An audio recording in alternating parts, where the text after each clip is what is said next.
Tune in to nostalgia. Tune in to now. Golden Radio Hour. The Signal Oil Program, The Whistler.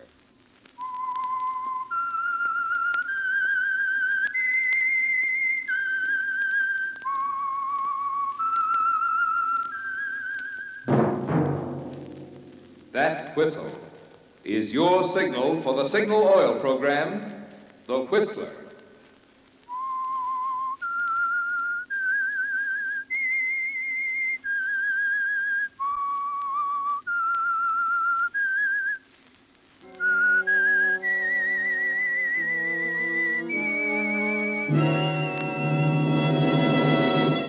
I am the Whistler, and I know many things, for I walk by night. I know many strange tales hidden in the hearts of men and women who have stepped into the shadows. Yes, I know the nameless terrors of which they dare not speak.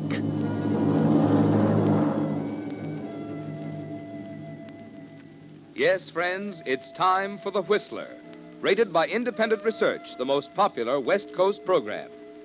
And remember, let every traffic signal remind you, with new Signal gasoline, you do go farther than ever. Look for the familiar big yellow and black circle sign that identifies those popular Signal service stations in 7 western states from Canada to Mexico. And now, The Whistler's strange story, Murder in Haste.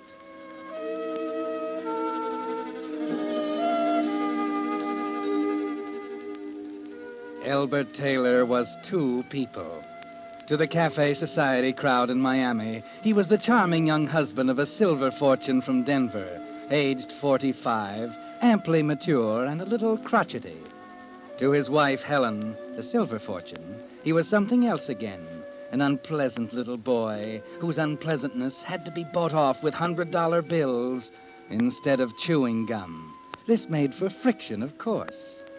After 3 years of marriage, Helen was heartily sick of both Elberts and more careful with the $100 bills. And Elbert, too, had reached the saturation point. As a matter of fact, the unpleasant little boy was on the verge of a tantrum. Albert, is that you? Yeah? Albert, I'm awfully upset. Oh, what now? My bracelet, the diamond and emerald one. I put it in the drawer of my vanity last night, after the party. Well, what about it? It's gone. I've questioned the servants, and they don't... Did you, call the police? No. Good. What do you mean? I told you I'd get money somewhere, Helen. You took it. Of course I took it. I see. And what did you do with it? I sold it, of course. Oh! What did you expect? Think I'm going to sit up and beg you for every time I need $5? Oh! Sure, that's what you want, isn't it? Come on, come all. Watch Elbert, the trained terrier. Eats, sleeps, walks, talks, thinks like a human being. That's enough, Albert. You bet it's enough. I'm sick of it. I'm through being your favorite charity. You don't know how right you are. Well, what does that mean? It's very simple. I'm going to call the police and tell them you've stolen my bracelet. Oh, wait a minute. Don't be ridiculous. Get away from Come on, me. give me that phone. Let go of my hand. Why, you nagging, Oh. Mr. Disagreeable. Albert!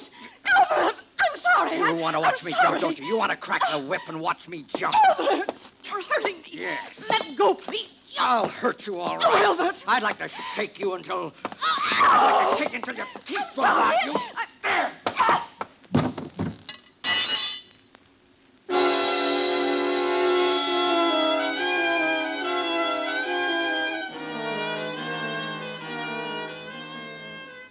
Well, Albert, why don't you do something? Why don't you go over there to the hearth and help her up? Or perhaps you're not as dazed as you look standing there in the middle of the room. Maybe even now you realize Helen isn't going to get up because she struck her temple on the andiron when you hurled her across the room. Yes, Albert, she's lying there so very still because she's dead.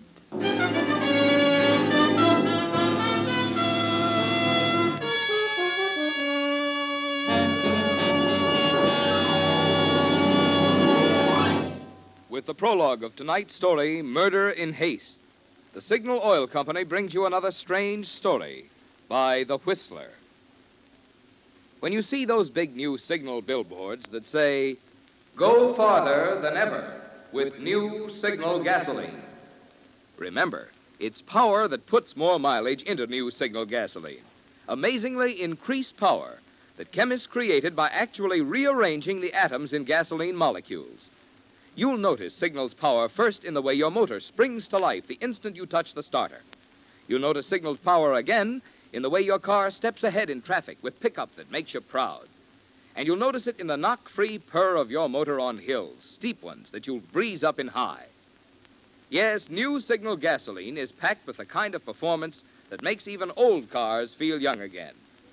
But while you're enjoying this performance, don't forget the amazing power in new Signal gasoline that makes this performance possible also makes new Signal, more than ever, the Go Farther gasoline. And now, back to every lubrication point on your car and specifies which of Signal's the Whistler. 9 specialized oils and greases each part should have for long, trouble-free service. But they don't even stop there, no sir. Just to make doubly sure, they check each point again, which is why it's called Signal Double-Check Lubrication. That's the kind of service you want these days, when your car has to last until who knows when. And that's the kind of service you'll get from your friendly neighborhood Signal gasoline dealer. And now, back to the Whistler.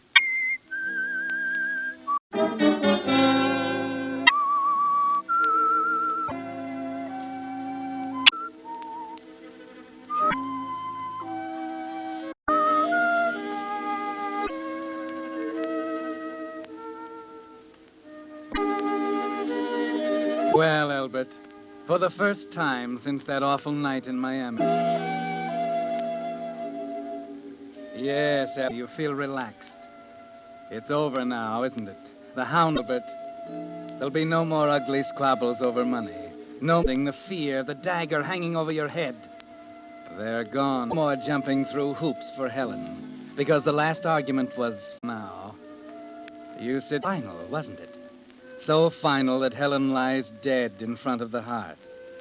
A minute later, down in a chair by the sergeant's desk, later, you've decided on the only course of action can start to tell him the whole impossible. You leave her in her thing. And then I wandered around Bedroom and lock the door.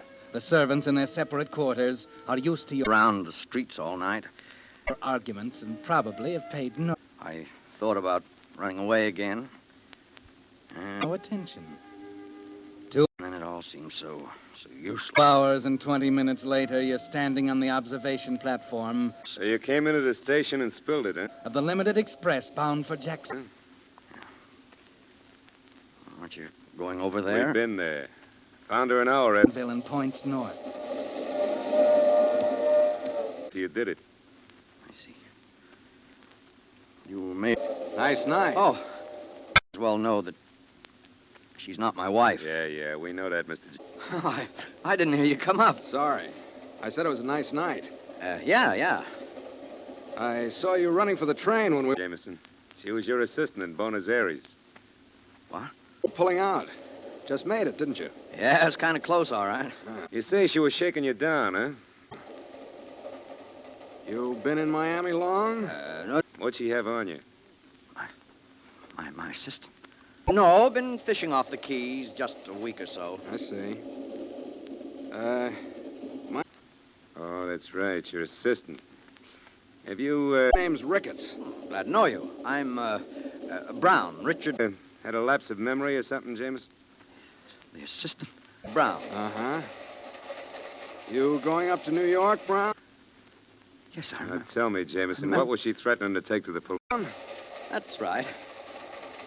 Well, I Okay, guess I'll be getting but a 3-year-old would have known it was a bluff. inside, Ricketts. Good idea. I'll go with you. That's the last thing in the world she would have done.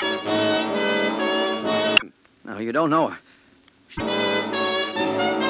She would have done anything. Not if it meant her neck, pal. Huh? You knew it the minute he opened his mouth. You have got a bum memory, Jameson. It was all over Buenos Aires 6 months ago. She's wanted down there. For murder. Didn't you, Albert? Ricketts is a plainclothes cop.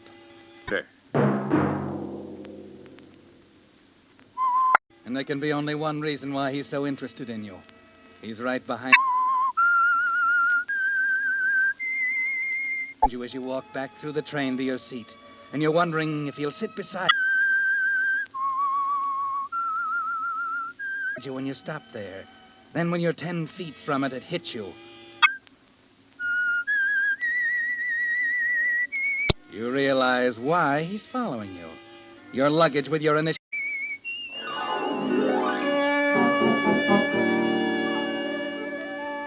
E.T. on it is in the baggage rack over the seat, and Ricketts is just waiting Next Monday at 9 o'clock, the for you to stop there. You hold your breath and keep on Whistler will bring you another strange tale. The Whistler is broadcast going. Brown, Yeah? isn't this yours? for entertainment by the marketers of Signal Why, no. I have a compartment up ahead. gasoline and motor oil, and fine quality automotive accessories. Oh, I see. Well, good night, Brown. Good night. And by your neighborhood Signal dealer. This program, produced by George W. Allen with tonight's story by Eleanor Beeson, music by Wilbur Hatch, is transmitted to our troops overseas There's by the Armed Forces Radio Service. only one place to go, the club car and the bar, where you can sit for a minute and think.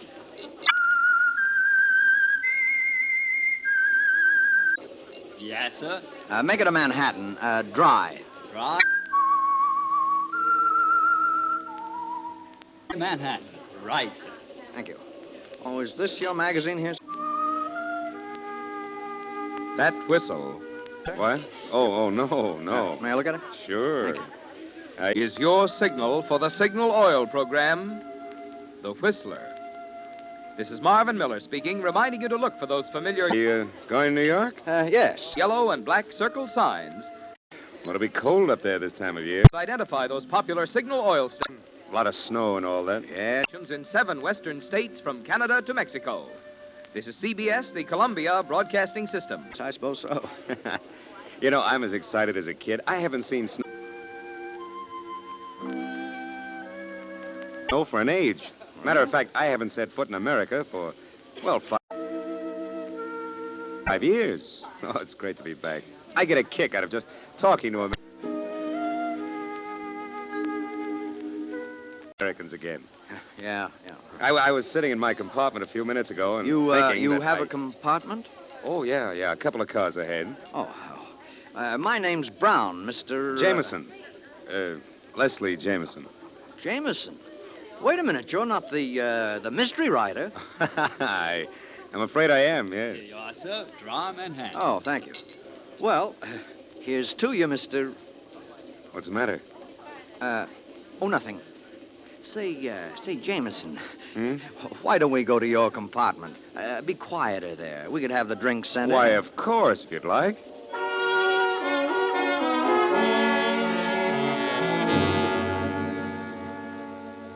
Yes, Albert, the compartment would be quieter. And you'd feel a little more comfortable, particularly since you noticed your friend Mr. Ricketts stroll into the bar and sit down, still hunting for the occupant of your seat, no doubt. Mr. Jameson finds the compartment pleasanter, too.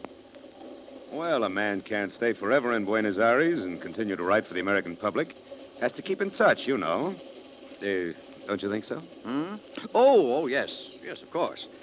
So you say you left Buenos Aires, huh? Yes, planned to anyway, but made it a little earlier on account of that nasty business with my assistant. Ah, yes, I see. Oh, I'll probably go back in a year or so.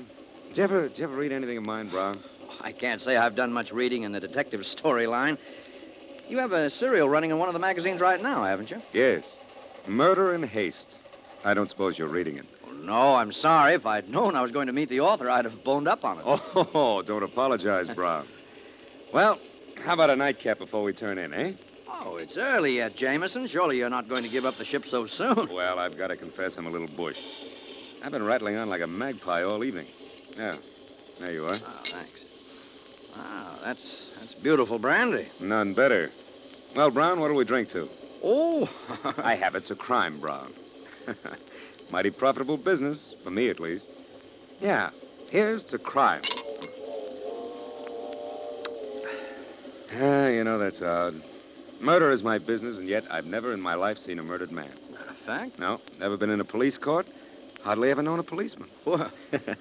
I'm really sort of a phony when you get right down to it. Well, Brown, it's been great talking to you, but Tell me more about your agent. You were saying you've never met him personally? Oh, Farrell. Well, he's a great agent. I've often wondered what he looks like. Sometimes I think he must be a magician with a long beard, the way he pulls royalties out of a hat. Sold my leading character to a radio series. Well, you've never even been to New York? Never. Probably the only man in the business who can say that. Well, Brown, it's close to midnight, Look, Jameson, what about this serial you're running? Maybe you could bring me up to date on it. And I'll tell you about it tomorrow, Brown. Right now, I'm awfully tired. Oh, it's early yet. Now, see here, I don't want to be rude, but I'll have to ask you to... Good Lord, what's that? They're trying to stop him. Stop the train! Back up!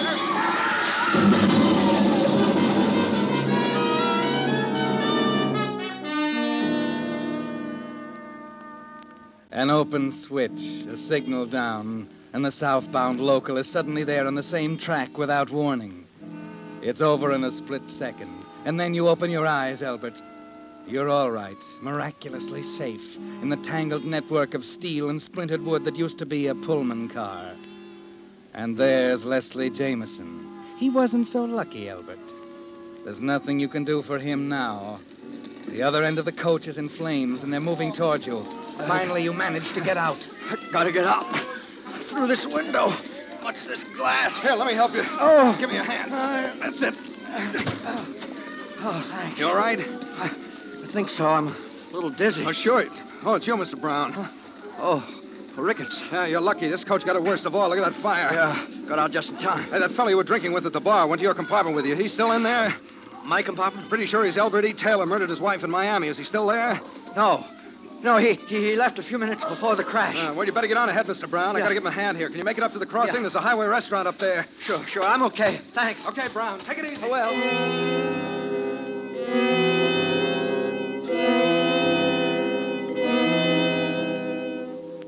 Well, Albert, you stand there dazed for a minute, watching the fire move closer. Then you decide to take a chance. Crawl back to Leslie Jameson's body, take his wallet, his ring and watch, exchange them for your ring and watch, engraved, "To Albert with all my love, Helen." Then as the flames move close, you find his briefcase and bag and crawl out with him. 10 minutes later, you stagger into the highway restaurant at the grade crossing. Say, wonder if you fellas can help me. Hurt, mister? We got the doc in the back room. Come No, on. no, I'm all right. I just want to get out of here. I thought I could hire a car or get a bus to New York. You were in the wreck? Yeah. Say, I'm the AP correspondent here. Could you give me your name? I'm Leslie Jameson. Leslie G.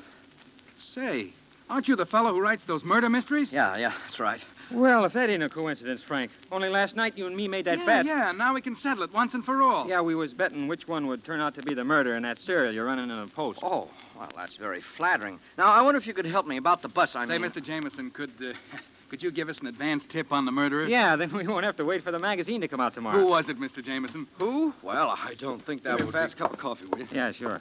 Oh, rickets. Oh, pretty rough out there. 3 cars gone. What are you guys standing around here for? You been out there and looked at it? Well, I gotta stand by the I'm counter. a reporter, pal, and I'm getting a story. Or I was until Skip it. you... How do you feel, Brown? Brown? That's Leslie Jameson, the writer. Huh? I thought your name was Brown. Well, of course Well, you know how it is. Here's your coffee. Thanks. No, Mr. Brown, I don't know how it is. How is it? Leslie Jameson, famous mystery story writer. Well? Traveling incognito, Well, narrowly escaped death. You see, Ricketts, I didn't want to... Oh, I get it. We've been reading Mr. Jameson's serial in the Post, Murder in Haste. Had a little bet with Frank here on who the murderer was. Oh, I can tell you that. I read the last installment last night. Hey, yeah? Sure. Got it at a newsstand in Miami. Well, we ain't got it here yet. Well, Mr. Jameson, who done it? Well, I don't want to spoil the story for you. You ought to finish. Afraid we won't buy another copy of the magazine? Yeah, come on, Jameson. Well, It's a matter of ethics. A writer What do you can- mean, ethics? I know how it ends. Sure, Jameson. I can tell the boys I got it straight from the author's mouth. Come on, now, what goes? Well, I don't want... I got your car, Lieutenant. Oh, good. I'll be right with you. Hey, you guys know anyone who wants to go to New York? I got a car and I want someone to share the driving. Well, Jameson here Sure, wants you to said go. you were going to New York, didn't you, Jameson? Well, as a matter of fact... Well, you can come with me, huh? Give me a hand with the driving.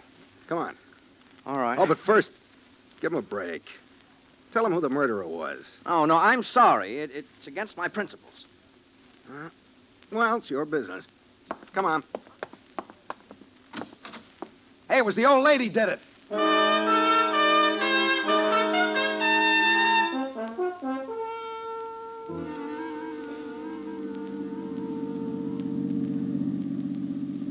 You got hotel space in New York, Jameson? No, not yet. I thought I'd arrange that when I arrived. You haven't been around much lately, I see. Probably isn't a room to be had. That bad? Worse. But I think I might be able to fix you up at the Midtown. I know the manager there. No, I couldn't possibly. Oh, forget it, Jameson. Glad to help you out.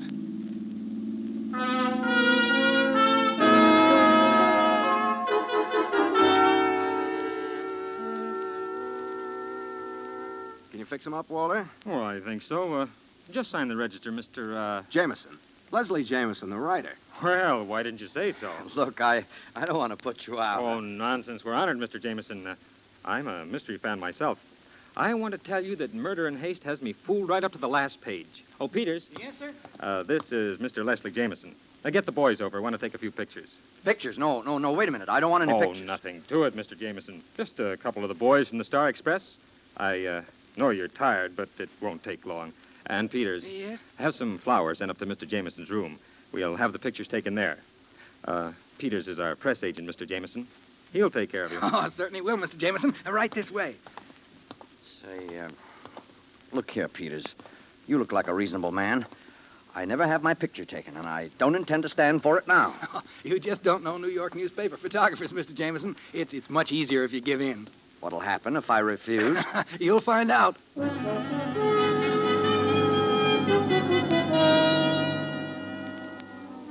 And you did find out, didn't you, Albert? You were helpless. There was nothing you could do. They came, they saw, they took pictures, and all you could do was rage and try to keep your face covered.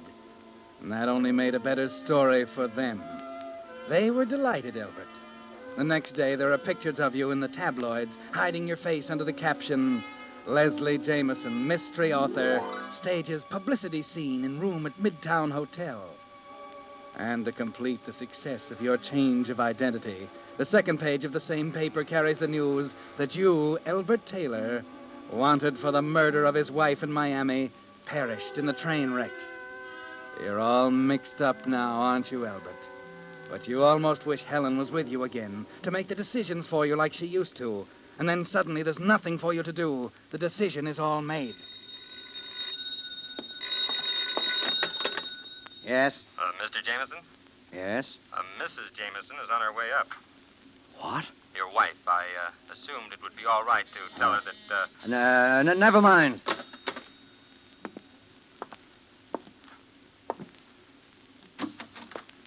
Hello, Leslie. Oh, what are you... Maybe I'd better come in. Well, Well, what? All right, what you going to do about it? you're an awfully simple sort, aren't you, Mr. Whatever your name is? All right, I suppose I am. How did you expect to get away with it after all the publicity? All right, where is he? What have you done to him? Now, wait a minute, Mrs. Jameson. I can explain. Maybe you'd better. Your husband was killed in that train wreck in Florida. I had reasons for wanting to disappear, so I took his identity. I never meant to keep it up. Now, if you'll just... Just what? Now, look, there's nothing we can do for your husband. Now he was killed. You believe that, don't you? I don't know. Well, I'm going to leave town. Now, all I ask is that you forget you ever saw me. I see. What are you going to do? I could go to the police, No, of course. Wait a minute. Wait. I can make it worth your while to... Oh, stop simpering. Does anyone know you here in New York? No. Well, that's very fortunate. You see, well, Leslie and I, we didn't get along. As a matter of fact, we'd been separated for some time. He said he was cutting me out of his will. so. With Leslie dead, I don't get anything at all. But with Leslie alive... Wait a minute. You wouldn't... Why not? He could retire right now and live off his royalties without doing another lick. You want me to keep this up? Of course. Don't be ridiculous. There are a dozen reasons why I can't. They'll discover it in a week. You have his baggage. Yes. And I know his signature. I can imitate it perfectly. I know his background like a book. You may as well get used to it, Mr. Jameson. Oh, I tell you, I won't do it. It's the most fantastic thing I ever heard There's of. a Lieutenant Ricketts down in the lobby. You know, he seemed quite interested in our relationship. Of course, if you like, I'll bring him up to date. All right, Mrs. Jameson. Oh, darling. Just call me Ruth. Mm-hmm. Ah, there's a dear.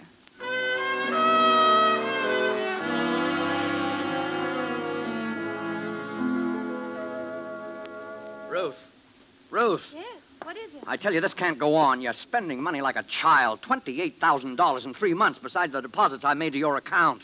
Why, we're behind in the rent. The maid hasn't been paid. Just look at these bills. Look at them. I haven't got a penny. Are you all through? You know, there's your quarterly royalty check due tomorrow. That'll only pay part of the bills. It's not paying any of them, darling. It's going into my account. Oh, I see. Maybe you've got a fast way of getting out from under these bills? That's your worry, dear, not mine.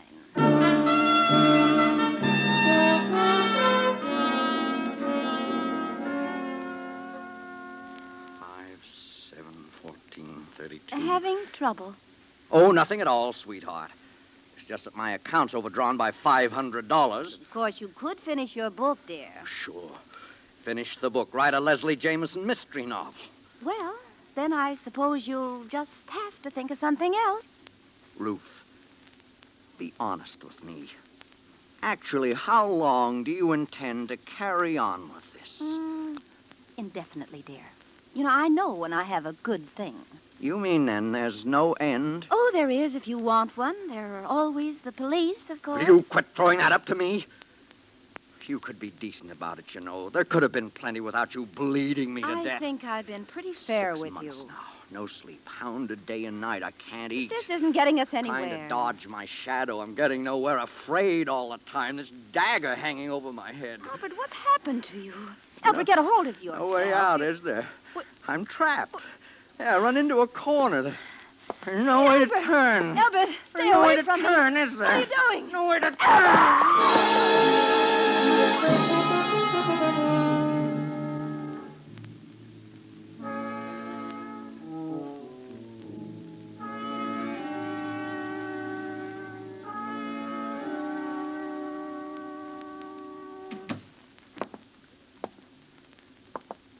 Yes, sir. You're the desk sergeant? That's right. What can I do for you? Well, you can take this down. What's the matter, pal? I've just killed my wife.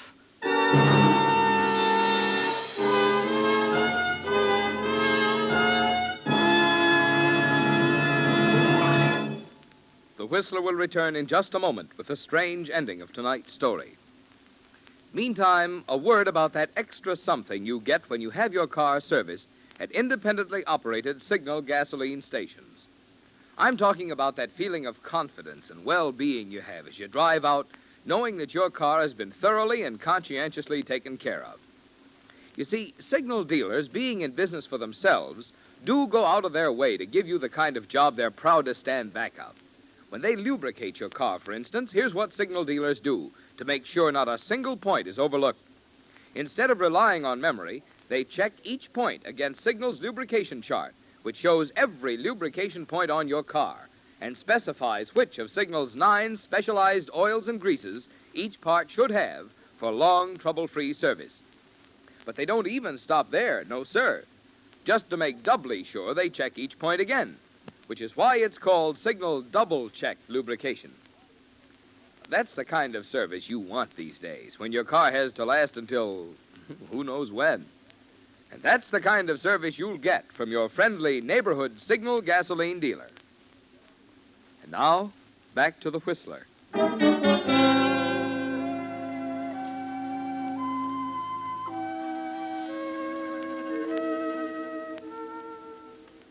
Well, Albert, For the first time since that awful night in Miami, you feel relaxed. It's over now, isn't it? The hounding, the fear, the dagger hanging over your head. They're gone now. You sit down in a chair by the sergeant's desk and start to tell him the whole thing. And then I wandered around the streets all night. I thought about running away again. And then it all seemed so useless. So you came into the station and spilled it, huh? Aren't you going over there? We've been there. Found her an hour after you did it. I see. You may as well know that she's not my wife. Yeah, we know that, Mr. Jameson. She was your assistant in Buenos Aires. What? You say she was shaking you down, huh? What'd she have on you? My assistant. Oh, that's right, your assistant. Have you, had a lapse of memory or something, Jameson? The assistant? Yes, I Now, remember. tell me, Jameson, what was she threatening to take to the police? Okay, but a 3-year-old would have known it was a bluff. That's the last thing in the world she would have done. No, you don't know her. She would have done anything. Not if it meant her neck, pal. Huh? You have got a bum memory, Jameson. It was all over Buenos Aires 6 months ago. She's wanted down there for murder.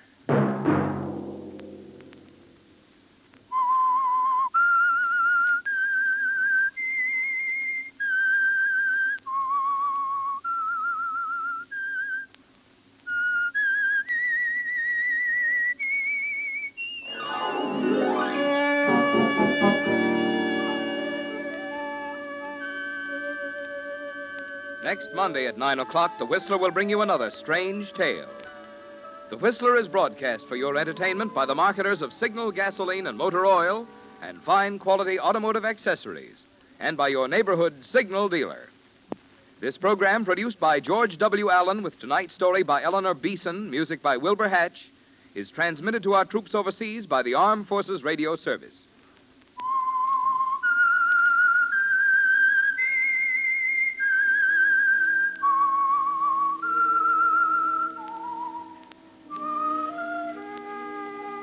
That whistle is your signal for the Signal Oil program, The Whistler. This is Marvin Miller speaking, reminding you to look for those familiar yellow and black circle signs that identify those popular Signal Oil stations in 7 western states from Canada to Mexico. This is CBS, the Columbia Broadcasting System.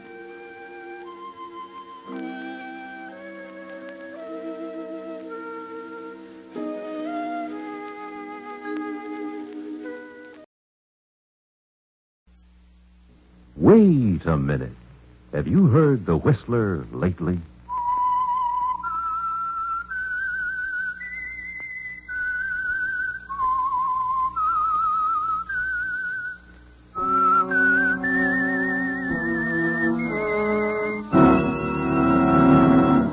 I am the Whistler, and I know many things, for I walk by night. I know many strange tales, hidden in the hearts of men and women who have stepped into the shadows. Yes, I know the nameless terrors of which they dare not speak. And now, the Whistler's strange story, Last Request.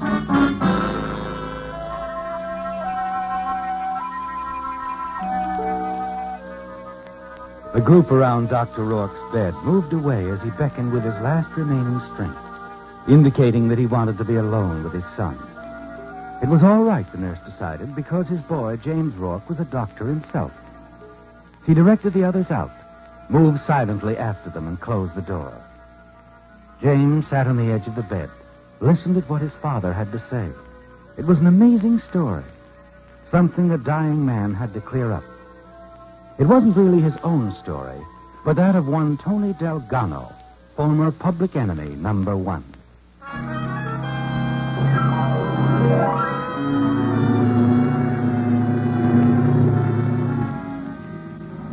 It was late, the steamer dock almost deserted, when the big car pulled up near the gangplank. And Tony Delgado stepped out and turned to the driver.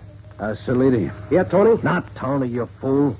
I'll be picked up before this tub even sails. Okay, not Tony. What you got on your passport? Tony Delgado is no more. Now, David Delmas. Delmas? Kind of close, ain't it? It's got to be close so I don't slip. Now, you see that you don't. You do any singing, Salidi. Even one little bit. Why you always think I'm going to be the opera star? I don't sing to nobody. You see that you don't. Hey, you better go aboard, huh? And a nice trip, Mr. Delmas. Yeah, sure. You got everything? Everything. I'll make it. If you behave. I always have. Well, so long, Chief. Don't take any lead slugs. So long. And you be careful.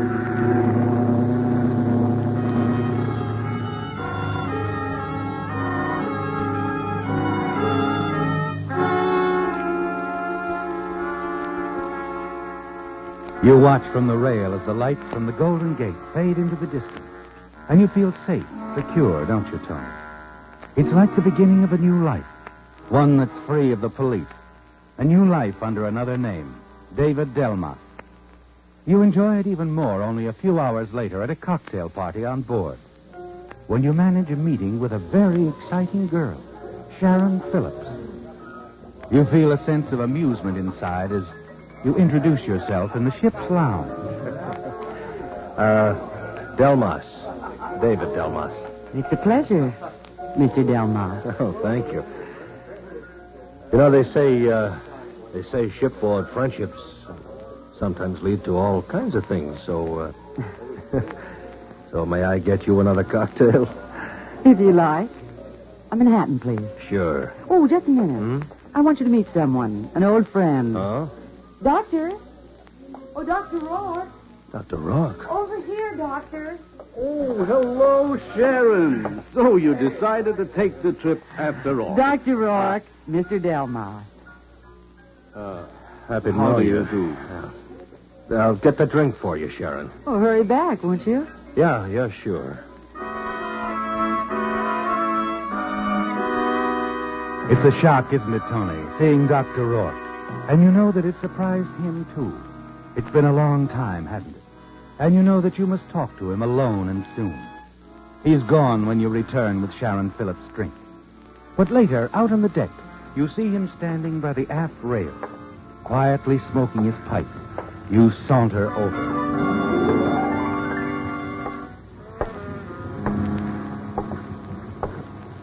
Well, we meet again, Dr. Rourke. Oh, yes. I wondered when you'd be cornering me alone, Mr. Delgado. Delmas. David Delmas. I don't suppose I have to ask you why you're traveling under an assumed name. The police again. The police again. But, Doc. Yes? You're going to keep my secret. Not say anything. Am I? Haven't said anything yet, have you? No. No, I haven't. Yeah, you're wise, Doc. You're very wise. I could mess up your life, too, you know. In what way? In what? Come on now, Doc. Where's your memory? The time you fixed up my shoulder after that hunting accident. I remember. Well, sure. And you remember that it wasn't a hunting accident at all. I learned that later, Tony. Make that day, will you? Don't tell me what to make it. I'll say what I please, when and to whom. You can't threaten me, Delgado. No, Doc, of course not. Your son, he's a doctor, too, isn't he? Yes, he is. Yeah. Wonder how his associates would feel if they heard that his old man, Dr. Rourke Sr., that once helped a criminal, never said anything about it.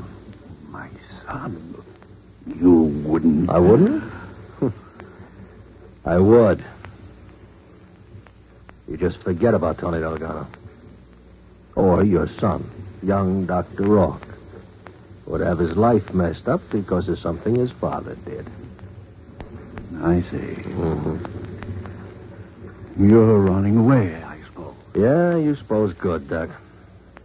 And what are you doing here? One of your own prescriptions, huh? Little sea voyage? I'm doing a favor for a friend. Oh? You on board? Yes. Well, don't go getting any ideas you can tell him about me. I don't want anyone to know, Doc, till I'm free and clear. Then, of course, doesn't make any difference. I understand. You just skip mentioning anything to your friend. You understand that, too? It would scarcely matter if I did. Huh? My friend is making a last voyage. Oh? His body is in a casket in the hold. Oh. I'm escorting him to his final resting place. His last request. Well, okay, Doc. I guess you won't do any talking. So, I'll see you around. Not if I can avoid it. Oh, did I hurt your feelings, old man, huh? You forget about that, see? I'll call on you any time for anything. And you'll do whatever Tony Delgado says. Oh, I'm sorry, I forgot my new name, Delmas, David Delmas. He speaks a little differently from Delgado. Delmas is going to be a real gent. But he's the same guy, Doc. The same guy.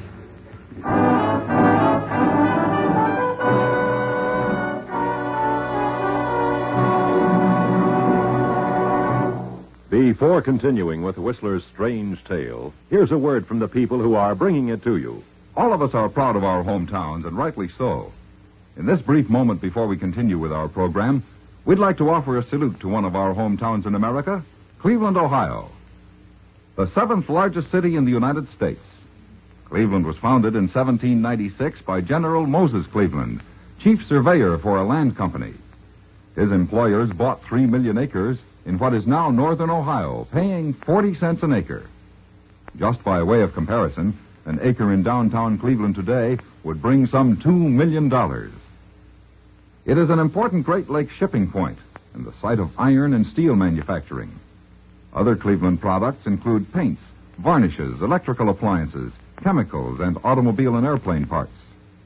It is well known for its cultural developments also. The city owns and operates its own dramatic theater, and the Cleveland Symphony Orchestra is widely acclaimed. In the Cleveland Cultural Gardens, a mile-long strip of park area, more than 30 nationality groups represented in Cleveland's population are creating gardens as memorials to peace. 120 years is a short time in the world's history, but during that time, Cleveland has taken its honored place in the building of America. Now, back to the Whistler.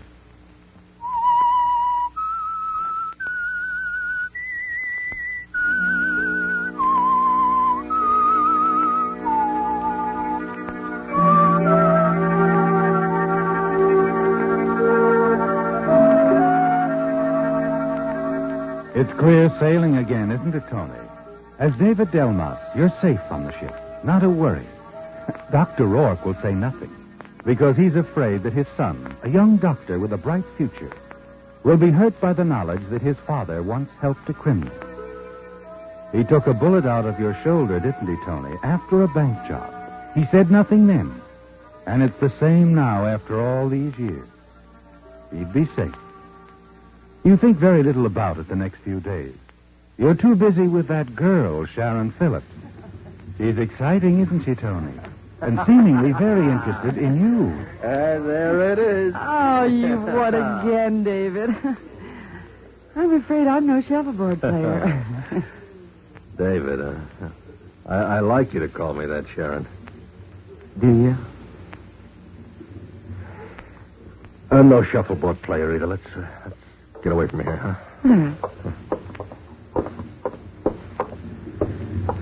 That's better. David. Hmm? What do you do? Your work, I mean. Why do you ask? No reason, except that, well, we have been seeing a good deal of one another. I asked Dr. Rourke if he knew anything What about... did he say? Nothing. Nothing at all. That's why I asked you. Uh-huh. Well, Sharon, I'm just a guy moving around. Seeking. Seeking? Yeah. Something. Someone. Someone like you. David, the steward's coming. I don't think... Oh, that fool. Yeah, what is it, steward? Mr. Delmas, might I see you alone, sir? Sure, we'll dance, huh? Twice around the main floor. What do you want? Later then, sir. Alone. Look, what is this? Oh, I don't mind, David. I'll join you later. In the salon. Yeah, well, not much later. About 10 minutes, Sheriff. All right, now, boy. Easy, Tony. I might not like that. Tony, where'd you get I've that? seen your picture. So? This, Delgado, this radiogram for Mr. David Delmas from San Francisco. Get rid of here.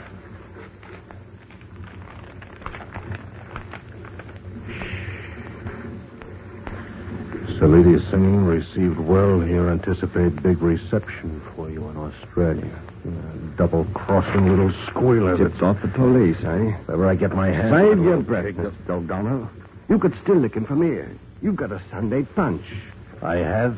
Yes, your friend, Dr. Rourke. What about Rourke? He's escorting us stiff, ain't he? So? Law lover, Doc, what's to prevent us from disposing of his quiet friend? You take his place in the casket, go ashore as nice as you please, and nobody's the wiser. You're a bright boy. What's your end of it? Just give me a bit of help, that's all. Give you a bit of help? Yes, sir. Maybe you could get a little package ashore for me. What's in the package? $1 million in diamonds, Mr. Delgado. You just take it with you. I'll pick it up after you're safely ashore. What do you say? I'll think it over. I'll get in touch with you. All right, sir. But remember, it's your only chance.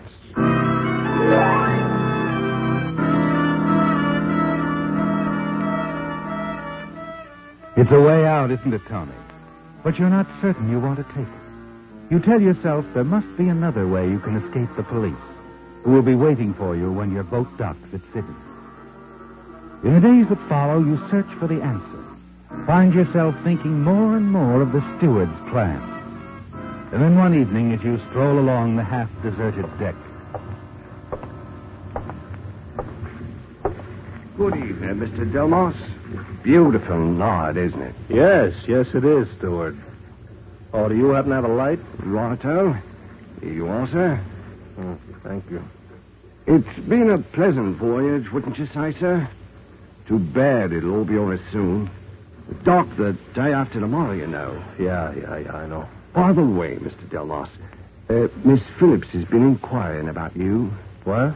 Asked if I'd seen you. She's in the lounge. Oh, yeah, thanks. Nice young lady, that Miss Phillips. Seems quite taken by you, if I may say so, sir. Is that so? Oh, yeah, have eyes, you know. Yes, very attractive woman. Lots of money, too, I hear. Too bad if anything happened to spoil your beautiful friendship, like the police. Eh, Mr. Delmas? Yeah. Yeah, it would be too bad. You been thinking any more about my proposition? I'm sure I've been thinking about it. It's a deal? Yeah, it's a deal. Bring the package to my stateroom in 10 minutes.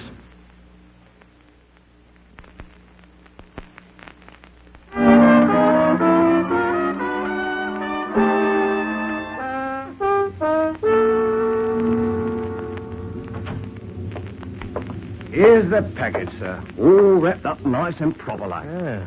Not a very big one, is it? Not very. It's worth $1 million. Hey, what's your cut of this? 20,000 on delivery. All right, beat it. I'll take care of things from now on. Is Dr. Rourke in on it? Not yet, but I can handle him. You understand, sir. That pot's between you and the doc. Yeah, sure. Well, gotta get topside. Hey, just a minute. Come here. Yes. How am I supposed to get this package to you after I'm ashore? Don't worry, Tony. I'll be close by. All the time.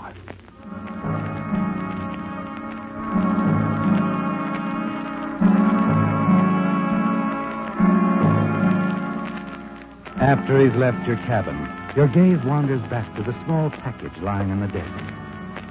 You stare at it for a moment. Then quickly you walk over to it, rip it open. You're examining the contents of the package when quickly you close the box, slip it into the desk drawer. All right, come in. Oh. I was beginning to wonder where you disappeared to. Oh, I was just on my way up to the lounge. The Fenways have asked a few people to their stateroom. Want to go along? Have I been invited? Have you? Mrs. Fenway won't take no for an answer. Oh? Well, what's the occasion? Nothing special. Just some drinks. And cards, I suppose. Mrs. Fenway has suddenly discovered the game of blackjack. She's crazy about it. Oh. Well, she starts losing. Come on, David. Fenways are waiting. Yeah, so am I. Look, I got to go up on deck for a minute, Sharon, so why don't you run along and I'll join you later, huh? All right, but... Yeah, you go on. It's important I take care of this matter right away. Very important.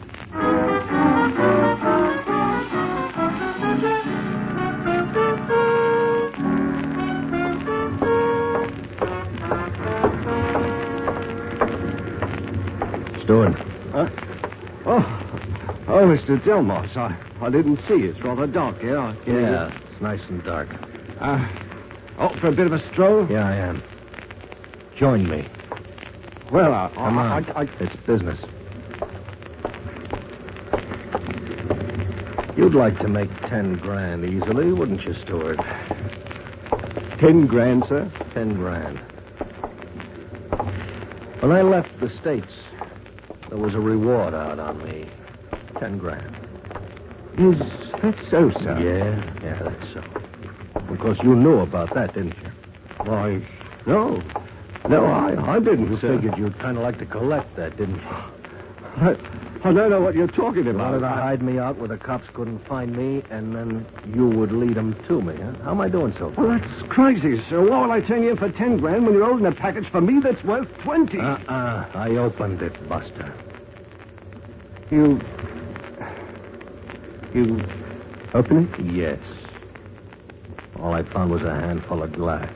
No, how about that? Now, hold on, wait a minute. You got me all wrong, I don't sir. think so. No, what are you going to do, sir? You're a smart little punk. No, sir, no, sir. Let's see if you ever learn how to swim.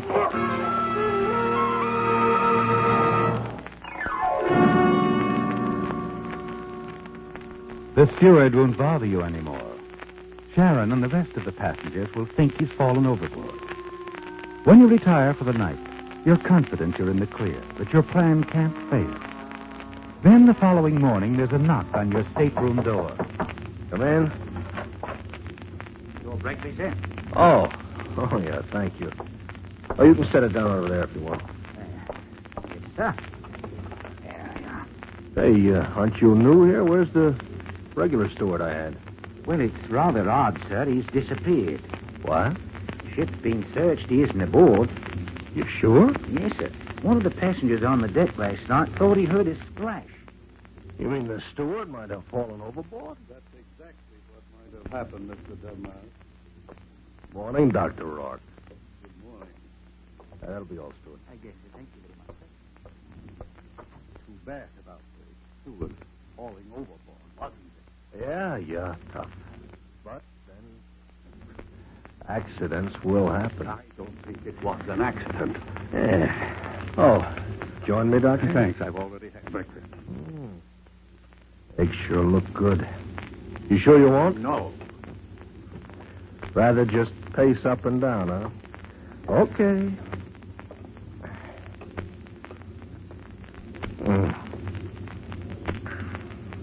You were saying, Doctor? It wasn't an accident, was it? Accident? Oh, you mean the steward?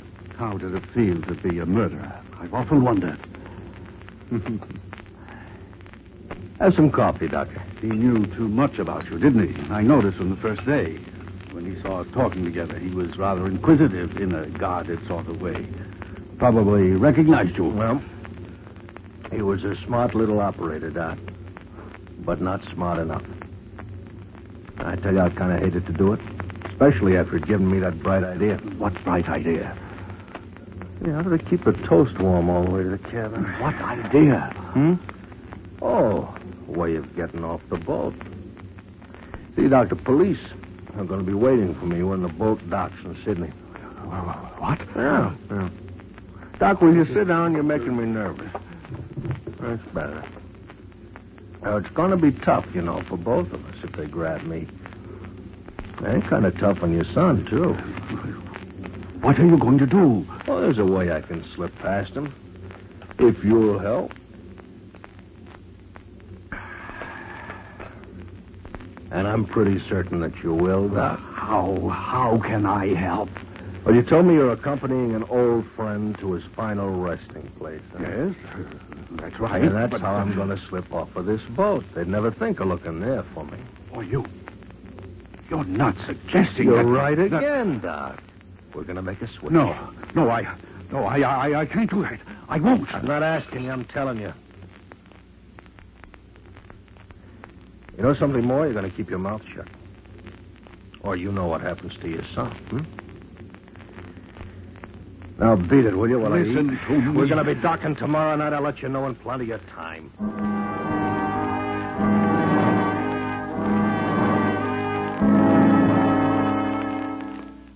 You watch Dr. Rourke as he backs out of your stateroom, a stunned, horrified look on his face. You're not worried, are you, Tony? You know he'll go through with it, for his son's sake. You spend the rest of the day with Sharon, enjoying the deck game, chatting pleasantly with the other passengers. And then early that evening, when you've finished dressing for dinner, you pour yourself a drink. A knock on your stateroom door interrupts your first sip. One of the ship's officers steps into the room. Yeah, what is it? I shall have to ask you to come with me, sir. Oh? Captain wants to see you. Well, what about? Look, if you'll come quietly, Mr. Delgado. Delgado? Yes. We've just received a radiogram from the San Francisco police. Oh, yeah, I see. You don't mind if I finish my drink, do you? Oh, would you care for one? If you'll just come with me, sir. Oh, come on. Have a drink.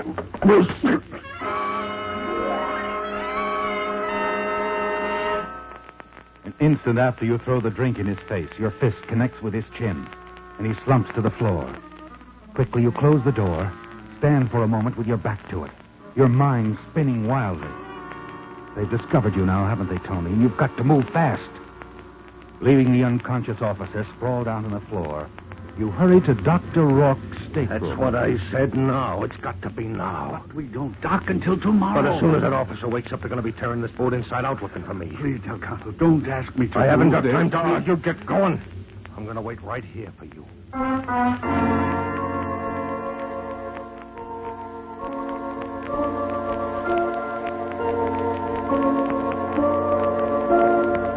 The minutes drag by, and you wait for Dr. Rourke to return, pace his stateroom floor, stopping occasionally to pour yourself a drink from the decanter on the nightstand. An hour goes by, and then finally... Oh, hey, look, where you been? I had to be careful. All right, is everything all set now? Yes, I just had a talk with the captain. Well, you double-crossing... No, wait. I told him I thought I saw you trying to hide in one of the lifeboats. Saw you lose your footing. Oh. Oh, I see. The ship is circling the area now. Well, that's smart of you, Doc. That's pretty smart. Hey, that calls for a drink. I could use one. Yes, sir. I see you helped yourself. Oh, sure I had a few. Make me feel better while I'm resting in that box down below. Tony, there's something I've got to tell you. I know all I need to know. Now, come on, you finish your drink, so you know we're going to go down to the hold, and you can make me nice and comfortable. But Tony, I said, come on, I don't want to talk about it no more. Very well. You seem to be giving the orders.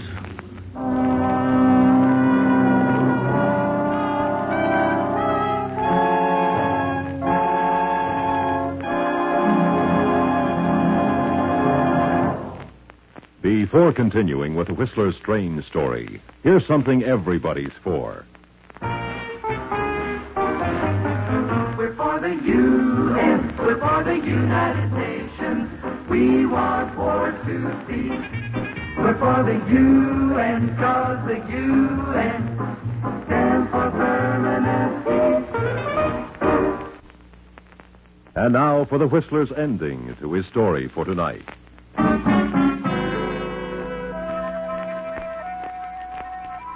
In stunned silence, young Dr. Rourke sat on the edge of his father's bed, listening to the dying man as he told his story in a voice that had now faded to a bare whisper. The end was near for old Dr. Rourke, and as his son James leaned forward to catch the last few remaining words, an expression of pain crossed his face. Dad, you let Tony Delgado get away. No. No, son. He didn't get away. But you let him take another man's place in the casket. Your friend.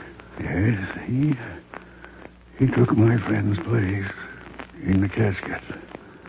The body I was accompanying to its final resting place. But, you see, there was something Tony Delgado didn't know. What's that, Dad? That my friend had chosen as his final resting place a burial at sea.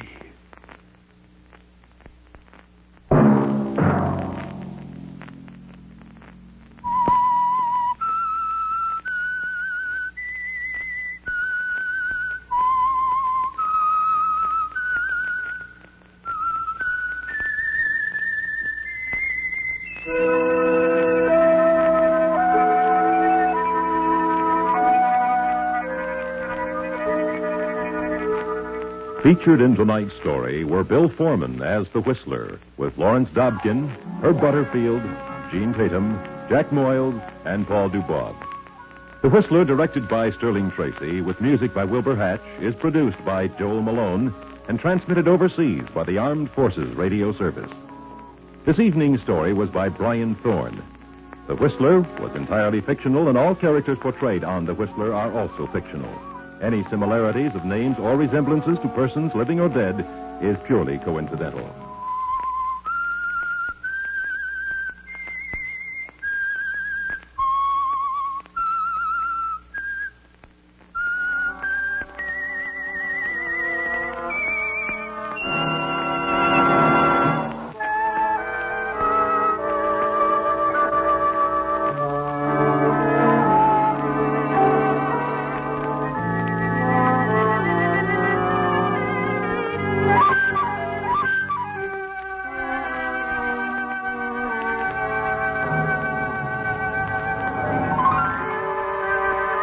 The Whistler, whose strange story you have just heard, will be back next week with another tale from his never-ending file. This is the United States Armed Forces Radio and Television Service.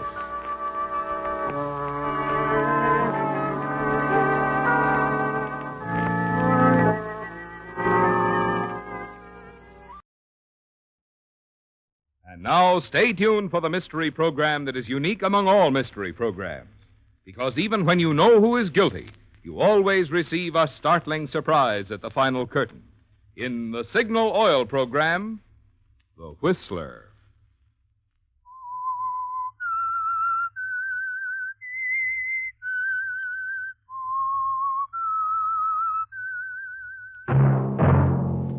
Signal, the famous Go Farther gasoline, invite you to sit back and enjoy another strange story by The Whistler.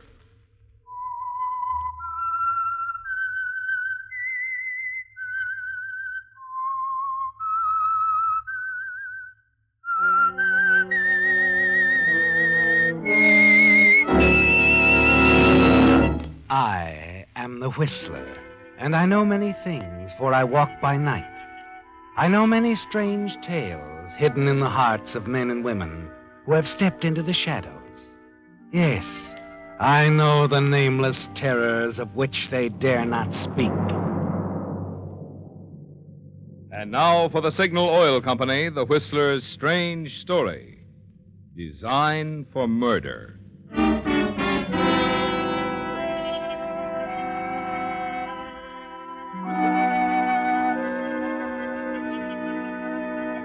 The trio in the big car, weaving its way through the evening traffic, seemed typical of almost any group on the way to a railroad station.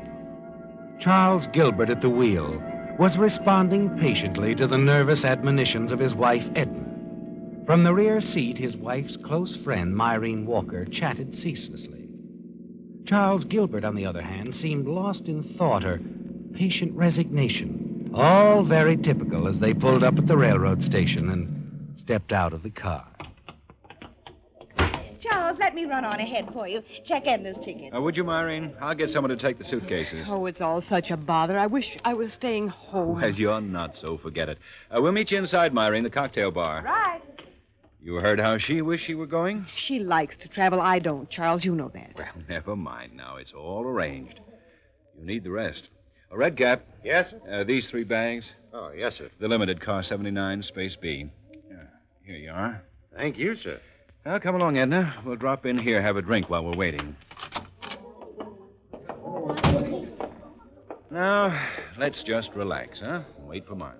I wish you weren't so anxious to have me out of town, Charles, at a time when the business needs me so. Oh, nonsense. Over here, Myrene. Here, darling. Everything's in order with your tickets. It's too bad. How do you like that, Myrene? She doesn't want to go. Thinks the jewelry business will go to pot. Thinks her husband plans a rendezvous with another woman. Oh, for heaven's sake. Buy her a drink, Charles. You can buy me one, too. Waiter, if you don't mind, we're dying of thirst here. 2 scotch and sodas here. Myrene? Fine, anything. Just bring it. Yes, ma'am. Now we'll all feel better. I'd feel better if I knew why you can't go along, Charles. I told you, Edna, I'll be busy. Also, I want you to go alone. You'll rest more. And you do need it. Look at her, Myrene. Not able to keep her hand still. Doodling on the menu. She's always doodling on something. Give me that pencil, Edna. Sorry. It's a design I was thinking of for a piece of costume jewelry. Well, stop thinking of anything like that. And since it's going to bother you, I'll tell you exactly what I'm going to be doing, dear. It was to be a surprise. A surprise? We talked about a beach house, remember? On Little Rock Point? I remember talking about it. Mm-hmm. And I've bought one. Oh. A beautiful place. Completely surrounded by trees, a good half-mile from the main road, and a quarter of a mile from the nearest neighbor. Hidden away like that, I don't see how you find your way out there. Oh, it's easy to get there. Here, I'll draw you a diagram to show you exactly where it is. Once you know where it is, you can find it blindfolded, if you follow these directions. Yes, you can, can't you? I'm having it remodeled inside, just for Edna. Oh, Charles, you aren't. I am. Well, don't be too grateful. It's mostly your money. Oh, I don't care. It's the thought. Oh, Charles, I feel much better about the trip now. You do? Then give me a handkerchief. Look at it, Myrene. Torn to shreds. Edna. When she's not doodling, she's tearing up a handkerchief. She's got to be doing something every minute. And she wonders why I want her to rest. A drink, sir. Oh, good. And get working on 3 more, please. My dear, you're going to relax, or I'll know the reason why. I'll try. Now we'd better get to the train.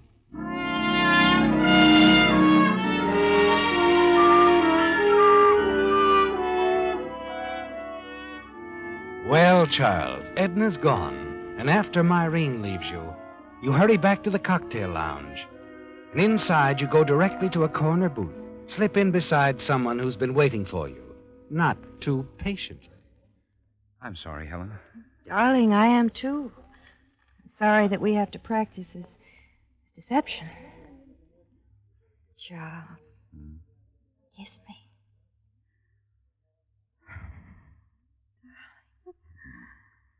That was nice, dear.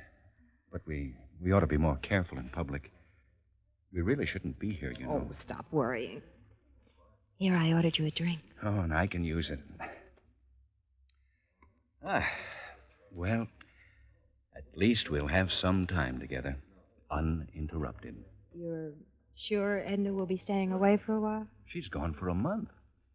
It wasn't fun watching you kiss her goodbye. I know.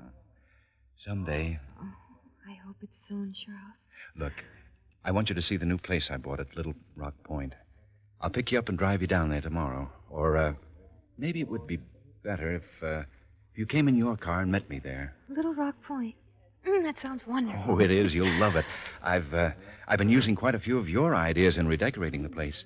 Can you make it by 2? Yes, dear. I'll tell you exactly how to get there.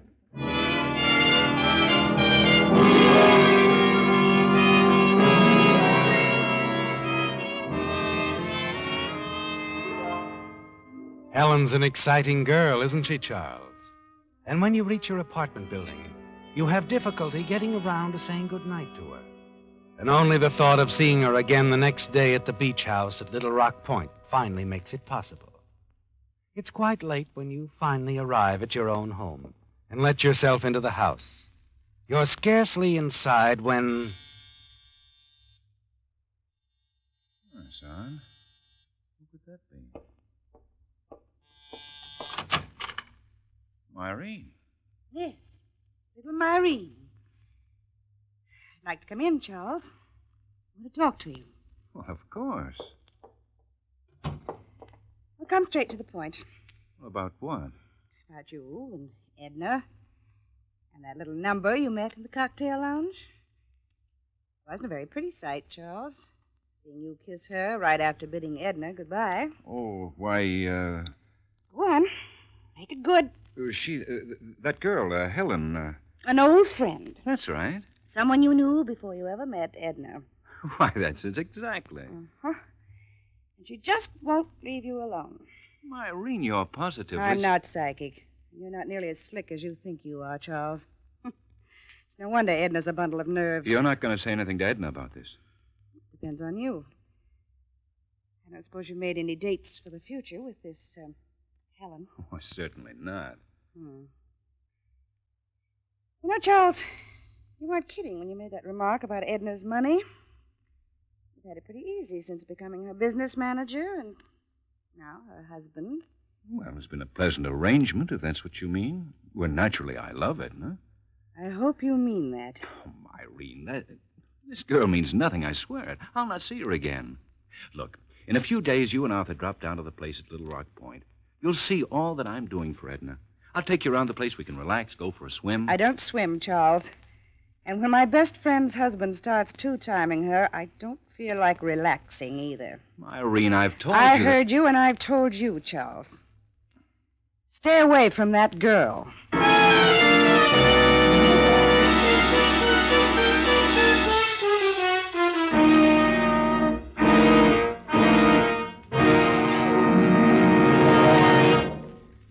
You know, friends, in addition to being summer, this is also the time of year when more and more drivers switch to Signal, the famous Go Farther gasoline.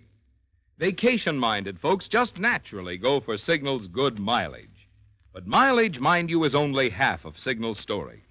Just you talk with a few Signal customers, and you'll find they're equally enthusiastic about Signal's performance.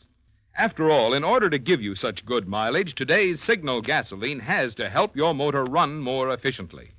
And when your motor runs more efficiently, naturally you also enjoy quick starting, proud pickup, and smooth purring power, the things that make driving a real pleasure.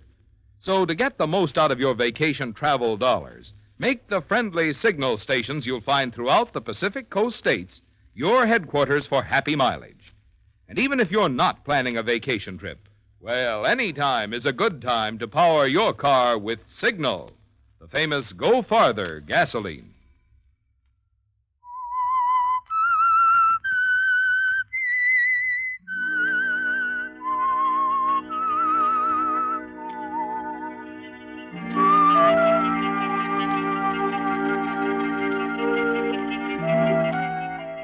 It's going badly, isn't it, Charles? Myrene knows about your girlfriend, Helen. Knows that it was more than husbandly concern that prompted you to encourage your wife, Edna, to leave town on a vacation, a rest cure for her nervousness. Myrene has always been Edna's best friend, and she'll tell her the truth if you don't do something to reassure her that you don't intend to see Helen again. You wish you hadn't made the date with Helen for the following afternoon at the beach house at Little Rock Point. And after she arrives, you're very nervous all the time that she's there with you. What is it, Charles? You haven't heard anything I've said. Oh, yes, I have, Helen. It's just, well, I'm a little jumpy. Oh, I thought with your wife out of town. Helen, we've got to talk about that. It isn't as perfect as it seems. Oh? A friend of Edna's, Myrene Walker. She knows about us. Knows what about us? Well, not everything, of course. She thinks it's a casual thing that we're old friends, happen to run into one another, and... Oh, if she continues to see us together. That's right. She'll go to Edna. Helen, we've got to forget about it for a while.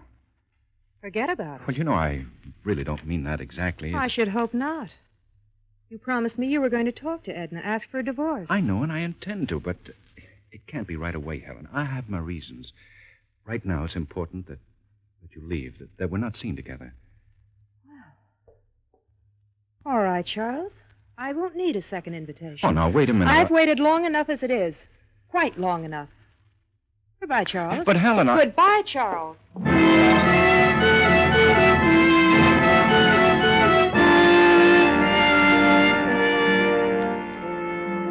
She's gone, isn't she, Charles? And only a few moments later, you hear her car start up, roar away, and you're alone. Alone in the house that you were supposed to be remodeling for your wife, Edna. And as the rest of the afternoon drags by, you find yourself hating the place. And you'll always hate it, unless somehow soon the house can be yours and Helen's. Just how you're going to bring that about isn't quite clear to you yet, is it? How you'll get rid of your wife, Edna. That evening, as you're sitting alone, wishing you returned to town, you're still thinking about it when suddenly you're aware of a noise outside. Maureen. Well, this is a surprise. Hello, Charles. Snooping around, were you? All right. Call it that if you want.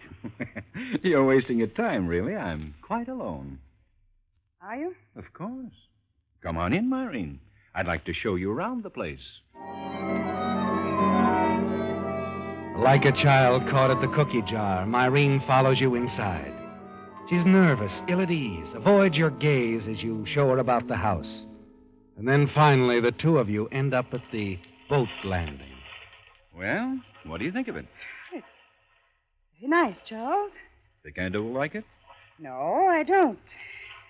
This isn't the sort of house Edna would like at all. It just doesn't suit her personality, let's say. Really? I'm sure there isn't a thing here that would interest her. Outside of that unusual painting in the living room. Rather nice, isn't it? Impressionistic, I believe they call that sort of thing. To me, it looked like a dragon about to devour something. Well, it is a painting of a dragon. But Edna likes offbeat things like dragons. I bought it especially for her. A surprise. Oh, really, Charles? And just what does that mean? May I be blunt? Feel free. You didn't buy this house for Edna. When does Helen move in? Now, see here, Myrene. You see here. It's a glamorous place, Charles. Exciting. Should just match her baby blue eyes. Myrene, You're not fooling me for 1 minute. And you won't fool Edna either. She's going to know all about this. You're not going to tell her about Helen. Edna's my best friend. Myrene, I think I've had just about enough of your meddling. Charles, wait. Just about enough. Stay away from me. I ought to wring your neck, you little snoop. Charles! Charles! You reached out to grab Myrene as she tripped, but you're too late, and she plunged off the end of the boat landing. Charles! Help me! Help me! I can't swim! Charles! You stand there, staring down at her, struggling in the water. She can't swim, Charles. She'll drown if you don't help her. And you don't help her, do you, Charles?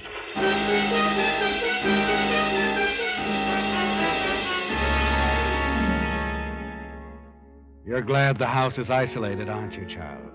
Yes. You're certain no one except the late Myrene Walker knows you've been here. But you decide to hurry back to your home in town, establish a reasonable alibi. 2 hours later, you're back in your house in town, where you nervously await the phone call you're certain you'll receive. Hello? Mr. Gilbert? Yes? This is Frank Stanley over on the East Shore. One of your neighbors at Little Rock Point. Oh, yes. Yes, Mrs. Stanley. Would have called you sooner, except I had the devil's own time getting hold of your phone number up there in town. What is it? Something wrong? Well, yeah. A woman drowned off the island a few hours ago. What's that? Yep. Thought you probably know her. Police found her purse on your boat landing. Identified her as Myrene Walker. Myrene Good Lord. Oh, you do know her? Well, yes. She's a very dear friend of my wife. Gee, I'm terribly sorry, Mr. Gilbert. This probably wouldn't have happened if I'd been out there. I'd planned to, but business kept me here in town. Myrene must have come out to visit us, wandered around in the dark, and... Yeah, that's sort of the way I figured it, too. Well, thank you for calling, Mr. Stanley. I'll get in touch with my wife right away. You smile, don't you, Charles, as you hang up the receiver. It's all over now. Myrene is dead. You could have saved her, but you didn't. And you couldn't have Myrene telling your wife about Helen, could you? Later that day, you send a wire to Edna at the resort. Inform her that you have some bad news. Ask her to return immediately. And that evening, you decide to go back to the house on Little Rock Point. Perhaps take a walk along the beach. See if you can learn news of the local reaction to Myrene's drowning. As you hurry up the path, you're startled to see a light burning in the living room. Helen, yes. She's probably paid you a surprise visit. Good evening, Charles. Edna. Found the key under the mat, so I came on in. I've been waiting hours for you. But I don't understand. I sent the telegram only a few hours ago. Telegram? Well, it must have missed me. I left Yuma this morning. But why? Yes. Perhaps this letter will explain. Myrene sent it to me. Myrene? Yes. Her letter told me all about your little friend, Helen. Read it. See for yourself. Oh, now, Edna, surely you don't... Myrene wouldn't lie. But, Edna, You needn't bother to deny it. Well, you've got to let me explain. Let's drop the matter here and now. You see, Charles, I've thought it over very carefully. I've decided to forgive you. Forgive me? Yes. I'm really much more to blame for Helen than you are. I don't understand. Well, perhaps I drove you to her. I haven't been a very good wife, Charles. More than a little neglectful. Thinking too much about business and not enough about us, our home, our marriage. Well, we haven't been as close in the past few years as we used to be, Edna. Yes, I know. I know, and it's all my fault. I'm willing to forget all this, Charles, but of course you must forget Helen. Of course. Fix me a drink, will you? I could use one. All right. I could use one myself. Charles, Yes? you said something about a telegram. Oh, yes. Well, Bad news, I'm afraid. It's about Myrene. what's happened? Well, apparently she came out here last night while I was in town, and while she was wandering around outside in the dark, she fell off the boat landing. She what? Yes, she drowned, Edna. Police recovered her body this morning. Myrene drowned. Oh, easy now, darling. It's a terrible shock, I know. Here, this'll help.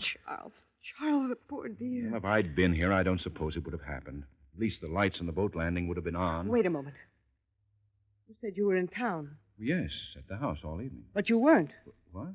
You weren't at the house in town. I know, because I called you from the resort half a dozen times. There was no answer. But I tell you, Edna. Where were you last night, Charles? Where were you when Myrene had her accident? Answer me. Listen, Edna. You were here when Myrene came. She knew about Helen. You were afraid she'd tell me. You didn't know she already sent me this letter, did you? Well, did you? All right, so I was here. And Myrene's death wasn't so accidental. Wait a minute, where are you going? To the sheriff's office. Edna, now listen. Let go of me. I didn't have Charles. anything to do with Myrene's death. You've got to believe me, it was an accident. We'll let the police decide. Now, you let go of me, I say. No, Edna. You're not going to the police. Charles, don't look at me like that. What are you... Edna.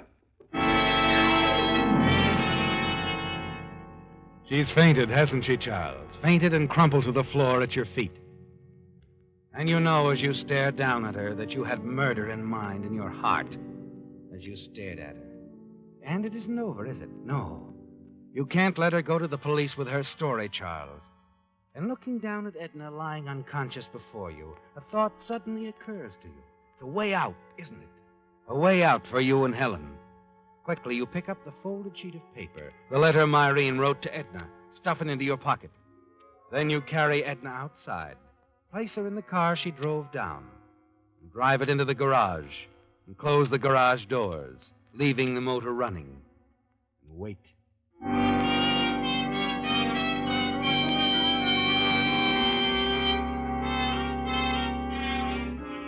An hour later, and it's all over. Later, you drive Edna's body back to town in her car, put the car in your garage, again leave the motor running as you close the garage doors. Now all you need to do is return to the beach house and wait for Edna's body to be found in the garage. Knowing Edna as you do, You're certain she told no one of her return from Yuma. And you're sure no one saw her at the house at Little Rock Point. But you must get back there before her body is discovered. You take a bus back to the beach house. Next morning, walk the half-mile to the home of your nearest neighbor, Mr. Stanley.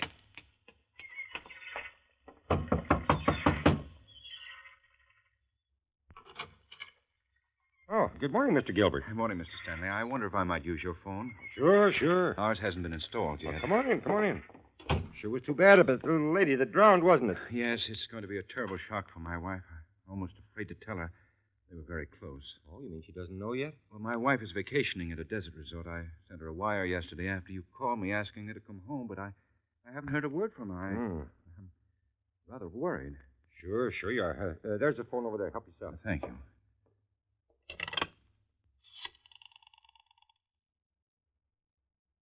Hello, operator. I'm calling the Shadow Hills Ranch, Yuma, Arizona.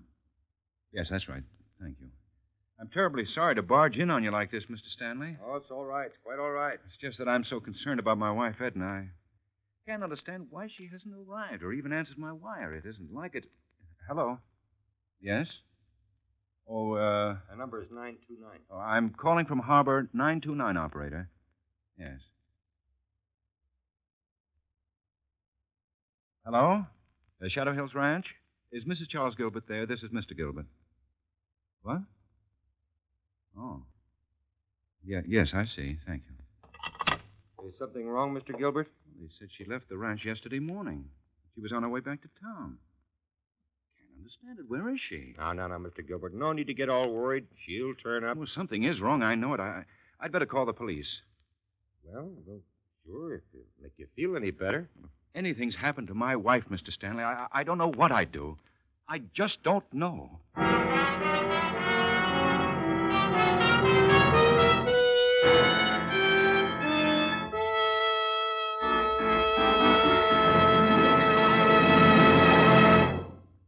Here's some hot weather mathematics for motorists. Take the temperature of the day, add 2,800 degrees, the temperature inside the cylinder head of the average motor. That adds up to a lot of heat. Good reason why your motor needs the protection of Signal's wonderful new heavy-duty type oil that's engineered to stand up under heat. New Signal Premium Motor Oil. Because it controls harmful engine deposits such as carbon, gum, and varnish, new Signal Premium keeps your engine clean, keeps hydraulic valve lifters from sticking, keeps oil rings free to seal in power and prevent oil consumption. And in addition, new Signal Premium stops acid corrosion. So you can now stop worrying about all these causes of costly repair jobs. Best of all, you get all this extra protection at no increase in price at Signal service stations. So if you want to keep maintenance costs down and your car's performance up, make your next oil change a change to this remarkable Signal motor oil that reduces engine wear due to lubrication 50%. Change to new Signal Premium Motor Oil.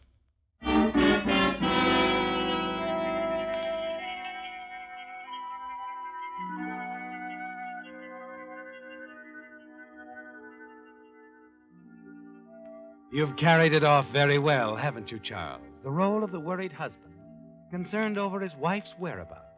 And your phone call to the police brings quick results.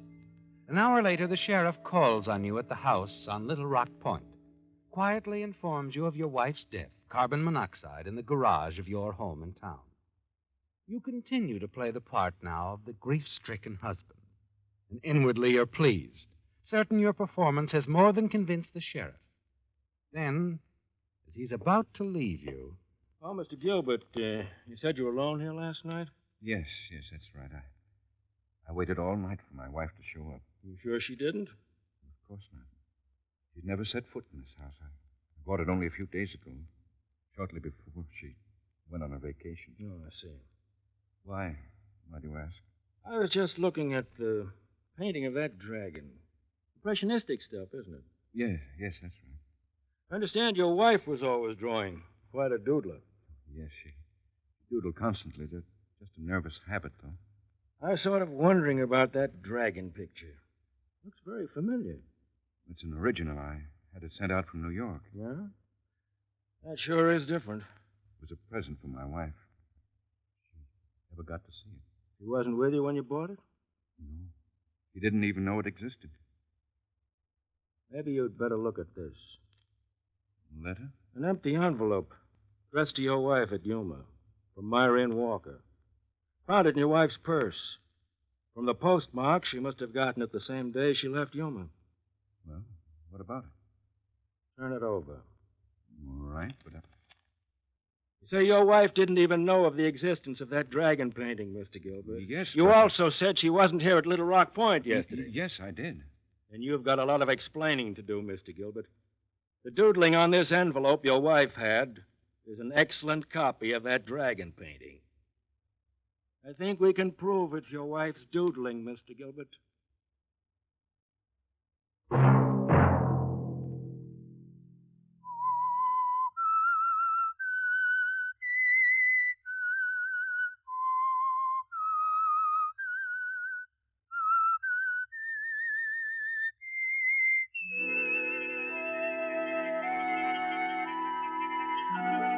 Let that whistle be your signal for the Signal Oil program, The Whistler, each Sunday night at this same time.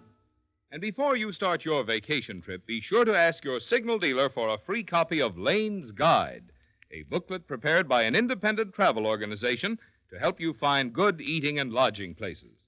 While no pocket-sized booklet can include all the good hotels, motels, and dining places, Lane's Guide covers a representative selection in hundreds of cities and towns. And a copy of this handy publication is yours free at Signal stations.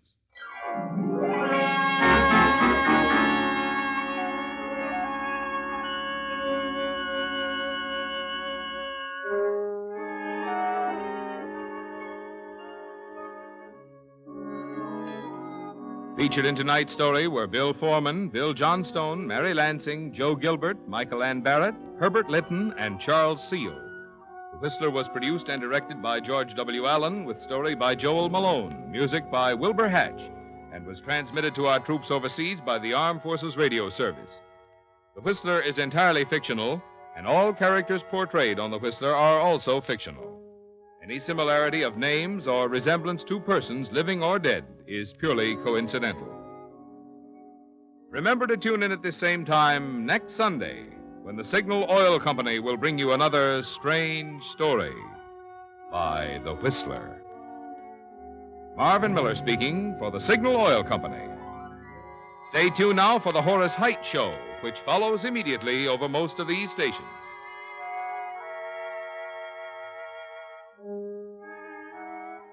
This is the CBS Radio Network.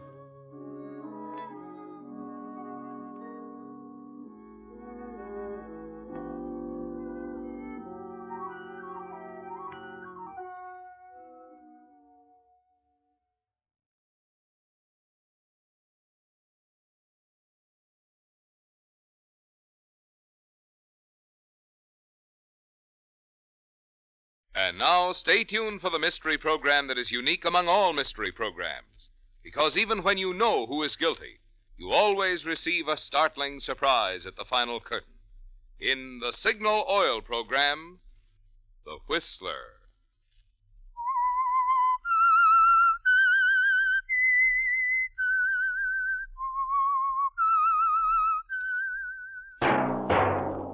Signal, the famous Go Farther gasoline, invite you to sit back and enjoy another strange story by The Whistler.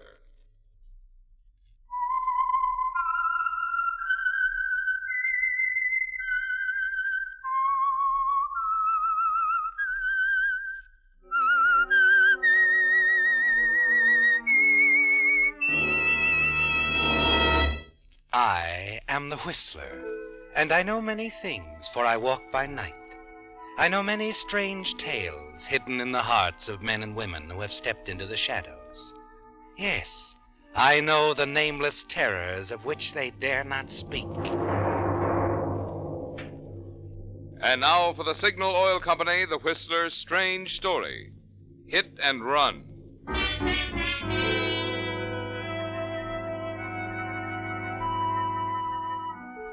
It was a quiet night for San Francisco, almost too quiet. The fog, drifting in from the Pacific, had hung lazily over the city's streets at first. then settled down heavily, thicker and thicker, blotting out everything. There was something ominous about it, even to an old San Franciscan like Hilary Gaines. And although he wouldn't admit it even to himself, he was wavering. Mildred's nervousness when he'd stopped by to pick her up made it worse. Here it was, he kept telling himself, the moment they'd both been waiting for, planning for, anticipating for so many months. The moment when she'd make the break with her husband once and for all, pack her bag and go away with Hilary. Yet something felt wrong somewhere. Maybe it was the fog, the stillness. All right, Hilary. I guess we're ready. Now, put your bags in the back, dear. Did you leave a note? Yes, he ought to be home any minute. Oh, probably in a bar somewhere. Come on, let's go. Well, what's the matter? I don't know. Oh, now, wait a minute, Mildred. I have the strangest feeling. Somehow, I'm afraid, Hilary. Oh, don't be ridiculous. Afraid of what? That's just it. I don't know. Well, neither do I. Come on, get in.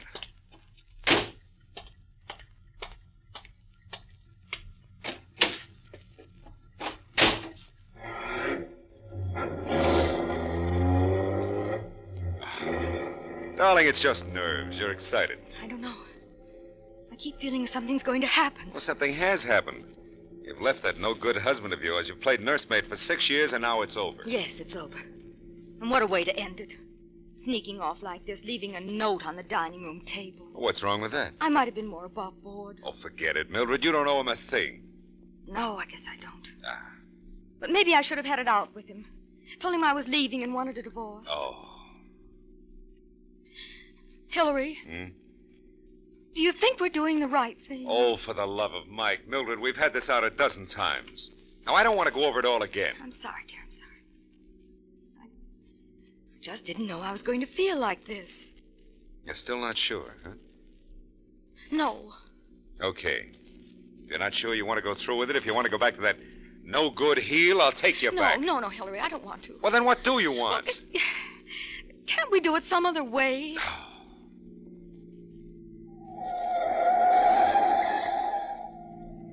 As long as you don't know what you want, You're going back? Yeah, I'm going to take you back. And if there ever is a next time, make sure you know what you want. Oh, this blasted fog. I can't see. Slow down, Hilary. What time is it? 5 to 7. What time's your husband get home? 7, usually. All right, we might make it.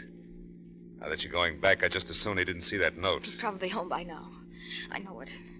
Oh, Hilary, look out, that man. You hit him. Here he is, over here.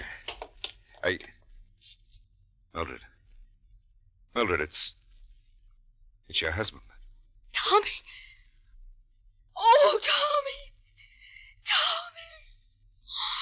We've got to get into a hospital. Wait a minute. Oh, it's too late for that. He's dead. I told you. I told you there was something wrong. Oh, it's my fault, Hilary. It's my fault. Mildred. We should never have done... Ow! Hilary! Now, quiet. Listen, Mildred, there's nothing we can do for him now. We've got to get out of here. What? People know about us, Mildred. They'll never believe it was an accident. They'll say we killed him on purpose. Come on, I'm going to take you home.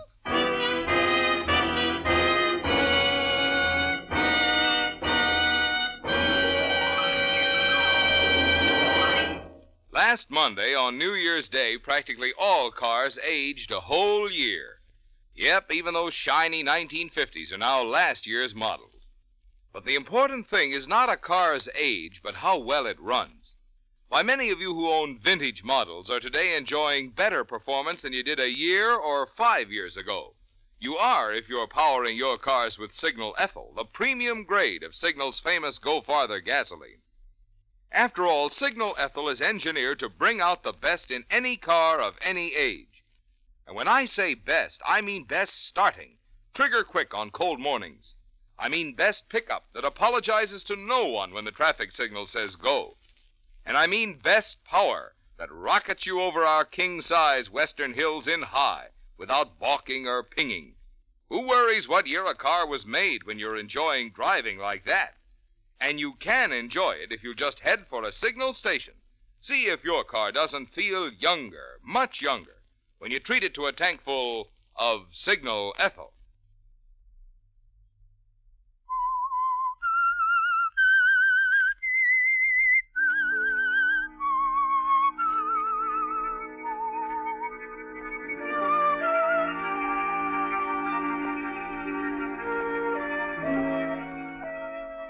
So you made a decision, didn't you, Hillary? You had a choice and you made it. You figure it's far safer to take a chance on getting caught on a hit-and-run charge than it would be to face the police and the prying neighbors and try to explain that it was pure coincidence that caused you to run down Tommy Hardwick a few blocks from his home. Pure coincidence that you happened to be riding with his wife, Mildred, at the time. Yes, it flashes through your mind during the few seconds you and she stand there in the fog, looking down at him. And you think it over carefully as you drive her back to her home. You better sit down a minute, Mildred. Oh. Did it really happen, Hillary? Huh? Did we do it? Is he dead? Now, take it easy, dear. It's going to be all right. Doesn't seem real. The fog, the silence, looking down at him lying in the street. Oh, Hillary. Mildred. Hillary, I can't help it. What have we done? Now, listen to me, Mildred. We've got to talk. I can't. I can't think about it anymore. I said listen to me. Please, Hillary. Please don't. Oh, I know. I'm sorry. But, darling, you may as well face it. There's only one way out. Somebody may have seen me. No one saw us. Now, listen. We've got to play it straight. What? Here's what you've got to do.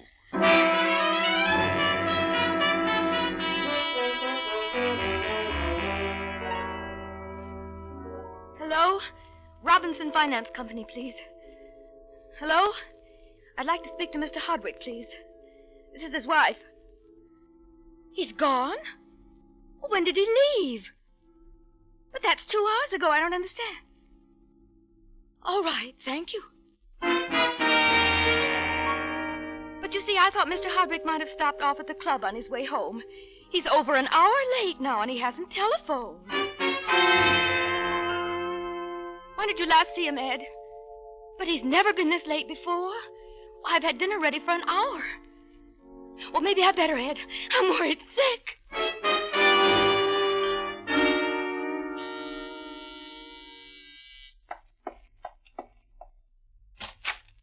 Mrs. Hardwick?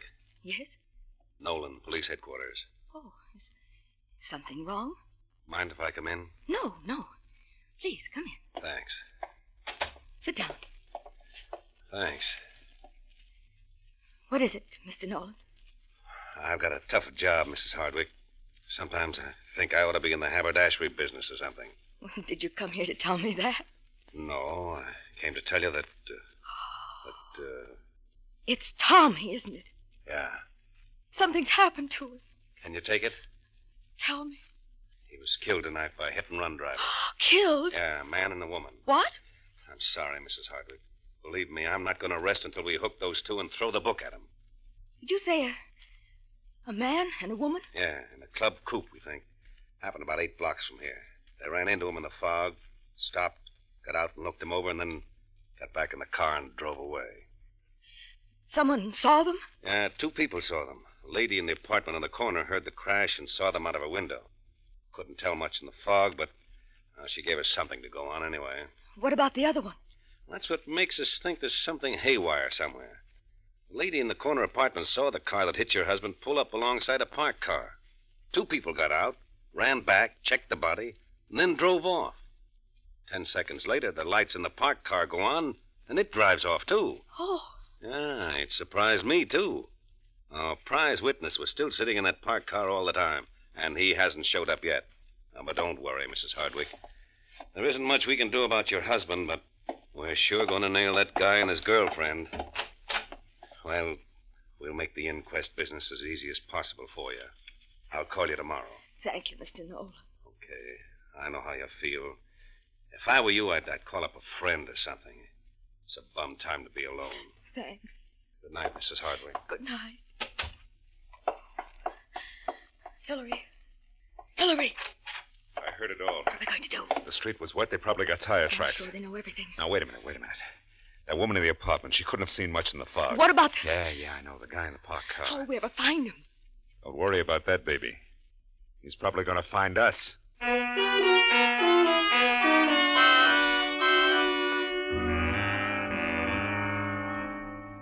Yes, Hillary, the man in the parked car is a problem, isn't he? It's obvious he saw everything. He was close enough to even see your license number in the fog. Close enough to hear what you and Mildred said to each other before you drove off.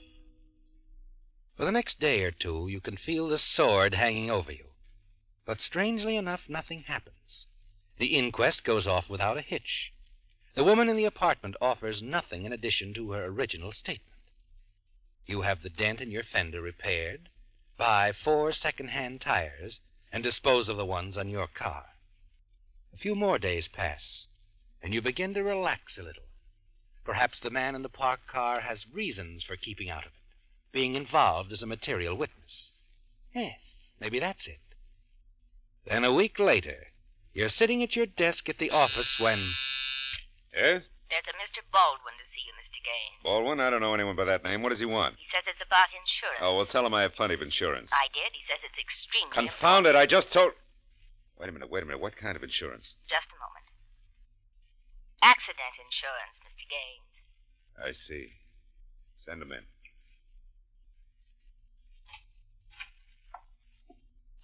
I apologize for intruding, Mr. Gaines. I realize you're a busy man. Sit down.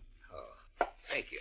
To set you straight, Mr. Baldwin, I'm already insured to the hilt. My lawyer advises me I'm covered for all possible contingencies, Of and course. My card, Mr. Gaines. Oh? I've been connected for some years with the Valley Indemnity, most reliable company. I see. And in addition to the coverage the company offers, I do a little underwriting on the side. You see, although the insurance business is one of our oldest and most venerable professions, we have yet to devise a policy which covers all risks. What do you mean by that? The human factor, Mr. Gaines, is one that no one has ever been able to reduce to statistics, and consequently is a risk no company can afford to underwrite. Please, be specific. Well, you are obviously a man under pressure, Mr. Gaines. I dare say you're in need of the type of coverage I'm offering at this very moment. You see, I'll protect you from loss resulting from, shall we say, hasty and unwise decisions. See here, I've had... Just a moment, Mr. Gaines. To be specific, the decision you and Mrs. Hardwick made the other night at 15th and Maple Streets. I happened to be there at the time, and I said to myself, now there is a man who needs insurance. I see. And what about the premium? I thought you'd understand. Of course, I'll write up our customary public liability policy. That doesn't amount to very much. But the premiums on the other coverage run rather high, Mr. I expect they do. Shall we say an even $500 for full coverage? And how long does the coverage last? I've been thinking for some time about changing my connections. They tell me there are lots of opportunities in South America. When are you leaving? Very soon, I hope. So do I. All right, Mr. Baldwin, I'll buy you a policy. And I hope you're not kidding about South America.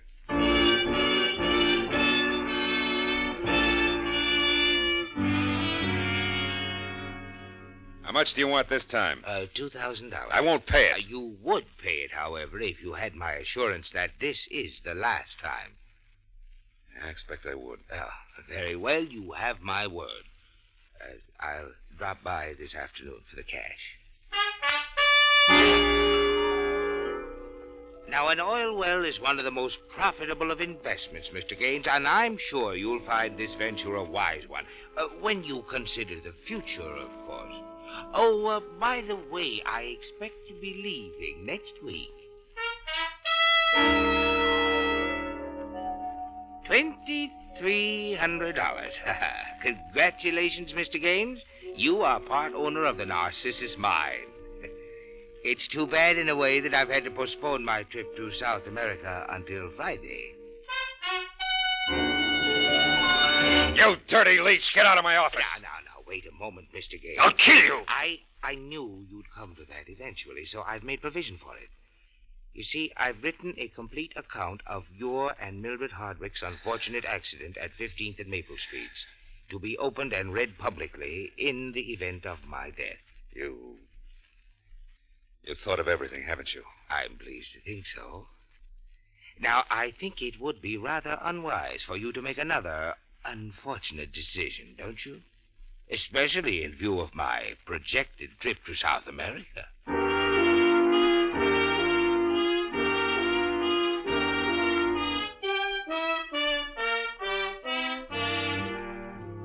You're helpless, aren't you, Hillary? There's no way out now. You change inwardly as things go on. What was anger and outrage have turned into fear. But Mr. Baldwin's periodic visits have made quite a dent in your assets, haven't they, Hillary? The day isn't far off when there'll be nothing left to pay him.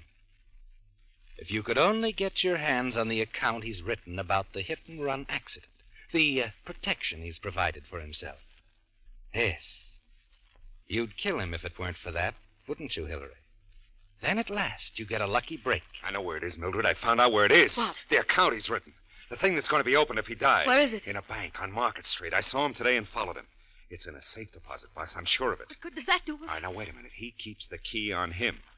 I was standing in the crowd when he took it from his pocket and went into the gate. Hillary, you're not going Never mind, Mildred. Let me make that decision.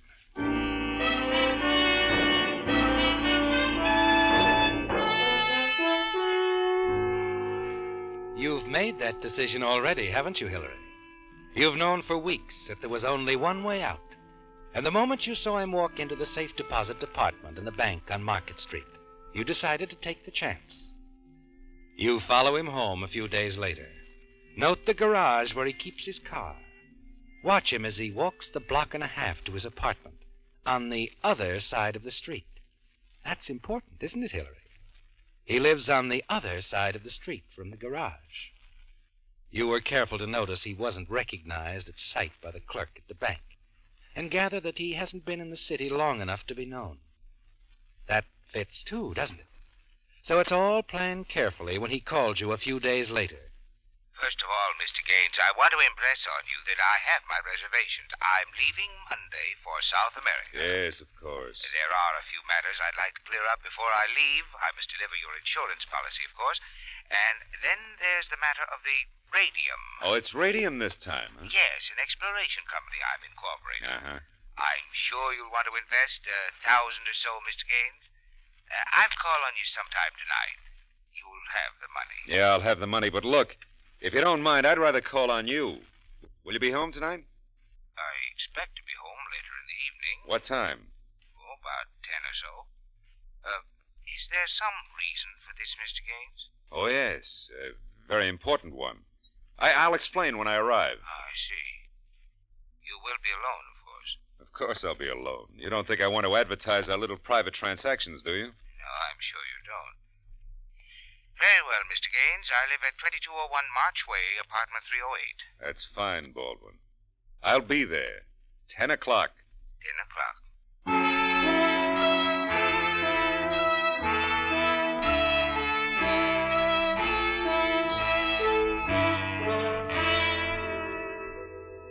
Yes, Hillary, it's all planned, isn't it?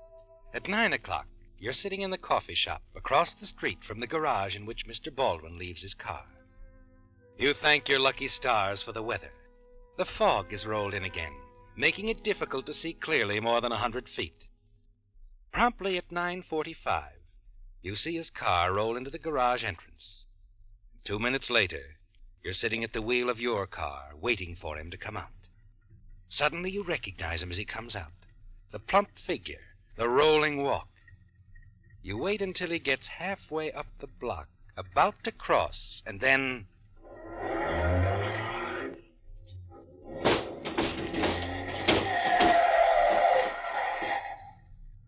There's your payment, Mr. Baldwin. He's dead, all right. Now the keys. His wallet. There we are. Oh, hey, what's happened here? Oh, officer, I'm afraid. Yeah, let me see. Yeah, well, it looks like... Yeah, he's dead. Good thing you stopped. I'd hate to see you pull a hit and run when it was his fault. Those dumb pedestrians. What's that? I'll have to take your name, of course. You know who he is? Why, no, I don't.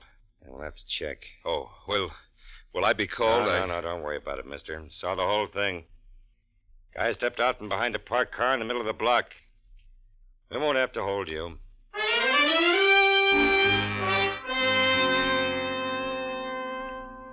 That was unexpected, wasn't it, Hillary?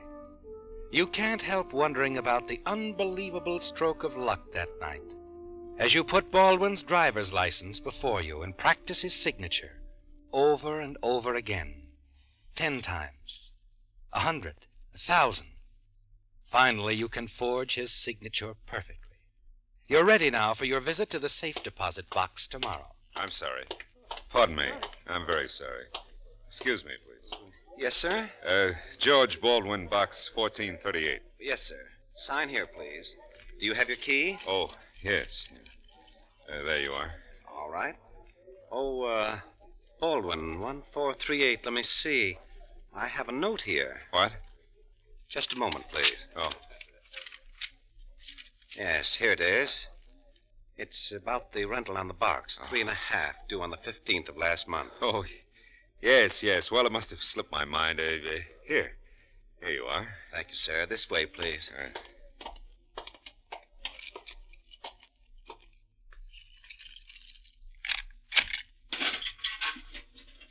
You can take it in one of those booths over there. Thank you.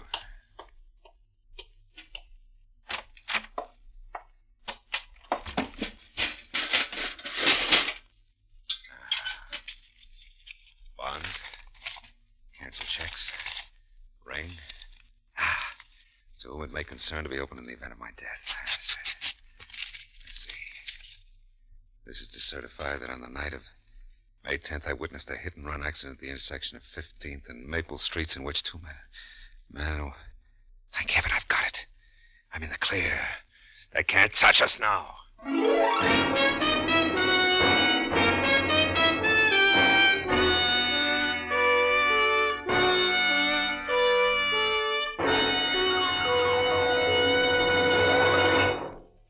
You card players have no doubt been hearing and reading about that exciting new version of canasta called Hollywood 3-Deck Canasta. Now, a 12-page booklet giving complete rules for this fun-filled new game is waiting for you free at any Signal service station. Naturally, these booklets will go fast when even such a card expert as Robert Lee Johnson, the only Pacific Coast member of the National Canasta Laws Commission, says of the game, "You'll never know how much fun cards can be until you've played Hollywood Canasta. This new 3-deck game has completely replaced 2-deck canasta with all my friends in Hollywood. No wonder leading department stores in 32 states are now selling this booklet. But you needn't pay a cent. If you'd like a copy for yourself or some card-playing friend, they're yours for the asking if you just stop by a Signal station soon. Tomorrow, sure, or even better, tonight. No purchase required, no obligation.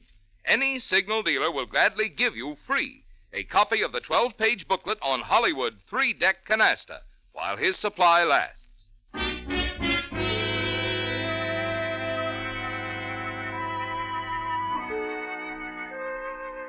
So things are looking up, aren't they, Hillary? It isn't hard to find answers for the routine questions they ask you at headquarters later that day. You obeyed the law to the letter, didn't you? Stopped immediately, did everything you could for the victim, cooperated with the officer. You're sure now that they can't touch you, now that the letter marked "to whom it may concern" is gone, the wallet and the keys disposed of.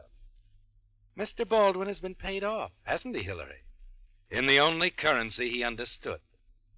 But a week later, when you drop by to see Mildred, you find her a little skeptical. Hillary, dear, you shouldn't have come. You know we agreed it was best to stay apart until Mr. Baldwin... Don't worry about Mr. Baldwin, Mildred. I told you he won't be back. But how can you be sure? He's a chronic liar. Everything he's told you, everything he promised. I told you he's through. I had it out with him once and for all. I don't believe it. He'll be back. He won't stop until you've given him every penny you have. Mildred, honey, will you please forget Mr. Baldwin? How can I? He's ruined everything we've ever... Who's that? I don't know. Answer it. I'll be in the bedroom.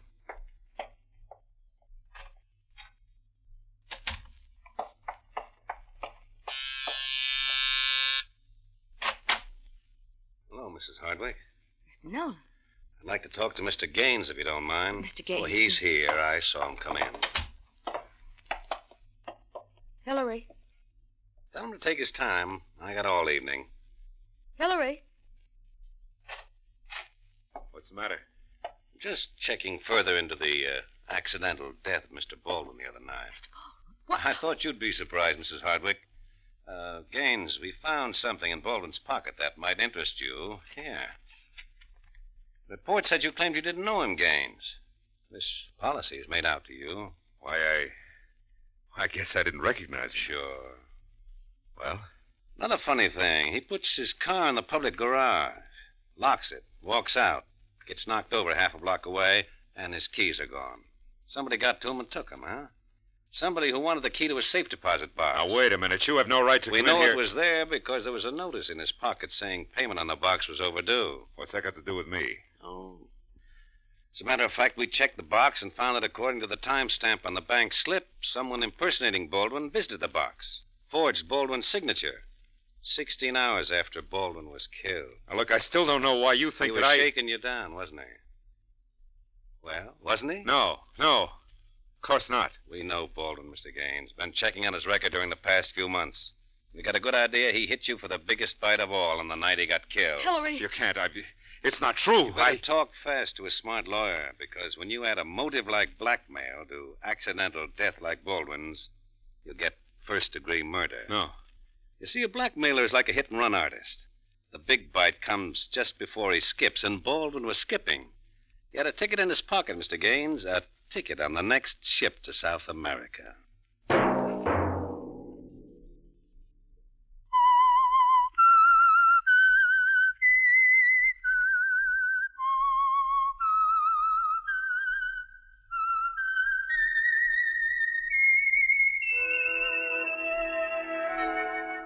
Let that whistle be your signal for the Signal Oil program, The Whistler, each Sunday night at this same time. Signal Oil Company has asked me to remind you again that if you want a free copy of that 12-page booklet on the exciting new 3-deck card game, Hollywood Canasta, you'd better stop by a Signal station soon so as not to be disappointed. No purchase required, no obligation.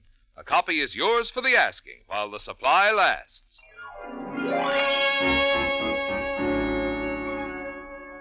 Featured in tonight's story were Bill Foreman, Gerald Moore, Lurene Tuttle, Ed Begley, Marvin Miller, and Herb Litton. The Whistler was produced and directed by George W. Allen, with story by Joseph Cochran, music by Wilbur Hatch, and was transmitted to our troops overseas by the Armed Forces Radio Service. The Whistler is entirely fictional, and all characters portrayed on The Whistler are also fictional. Any similarity of names or resemblance to persons living or dead is purely coincidental. Remember at the same time next Sunday, another strange tale by The Whistler. Marvin Miller speaking for the Signal Oil Company. Stay tuned now for Our Miss Brooks, starring Eve Arden, which follows immediately over most of these stations. This is CBS, the Columbia Broadcasting System.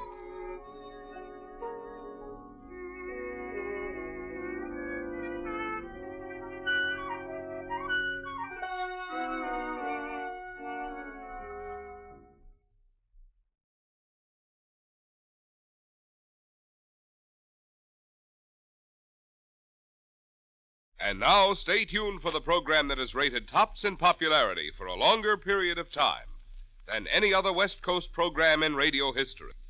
The Signal Oil program, The Whistler.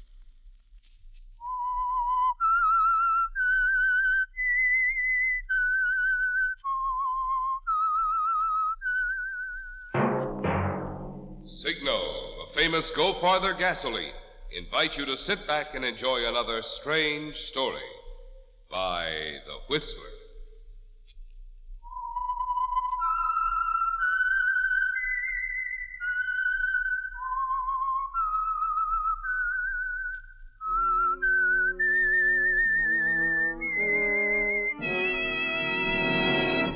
I am the Whistler, and I know many things, for I walk by night. I know many strange tales hidden in the hearts of men and women who have stepped into the shadows. Yes, I know the nameless terrors of which they dare not speak.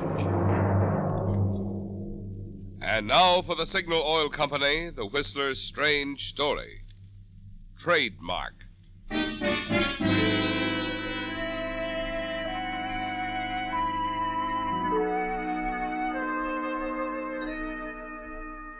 The car, speeding up the rain-swept mountain road, rounded a final curve, then swung in sharply until its headlights pierced through the night to pick up the cabin set well back from the road. As the car skidded to a stop in front of the cabin, the woman at the wheel leaped out and ran for the shelter of the veranda. There, she paused only a moment to catch her breath before pounding heavily on the door. Open up! Cecile! Open up! Cecile, I'm not going away. You're going to talk to me. Cecile! Oh, Cecile. Hello, Martha. You've got to talk to me. You've got to listen. Oh? I don't have to, but I suppose I shall. All right, come inside. Sit down if you wish. No, I'd rather stand. Cecile, you've got to understand about that money from the firm. I believe I understand only too well, Martha. You've embezzled us. Cecile, I've been very important to your organization up until now. Up until now, you certainly have. Your ideas for merchandising and promoting cosmetics by Cecile have been superb, Martha. Simply superb. Then your inventiveness, development of perfumes, lipsticks, excellent. I'm sure this new lipstick you've worked out will prove a smashing success, a real innovation. However, you've also been stealing us blind. Please, Cecile. Sorry. I'm going to discuss the whole thing with Jason in the morning. But if you do that, If I do that, you're through. Yes. He's the backer. The money bags. Why, I'd be a confederate, a fellow conspirator if I failed to tell him of your indiscretion with company funds. You've always hated me, haven't you? Because you've always hated being just a figurehead, a name Cosmetics by Cecile. My ideas have put you on top, and now it's crowded there. A little. Yes. They can probably accommodate you at the inn in the village, Martha. I can't permit you to stay here. So that's the way it's going to be.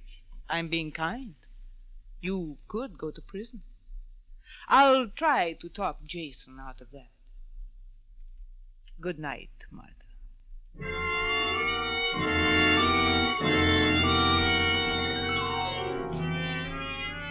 Walking out of the cabin, you want to whirl and tear her to bits, don't you, Martha? Yes, but you don't. You know when you've been defeated. And you know, too, as you drive back toward the inn at the village, that you might as well forget it. Might as well drive on back to Los Angeles in your apartment. But somehow you want to think it through, and you decide to stay on the scene. Besides, there's the storm, the rain, and the inn looks warm and inviting as you run your car into the shed garage, pick up your overnight bag, and go inside. The desk clerk is friendly, and they do have a room. 207, Miss Collins. Just sign here. Yes, thank you. I'm sorry, the room is in the back of the building, overlooks the alleyway, but That's then... all right. It's all right. The trip was unexpected. See, you have a bar. Oh, yes, and still open. Well, I'm cold from the drive. I think I'll have a nightcap. Go right in, Miss Collins. I'll have the boy take your bags up to the room. You just take your time. Thank you. Boy! Oh, boy!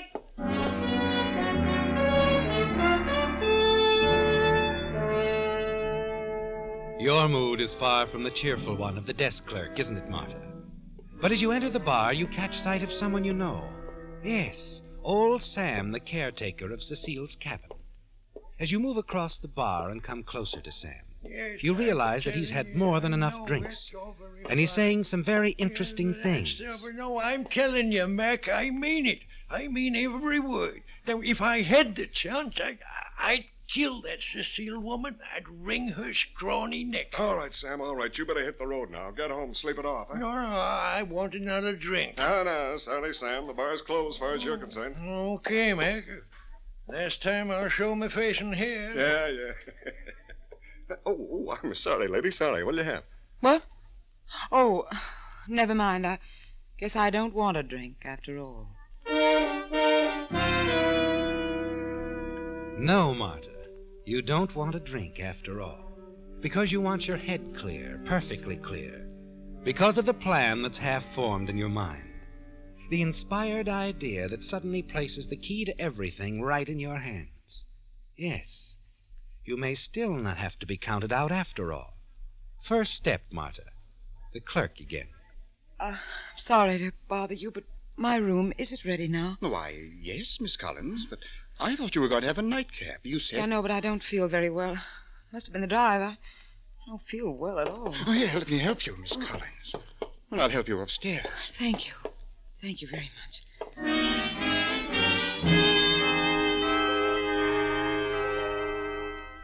He helps you to your room, doesn't he, Martha? Very concerned. And then he calls the maid, has her stay with you as you get ready to go to bed. And then, to make it all just right... Maid. Yes, sir? Could you tell me, would it be too much trouble for them to bring me some hot broth or a toddy or something? Oh, not at all, miss. I'll tend to it myself right away. Mr. Hensel's very worried about you. You watch her go, Marta. Smile to yourself. And then ask the obliging woman to sit with you as you drink the warm broth she brings. Then you're ready for the next step. Oh, it's so much better. I think I can sleep comfortably now. Of course you can, and you won't be disturbed, ma'am. Mr. Hensel was so sorry he had to give you a back room, but I think they're much quieter. Oh, I don't mind, but you will remind him I don't want to be disturbed, won't you? No, you just leave it to me, ma'am. And if there's a thing you want, just anything at all, will you just call the desk? I will, yes. Thank you. Good night, ma'am. Sleep comfortable. You've arranged your alibi, haven't you, Marta? You watch the maid go, then throw back the covers, quickly put on your clothes, and move quietly out into the hall. You slip down the stairs, set the lock in the back door so you can re-enter, then hurry to your car and drive quickly through the storm to Cecile's cabin. Only this time, you go first to the little shack where the caretaker lives.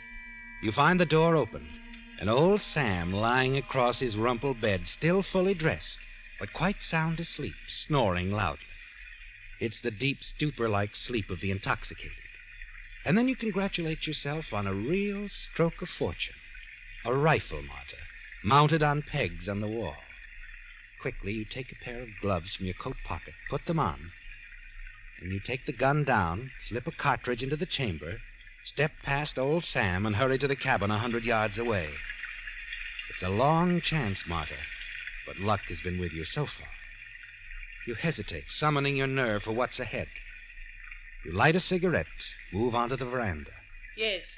You Yes, freeze it's at the very sound of important Cecile's that I voice. see you. Stand terror-stricken as you realize who she is talking to. All right, Jason. I'll be expecting you. 10 o'clock sharp. You breathe a sigh of relief, realizing that Jason Weatherby is not with Cecile, but only talking to her on the telephone. You find yourself praying that she doesn't say anything about you. Then, I have something to tell you, Jason, about Martha Collins. Something surprising. We'll talk about it tomorrow. Goodbye. you lift the rifle, lay it on the sill of the open French window. At the slight sound, Cecile turns quickly. Who's there? Goodbye, Cecile. Martha. I suppose we could say you counted me out too soon.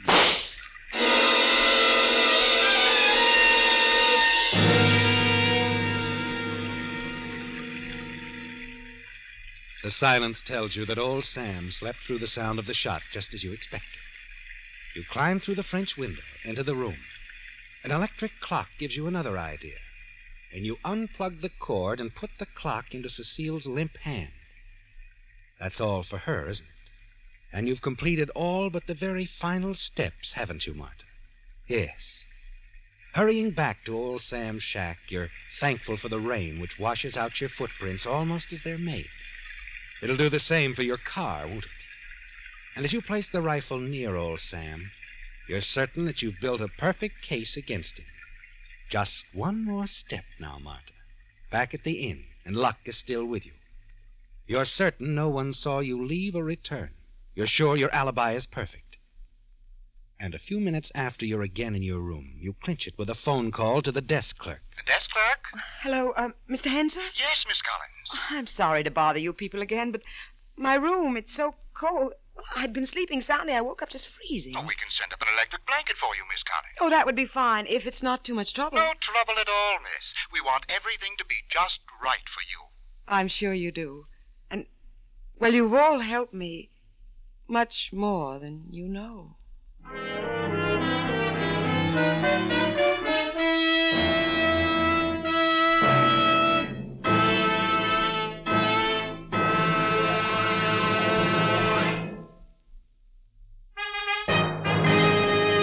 When you hear a fanfare, you expect an announcement, something new, something important. Well, tonight, Signal announces something excitingly new, something of major importance to every car owner. A new motor oil, so completely different, so vastly improved, it actually reduces by 50% engine wear due to lubrication. New Signal Premium Motor Oil. It's true. New Signal Premium Motor Oil is the result of years of research involving new scientific techniques never before available to the petroleum industry. Scientific techniques which are actually able to measure at the very instant it happens exactly how much wear takes place under every different driving condition and at all rates of speed. Then engineers set out to develop new compounds, new lubricating qualities to reduce wear under not just one, not just two, but under all driving conditions and speeds. Now this amazing new product is ready for you at Signal service stations. The new Signal Motor Oil that reduces by 50% engine wear due to lubrication. New Signal Premium Motor Oil.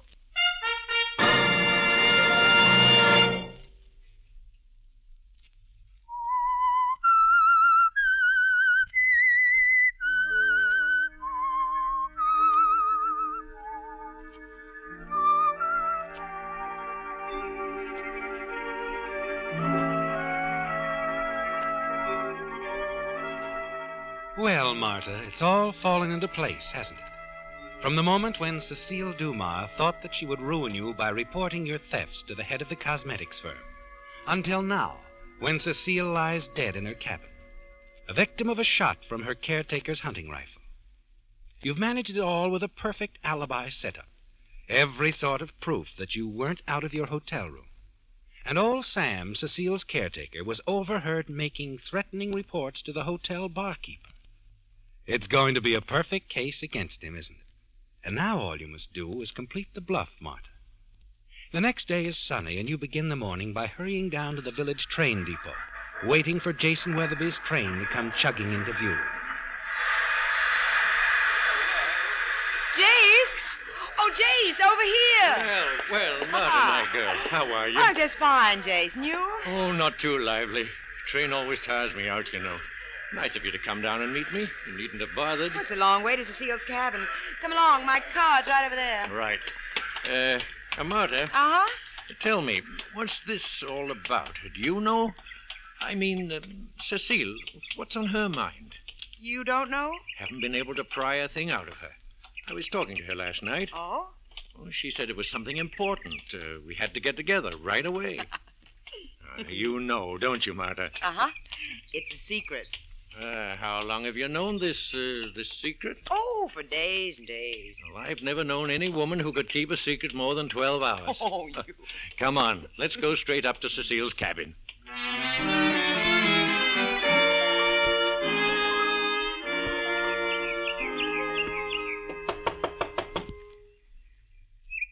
Funny, she doesn't answer.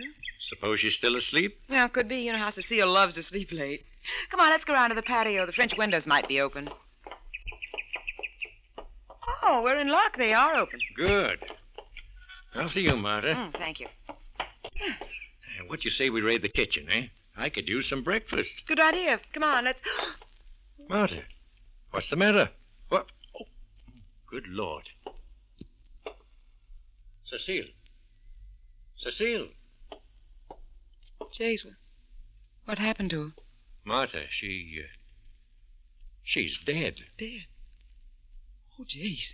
Now, easy, my girl, easy. Better sit down. I'll be all right. Jace, how horrible. She's been shot. Shot? An accident? Well, I don't see the gun around anywhere. You mean it was... Well, she must have been standing right here when it happened. You see, when she fell, she knocked these things off the desk. The clock, too, pulled the cord out of the wall plug. Yes. Stopped a few minutes after 10. Now, wait a minute. Must have happened right after I got through talking to her on the phone. I called her at 10. Oh, was she alone at the time? I don't know. Well, what did she say? I mean, was she expecting anyone? Oh, not that I know of. We just talked about my coming up here and about you and that surprise. Oh, well, it's only a new lipstick I've perfected, that's all. Oh, Cecile just went on to complain about things in general. You know, the plant and the place here, Sam, the caretaker. Jace. What? Sam, where do you suppose he is? Strange he didn't hear the shot. Let's investigate. Say, that's right. Come on, let's see if we can find him. This way, Jace. His cabin's around back. Uh-huh. Of course, he might not have been around last night when it happened. That's possible. According to Cecile, he spent a lot of time in the village. nearly every evening, visiting the bar. Oh, Jace, look, his cabin door, it's wide open. So it is. Sam. Oh, Sam. Sam, are you... Jace, he's not. No. Oh. No, just asleep. Whew. Sound asleep. Look on the floor at the foot of the bed. A gun. Yes. I wonder... Jace, what are you going to do? I could wake him up. We'll get to the bottom of this. Oh, no, wait a minute. He might be dangerous. I think we better call the sheriff. Yeah, you're right, Martha. Yes. Yes, we'd better call the sheriff.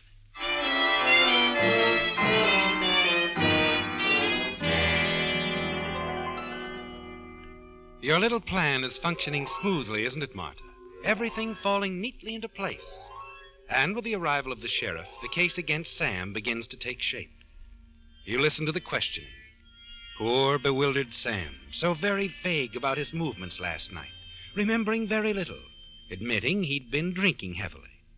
Finally, it's over, and the sheriff takes him away for further questioning. Late that afternoon, as you sit on the veranda of the inn with Jason, the sheriff joins you. Were you at Cecile Dumar's cabin last night, Miss Collins? No, I talked with her on the phone before I left town. When I got here, the weather was so bad I didn't go to the cabin. Mm-hmm. You came straight to the inn? Yes. I retired early, about 9 or so. Yes, we found that out from the desk clerk and the maid. But you were in the bar around 8 o'clock? Yes, I was. Sam was there, too, wasn't he? Yes, I believe he was. The bartender tells me Sam was in a very ugly mood. Actually threatened to kill Cecile Dumar. In his own words, he was going to wring her neck one of these days. He said that, Sheriff? Yes. And the bartender remembered you being there at the bar, too, Miss Collins. Thought you might have overheard Sam make that statement. Why, no. Okay. You wouldn't be wanting to protect Sam, would you? Maybe you don't think he did it. Well, I don't know. We're sending Sam to the gas chamber. It's not going to bring Cecile back. Poor, sweet, dear Cecile.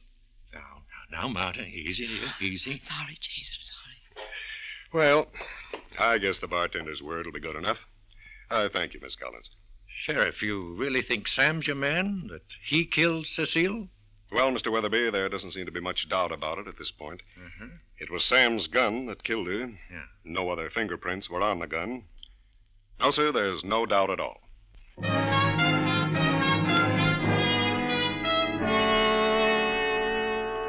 You spend the rest of the day in the quiet of your room, in seclusion, don't you, Martha? Grieving over the loss of your dear friend, Cecile Dumar. And you're confident that you're in the clear, that Sam, the old caretaker, will be convicted of the murder. Then that evening, shortly before you're to meet Jason for dinner, you stroll into the cocktail lounge, and you're sitting there sipping a martini when someone slides into the booth. Hello. Hello. Mind if I join you? My name's Fuller. Ned Fuller. Well, I don't seem to remember. No, we've never met before. Miss Collins? Oh, you know me. Do I? Yes, I know you very well. Very, very well. What does that mean? Well, it so happens I'm a private detective. How nice. And I know a lot of things about you. Such as? Oh, you're 28. You've been married and divorced once. You've been with Cecile's Cosmetics for 5 years. Now a partner in the firm. And you've been dipping into the till. Ah, you spilled your drink. See here, what do you mean I've been look dipping so into the... shocked. And don't try to deny it. You see, I'm the guy who found out you were copying the company dough. You? Uh-huh. Cecile Dumar hired me. I see.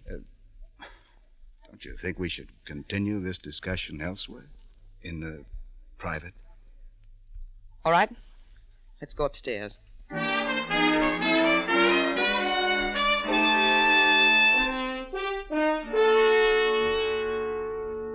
So you see, Mr. Fuller, it was all arranged. I talked it over with Cecile before I left town. She wasn't going to say anything, and I was going to pay back the money, every cent of it. Well, that was nice of Cecile, wasn't it? Mind if I fix myself another drink? Oh, no, let me. No. You just sit right here. I'll manage. All right, Mr. Fuller. Make it Ned, Ned? That's better. You know, I'm glad we had this little chat. So am I. I really saved you a lot of trouble. After all, if I'd told the sheriff about all this, well, he'd been around with a lot of questions. Embarrassing questions. Yes, I know. The motive, you know. After all, she could have sent you to prison. Of course, but as I told you... Yes. You two girls had it all straightened out. Yes. Sit down, Ned. Thanks. You have a cigarette? On the table right there at your elbow. No, thanks. This is interesting. What is? It's the same brand. What are you talking about? Oh, I didn't tell you. You see, I found a cigarette stub on the porch of Cecile's cabin. Oh? The way I'd figured it, the killer must have smoked it while waiting there on the veranda by the French windows for Cecile to show up. I see. And the brand name on that cigarette is the same as this one. Well, this happens to be Cecile's brand, too. It might have been her cigarette. She could have tossed it out the window, you know. It's the standard brand. Anyone might have smoked it. Say, that's right, isn't it? Yeah. Yeah, that figures. Besides, I wasn't near the cabin last night. I went to bed here about 9 o'clock. The desk clerk and the maid can tell you that. You know, I'm glad I didn't go to the sheriff. So am I, Ned. And I won't be unappreciative. That... Of course, it'll be a while yet before I'm able to get my hands on some cash. Sure it will. Time will take care of that, huh? I was worried about money now. You know, Ned, I think we're going to get along very well. The two of us. I think you have something there. Ned. No. Yes, I'm sure we're going to get along very well together.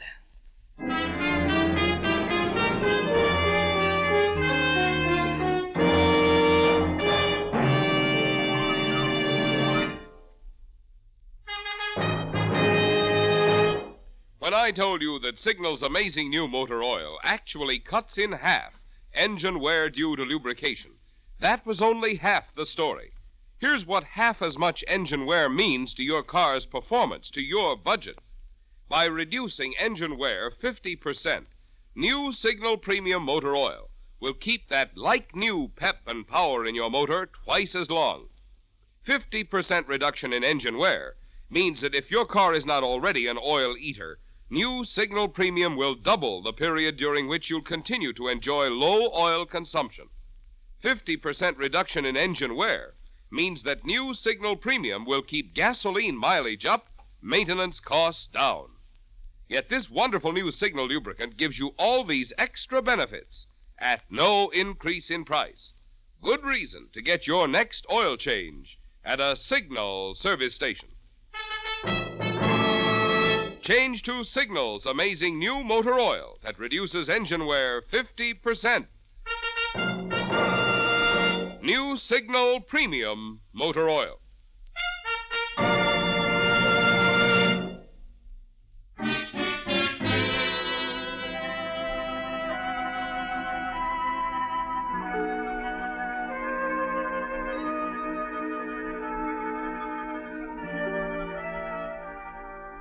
The threat is gone now, isn't it, Martha?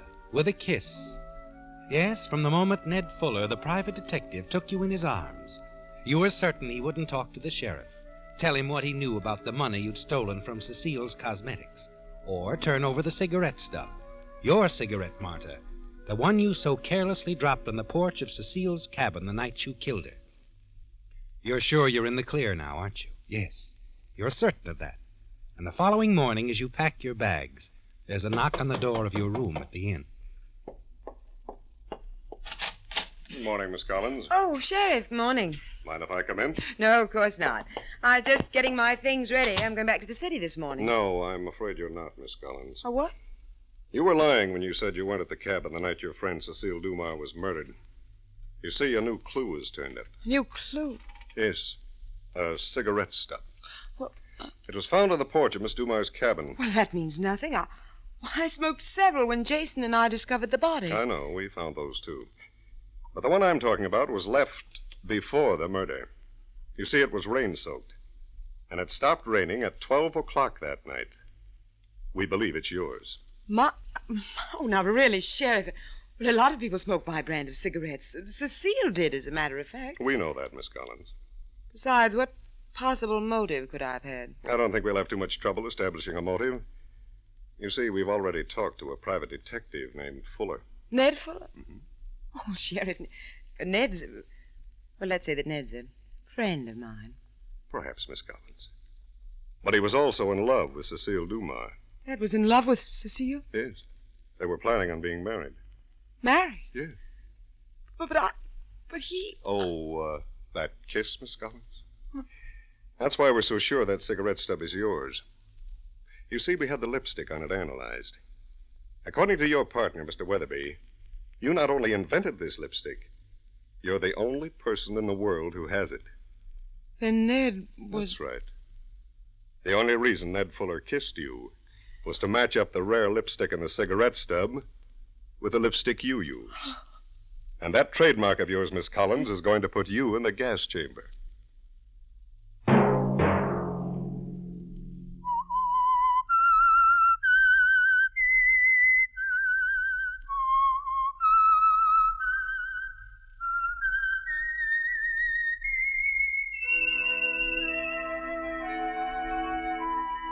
Let that whistle be your signal for the Signal Oil program, The Whistler, each Sunday night at this same time.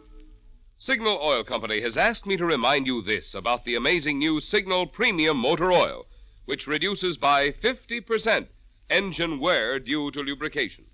It's available only at independent Signal service stations from the same friendly dealers who help you go farther with Signal gasoline.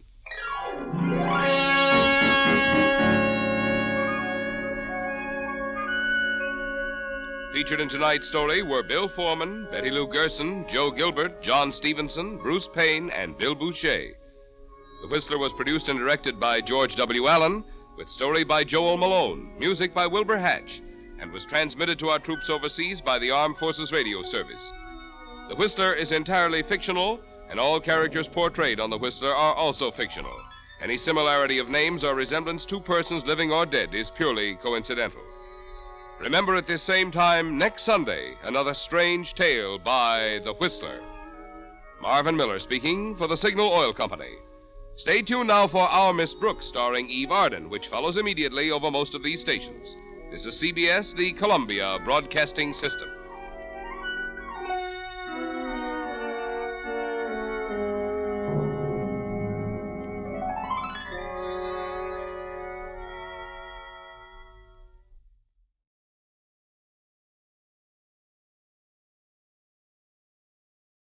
And now, stay tuned for the program that has rated tops in popularity for a longer period of time than any other West Coast program in radio history. The Signal Oil program, The Whistler.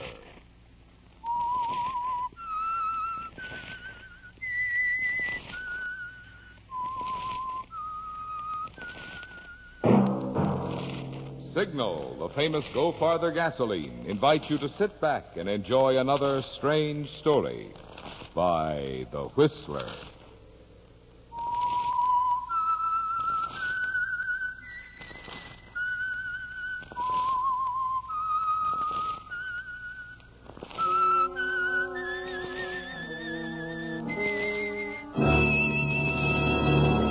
I am the Whistler, and I know many things, for I walk by night.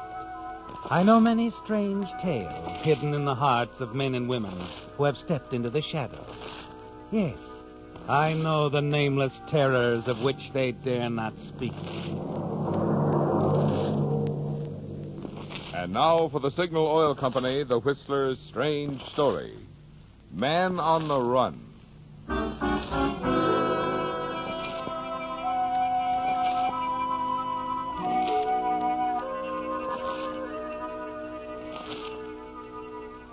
It's night, but the usually quiet countryside near Connorsville is far from quiet. The man on the run could hear the sharp, baying cry of the dogs as he pushed through the marsh waters and darted behind a protective growth, drew back into the shadows, panting and fighting for breath as he peered out, saw the unmistakable glint of moonlight on a sheriff's badge, and knew that only a few feet away from him, calling out orders, was an officer of the law, determined, persistent. You wonder if it's all over, don't you, Corey? If the dogs will somehow catch the scent, even though the marsh water has helped you so far. You'll be caught if the dogs change their course, and let the sheriff and his troopers know how very close they are. You wait, frenzied and afraid, and listen as someone approaches the sheriff. Right, who's there? Just me, Sheriff. Oh. I got the farm adjoining here. Wondered what's up. Oh, robbery. Ainsford's place up on the hill. Oh. The old lady surprised the thief, tried to stop him. But he shot her down with her own gun. She's dead, old Mrs. Ainsford? Well, she sure is. We'll get him. Got away into this marsh here. You've got the dogs covering it? Uh-huh. Servant there on the place, so I'm run in. Dogs will have trouble, won't they? All this water. Well, it's not making it any easier for them. But my men are fanning out, surrounding the swamp. Poor old Miss Ainsford. Why, I was talking to her only the other day. Never could see why she didn't have her niece or somebody staying with her. I know. Just the servant and the chauffeur. The chauffeur was away, too, tonight? Yeah, that's right. And the servant, did he get a look at the man, Sheriff? A good look? So that you know who he is? No, that's one thing against us. We don't know the killer, but we'll get him. I say, those dogs are working fine. This would happen in one of the few really heavy marsh areas in California. And the woods adjoining. Won't be easy, Sheriff. Sure like to help. Why, you knew Mrs. Ainsford pretty well? Sure did. Sold her that house when she moved here. That's why you're facing this marsh problem right now. She liked it. Reminded her of the swamps down south. Oh? Well, I'll settle for good solid ground, thank you. Especially when I'm conducting a manhunt. Guess I'd better get over there. I'll go along if you don't mind. All right, come ahead. Oh, but be careful. This man's desperate. He's dangerous.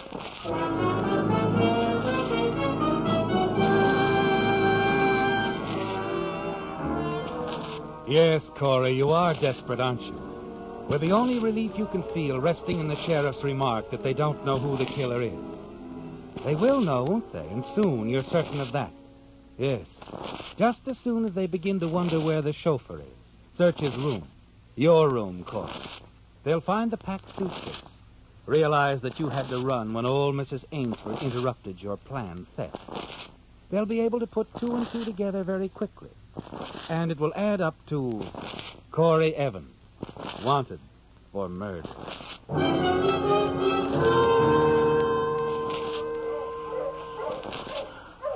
I've got to get away. Got to get away. A train. If I can only make it.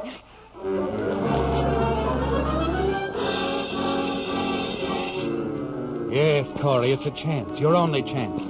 And you start off toward the railroad tracks, running, half stumbling through the trees and the brush. And then you break into the clear and hurry alongside of the tracks, praying that it's a freight train, that it's moving slowly enough. And then... Hey, stop in the name of the law.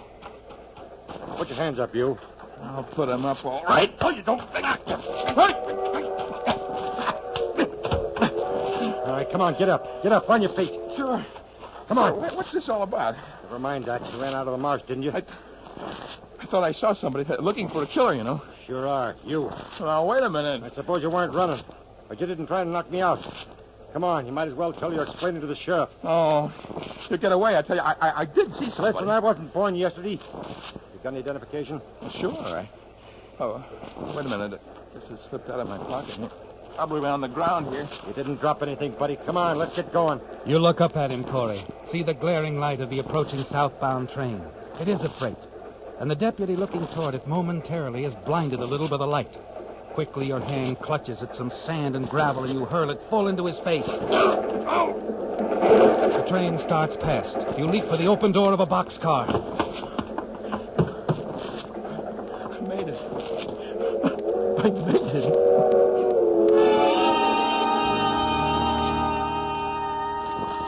Yes, Corey, you've made it. And luckily it's headed south toward Denton, the next town where your girlfriend lives. You're sure she'll help you. You'll have to drop off there anyway, won't you, Corey? Because even the darkness of this boxcar won't mean very much when that deputy gets a report back to the others and they phone ahead about you.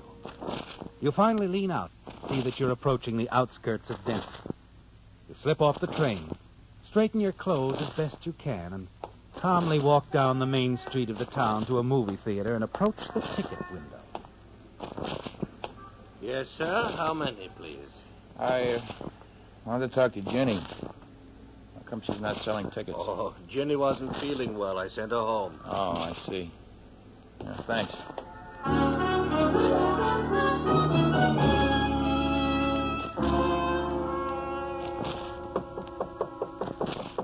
Jenny. Jenny.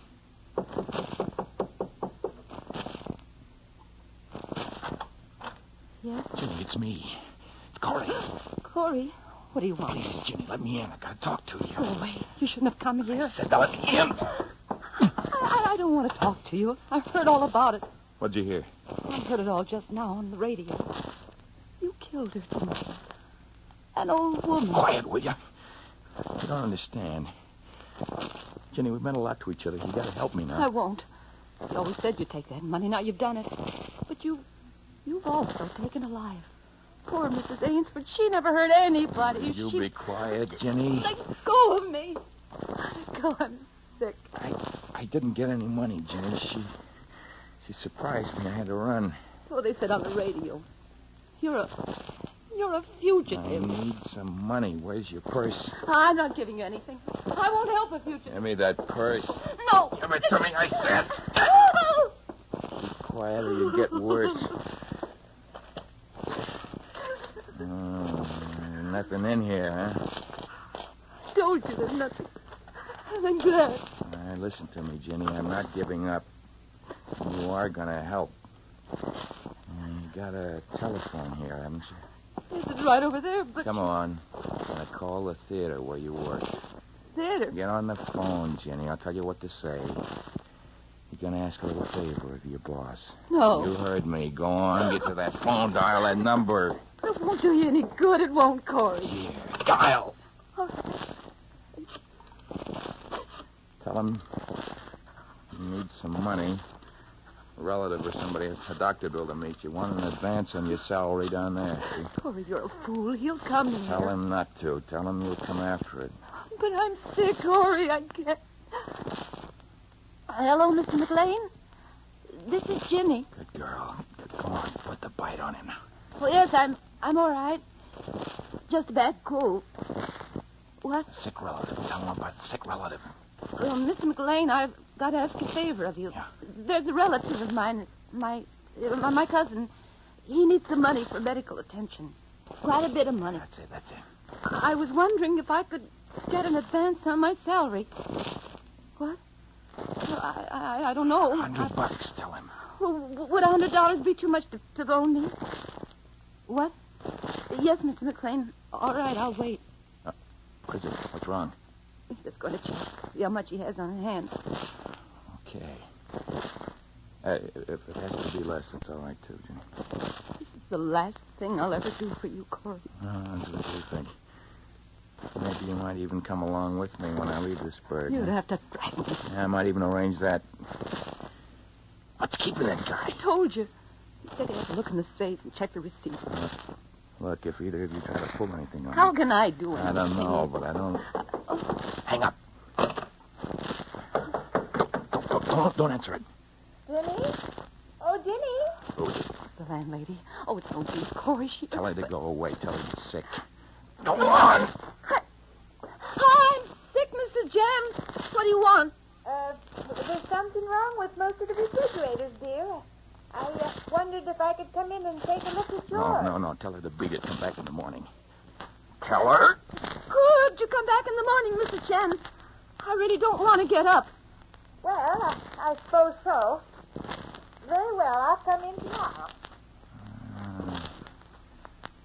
Something fishy. Something wrong out there. Corey, you might as well give up. You won't get away with it with killing somebody. Come on, open up, young lady, right now. This is the police.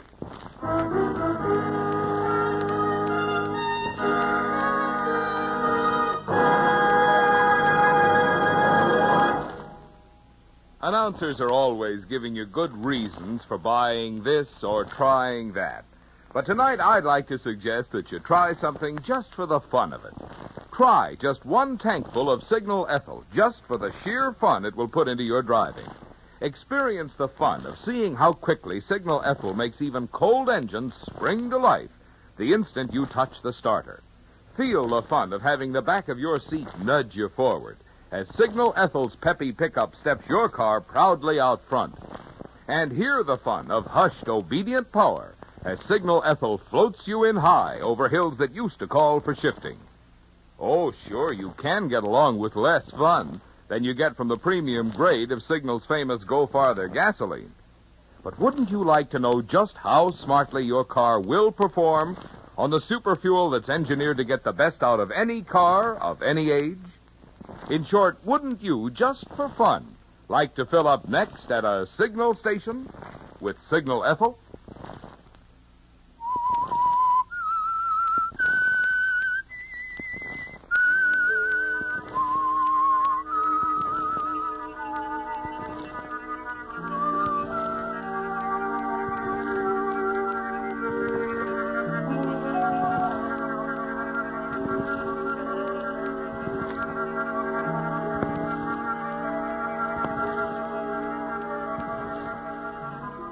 It's a dread, frightening moment, isn't it, Corey?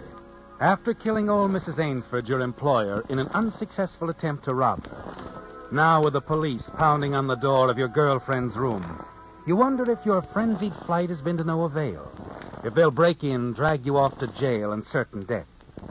It's been a terrible few hours, hasn't it, Corey? The chase through the swamp near Connorsville, the struggle with the sheriff's deputy, your train ride to Denton, and the argument with Ginny, your girlfriend. She doesn't want to help, does she? No one does. You're certain that the police are here because the manager of the theater recognized you when you asked for Ginny. After hearing the newscast, he must have informed the police. And now he's stalled Ginny on the telephone, giving the police time to get here. And it all means something else, doesn't it, Corey? Yes. It means that your description and identity are well known by now. Corey Evans, the man wanted for murder.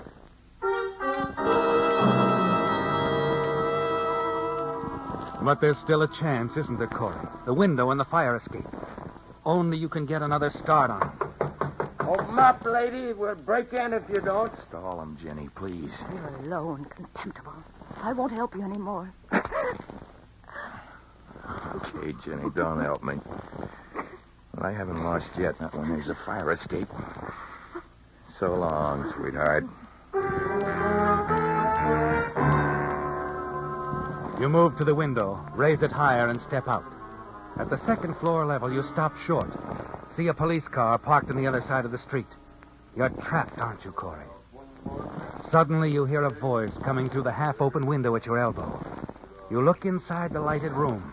It's empty. As you drop inside the bedroom, you can hear the sound of an electric razor close by. Catch a glimpse of a man standing before the bathroom mirror. Close the window. Your eyes wander around the room and finally settle on the wallet lying on the night table. 10, 15, 25, 30, 40 bucks. That'll do just fine. The phone startles you, doesn't it, Corey? You jump back, step quickly into a closet, and leave the door slightly ajar. Hello? Oh, yeah, Betty, yeah. Well, I tried to reach you earlier, but... Huh? No, I won't be able to make it tonight, honey. Business. Well, look, I gotta think of the airline.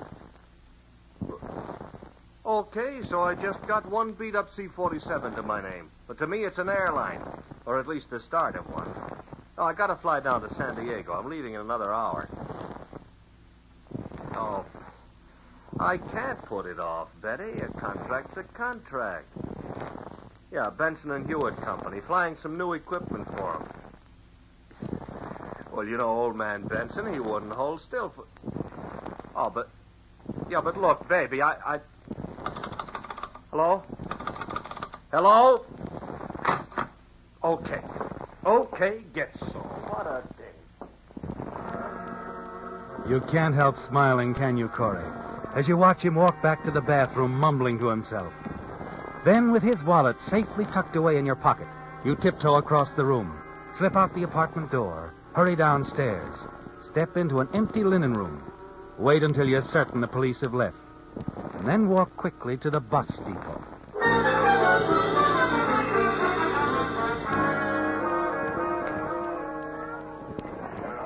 When's the next bus due in? Well, that depends on which way you're heading, mister.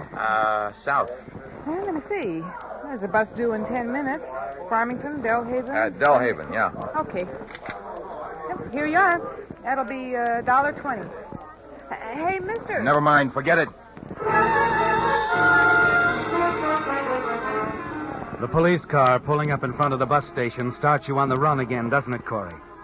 You slip out the side door, spring down the darkened street, and finally blocks away, stop long enough to catch your breath.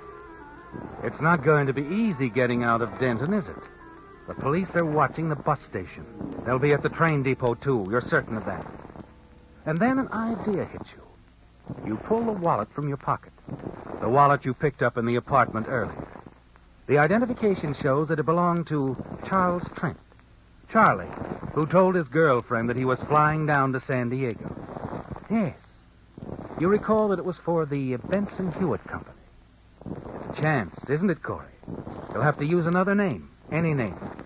But other than that, it will just take a phone call, won't it?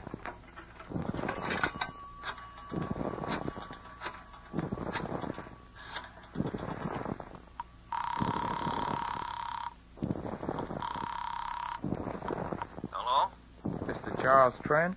Yeah, that's right. This is Mr. Cartwright, J.B. Cartwright. I'm with the Benson Hewitt Company. Oh, yes, Mr. Cartwright. Cartwright, yeah. Just got through talking with Benson. He wants me back in San Diego right away. Oh, is that so? Mr. Benson said since you're flying down there tonight, I might... Come along with me? Well, sure thing, Mr. Cartwright. Good.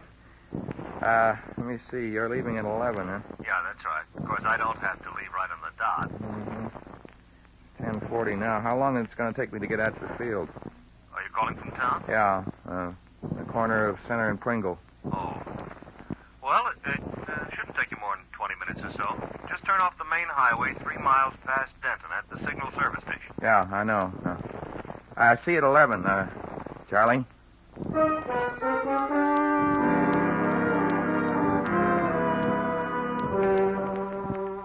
You know the place, don't you, Corey? Yes, Groves Field. A small private airport just a few miles away.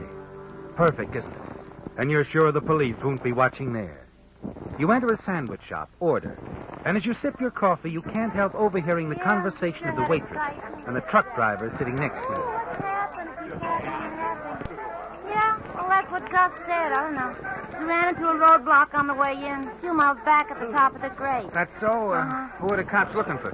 Some guy who knocked off an old lady over in Cornersville, but they really got a dragnet up for him. I'd say he ain't got a chance. Why'd he knock off the old dame? Dough? What else? Only he almost got grabbed. Had to skip out without getting a dime. Yeah, I hope they get him. Oh, don't worry, they will, sooner or later. More coffee? Yeah, half a cup. I gotta shove off in a few minutes. Okay. If the cops hold me up for any time at that roadblock, I'm gonna have trouble keeping on schedule. How about you, mister? More coffee? No, thanks. I'm in a hurry. I take care of the coffee. Yeah, it sure does, mister.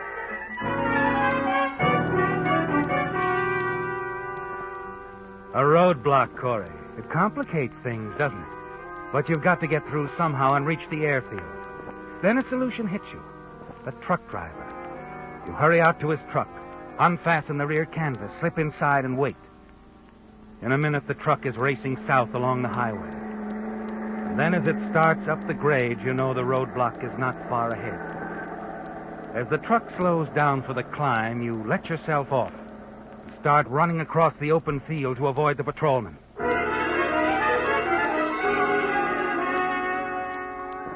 A few minutes before 11, you arrive at the airport. Find a man in coveralls tinkering with one of the engines of a tired-looking C-47. Hello there. Oh, howdy. Charlie Trent around? Nope. Can I help you? I'm his partner. My name is Cartwright. I'm with Benson Hewitt. Oh, yeah. Yeah, glad to know you. Anything I can do for you, Mr. Cartwright? No.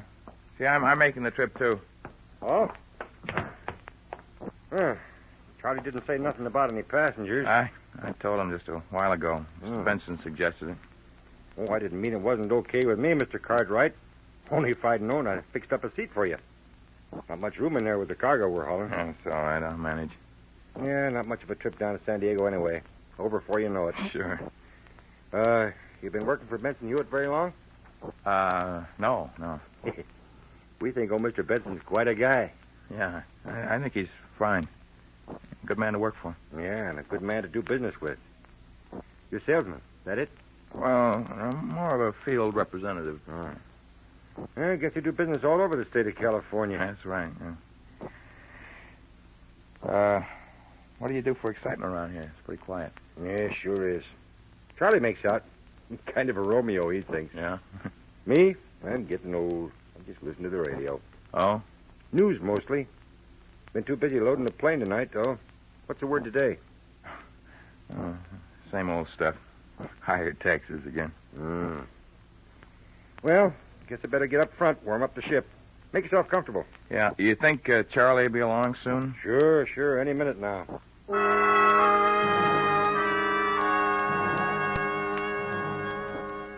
You stand by, watch the mechanic as he climbs aboard the plane, warms up the engines. The minutes drag by, and the nervousness within you mounts. You're anxious to get away, aren't you, Corey? Yes. And you keep glancing at your watch. 11:15. 11:20. And no sign of Charlie Trent. Can't understand what's holding him up, Mr. Cartwright. He's generally right on time. Maybe if you phoned his apartment. Nah, he wouldn't be there now. I got a hunch. Yeah? Maybe I do know what's keeping him. Oh? Dame, his girlfriend. Oh, I see. Yeah, Charlie had a date with her tonight. I know he was kind of worried about breaking it. Oh, here he comes now. What? That convertible coming across the strip. That's Charlie's car. Oh, at last, huh? Okay, Mr. Cartwright, let's hop aboard. We'll be airborne before you know it. Fine. That's just fine.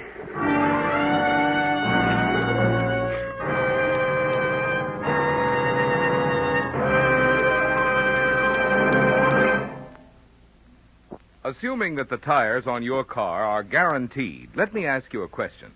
In case of tire failure, where would you have to go to get an adjustment on that guarantee? Would you have to go back to the same store where you bought the tire? Or to a limited number of outlets in a limited number of cities, open perhaps only during daytime business hours? Not so if your tires are Lee tires. No, indeed. Regardless of where you buy Lee tires, you can drive into any signal station throughout the 7 Pacific Coast states from Canada to Mexico, and they'll cheerfully make good on the Lee guarantee. Or if you're traveling east, you can stop at any of 19,000 Lee tire dealers throughout the entire country, and they'll honor the famous double guarantee on Lee Super Deluxe passenger tires. Guaranteed 15 months against all road hazards, guaranteed for life against defects in workmanship and materials. Well, friends, I don't need to tell you what a satisfaction it is to know your tires are backed by such a generous guarantee that follows you wherever you drive. And this extra satisfaction can be yours at no extra cost if you'll just make sure your next tires are Lee tires, bought from any Lee tire dealer or Signal service station.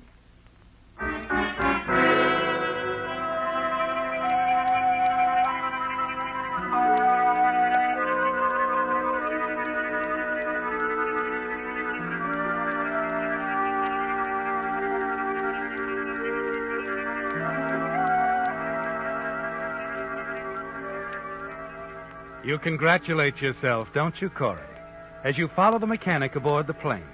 Settle yourself as comfortably as you can.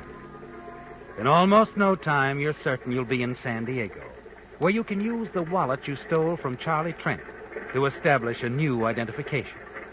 You can use the money, too, after you've escaped the police dragnet. Suddenly, the plane's engines are turned off. A few moments later, Charlie Trent comes aboard, followed by an officer in uniform. Hello, Mr. Cartwright. Hello. You must be Charlie Trent. That's right. And this is Sergeant Stratton, Highway Patrol. Oh, Sergeant, this man fits the description of that killer Corey Evans pretty well, doesn't he? May I see your identification, Mr. Cartwright? Identification. Maybe you don't have any, huh? Well, now, see here. What's the meaning of All right, hold it, you two. Your identification, Mr. Cartwright. Well, you see, officer, Oh, save it, Evans. We just talked to Mr. Benson on the phone in the airport office. He never heard of Mr. Cartwright. You called Benson? I had to get him to identify me. Identify you? Yeah. You know, you almost got away with this. I never would have called Benson, but when the police stopped me at the roadblock back there and asked to see my identification, well, I didn't have any. You see, somebody stole my wallet.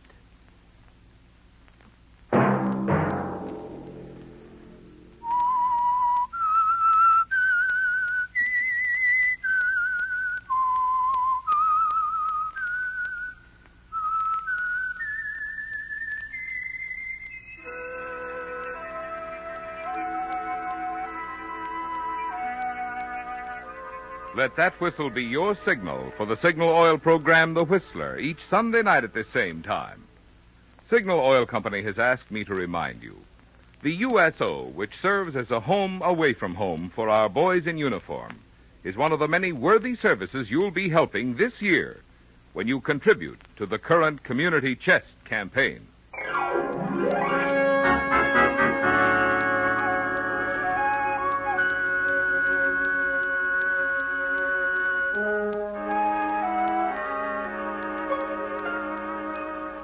Featured in tonight's story were Bill Foreman as the Whistler, Lamont Johnson, Gigi Pearson, Bill Boucher, Larry Dobkin, Joe Gilbert, Herbert Litton, and Britt Wood.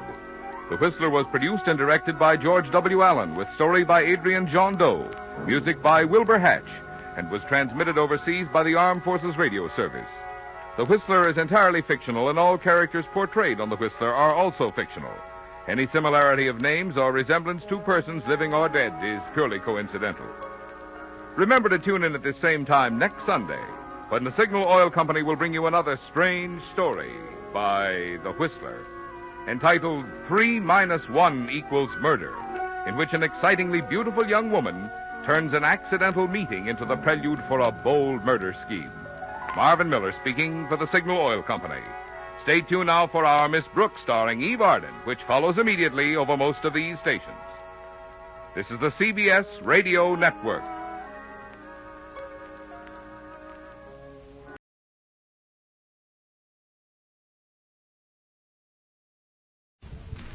Signal gasoline. Let every traffic signal remind you you do go farther with Signal. Yes, you do go farther with Signal.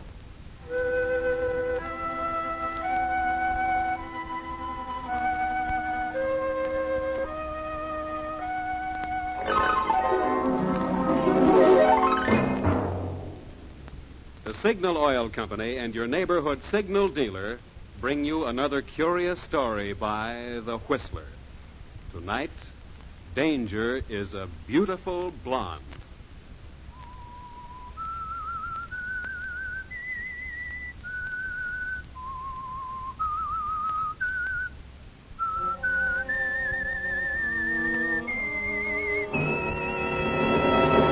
I am the Whistler, and I know many things, for I walk by night.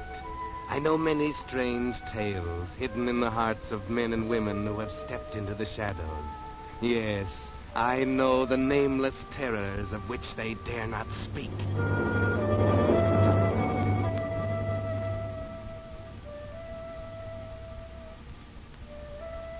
Danger is our next-door neighbor through all the days of our lives. And sometimes we meet it in a most casual way.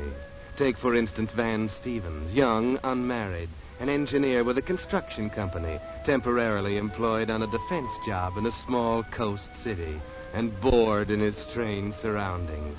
It started casually that Saturday night after he came out of the movie.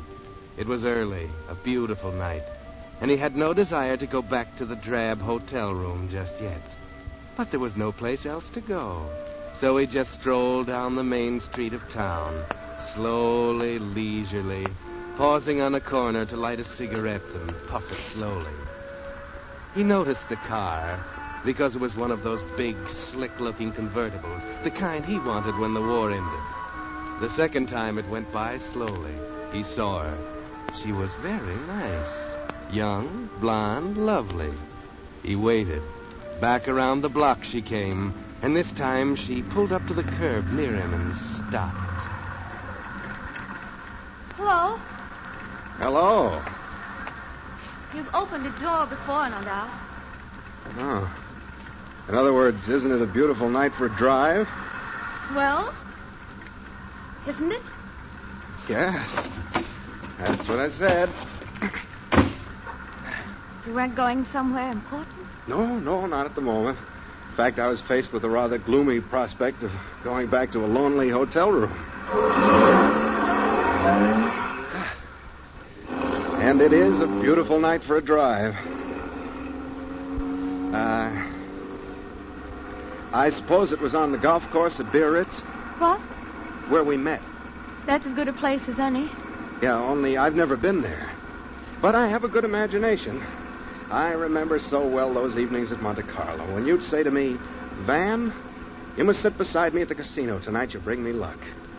You called me Van in those days, remember? Never Mr. Stevens. And I used to call you... what was it I used to call you? Well, it might have been darling, mightn't it? Yes, might have been at that. Or maybe the mystery woman. Beautiful, fascinating, and unpredictable. Especially unpredictable. That's not very flattering, Mr. Stevens. You might have said especially beautiful. Yes, I might have. And meant it. Okay, you win.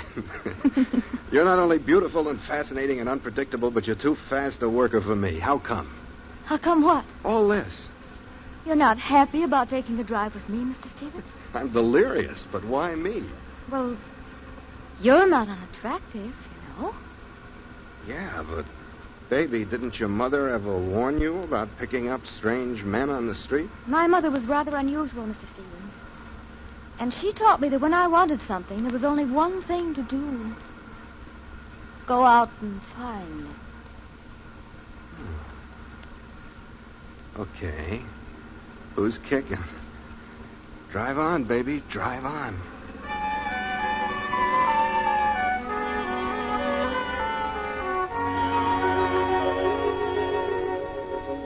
Well, Van, you never know what's going to happen to you on a Saturday night in a strange town, do you? You relax on the upholstered seat of the convertible and watch this blonde young lady as she drives. It's just about too good to be true, especially when she pulls up in front of a beautiful home close to the sea, a regular mansion, and says... Would you like a drink? You're driving. Come on. We'll go in. This is the swankiest roadhouse I ever saw. It's not a roadhouse. I live here. Come on. Inside, it's even more unbelievable. This layout cost $100,000 anyway. There's probably twice that on the walls and art treasures. And as she helps you out of your topcoat, Van, you say... Not a bad little place to hang a hat. We like it. Probably have 2 or 3 more scattered around the country. No, just a cabin up at Anderson Lake.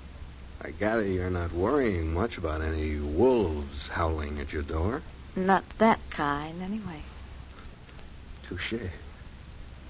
Hey, isn't that a Picasso? Oh, you're interested in art, Mr. Stevens? Oh, at times, yeah. Well, then perhaps you'd like to take a look around. We have some very nice paintings scattered all over the house. You think we can find our way without a guide? There's no one else here, that's what you mean. We have only one servant left, and this is her night off. Cozy, isn't it? Whole place to ourselves. All 50 rooms. Oh, it's not that bad. We'll take a look as soon as we have that drink I promised you. The tour starts. Room after room of rich furnishings.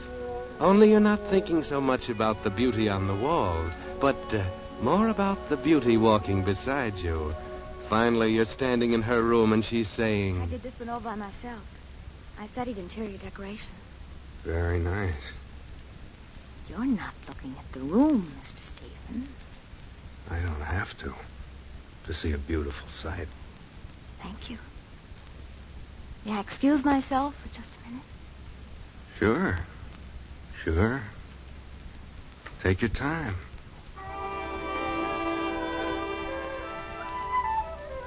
So you relax on the satin-upholstered chaise longue.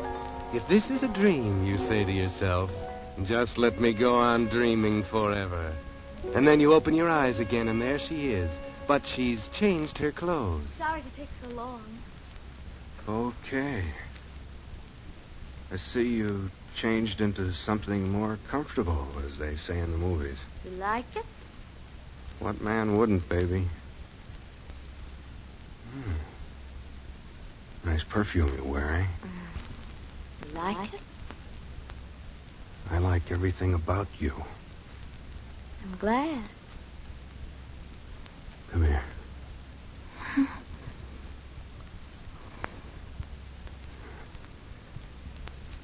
Oh, I like that, too. You're not bad yourself, Mr. Stevens. Don't go away, baby. Well, you do something for me. Anything you ask, baby. Look under the bed over there. Under the bed? Mm-hmm.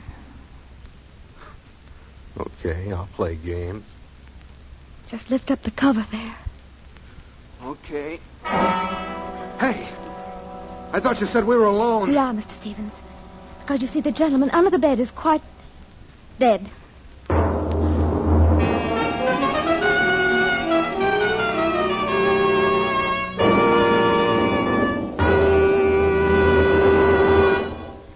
With the prologue of tonight's story, Danger is a Beautiful Blonde, the Signal Oil Company brings you another of the strange tales of the Whistler. Now, before the story continues, a word about a boy who's mighty important to you. A boy in uniform. Maybe he's your kid brother, your son, your husband, or that friendly kid who lived down the street. Today, he's in a hospital in the Philippines, his shattered arm in a cast. But a Red Cross worker is writing the letter he wants to send home. Or he's been wounded on the battlefront and is receiving a life-saving transfusion of blood plasma secured by the Red Cross. Or he's a prisoner of war in a German camp and, oh, so grateful for the boxes of food furnished by the Red Cross. Yes, in 100 ways, our boys in uniform depend on the services of the Red Cross. And because the calls for those services are greater than ever today, the Red Cross needs your help more than ever. Give all you can now during the remaining Red Cross week. And when you do, remember, you're not giving to the Red Cross. You're giving to the most deserving guy you know, G.I. Joe. And by the way, there's another friendly way you can make life more pleasant for our G.I. Joes right here at home. When you're driving and you see a serviceman on leave waiting for a ride, pick him up. Remember, short lifts make longer leaves. And now, back to the Whistler.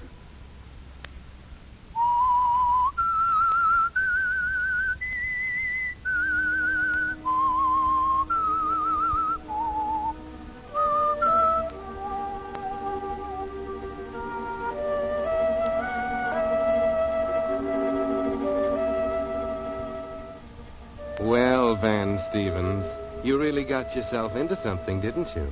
And not exactly what you expected. A strange girl picks you up on the street, takes you to her swank home, leads you to expect something romantic, and then shows you a dead man hidden under her bed. And now she's saying to you... All you have to do is help me hide him permanently. You mean you want... There's a place out in the garden where some newly turned earth wouldn't be noticed. But I'm not much good at digging graves. Baby, you can count me out. I don't know how this guy happens to have a hole in his head, and I'm not asking any questions, but count me out on any part of it. You said you'd do anything for me. Yeah, but I don't go off the deep end for any woman. Oh, no, lady, pardon me, but I'll be seeing you. I think you better wait, Mr. Stevens. Oh. Yeah, I see what you mean. I didn't think there was enough to that outfit you're wearing to hide a gun. I warn you, I know how to use it. How can I doubt it with the evidence staring me in the face? Good. And if you'll just pick up our late departed friend and come with me, I'll show you the place.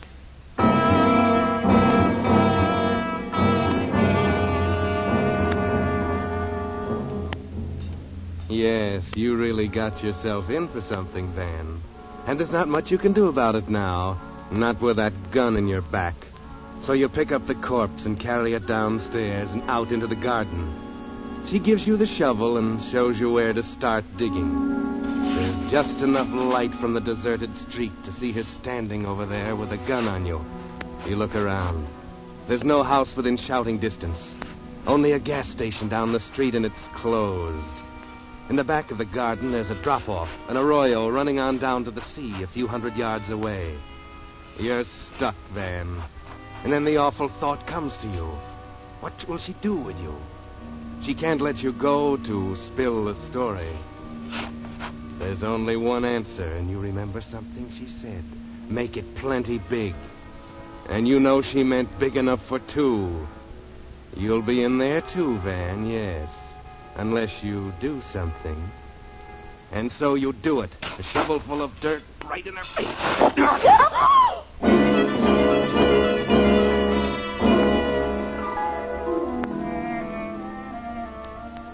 Yes, a shovel full of dirt in her face knocked her off her feet, eh, Van?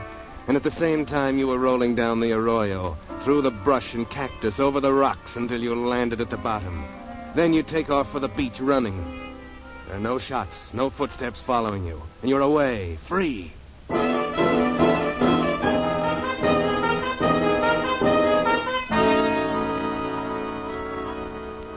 Down the beach to town, catch your bus into the hotel and fix up your scratched face and hands. And now, decide what to do. Go to the police? Yes, probably you should. But you're not going to. Not just yet, are you, Van? Because you can't get that blonde face out of your mind. And you want to be sure before you do anything that will send her up to the gas chamber. That kind of thinking has gotten many a man in trouble, Van. But you go to bed and get a fitful night's sleep. Next morning, Sunday, you're up early, but there's nothing in the paper that you get with your breakfast. Nothing at all. You hadn't really expected anything. But when you get down to the desk, you find there's something in your box. There's nothing written on the envelope. You say a young lady left it here last night? Late last night. She told me to put it in your box. All right.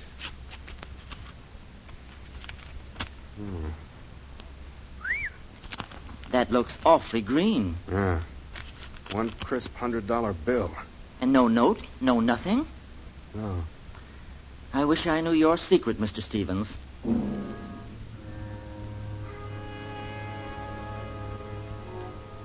Yes, Van. You wish you knew the secret, too, don't you? Now, more than ever. $100 to keep still, and it's pretty obvious there'll be more if you live up to the bargain. But play it smart, Van. Find out more about this girl. You don't even know her name. Catch a bus. Ride out along the beach to the last stop.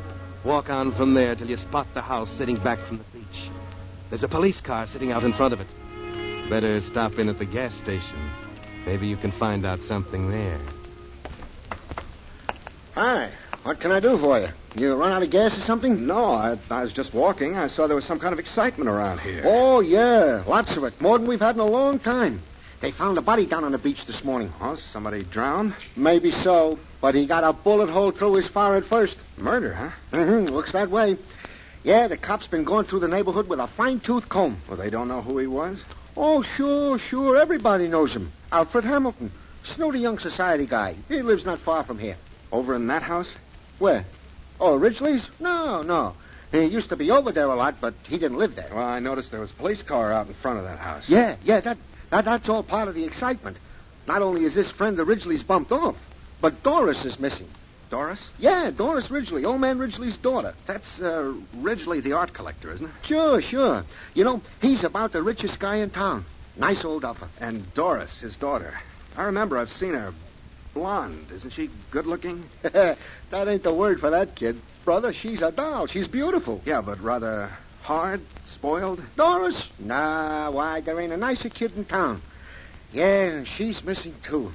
Lord, she might even be in the drink herself. Only her car's gone, too. They think she murdered this guy, Hamilton? Oh, how should I know what they think? Only, if you ask me, she couldn't have. She's too regular. When was this guy murdered? Oh, last night. And I can tell you exactly when. 10 minutes to 8 on the nose. Well, how can you be so sure? Because I heard the shot. Of course, I didn't think anything of it at the time. But I did notice what time it was because I was just getting ready to close up. Did you tell the police that? Oh, sure. Where'd the shot come from? Oh, how should I know? It was just a noise. Maybe from the house over there. Maybe from the beach where they found him. Tell me something. This is very important. Yeah? Was Doris in the house when you heard the shot? That's funny. The cops asked me that, too. No, she wasn't there early in the evening. But she came by and went in sometime. I can't remember whether it was before or after I heard that shot. Like I said, I didn't pay too much attention. You see, it was about the same time. Oh, thanks. Thanks a lot. Hey, who are you anyway? Nobody important. So long. Now, how do you like that? Who do you suppose he was?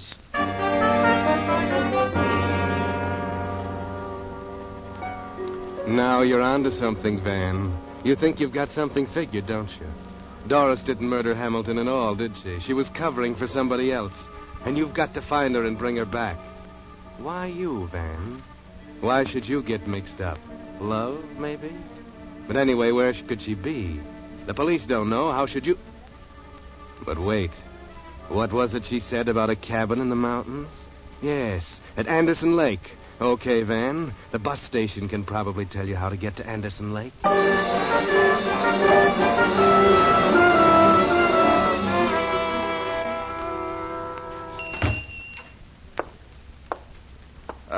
Anybody here? Yes, sir, young fella. What can I do for you? Got everything your body needs here at Anderson Lake. Groceries, notions, drugs, fishing, tackle. I'm looking for somebody, Pop. I thought you might give me directions. I'm the person to come to. Can tell you about anybody in Anderson Lake. Who are you looking for? Doris Ridgely. She's got a cabin up here, hasn't she? Yep. How do I get there? You don't. Huh? Why not? Wouldn't do you no good. Well, why not? Nobody there. But I'm sure Doris is up here, and I gotta find her. Well, if you've got eyes in your head, you wouldn't have to go to no cabin. What? If you'll just look across the street over there, you'll see her car in front of Jake's Cafe. She's inside eating. Okay, Pop. Thanks.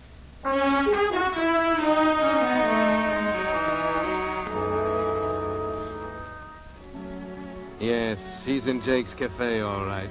And you wait and watch until she finishes eating and comes out. And as she gets into the convertible, you slip around the other side and open the door. Oh. Hello, baby. Nice day for a drive, isn't it? Stephen. Don't reach for your bag. I'll take it instead. And I'll just take a look inside, too. Just as I thought. The gun, you still got it. Well, I'll just keep it this time if you don't mind. Look, Mr. Stevens. Just a minute, baby. I'll do the talking. First, I'll give you this $100 bill back. Even if I had a price for this sort of thing, it wouldn't be 100 fish. That's all I had last night. I said even if I had a price. I don't. I'll keep my mouth shut until I'm ready to talk, or you are. Makes you think I have anything to talk about. Look, baby, I don't know much about this, but I know a lot more than I did last night, and mostly I know a good kid when I see one. If you're really in trouble, I'm sorry, but I don't think you are. I don't think you killed this heel Hamilton. I think you're covering up for somebody who did. No. I'm not. I killed him. He was threatening me. He was threatening to tell something about me, and I killed him. That's all there is to it. I don't believe you. All you did was try to get me to help you cover up somebody else's work. No, my own. Okay. So you're not ready to talk yet, so let's go for a drive, like last night. Oh, I notice you got a bandage on the chin. I'm sorry I had to clip you. I didn't like the prospect of sharing that hole in the ground with that stiff. Oh, you mean you thought I... Oh, no, I never intended to shoot you, no. Well, how'd you think you'd get away with it then? Just let me walk away to tell the cops? I don't know. I don't know. Okay, keep your chin up. Of course you didn't know. You were mixed up in something you knew nothing about. You couldn't have killed this guy Hamilton any more than you could have killed me. So, come on, come clean. I can't. Look, whoever this is you're covering up for, they'll be found out eventually anyway. And probably they had good reason for what they did, from what I hear about Hamilton. And the jury will take that into consideration. But now you got to get yourself off the spot. And me, too. We're accessories to the murder now. I know. Why are you doing this? Why did you come here? Come here. Does that answer your question? No talking now. Come on, start driving. We'll be back in town in 2 hours, and we'll settle it all with the police.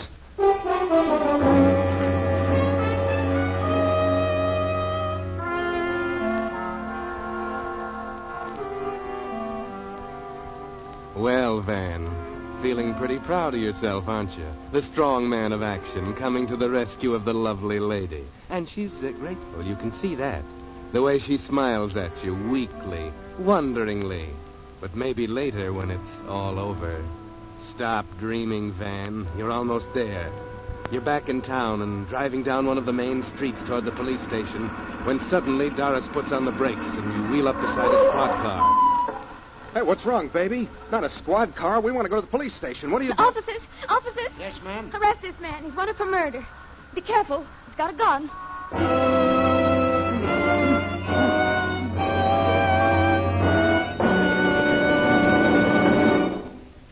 But that's not all of tonight's story. The Whistler will return in just a moment with a strange ending of tonight's tale. Meantime, let me ask you a question that's mighty important to drivers today. How many miles per gallon of gas are you getting these days?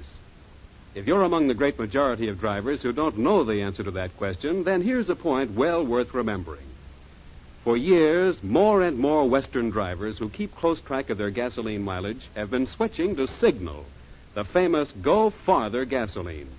And what's more important, the switch to Signal has actually increased since gas rationing. And here's why. Although certain gasoline ingredients have gone to war, Signal's standard of quality still guarantees you the very finest gasoline that can be made today. And Signal still places the emphasis on mileage. Naturally, no company can promise you all the flashing performance you found in pre-war gasoline. And we can only hint at the brilliantly improved Signal gasoline you'll be able to buy after victory is won.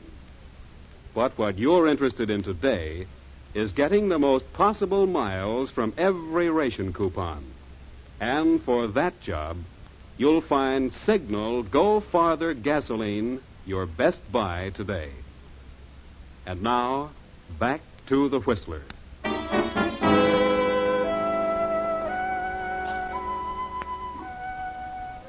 Well, Van Stevens, that will teach you to trust a woman or to dream about love and such things.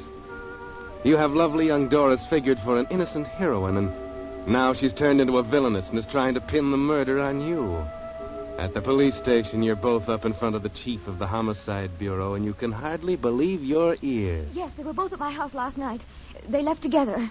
I heard a shot, and when I went looking, I found Mr. Stevens standing over Alfred's body, down on the beach. But I tell you, I didn't kill him. It's all a lie. I know you didn't kill Hamilton, Mr. Stevens. But I saw him. And you are a pretty clumsy one at trying to frame an innocent man, Miss Ridgely. But... All right. I did it. No, you didn't either. You might as well stop all this, because you see, we know who killed Alfred Hamilton. Oh, no, he didn't do it. Oh, please, you've got to believe that... Miss Ridgely, if you think it was your father who killed Hamilton, you're mistaken. Mistaken?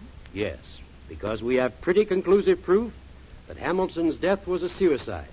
And if you hadn't messed up the evidence by trying to destroy the body, it would have been much easier. I don't understand. I'll explain. When you came home last night, you found Hamilton on the floor of the study, shot through the head, with your father's gun on the floor beside him. Yes, that's right. You immediately thought your father had killed him. But why? Because Hamilton had been blackmailing Ridgely for years. That's how he lived. We needn't go into why, because the suicide closes the case, and it will never be made public. Oh, thank heaven. But why did he commit suicide? Because your father finally had evidence against him and was prepared to expose him. Mr. Ridgely told Hamilton that about 7 o'clock last night, then left him in the study and came down here to police headquarters to turn in the evidence. Hamilton feared exposure more than Ridgely did, and shot himself with your father's gun that he found in the desk. He was a pretty weak sister to try as tough a racket as blackmail. And I thought... You shouldn't have jumped to conclusions. We were called when your father got home, found blood on the floor, and you'd gone. It all began to make sense when we found the body, and the gas station attendant gave us the exact time of the shot. We knew where Mr. Ridgely was at that time. He was here, We checked back and found that you, Miss Ridgely, couldn't have arrived until shortly after the shot was fired. The condition of the wound almost proved suicide. And I have a report here that adds the last word. They've just found Hamilton's fingerprints on the gun that you and Mr. Stevens have been carrying around. So, the case is closed. I can't believe it. Technically, I could hold both you and Mr. Stevens on a charge of obstructing justice. But I suppose you've learned your lessons, and not much would be gained. So you're free to go. Thanks. Thanks a lot. Thank you. You will probably be called in for the coroner's inquest. But until then, Miss Ridgely, I've called your father. He's waiting for you at home. Thank you very much.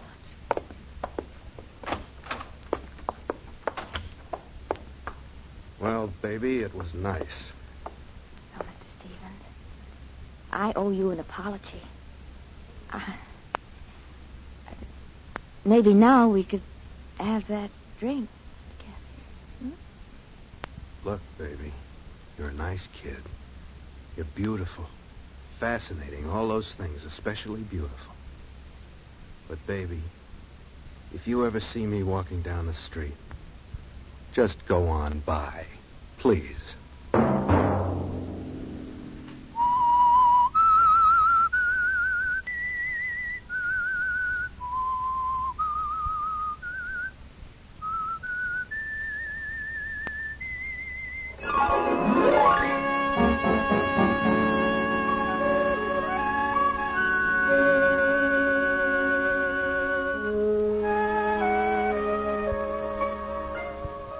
Next Monday at 9 o'clock, The Whistler will bring you another strange tale. The curious story of Death Marks the Double Cross. The Whistler is broadcast for your entertainment by the marketers of Signal gasoline and motor oil and fine quality automotive accessories. This program, directed by George W. Allen, with story by John Dunkel and Hazel Lytle, music by Wilbur Hatch, is transmitted to our troops overseas by the Armed Forces Radio Service. Bob Anderson speaking, and suggesting you let every traffic signal remind you, you do go farther with Signal gasoline. Yes, you do go farther with Signal.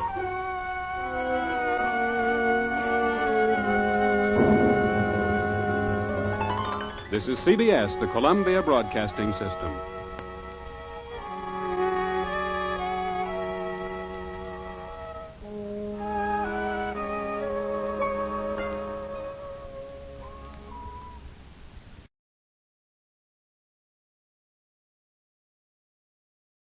And now, stay tuned for the mystery program that is unique among all mystery programs.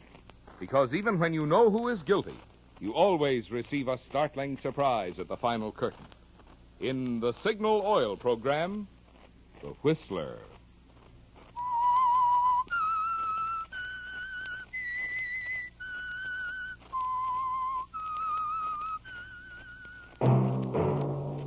Signal, the famous Go Farther gasoline, invites you to sit back and enjoy another strange story by The Whistler.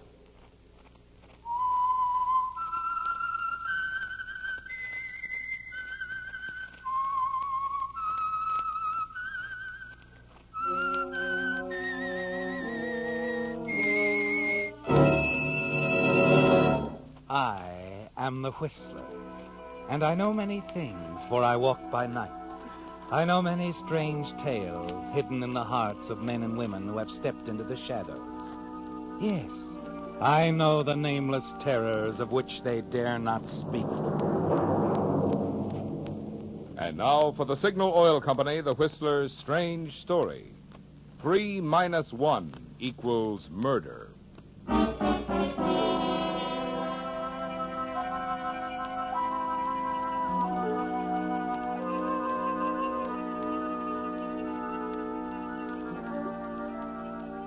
It was on the outskirts of Los Angeles. The girl stood in the glare of the oncoming headlights, waving her arms, not knowing for certain if the young man at the wheel could see her through the rain and the 3 a.m. darkness. She wondered if he was going to go on past, and she shouted out to him, Stop! Please stop! Hey, what's the matter? I almost ran over you. Oh, I was afraid you wouldn't stop. I got a flat. Look, if you expect me to change a tire in this rain... No, of course not. I can pick up the car tomorrow. How about a lift, huh? Okay, get in. Thanks. Well, something wrong? No. Nothing's wrong. I didn't think I looked that bad. No. You look good. You're just a little wet. We better get going. I thought that was the idea. Yeah.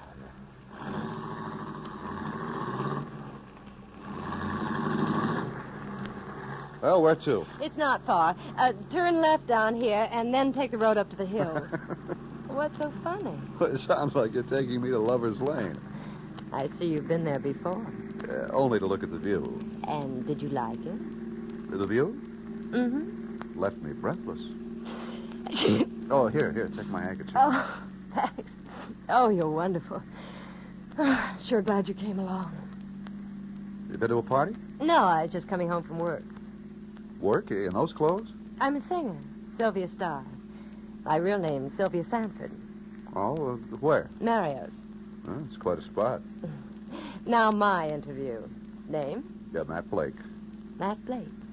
Nice. Profession? Airplane mechanic at Glenview Airport. Sounds very exciting. As a matter of fact, it's pretty dull, especially the late shift. Just came off duty. Lucky for me. Hey, if we don't hurry and get you home, you won't be able to sing. Oh, just around a couple of more curves. Who was it that said, let's get out of these wet clothes into a dry martini? Oh, Robert Bensley. Oh, he knew what he was talking about. Say, wouldn't you like to come in for a drink? Maybe by that time the rain will stop. Well, that's the best idea I've heard all evening. Here, turn in this driveway. Watch it, it's pretty sharp. You mean you live here? Mm-hmm. Big, isn't it? Singers must be doing all right these days. Oh, I'm not that good. I married money. Oh, you're married. Well, look, I'd better be getting out. Don't be silly. He's out of town. Oh. Well, after all, you've driven me clear up here. The least you deserve is a drink. Okay. You've twisted my arm. Oh, here's a light. Oh, it's good to be inside. Give me a coat. Make yourself at home. Home? I feel more like I was in a hotel. The den straight down the hall here. Wow. This is very cozy. Very cozy. I'm having brandy and soda. What would you like? Well, that's good. Hold the soda on the side. You're sure your husband isn't here? Positive. He won't be home for 2 days. Well, good for him. Here you are. Home, sweet home. I'll open the curtain so we can look at the light. You know, when I'm alone, I like to sit here at night and look at the world down there. Are you, alone often? Yes. Dutch, my husband's gone quite a lot. With him, business comes first. Yeah, well, somehow I find that hard to believe. Oh, he's not at all like me. We live in 2 different worlds. What does he do in his world? Rob banks for a living? No, he's got timberlands. He owns half the trees in Oregon. Lady, you are in clover. Am I? What does that mean? Lots of girls think diamonds are a girl's best friend till they have 'em. Then they find out they want something more. Yeah, you women are all alike. You've got to complicate your lives. You got something against romance? I'm beginning to think more of it every minute. But with me, it might get in the way. You see, I'm a firm believer in the old school of marrying rich widows. They can't afford to be sentimental. It's either money or love, not both. No. By the way, how's your husband's health? Better than mine. Lucky fellow. Perfect health, imported brandy, and a beautiful wife. In that order? Not if you were mine. I'd put you right at the top of the list. You and your blonde hair. Here, give me a glass. I wish I could say, let me take you away from all this, but somehow it doesn't fit. No, it doesn't, does it? You'd better just finish your drink before we change our minds.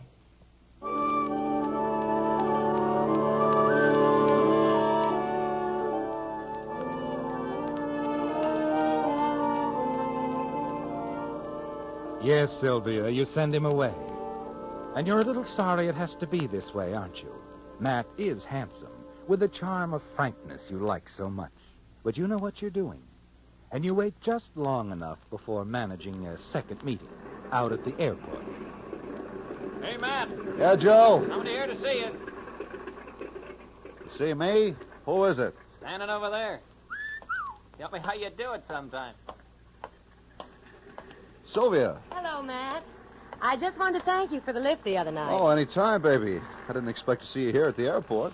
See that civilian plane that just took off? Dutch is in it. Another trip. How long's he gone this time? Oh, a couple of days. Look, if I'm interrupting Hey, your work... hold it, sweetheart. You can't come and go this easy. How's the brandy holding on? Oh, there's plenty left. Oh, that's more like it. How about tonight? After I'm through here. All right, why not? Tonight, Matt.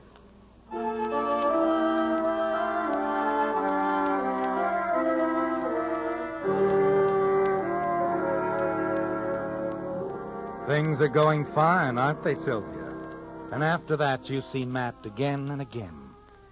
And finally, on one of your husband's many trips out of town, you and Matt are together in your cozy den. And you're sure now is the time to get on with your plans. Now that you're finally in his arms. Oh, baby. Just hold me, Matt. Sylvia, what is it with us? Oh, Matt, don't you know? We're in love, you and me. But it's impossible. It's crazy. That's what love is. Look, doll, use your head. It won't work. It can work. We can make it work. Listen, darling. This is the chance you've been waiting for. You want a rich widow to take care of you. Rich widow? I want the job, Matt. You're going a little too fast for me. Do I have to make it any plainer? We could get rid of Dutch. Wait a minute, Sylvia. You're talking about murder. We could have his money and each other. Oh, Matt, I'm desperate. Say you'll help me, please. Wait a minute. You know, Sylvia, you missed your calling. You should be an actress. What do you mean? That little speech was very touching. Matt, I don't... Do I look that dumb? If you want to get rid of your husband, you'll have to get another sucker. I'm not going to be the fall guy for any dame. Doesn't my loving you make any difference? You expect me to believe that? I'm almost wondering if you didn't set this up from the beginning. Oh, you're a fool, Matt. I love you. Oh, stop it, Sylvia. When you get right down to it, you're just a woman, and every corner comes equipped with one. Not like me. No. Not like you. But an awful lot safer. Matt, don't leave me. I'm getting out of here. So long, Sylvia. All right, go on. But somehow, I think you'll be back.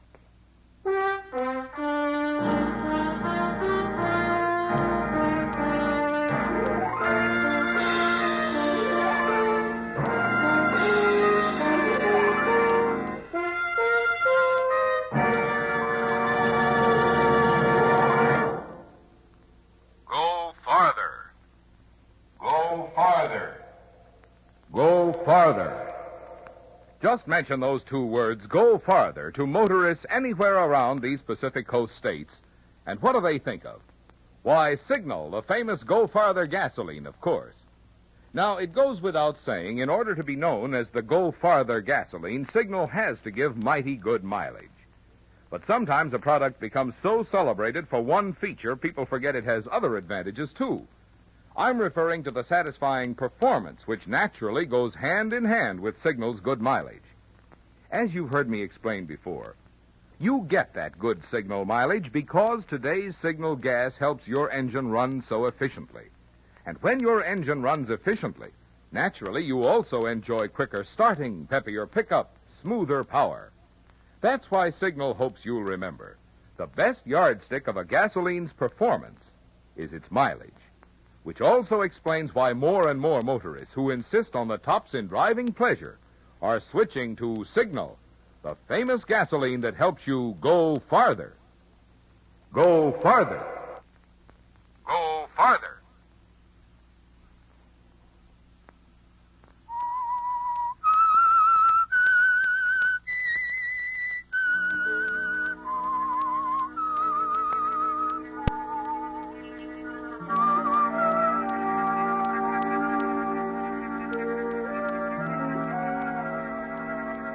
Well, Sylvia, you finally told Matt what's been on your mind so long.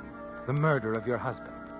And you don't give up when Matt storms angrily out, refusing to have any part of it, do you? No, because you're certain that here in this house is the answer to all of Matt's dreams. You, Sylvia, and the easy money he'll share with you once Dutch is dead.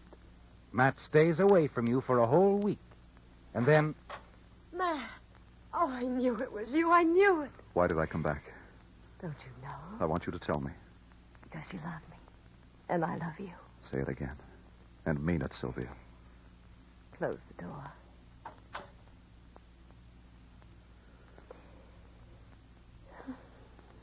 That tells me everything I want to know. What now, Matt? I'll do whatever you want, Sylvia. Anything. But it's got to be quick. But carefully. It takes planning. I've seen your husband at the airport, Sylvia, and I've been noticing things. He's the kind who takes chances, likes his night flying. Everyone knows the chances Dutch takes. Part of his nature. The way he drives his car. Don't you ever pick him up at the airport? No, he leaves his car there. When does he come home next, Sylvia? Friday night. Why? Well, that long stretch of road below here before it hits the hills, it's deserted late at night. Now, supposing he goes off the road at high speed, crashes. People would say he took one chance too many. Matt, it's awful risky. Whatever you do, be careful. I'll see that his car goes off the road. So long, baby. Goodbye, darling.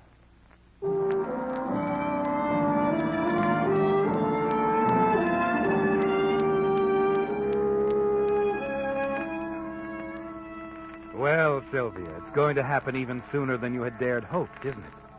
The days ahead seem like years, but you check your impatience, knowing that it's all up to Matt. And whatever happens is on his shoulders. Friday night, you stay within the safety of your house in the hills. But it's not hard to imagine the scene on that lonely stretch of road when the hour comes. Your husband, driving at his usual breakneck speed. Now another car coming up behind, then alongside, crowding Dutch over relentlessly. Dutch's angry shout till his tires hit the shoulder, and then the wild crash as his car careens down the embankment.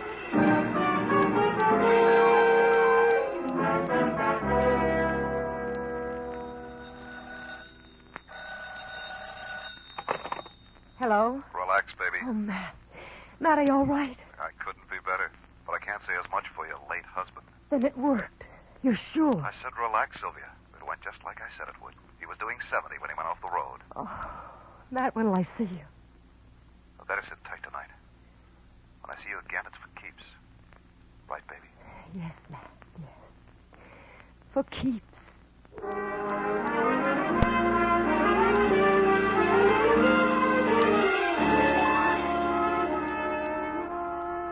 It looks like the house and everything Dutch has is yours now, Sylvia. And when the doorbell rings an hour later, you're sure it's the police, coming to tell you of your husband's untimely death. Dutch. So surprised to see your husband, Sylvia? Why, no. It's almost as though you didn't expect me. Or did you? Well, of course I did. It's just that you look so strange. What happened, Dutch? I'm not quite sure. Then something did happen. A car deliberately ran me off the road. I'm wondering why. Oh, darling, how awful. The driver must have been drunk. Maybe. Only he drove away safely enough. I'm not a bad driver myself, Sylvia, or I'd have turned over for sure. Oh, thank heavens you're all right, honey. Look, why don't I get you a drink and then you can get some rest? Not now. Come into the den, Sylvia. I want to talk with you. Tonight? Why? I've been thinking about you these last few weeks, Sylvia. And what happened in the past hour. Surely you're not accusing me of... Is there any reason why I should? No, of course not. Oh, Dutch, you're not yourself. Sit down, Sylvia. Now listen to me. Very well. I'm giving you the benefit of the doubt. You're still my wife. I've made up my mind about a lot of things. To begin with, you're giving up your crazy idea of being a singer again. I see. In spite of what you think, other people like my voice. They pay to hear me. They pay money to see you wiggle in those dresses you wear. You haven't changed, Sylvia. You're still the same girl I took out of the carnival 5 years ago, the snake dancer, Come one, come all, only a dime. Can't you ever forget you found me in a carnival? I can't forget, Sylvia, because you won't let me. Oh, why did you marry me? I don't think you ever loved me. You're wrong, Sylvia. I did love you. And besides, you're beautiful. And I like beautiful things. You know that. Yes, I still take pride in having you here, Sylvia. It soothes a man's ego to have a beautiful young wife. But you never let me do anything I like. You're always criticizing, always complaining. Perhaps it's because I see something in you that should be developed, some innate sense of refinement. Oh, really? You're supposed to marry people for love, not to develop them. I'm touched deeply, my dear. This is the first time I knew you ever married me for love. Oh, what makes you this way? Don't you have any feelings? Stop it, Sylvia. No, I'm going to say this once more, and this time I want it to sink in. I'm not a man who can live alone with disappointment, nor uncertainty about my wife. If you want to go on accepting the comforts I give you, enjoy my money, inherit it if anything happens to me, you're going to have to live the way I want you to. It's that or else. Is that what you mean, Dutch? As of this moment, everything is changing. I intend for us to go abroad this winter, and I expect you to conduct yourself like a lady. Is that clear? Is it? Yes. It's perfectly clear. Good. And in the meantime, Sylvia, just to remind you, a lady always remains loyal to her husband.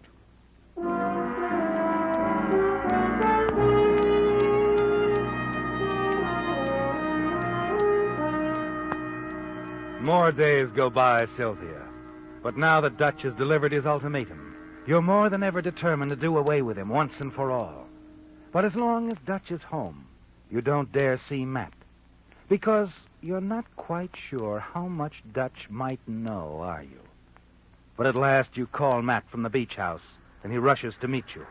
Matt, he's been watching me like a hawk. Baby, is it safe here? Yes, he went to Bakersfield, but just for today. Besides, he hardly ever comes to the beach house. Oh, darling, I can't live with him any longer. I know, baby. It's got to be us, straight down the line. Soon. It's got to be soon. Every day I'm away from you, But you were right. It's got to be planned. The next time we've got to be sure. It shouldn't be so difficult, should it, Matt? No, it's still the getting away with it. We could still make it look like an accident. He could fall in the pool, or his gun could go off while he was cleaning it. No, that's no good. At least no better than the last try. Oh. Baby, tell me some more about Dutch. Well, what? What do you want to know? Everything. Anything you know. Just talk. Well, I guess Dutch is what you'd call a proud man. He's always telling how he started with nothing and worked his way up. How he had to fight for everything.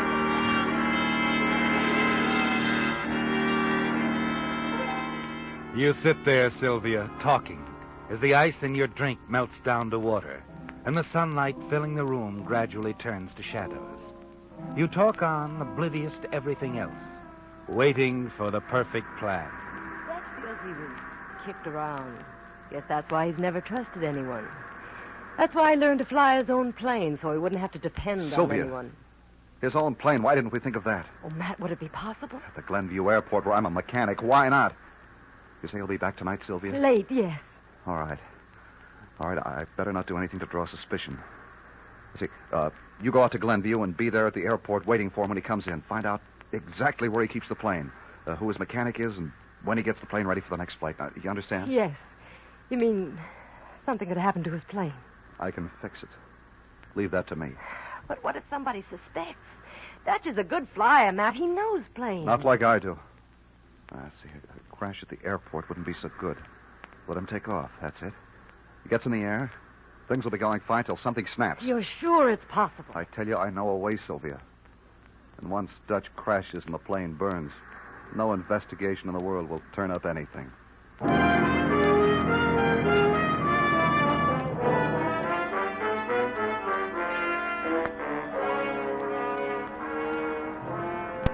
At 11 o'clock that night, Sylvia, you're standing inside the terminal gate waiting for Dutch. You watch the planes land and take off, almost forgetting to breathe. They're the symbol of your freedom now, and then suddenly... Sylvia! Oh, Dutch. I thought I saw you standing at the gate, but I couldn't believe my eyes. Why, I thought you weren't interested in planes. Well, you're looking at a new woman, honey. I decided that since you spend so much time in the air, I want to know everything about it. Well, come on over with me and I'll show you the plane then. Oh, I'm glad you came on, dear. Now, before long, you'll be as crazy about flying as I am. You're probably right, Dutch. When are you taking your next flight? Huh? Oh, next Wednesday. Oh. Do I detect a note of sadness? Well, I was just thinking how long away that was. I mean, how long you'll be away. Sylvia, I've been thinking ever since I got back from my last trip and we quarreled. I've been thinking... Oh, please, don't start in again, Dutch. No, let me finish. I've been blaming you for all our difficulties, and I've been very harsh, but it's been my fault, too. Maybe more than yours. After all, you're young, full of life, and it's not much fun being tied to a man who's away so much. Dutch, you don't hear me complaining? No, wait, Sylvia. I've tried to change you and mold you to my pattern of thinking. That was stupid. You were right. You can't marry people in hopes of changing them. You marry them because you love them. Well, what I'm trying to say, and I'm afraid I'm saying it very badly, is I do love you, Sylvia. Can't we make a new start? A new start? I'm going to give up all the business trips unless we can go together, like the trip abroad I've planned. I'm going to stay home with you and spend all of my time making you happy. That would make you happy, wouldn't it? Why, yes. And on this next trip, I'm going to get everything in order, wind up the loose ends, and then I promise you, dear, it'll be the last trip I'll take. Your last trip? Yes, Sylvia. And we'll make it an occasion you'll never forget.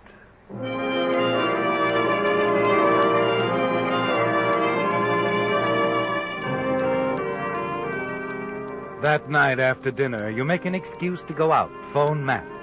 And later, you meet him at an all-night market and start setting the plans for next Wednesday. Lay the groundwork for murder. And then comes the hardest part of all, Sylvia. More waiting. There are 5 days left. 5 days of staring at the clock. 5 days of looking at the calendar. And Dutch never leaves you alone. He's very gay and attentive, trying hard to make you smile. You look up into his face and smile back at him when he kisses you. Every nerve in your body is twisted, but you smile back at him. Because you know you won't have to smile at him much longer. Of course, you don't go with Dutch to the airport Wednesday morning. When he leaves, you kiss him at the door and wave a fond goodbye. You know that Matt is waiting halfway down the hill, his work done, waiting only long enough to see Dutch drive away. It's only a few minutes until Matt arrives and you're in each other's arms. Oh, you're sure, Matt? You're sure he'll crash? I'm positive. He won't be in the air more than a few minutes before he loses control. Oh, what if he notices something wrong before he takes off? Oh, look, baby, I've taken enough planes apart and put them back together to know what I'm doing. He'll get off the ground, but not too much further. Our worries are over, Sylvia. Oh, darling. Matt, darling. Oh, don't cry, baby. We'll have everything now. We can really start to live.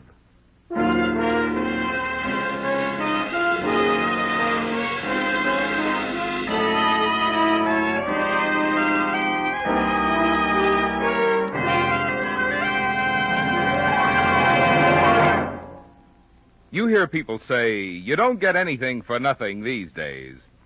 Well, if I may borrow a phrase from Gershwin, it ain't necessarily so. At least you certainly get a lot of extras without paying extra for them when you buy Lee tires. For instance, like most modern tire makers, Lee uses cold rubber. But Lee gives its cold rubber extra toughness by adding patented high abrasive Phil Black O. All tires have to have some kind of carcass, but Lee gives its carcass extra reinforcement against blowouts and damage with double-life rayon cord. And while numerous tires are guaranteed, Lee Super Deluxe passenger tires give you extra protection with a double guarantee. Guaranteed 15 months against all road hazards, guaranteed for life against defective materials and workmanship. Yet you pay nothing extra for all these extras in Lee tires. In fact, right now, signal stations and Lee tire dealers are even giving generous trade-in allowances for old tires. So any way you look at it, for value, for mileage, for safety, your best tire buy is a nationally advertised Lee tire, proudly featured and guaranteed by more than 19,000 dealers throughout America, including all signal service stations.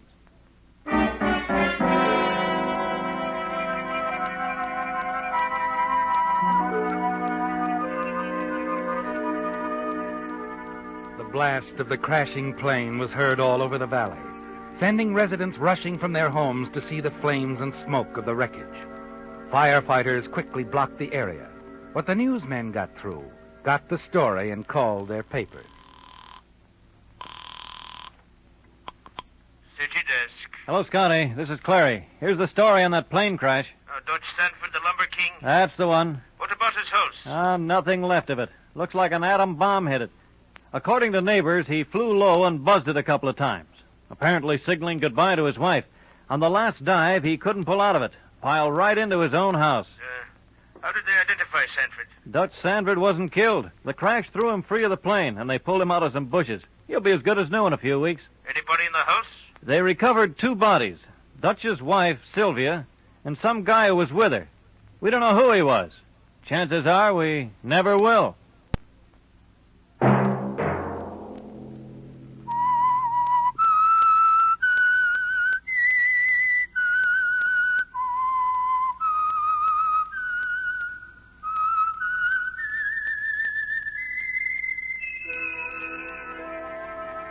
Let that whistle be your signal for the Signal Oil program, The Whistler, each Sunday night at this same time.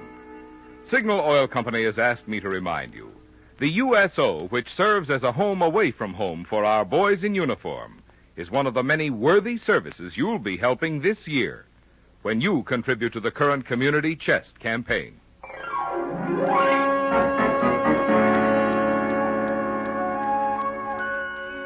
Featured in tonight's story were Bill Foreman as the Whistler, Doris Singleton, Hy Averback, Bill Conrad, and Bob Bruce. The Whistler was produced and directed by George W. Allen, with story by Jolene Hinman, music by Wilbur Hatch, and was transmitted overseas by the Armed Forces Radio Service. The Whistler is entirely fictional, and all characters portrayed on The Whistler are also fictional. Any similarity of names or resemblance to persons living or dead is purely coincidental. Remember to tune in at the same time next Sunday when the Signal Oil Company will bring you another strange story by The Whistler, entitled Love Match, in which a terrible mistrust between a pair of conspirators leads to grimly exciting mystery and murder. Marvin Miller speaking for the Signal Oil Company. Stay tuned now for our Miss Brooks, starring Eve Arden, which follows immediately over most of these stations. This is the CBS Radio Network.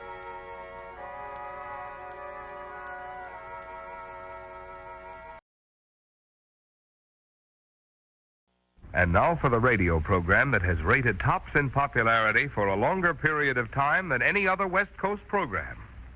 The mystery program that is unique among all mystery programs. And I'll tell you why. It's because you know who's guilty. You see his every move. You know his complete plans, even his innermost thoughts. Yet the final curtain always brings a startling surprise. In the Signal Oil program, The Whistler.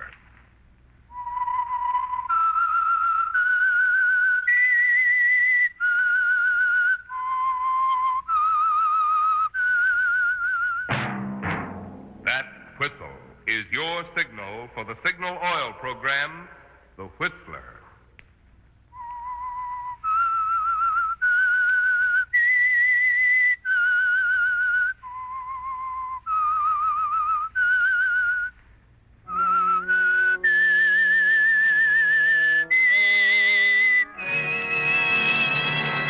I am the Whistler, and I know many things, for I walk by night.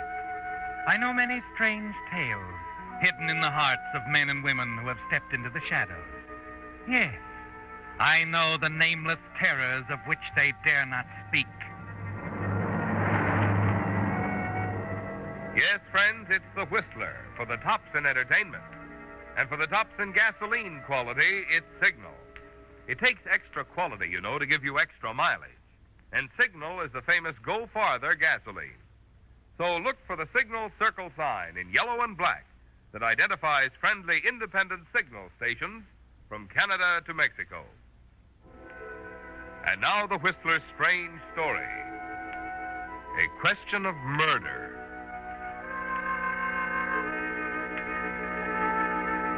The terrible truth underlying it all didn't come to Carol Randolph as a bolt out of the blue. Rather, it came slowly, like the gathering of a summer storm. In the beginning, there was only a gentle rustling, like the movement of the leaves before a wind, more to be sensed than actually seen. Later, there were other signs more threatening, more violent, and at last the storm broke in all its fury. But that was later. It began that first day after the honeymoon when they came back to the old house that held so many memories for Ted. Carol paused, smiling at the threshold, wondering if he would observe the sentimental custom of carrying her across. And he did. Oh, darling. But when he'd set her down again, somehow she realized that it had been a mistake. Ted, I'm sorry. I didn't mean to bring up memories. No. Forget it, Carol. Well, we can't entirely, Ted.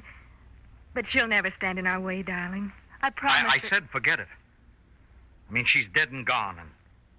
And if anything about this house makes you unhappy, I'll tear it down brick by brick. Yes, in the beginning it was only something to be sensed. And Carol did try to forget it. But there was no denying that the house seemed to change Ted somehow. The house and the people in it. Even old Mrs. Carter, who had been with Ted's family for so many years, seemed to have a strange reserve about her. A veil something behind the surface of cordiality. It's a pleasure to welcome you here, Carol. I'm sure Ted will be happier now. Thank you. He's told me so much about you, Mrs. Carter. I practically raised him. Then, after his father died and he and Francis came here... Oh, I'm sorry. It's all right, Mrs. Carter. I don't mind talking about Francis, if you want to. Oh, but I don't. It would be best if... Mrs. Carter. Oh, hello, Ted. We were just getting acquainted. Hello, darling. I thought maybe you might want to look around the grounds, Carol. I'd love to. You'll excuse us, Mrs. Carter? Of course. I've got my work to do. Oh, did Gillis unpack your things? Gillis? But I told... Oh, I meant to talk to you about that, Ted. Later? Yes, of course, Carol. Come along, please, Carol. Now, how about the rose garden first, huh? Fine. Ted. Yes, darling? What was that about Gillis? Oh, why, nothing, Carol. Nothing for you to worry about. Now, let's look at the grounds, shall we? Oh. Yes, darling, of course.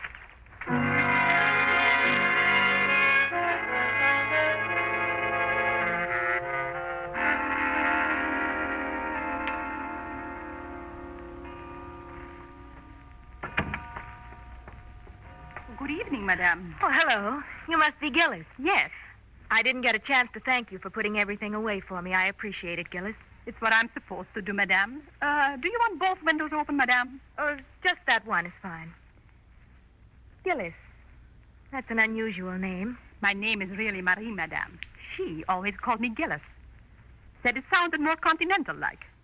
The first Mrs. Randolph? That's right. Oh, I'm sorry, madame. I didn't Gillis, mean... let's understand each other. I'm not sensitive about Ted's having been married before. You don't have to feel strange around me. I'm sure we're going to get along just fine. Oh, then you've spoken to Mr. Randolph about me?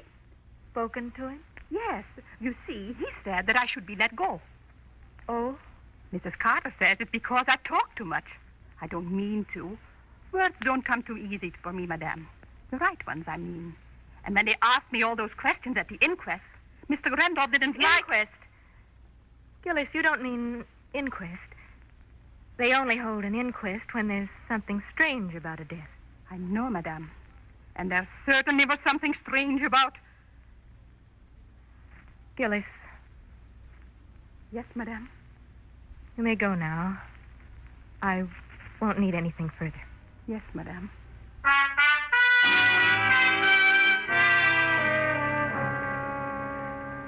Yes, Carol, it all began slowly.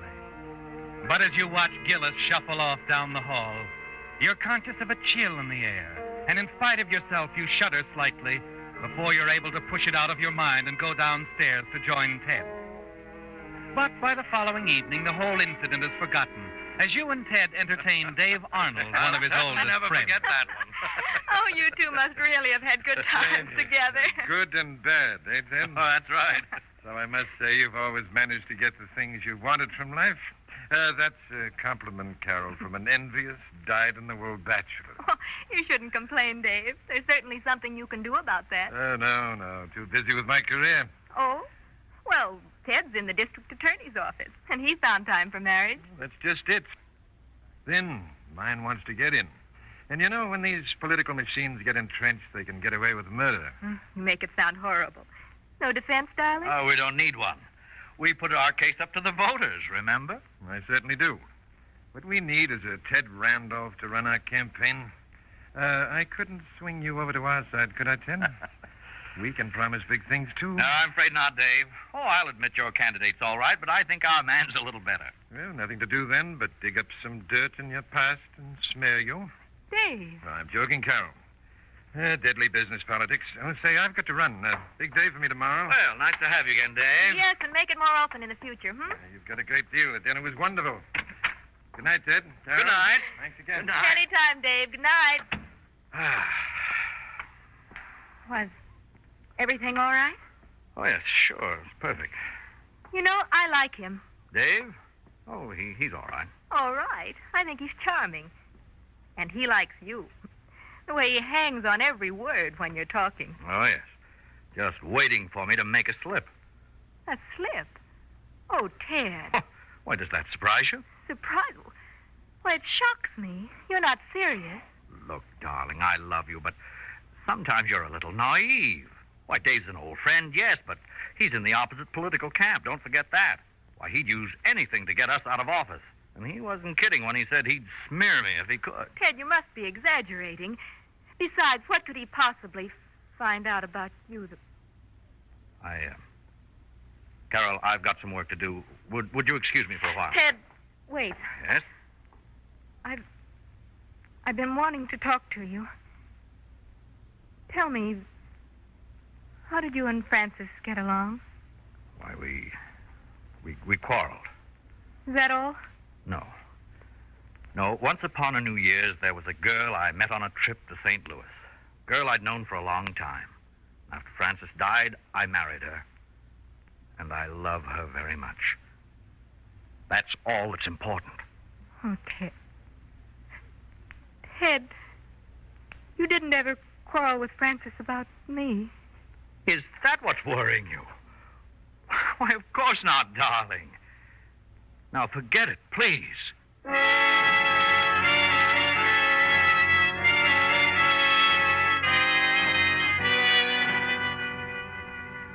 After that, you do try to forget, don't you, Carol? But it isn't that easy. When you go upstairs to your room, Gillis is there. You discover that she's not only talkative, but inquisitive, too.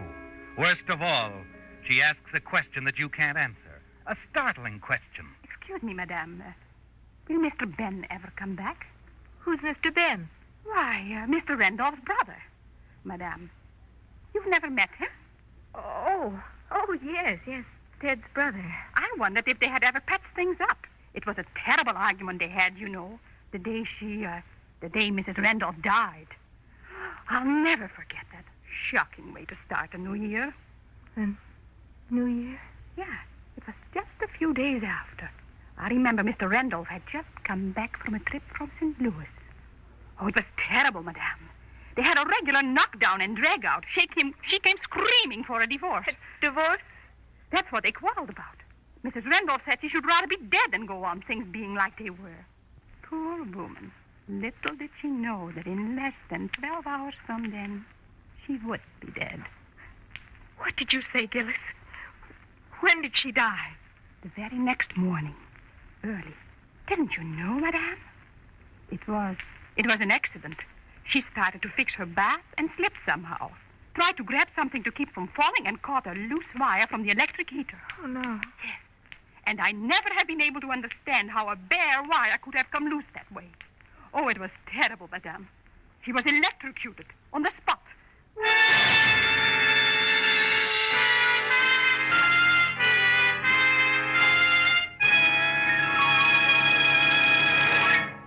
With the prologue of A Question of Murder, the Signal Oil Company brings you another strange story by The Whistler. Did you know that contract bridge has become such a popular game it's now played by almost half of the adults in America? Well, that's why Signal Oil Company decided that something should be done for this important group of our listeners. So they had a series of 6 lessons prepared by none other than that famous bridge expert, Robert Lee Johnson, of whom Ely Culbertson says, no one is better qualified to prepare a course of bridge lessons than Robert Lee Johnson. I recommend these Signal bridge lessons to all who are interested in learning bridge or improving their game. After hearing such praise from Ely Culbertson, you've no doubt like to know where you can get copies of these Signal bridge lessons. The answer is right down at your neighborhood Signal dealer. Each week, a new lesson in this series of 6 is yours for the asking. So be sure to drop by your Signal dealers at least once each week so you won't miss a single one in Signal's series of Contract Bridge in 6 easy lessons. And now back to the Whistler.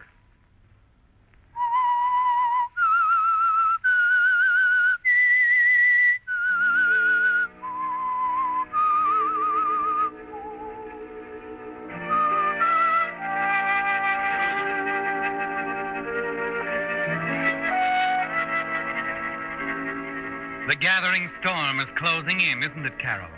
Like dark, warning clouds before the storm. You're sure now that Ted lied about the argument with Frances, his first wife. He told you it was nothing serious, didn't concern you. But from what Gillis has told you, you're certain the quarrel was over you, and that shortly afterwards, Frances was dead. It's a terrible knowledge you possess, isn't it? Because you don't know what to do about it. The next morning you spend walking around the grounds, going over the whole nightmare in your mind.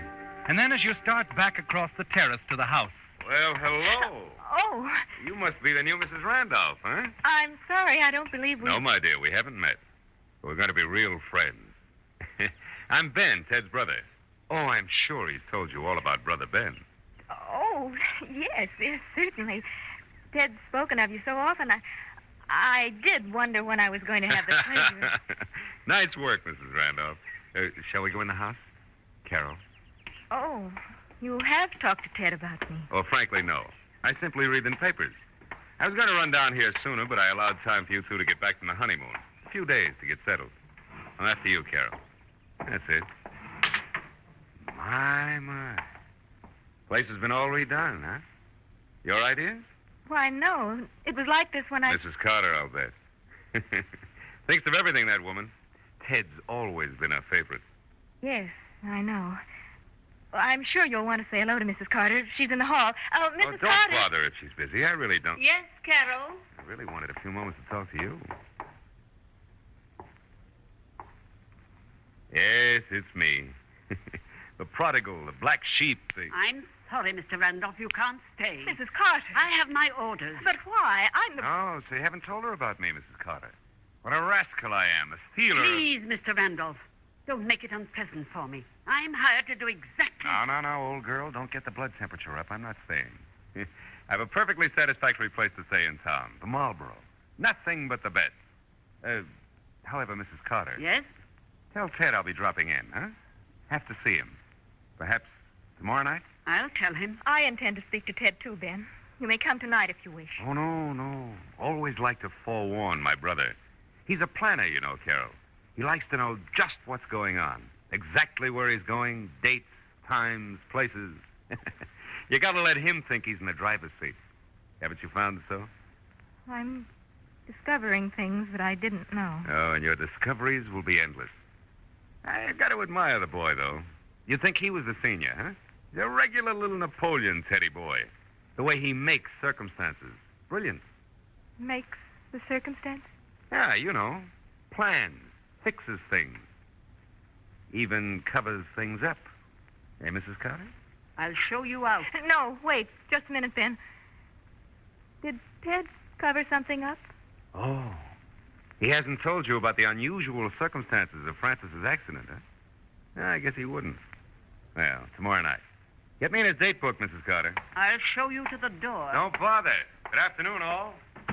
Oh, the nerve. Just a minute, Mrs. Carter. Yes, Carol?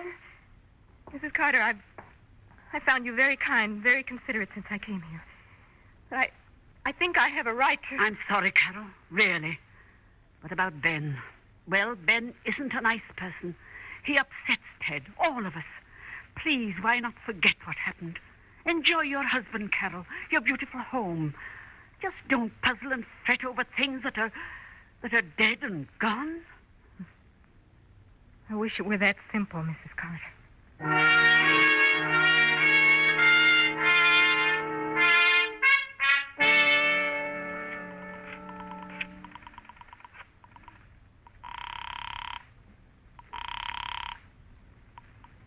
Marlborough Hotel. Mr. Ben Randolph, please. Thank you. Yes? Ben, this is Carol. Oh, yes. How sweet of you, Carol, to call me. Ben, I can't talk very long. I want to see you. Right away. Oh, I'm sorry, Carol. I have an appointment. But it's important, Ben. It's terribly important. There's something I have to know about Francis' accident. Oh. So that's it, huh? All right, Carol. I have a delightful cocktail bar here. I'll meet you in, say, half an hour. That is, if you're sure you want to come. I am sure, Ben. Thank you.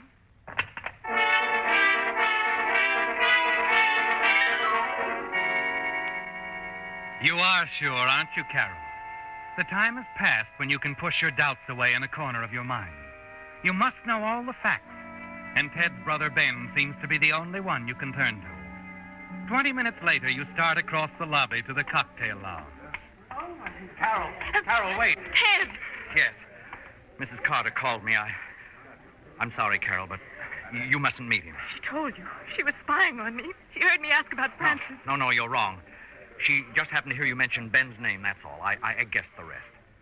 Carol, I don't want you to see him. And is there some reason why I shouldn't? No, Carol, only that it won't do you any good. I'll have to ask you to go home. I'll deal with my brother, Ben.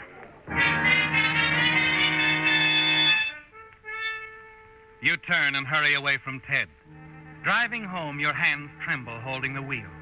By the time you reach the house and start inside, a terrible sick feeling sweeps over you. Your brain seems to pound miserably. And as you start up the stairs, your legs grow weaker and weaker until they give way beneath you.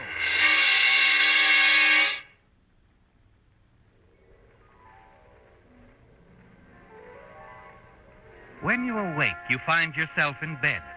Mrs. Carter is looking down at you, smiling her quiet, assured smile. Feeling better, Carol? Better? Why? Oh, I feel fine. Why did you put me to bed? I fainted going up the stairs. I told Ted when he came home. He agrees with me that you should stay in bed for a while. Is there anything you want me to bring you? No. No, nothing. Just leave me alone.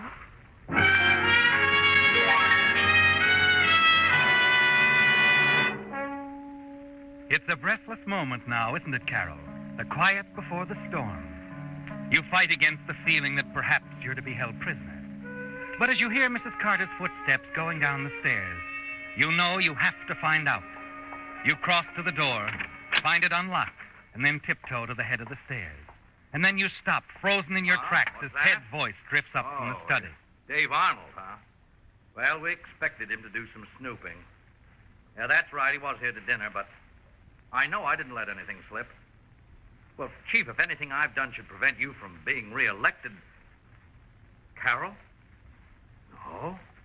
All she knows is that Francis's death was an accident. I'm sure of it. I haven't told her anything else, and I don't intend to. And besides, Chief, she won't be leaving the house for some time. She isn't feeling very well.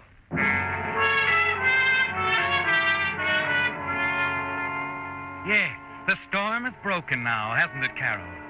And the meaning of everything that's happened is clear to you. The man Ted was talking to was the district attorney. He knows the truth about Francis's death and is helping to cover it up.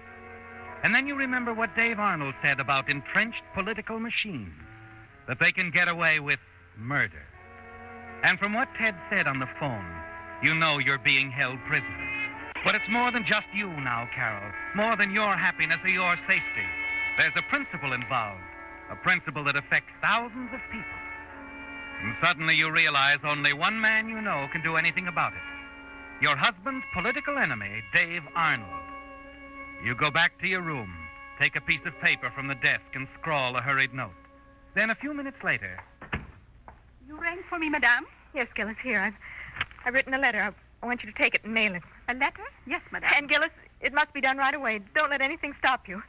I won't, madame. Hide it, Gillis. Hide the letter. Oh, Gillis, I didn't know you were in here. She was just leaving, Mrs. Carter. Thanks for looking in, Gillis, but I don't need anything. You may go. Yes, madame. Is there anything I can do for you, Carol? No, Mrs. Carter. There's nothing anyone can do for me. Right now.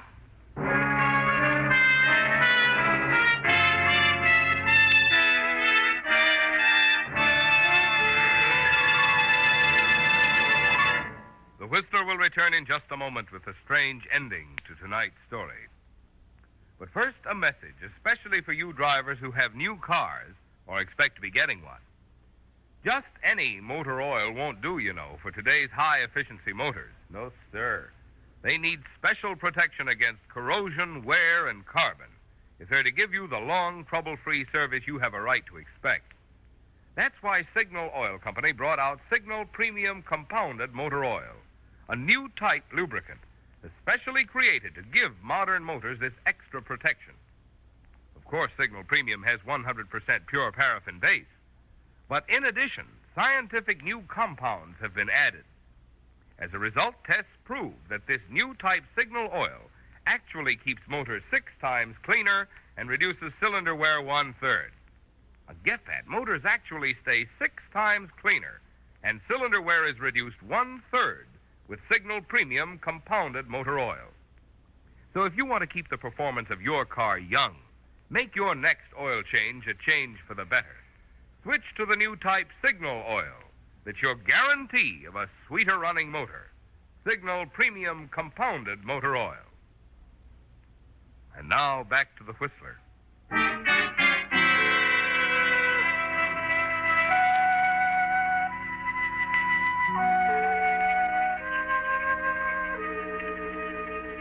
You can't fight the storm anymore, Carol.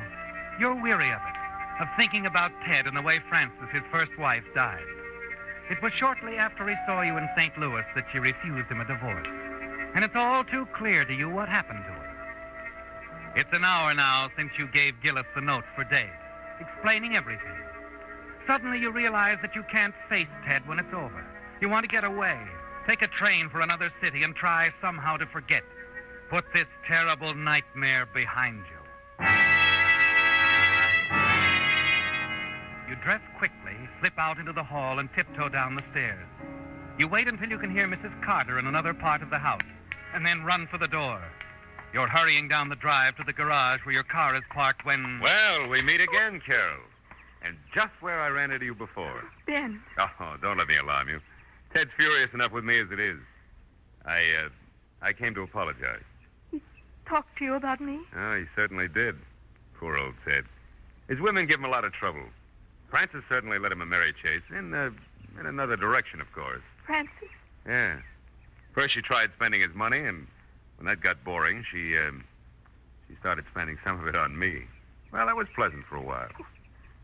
You mean Frances was interested in you? Interested? Well, that's one way of putting it, yes. Tell me about her, Ben. All right. Well, she wanted to marry me. It scared me silly when I found out. Oh, we had our laughs together, sure, but marriage? Well, that's a little bit more than stealing your brother's slingshot, huh? You and Frances. That's why Ted asked her for a divorce. It wasn't me at all. What? Oh, he didn't ask her for a divorce, Carol. She asked him.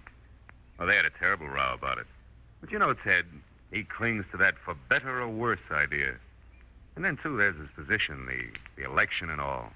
They decided it wasn't the sort of thing to let that Dave Arnold crowd find out about and twist all out of shape. Her accident, Ben. What did happen? Well, don't say you got this from me now. But it's simple enough. Frances tried to kill Ted, Carol. She smeared the bathtub with soap, Ran the electric heater wire along in the back of the towel rack. What? Yeah. She had it all set up for Ted. She hadn't planned on slipping, and instead of Ted grabbing it, she got it herself. Really an accident, huh? Oh, and Ted protected her, kept it quiet. Well, it was as much for his boss as for her. The district attorney couldn't get any place with rumors floating around that one of his boys was... Carol! Carol! Ted's voice calling from the house seems to bring your heart up into your throat. You move slowly along the drive, almost stumbling, the tears starting as you realize what you've done. That note you sent to Dave, it will ruin Ted, the district attorney, everything. You reach the terrace, stop, unable to go any farther. Carol? Mrs. Carter. You're feeling better, aren't you, dear? Mrs. Carter, I can't see Ted now. Yes, you can. Here, please forgive a meddling old lady, Carol, but I took this letter from Gillis. You didn't really want it mailed, did you? The letter? Oh, Mrs. Carter. Carol! Where are you, Carol? Your husband is calling, Mrs. Randolph. I think you should go to him. I have my work to do.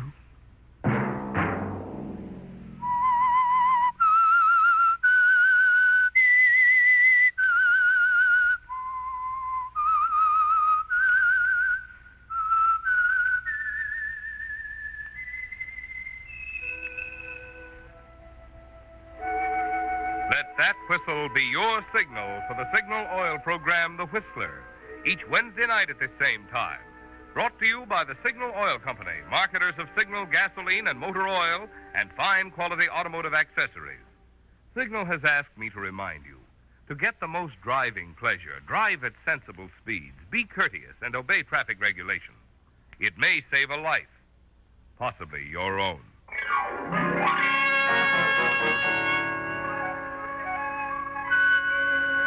Featured in tonight's story were Lorette Philbrandt, Joseph Kearns, and Gerald Moore. The Whistler was produced and directed by George W. Allen, with story by Beth Barnes and music by Wilbur Hatch, and was transmitted to our troops overseas by the Armed Forces Radio Service. Remember, at this same time next Wednesday, another strange tale by The Whistler. This is Marvin Miller speaking. This is CBS, the Columbia Broadcasting System.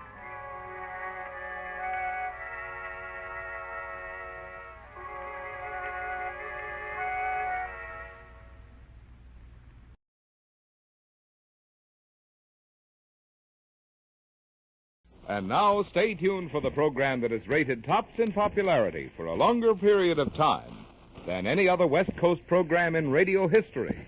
The Signal Oil program, The Whistler.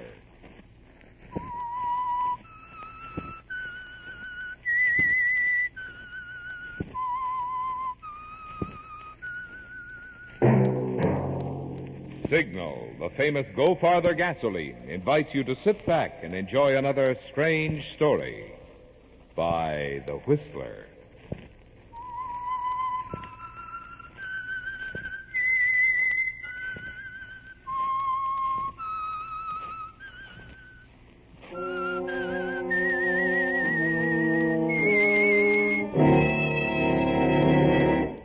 I am the Whistler, and I know many things, for I walk by night. I know many strange tales hidden in the hearts of men and women who have stepped into the shadows. Yes, I know the nameless terrors of which they dare not speak. And now for the Signal Oil Company, The Whistler's strange story. End of the road.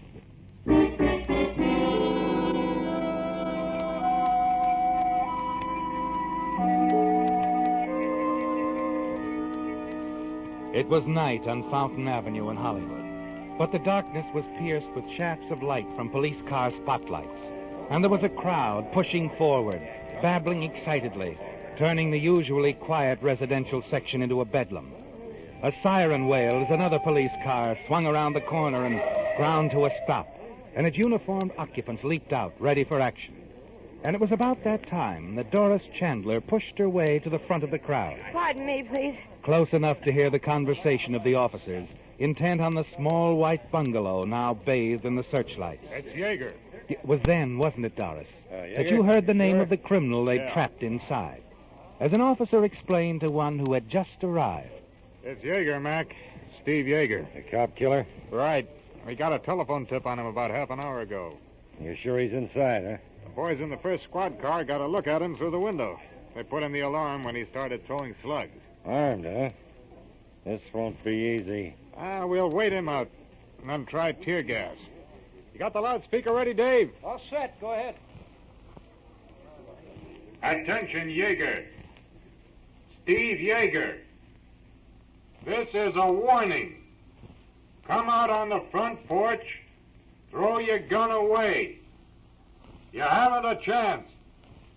The house and the entire block are surrounded. Yeager, this is a final warning. Come out and throw your gun away. We'll give you 1 minute. 1 minute, Yeager, to decide.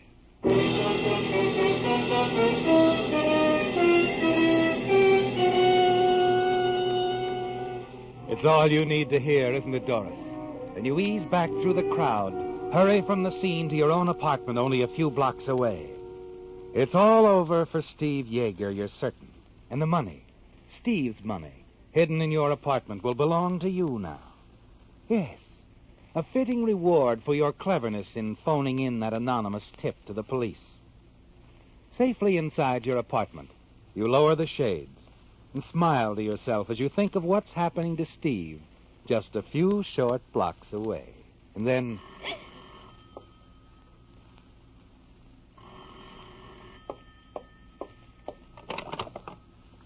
Yes? Hi, sis. It's me, Charlie. Oh, Charlie. Glad you called. Just wanted to make sure my little sister's okay. Why wouldn't I be? Haven't you heard? It's on the radio, Steve Yeager. Steve? What about him? Oh, it's all right. Nothing to worry about. Only I didn't even know the guy was in town. They got him trapped in a house someplace, the cops. Steve Yeager? Trapped? Uh-huh. Good thing he didn't get in touch with you in any way, Doris. You'd have been implicated. He, didn't contact you when he hit town? Of course not. You know how I feel about him, Charlie. Uh-huh. But it was different in Seattle. You were pretty fond of him. Look, I don't like cop killers. Or payroll thieves. Now, look, Charlie, if you called me up to... Easy, sis. I told you I just wanted to make sure you were okay. Not involved. Well, I'm not. And brother Charlie's happy. Nothing to worry about. No, you can go back to sleep. Wait a minute. What? Sis, listen. Keep your apartment dark. Don't answer the door for anybody. What is it? On the radio. They just announced that Steve Yeager gave the police the slip. He's on the loose again.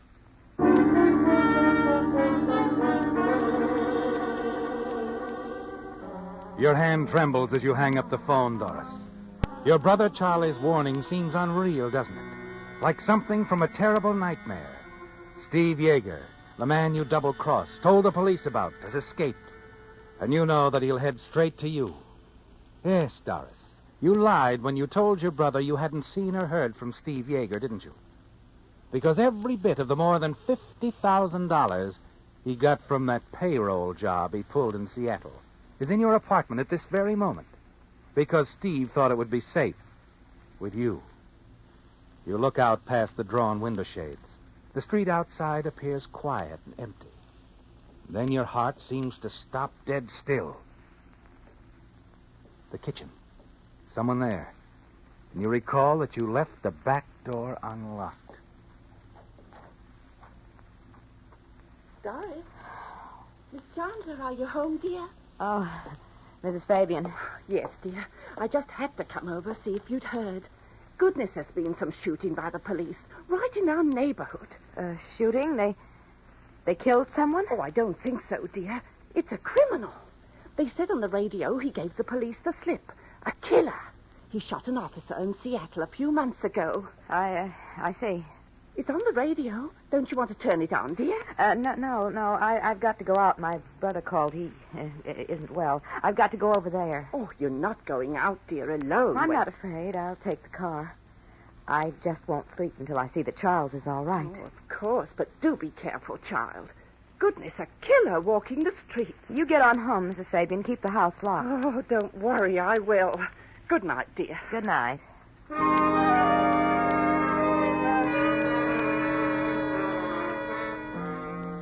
You see your neighbor out the back door. Lock it after her, and then quickly hurry to the bedroom and pack a small traveling case.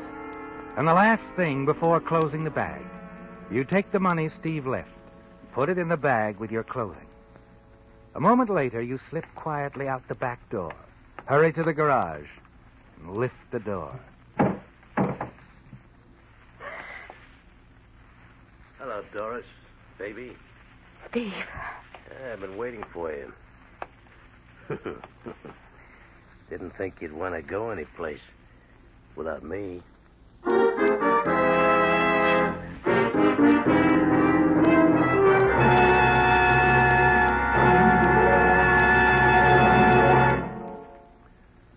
One evening recently, while doubling in the role of babysitter, I was telling our neighbor's little son about Santa Claus, how Santa comes all the way down from the North Pole non-stop. Gosh, Marvin, the little fella exclaimed, Santa Claus must use that famous Go Farther gasoline like Daddy does. Well, reluctantly, I had to admit that Santa uses a sleigh powered by reindeer, but if Santa did use an automobile, you can bet he'd be interested in Signal's good mileage. And since Santa knows quality, he'd certainly appreciate Signal's quick cold weather starting, Signal's lively pickup, Signal's smooth skating power.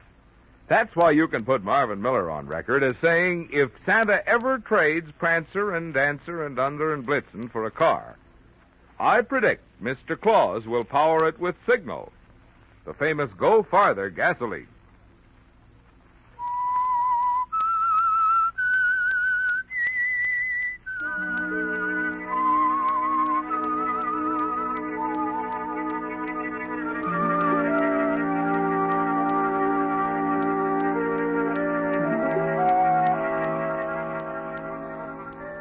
It was a terrible moment, wasn't it, Doris?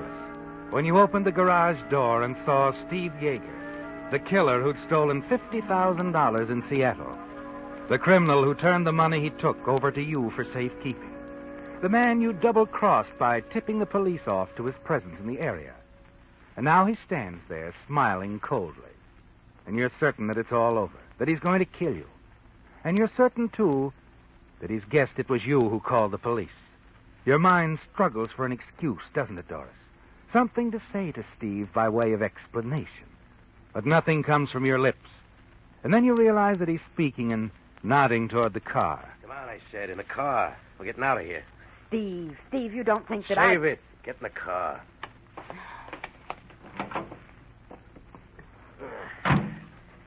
You got the keys? Right here. Go ahead, start it.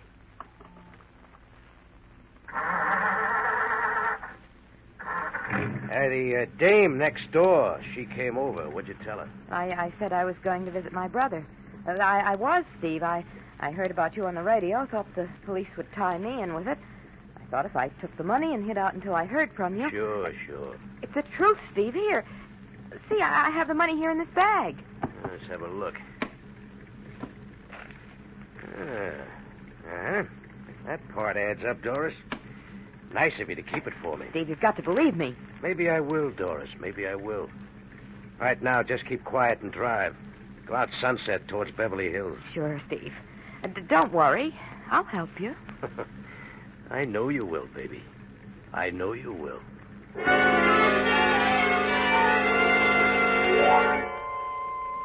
His manner terrifies you, doesn't it, Doris? And you can't believe for a moment that he's satisfied with your explanation. Driving out Sunset Boulevard, you make up your mind. The police must get Steve Yeager before he gets you. At a stoplight at the corner of Sunset and Doheny, there's a slight grade. Just enough to make your car roll back when you stop for the red light.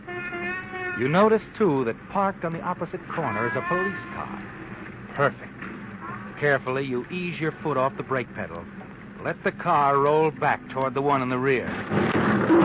Hey, take it easy. We've locked bumpers. Oh, you little fool. I'll see what I can do.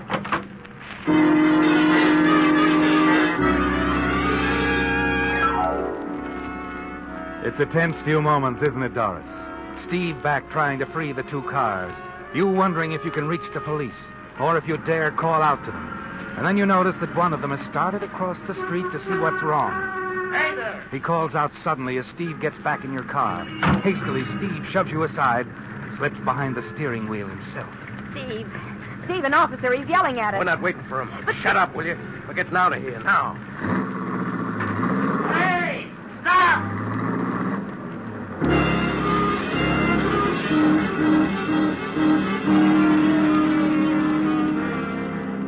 Through the rearview mirror, you can see the police officer running for his car across the street.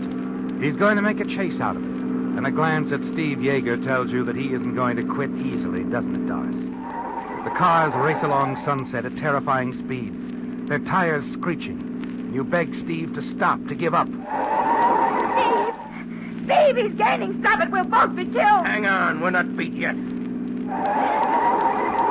Let him try that. Steve, he didn't make it. He went on past. Yeah, he'll be back. But it gives us time, baby. Time to swing in. Here. You sit beside Steve Yeager in frightened silence. You're parked in the dark, winding driveway of a huge mansion, aren't you, Doris? With Steve taking a chance that the police car will miss you and race on past. And then, a moment later... Yeah, there he goes. I told you, baby. We're not through.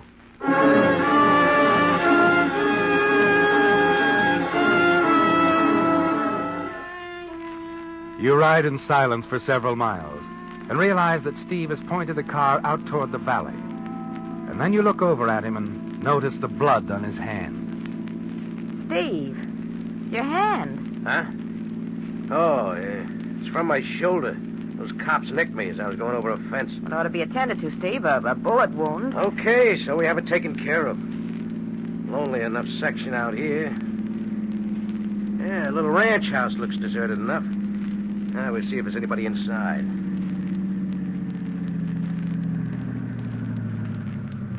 Oh, yeah. There's a light. Yeah. Come on, up on the porch.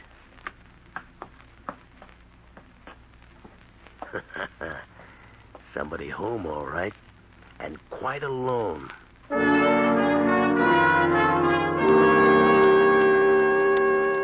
Steve is pleased, isn't he, Doris? You move up beside him until you can see through the window. There's a young man sitting at a desk inside. He's puffing slowly on a pipe, staring at the typewriter before him. All right, baby. You know what to say. He's coming. Oh, good evening. Hello. Our car is stalled out front. May we use your telephone? Oh, why, of course. Come in. Come in. Thanks. Hey, now, look here, old man. What... Shut the door, baby. What do you think of your... Oh, a gun. Yeah, one that says you're going to be a good boy. Definitely, a good boy. Look, if it's money you want... It isn't. Oh, thank heavens for that. You alone? Alone. Yes, quite alone. That's fine. Do as I say and you won't get hurt. Doris, draw the blinds. Go on. All right. Where's the phone? It's right behind you on the table. Got an extension? In a little place like this? That's absurd. Yeah, I guess it is at that. I'll sit right here where I can keep my eye on that phone. You stay away from it, even if it rings, understand? Perfectly. Good.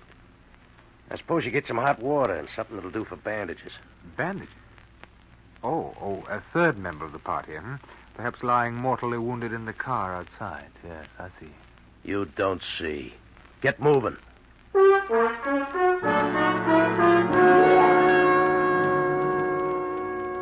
Later, Doris, as you dress the wound in Steve's shoulder, you glance from time to time at the tall young man standing by quietly, watching you. There's the faint trace of a smile on his lips. He seems calm, unafraid. And you're certain that if he were given the opportunity, he could overpower Steve. He's your one hope, Doris. What do you do, Junior? Do? Oh, I write. What do you write? The crime doesn't pay sort of thing? Any good? Not very. What's your name? Maybe I read some of your stuff. Oh, I don't think you have, but my name is Anton Gray. Sounds like something off a color chart. It isn't phony, if that's what you mean. Anton Gray, huh? Hey, you ever hear of him, baby? No, I never have. I guess we... Hey, take it easy. Sorry? You about through with that? Yep, just about. Hey, you got any beer, Anton? No, but there's some sherry in the decanter there. Get it. Yes, of course. You might see about getting something to eat. Cold corned beef's all I have. That'll do. All right, Steve, how does that feel? Oh, fine. Just fine, baby. A glass of sherry, dear lady? No, thank you. Oh. Here you are, old man. Thanks. Now, the grub, huh? Yes, right. Won't be a moment. I'd better help him, Steve. Yeah, sure, baby. You do that. But leave the kitchen door open, huh? Steve, you don't think that Just leave the door open. Can I, help? No, I can manage.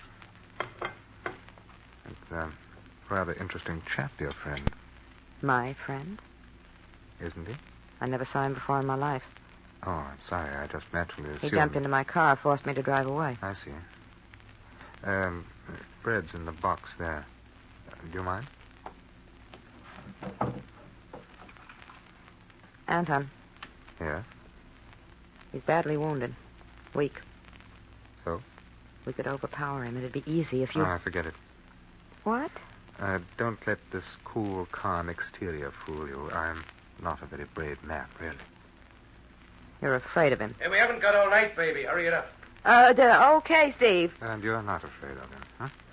Neither of us has to be. He has a gun. That automatically makes me a coward. Listen to me. If I can draw his attention, you could slip up behind. Sorry, I am not the type. What are you two yakking about in there? Let's get going with the grub. Hey, mustard or mayonnaise, old man?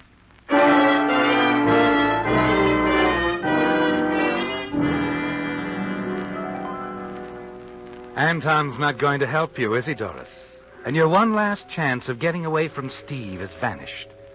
But later in the living room, a surprising thing happens. Anton casually wanders over to a table near the front window, picks up a cigarette, and then slowly starts to edge toward the fireplace. And suddenly you realize what he's going for, the poker lying on the hearth.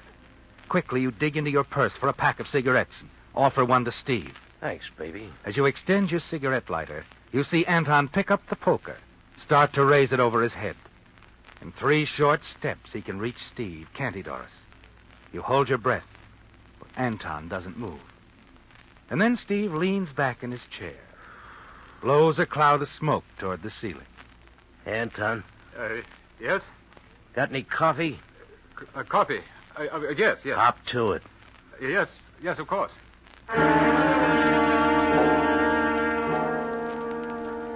Your heart sinks as you watch Anton replace the poker on the hearth, drag himself slowly back to the kitchen. A moment later, you follow him. Why didn't you do it? Why? I couldn't.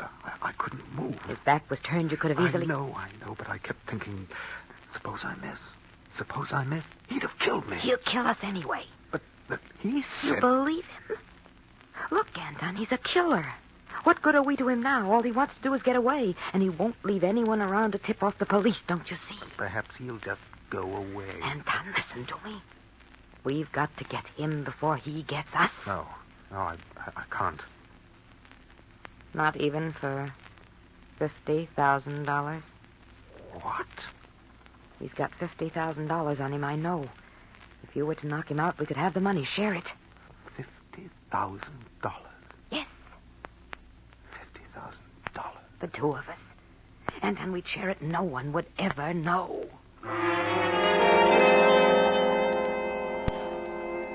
He stares at you for a moment, then throws a quick glance towards Steve sitting in the living room. And you're almost certain he'll do as you say now. Yes, that he'll be willing to take a chance for a share of the $50,000. Back in the other room with Steve, you watch Anton closely.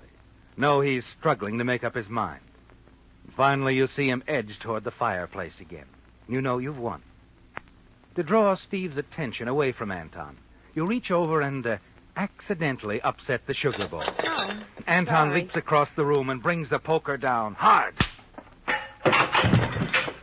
You've done it, Anton. You've done it. He's not... Dead? No, you'd better hit him again. What? Hit him again. No. I'm going to call the police. The police? No, you've got to kill him. You tell them about the money. Money? I don't want any part of it. I'm sorry if you thought I... So that's it. An honest man. Disappointed? Yes. Yes, I am. Well, now, wait a minute. Get back. I have the gun now. You'll do as I say. Yes. Yes, of course. Tie him up, hands behind his back. Use his belt. Whatever you say. First, reach into his inside coat pocket. The money's there. Oh, yes, so it is. Give it to me. $50,000. That's a lot of money, isn't it? Give it to me, I said. Here you are. Now tie him up. His feet, too. That lamp cord will do fine. Yes, of course. And then I'll trouble you for your car keys. Oh, I'm afraid you'll have to trouble the finance company. What? Well, you see, my financial status being what it is... You're lying. Look, the carport's right alongside the house. Look out of the window. You can see for yourself. Quite empty. All right. You drove up here in a car, though, didn't you? So we did. But unfortunately, we had an accident, and the police have a description of my car. However, now that I think of it, I don't imagine it'll make much difference. It's night, foggy. And if I do get stopped, I can always tell them that Steve kidnapped me, forced me to help him make his getaway. Well, they're sure to believe it. I did. At first. Hurry up with that, will you? Well, his hands are tied securely. How are his feet? Oh, never mind. Where does that door lead to? Closet. Good. Drag him in there. Hurry up! All right. Now inside. Both of you. Yes, as you say, dear lady. Oh, there we are. I hope you'll be quite comfortable. It'll be the first time I've ever spent an evening in a dark closet, but I imagine I'll manage. You see. Yes, I have enough cigarettes. Good. I should kill you both, but this way I won't face a murder rap. Besides, all I need is a half-hour start. Nobody'll ever think of looking for me where I'm going. Yes, I'm sure you're very clever. By the way, is there a reward for this chap? There is. You might claim it. I shall. Is there a reward for you, too? No. Not me. So long, sucker. Have fun with the reward they give you for the capture of Yeager.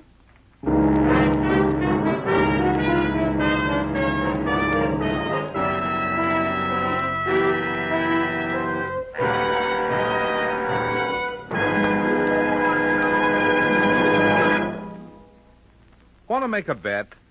I'll bet that one of your most faithful friends has been completely left off your Christmas list. Your car. Christmas, you know, is really a swell excuse to give the faithful chariot some of those things it's been needing. Things that'll pay you back later in extra driving pleasure. What's more, your signal dealer has just what Santa ordered. For instance, rugged new tires by Lee of Conshohocken to replace your smooth, dangerous old tires. Powerful new Signal Deluxe batteries, guaranteed a full 30 months on a service basis. Or how about a set of new Champion or AC spark plugs for quicker cold weather starting and more pep? These are just a few accessories from your signal dealer's complete line, which includes windshield wipers, fan belts, radiator hose, light bulbs, polishes, and many other items. You see, signal service stations are much more than just headquarters for the famous Go Farther gasoline. In addition, each signal dealer carries a complete line of fine quality automotive accessories to help your car run better, look better, and last longer.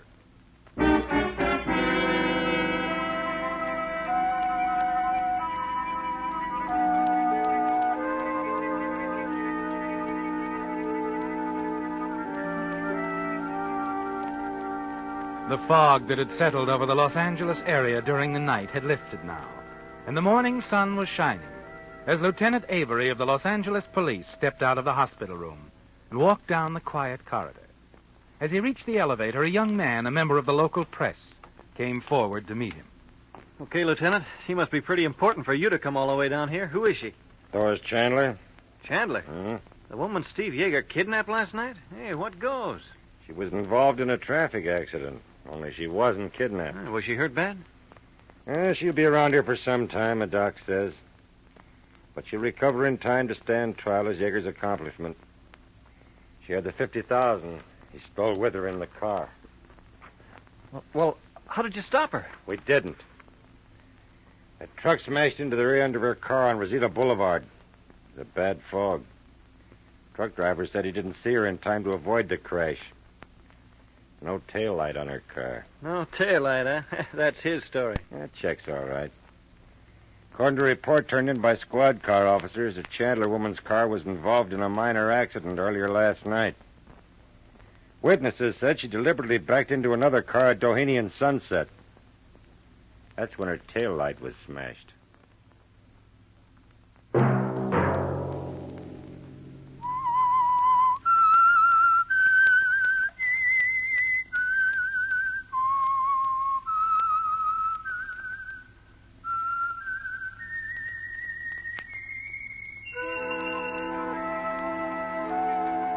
Let that whistle be your signal for the Signal Oil program, The Whistler, each Sunday night at this same time. Signal Oil Company has asked me to remind you, during this busy pre-holiday season, it's especially important to drive at sensible speeds, be courteous, and obey traffic regulations, so that some avoidable accident doesn't mar your Merry Christmas. Featured in tonight's story were Bill Foreman as the Whistler, Alice Reinhardt, Jack Moyles, Ben Wright, Norma Varden, Herbert Litton, and Bob Bruce. The Whistler was produced and directed by George W. Allen, with story by Steve Hampton, music by Wilbur Hatch, and was transmitted overseas by the Armed Forces Radio Service. The Whistler is entirely fictional, and all characters portrayed on The Whistler are also fictional. Any similarity of names or resemblance to persons living or dead is purely coincidental. Remember to tune in at this same time next Sunday when the Signal Oil Company will bring you another strange story by The Whistler. Marvin Miller speaking for the Signal Oil Company. Stay tuned now for our Miss Brooks starring Eve Arden, which follows immediately over most of these stations. This is the CBS Radio Network.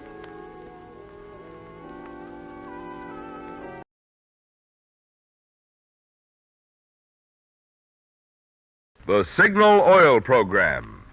Yes, the Signal Oil Program. The Whistler.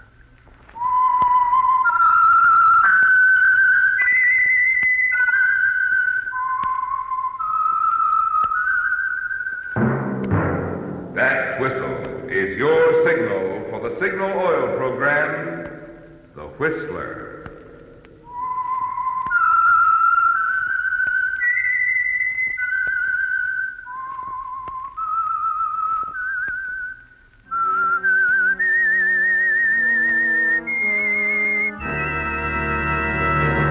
I am the Whistler, and I know many things, for I walk by night.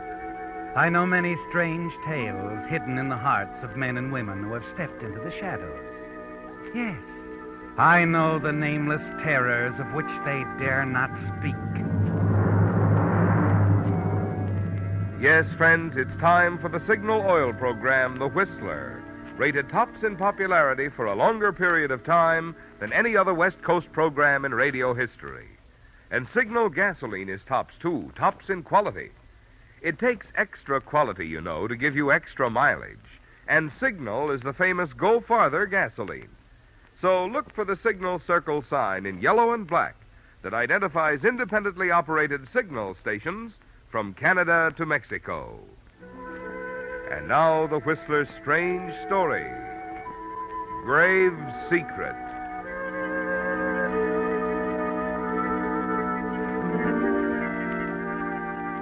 From the parlor window, Harriet Eldridge watched the postman wheel his bicycle down the tree-shaded street. Saw him turn into the driveway and approach the house.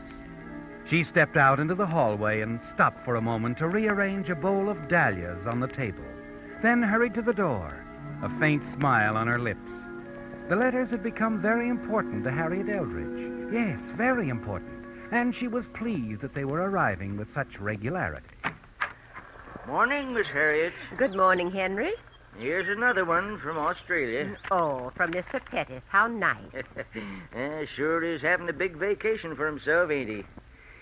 I wish I could retire, go gallivanting all over the world. Only I wouldn't go off visiting relatives. Mr. Pettis has no living relatives, Henry. He's just visiting friends. I got relatives back in Sioux City. If I never see 'em again, it's okay with me. Mm-hmm. But, I'm sorry, Henry. What did you say? I was reading Mr. Pettis' letter. No, nothing. Are those photographs? Oh, yes. You know Mr. Pettis and his camera. Here, let's see. Something written on the back of this one. View of Queen Street, main thoroughfare of Brisbane. Isn't that nice, Henry? The old boy sure is getting round, ain't he? Must be having a great time. They say them Australian women are real pretty. Now, Henry. Don't see why Mr. Pettis has to go chasing off to Australia when he's got the best-looking housekeeper right here in Santa Rosa, USA. Oh, thank you, Henry, but... It looks like you got company. In a taxi, too. Say, that's your brother Melvin, ain't it? Yes. Yes, it is. Well, I'll be going along now, Miss Harriet. Bye. What? Oh, yes. Goodbye, Henry.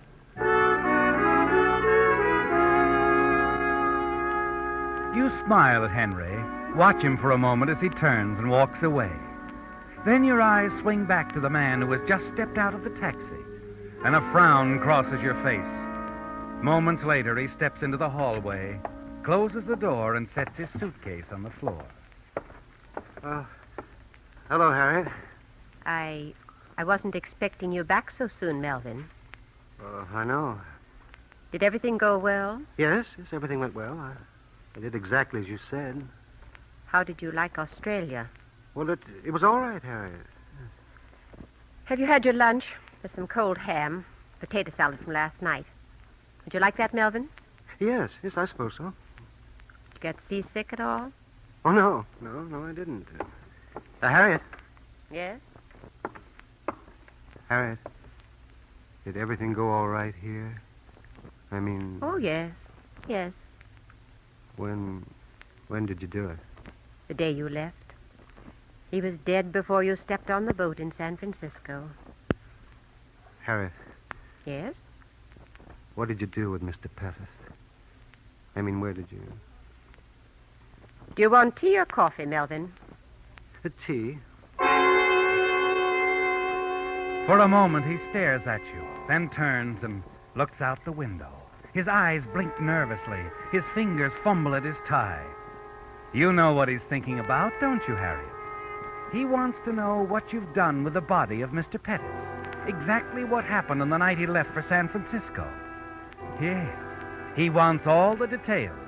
But you decided long ago, the less Melvin knows about the affair, the better it will be.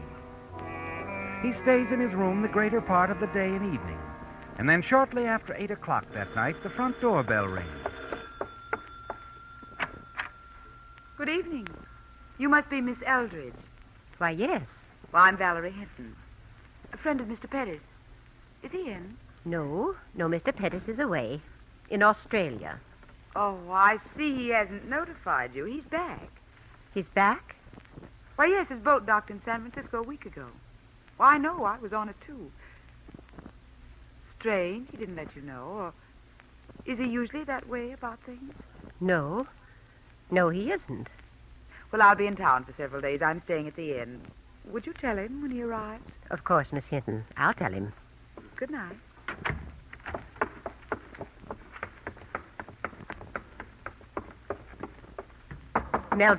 Melvin. Oh, yes, come in, Harriet. Melvin, why didn't you tell me you'd arrived in San Francisco a week ago? Oh, well, And who is this Valerie Hinton? Valerie. How did you know? She was here a moment ago asking for you. Here? Why did you have to tell her you were Albert Pettis? Harriet, I was only doing what you said. You told me to use the name to establish his presence in Australia. You met this woman in Australia? Yes, I did. I see.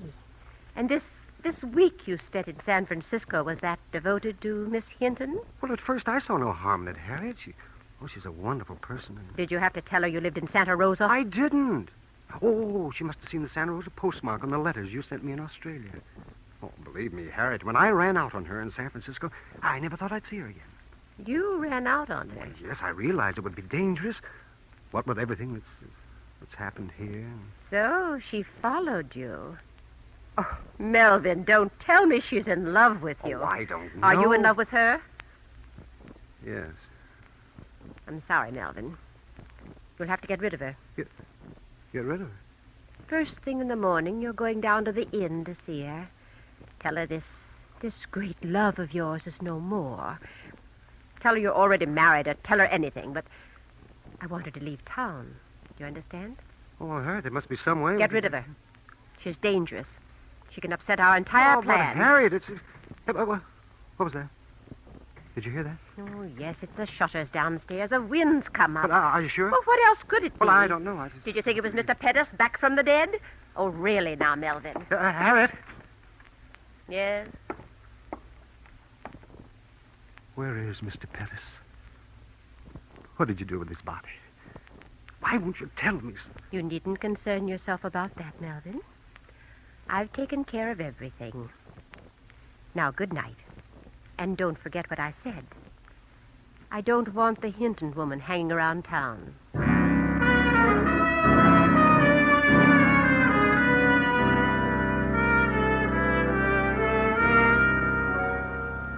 The following morning, you're alone in the big house.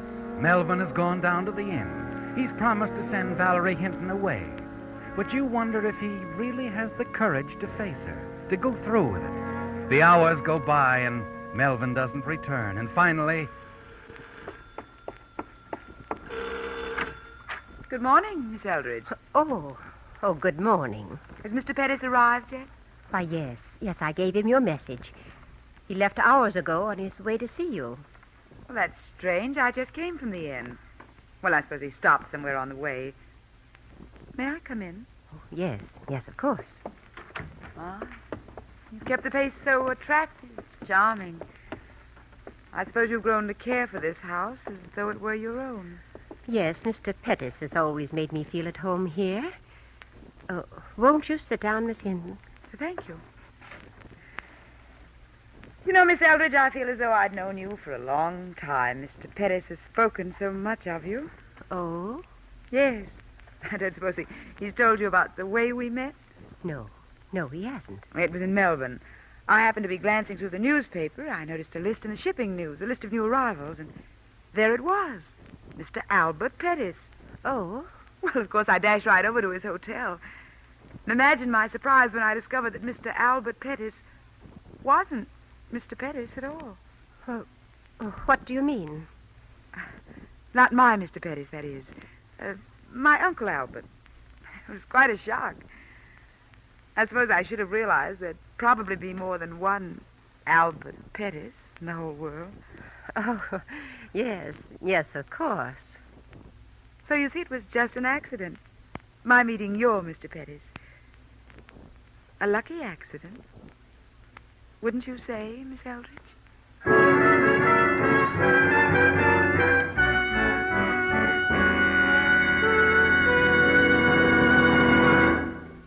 With the prologue of Grave Secret, the Signal Oil Company brings you another strange story by The Whistler.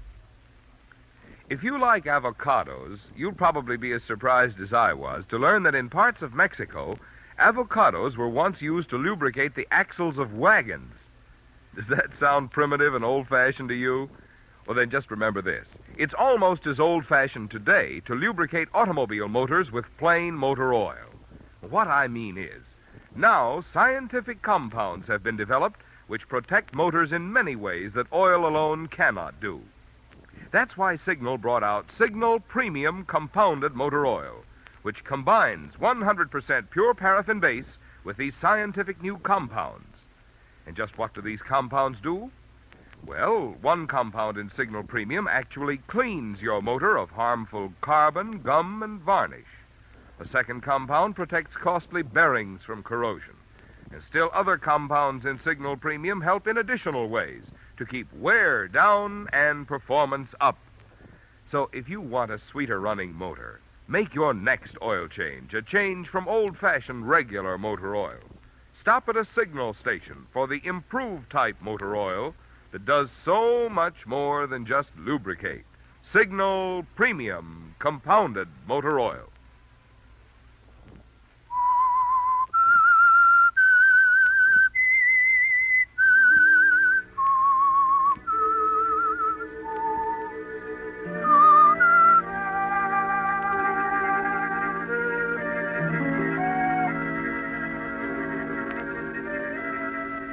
It frightens you, doesn't it, Harriet?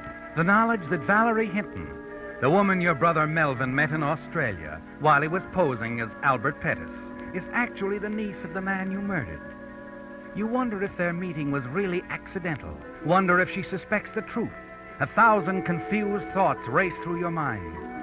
You were so sure Albert Pettis had no living relatives, that there would be no one to spoil your little plan. Yet here she is, sitting in the parlor of the big house, chatting gaily about her meeting with your Mr. Pettis. And then suddenly something she says stirs a flicker of hope within you. Oh, no, I haven't seen Uncle Albert in years. Lost track of him completely. Not his fault, of course. After all, I'm supposed to be dead. Dead? I don't understand. During the war, I was a writer living in Java. There were several bombing raids. In the confusion, I was reported missing and given up as dead. I suppose Uncle Albert was notified. I see. When I got out of the hospital a year ago, I tried to find some trace of Uncle Albert, but I wasn't successful. Well, I had to earn a living, you know, so I went on to Australia. Then one day I ran across his name in the shipping list, and, well, you know the rest. I met your Mr. Pettis instead. And you have no idea where your uncle is? None at all. Maybe dead, for all I know. I've about given up finding him. I'm devoting all my time to writing now. That's why I've come back to the States. To try my luck here. Oh, Harriet, Albert. Hello, Albert. Oh, Albert. You watch Valerie rush across the room, throw her arms around Melvin. He stares back at you over her shoulder, a bewildered, hopeless look in his eyes. You turn, hurry away. Moments later, you're upstairs in Mr. Pettis' room, searching through the closet. Then you find what you want. You take the photo album, sit on the window seat, and start turning the pages.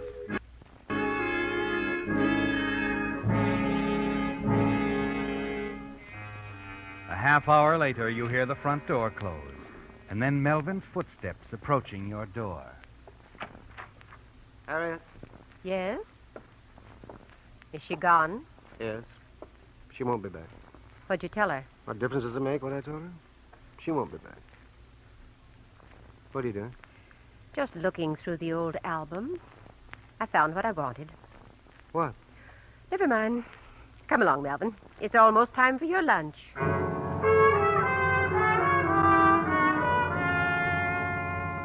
Yes. You found what you were looking for, haven't you, Harry? A faded photograph, a young girl. And you're certain it's Valerie Hinton. She's really his niece, isn't she? At least that much of her story is the truth. But you're still a little afraid. And you know that you'll be afraid until the girl herself has left town. Late that afternoon, you step out on the front porch and wait while Melvin drives the car out of the garage. Then a taxi pulls into the driveway. And then, despite the recent assurances of your weakling brother Melvin that she wouldn't be back, Valerie Hinton steps out. The shopping list drops from your hand and your eyes are fixed on the suitcase she carries. Hello, Miss Eldridge. Oh, Miss Hinton, you're leaving. You've come to say goodbye. On the contrary, Harriet, I'm moving in. Moving in? Here? Why not? I've a perfect right to, you know. After all, it's my uncle's house, isn't it?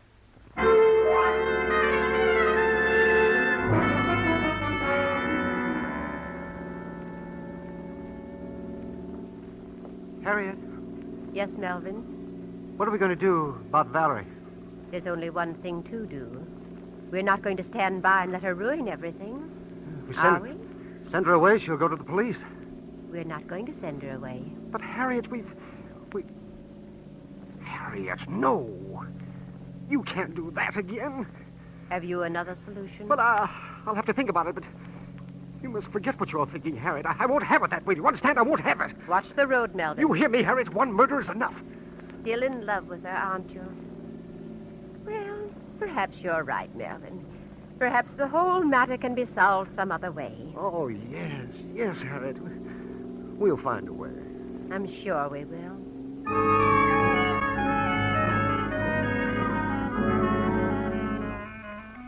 The whole plan is in danger, isn't it, Harriet?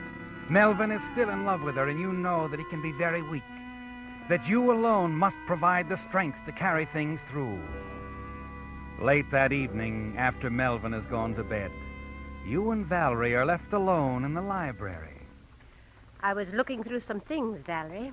Papers and newspaper clippings that belonged to Mr. Pettis. Oh? I found this. How interesting. A full account of your death in Java during the war. Your name was Valerie Pettis then. Yes, it was. I was wondering if you'd taken any steps to rectify this impression that you're no longer among the living. Of course not. You've read this article, haven't you? Yes. Before her death, Valerie Pettis was wanted by the police. That's right. So you see, we're in very much the same position, aren't we? Neither of us can go to the police, or anyone, about the little secrets we've both discovered. You're quite confident? No. Just very observant, Harriet. I know exactly what's going on here. So? So? That's sufficient reason why you'll keep your secret as long as I keep mine. I see. Now, there's something else, Harriet. Uncle Albert's money. Money? Yes, I know about that, too. Uncle Albert received a lot of money and jewels several years ago in inheritance. And if I know dear Uncle Albert, he's kept it right here in this house. I'm one who believes in sharing the wealth, Harriet. The money, the jewels, and this house. You intend to remain here? Yes. I like Santa Rosa. It's charming, quiet, and safe. Besides, I've grown very fond of Melvin. I know he's quite fond of me. So I wouldn't try anything, Harriet, dear. Melvin might not like it. Good night.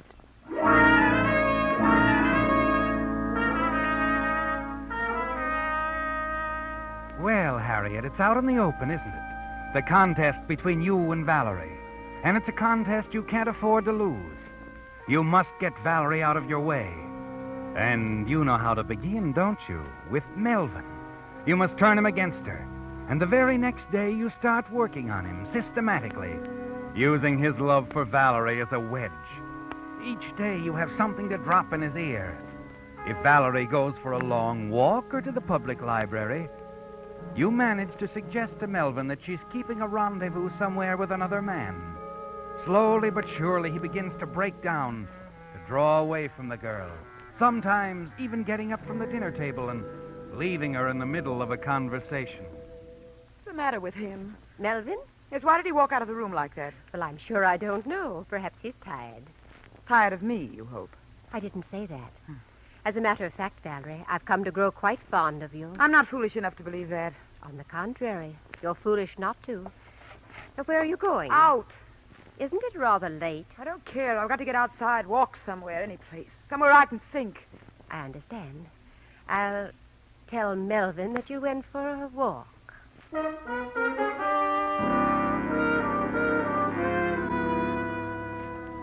And you do tell Melvin, don't you, Harriet?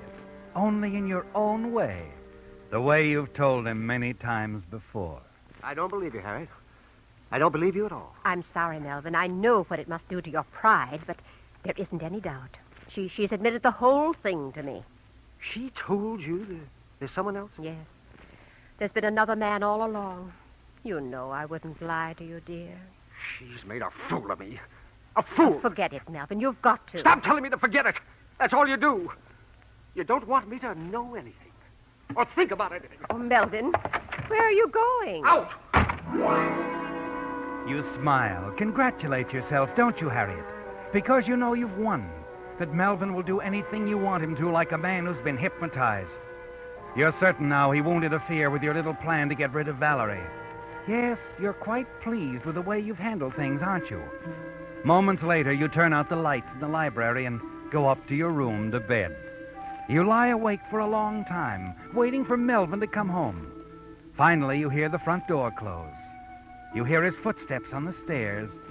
And then, just before you drop off to sleep, you wonder why Valerie hasn't returned home.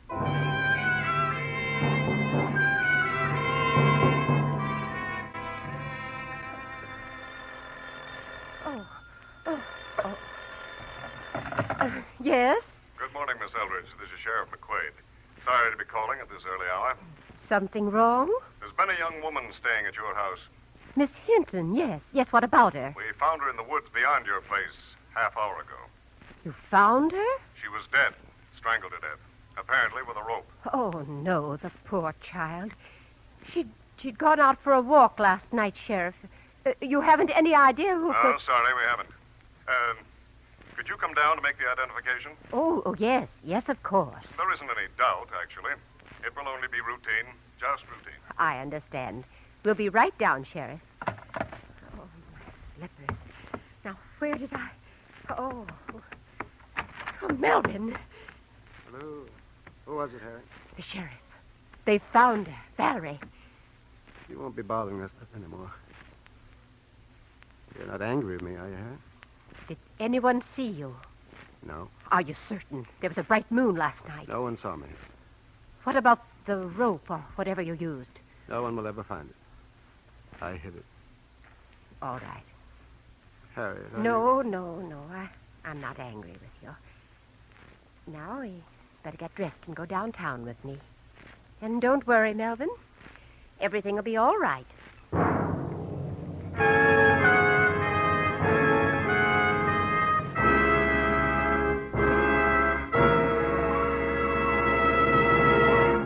The Whistler will return in just a moment with a strange ending to tonight's story. Meantime, a question. Have you ever had the experience of coming upon a lot of people who were all staring in the same direction? Well, let's face it, it's only human nature to want to stop and see what's attracting them. Well, by the same token, I should think that most anyone with a car would want to see what it is that has attracted so many drivers to Signal gasoline. In the beginning, you know, Signal gasoline was sold by only a handful of stations in Southern California. Today, however, you'll find Signal dealers throughout 6 western states, from Canada to Mexico. Such growth must mean that more and more drivers are finding they prefer Signal gasoline. And what is it they prefer about Signal? Well, for one thing, mileage that has made Signal famous as the Go Farther gasoline. And for another thing, performance, which puts more pleasure into driving. But for the complete story, you've got to let a full tankfuls of Signal speak for itself. I promise you the performance of your own car will tell you much better than any words of mine why more and more drivers are switching to Signal, the famous Go Farther gasoline.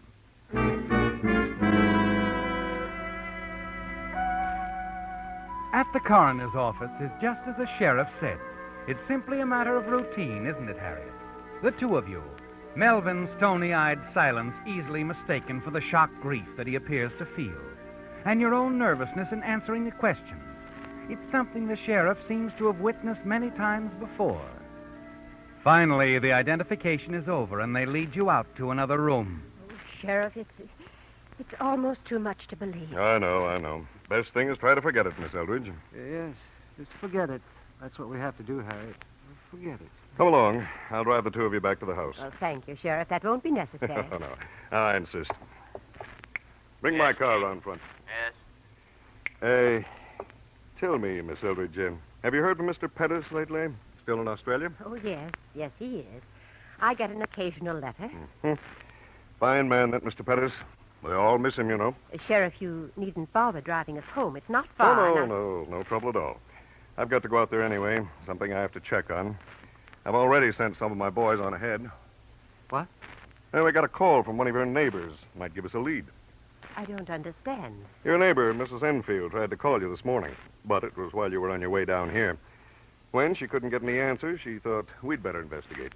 Investigate what?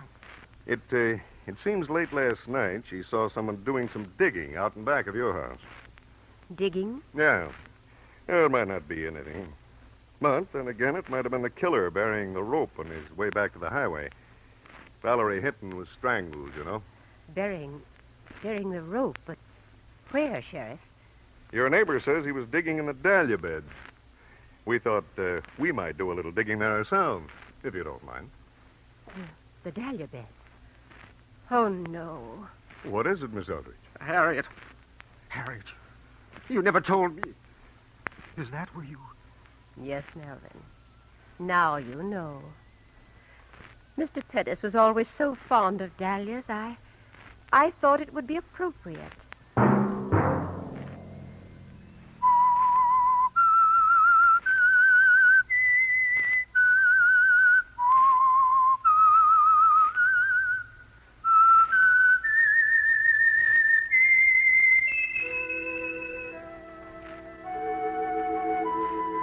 Let that whistle be your signal for the Signal Oil program, The Whistler, each Sunday night at this same time. Brought to you by the Signal Oil Company, marketers of Signal gasoline and motor oil, and fine quality automotive accessories. Signal has asked me to remind you, to get the most driving pleasure, drive at sensible speeds, be courteous, and obey traffic regulations. It may save a life, possibly your own.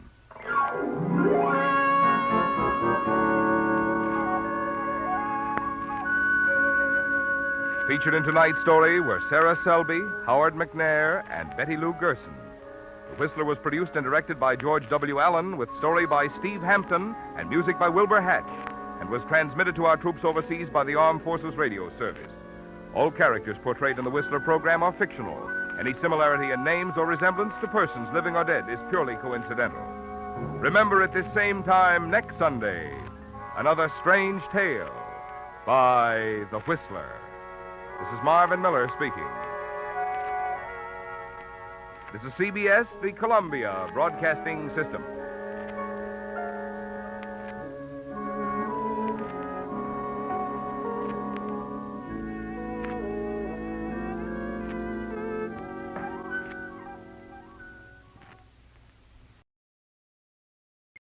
Signal gasoline. Let every traffic signal remind you, you do go farther with Signal gasoline. Yes, you do go farther with Signal.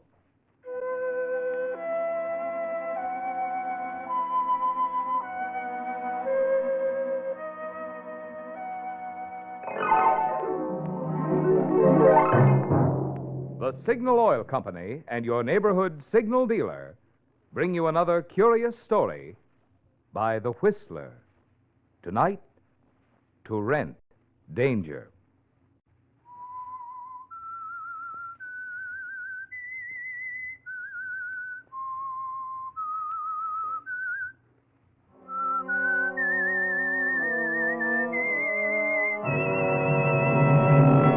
I am the Whistler, and I know many things, for I walk by night.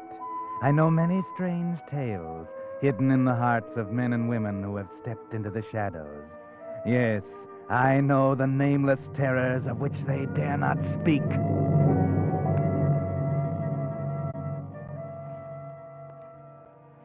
When in the editorial offices of the Cincinnati Gazette, the news was received that Killer Carter, the gang murderer, had escaped from the penitentiary in Columbus, and that he had been at large for 24 hours, it was decided that Danny Pearson, star reporter, was to be sent up to the Capitol to cover the manhunt that was sure to follow. Danny borrowed a car from Clem Tracy, the rewrite man, and headed north late on Friday afternoon. Car trouble held him up, and at 1 o'clock he was still far from his destination. He was getting too sleepy to drive, so when he saw the tourist sign in front of the lonely farmhouse, he made his decision. He'd stop, get a few hours of sleep, and continue into Columbus in the early hours of morning. He pulled in the lane, parked the car, and went up onto the porch.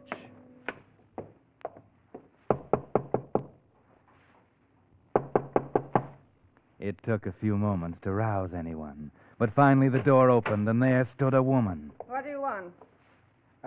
Good evening.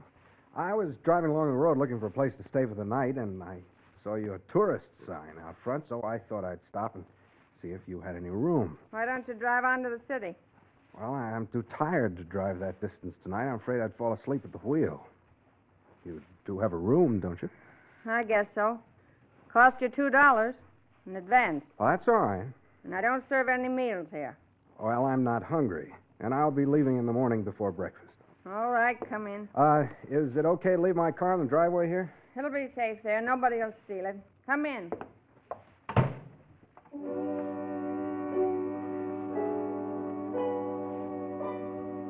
She certainly isn't very friendly, Danny, is she? But a room is a room, and it'll be nice and quiet here for the night. The house is large and dingy and eerily quiet. Almost too quiet. Here it is. You'll find everything neat and clean. There's a bathroom to the right of the bed and plenty of towels and soap. Oh, thank you. Looks fine. Did you leave your luggage in the car? No, I don't have any luggage with me. I'm traveling light. Well, I guess anyone who drives an expensive car like yours can do anything he likes. I'm going to bed myself right away, so if there's anything else you want, you'd better think of it now. Well, thanks, but there's nothing else I need. Good night, Mrs. Good night. Oh, fine.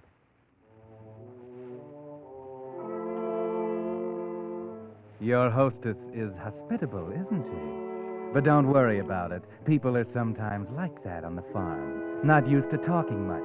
They prefer action because actions speak louder and longer than words. And the bed is soft and comfortable. That's the main thing. Just made for your night's rest. Who's there? I said, who's there? Just me. Well, hello. Who are you? My name is Claire Monroe. Well, Claire, do you make a habit of walking into strange men's rooms in the middle of the night? I want to talk to you. Huh? What are you so nervous about? I'm afraid she'll find me in here. She? The lady who showed you the room. Then why don't you leave? Because I have to talk with you. Okay, go ahead, talk. I don't know where to start. Just tell me that you're lonesome. You don't have any excitement on the farm. You're looking for something to do. It's an old routine. Oh, it's nothing like that. I know you're going to think I'm crazy, but I've got to ask you. Will you take me away with you when you go? Me? Why should I? Because I have to get away from here. I never want to see this house again as long as I live. Why don't you just run away? You don't need me. Because I don't have a car and I don't have any money. My mother would have me picked up by the police. She'd tell them I wasn't of age. Well, are you? I'm 23 years old, but I can't prove it. Why not? Because I'm an adopted child and I don't know where I was born. And my mother... Call that lady my mother. She'd lie about my age just to keep me from going away. Well, how do I know you're of age? Look at me. Do I look 17? No, I'll have to admit you don't. I know I'm 23 years old, but she won't let me go. Well, why do you want to run away? Because that lady, my foster mother, last night, she murdered my foster father.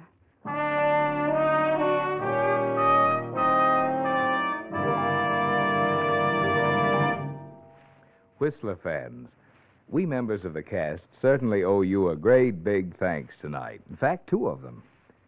2 weeks ago, you'll recall, we asked a favor of you, asked if you'd be kind enough to drop in on the folks who are bringing you the Whistler, your Signal gasoline dealer, and tell him how you like this program. Well, since then, Signal gasoline dealers all the way from Canada to Mexico have been telling us how many of you stopped at their station and expressed enthusiasm for the Whistler. So, naturally, we of the cast are mighty happy and mighty grateful to you. Oh, but that's only the half of it. You see, during the past month, the popularity of the Whistler has continued to increase so much that now, according to the latest radio popularity survey, more people listen to the Whistler than to any other West Coast program. Yes, the Whistler is now way out in front. So, for your loyalty, thanks again to all of you from all of us. And now, back to the Whistler.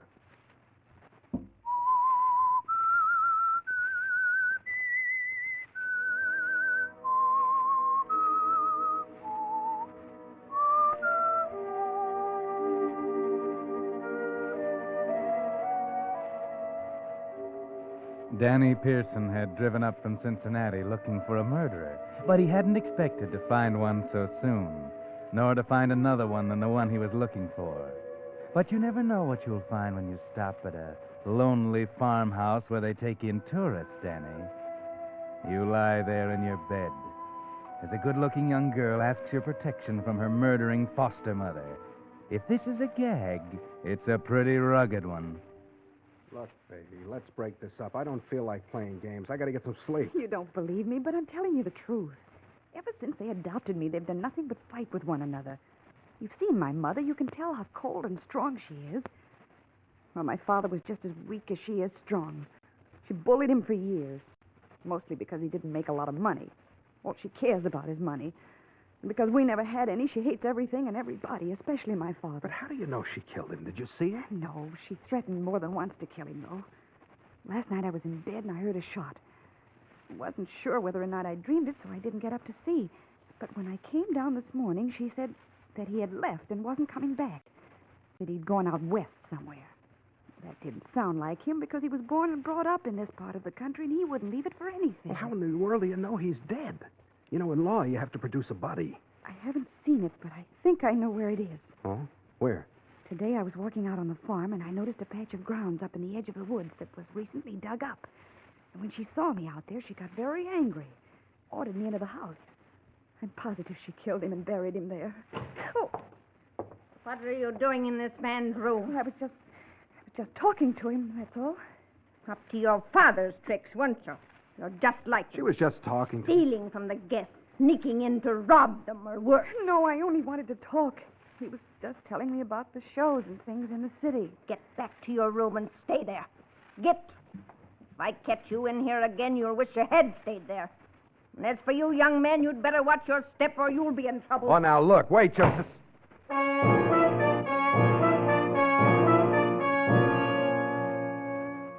Well, Danny, cozy little situation you stepped into, isn't it? A girl, pretty but strange, who accuses her foster mother of being a murderess. Mrs. Monroe, in turn, accuses the daughter of being like her father, who evidently made a habit of robbing his tourist guests in their sleep. And how about that, Danny? She did sneak into your room. Did she come to talk, as she said? Or to rob you? And what's it all about, anyway? Who can you believe? But there is one thing, you know. You're going to get up, get dressed, and get out of this place as fast as you can. That drive into town doesn't look half as far now. But just as you're about to leave, you see something slip under your door. A piece of paper, a note. Go on, Danny. Pick it up and read it. Please, you've got to believe me. I need your help. My room's across the hall. Claire. Oh, no. That's right. Crumple it up and throw it away, Danny. But wait a minute. Suppose she is telling the truth. Suppose she is in danger. You couldn't go off and leave her like this. Especially not as pretty a girl as Claire.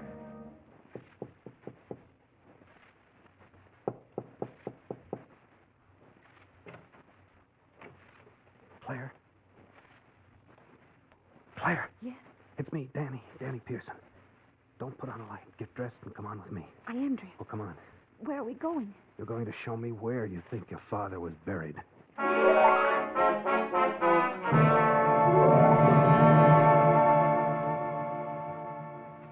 So the two of you move cautiously out of the house into the darkness of the outside night. You pick up a shovel at the barn and start up the path through a field of sharp, tough hay. You keep looking over your shoulder, afraid that she might see you and come out of the house after you. Why should you be afraid of her? Well, if she killed a man once, she could do it again. Finally, you reach the woods, and Claire points out the patch of ground she thinks her mother made into a graveyard. This is it. Right here. I wish we could see a little better. We'll see too well, I'm afraid. This ground isn't very hard. The shovel sinks right into it. Told you it would. If the boss could see me now. Why I'm doing it, I'll never know. Maybe it's because you like me. What? Well, what makes you think that? Because you'd have run away or gone back to sleep after she took me away. Back to sleep. Hey, tell me, is what she said about your foster father true? You mean about him stealing from the guests? Yes. She hounded him about money so that he finally took to that to satisfy her. When tourists came, he'd wait till they were asleep and then slip in and rob them. Yeah, but didn't anybody ever catch him? Not that we ever knew of. He only took part of their money, not all of it. So they didn't miss it until they'd left. And then they had no proof. Sweet little racket. Maybe somebody caught on, and that's why he went out west. I don't think so, because we didn't have any tourists here last night. At least not that I know of. It's possible, though, isn't it? Could have taken somebody in after you were asleep. Yes, it's possible. Then he might have tried to rob them. And they caught him, and he had to leave hurriedly. That could account for his disappearance. Yes, but... Hey, I just hit something. Oh, Danny. I got hold of it. Here it comes. It's his coat. My father's coat. Yeah? Just when I had it figured out another way. Danny, don't dig anymore. I'm getting scared. I couldn't stand to look at it. Don't dig anymore. Just fill it in. We found out what we wanted to find out. Please fill it in. Take it easy, baby. I don't like this any more than you do. I'm just doing it because you wanted me to. I couldn't bear to look at it. Don't dig anymore. Okay, I'll fill it in. I guess we've seen enough to know you were right.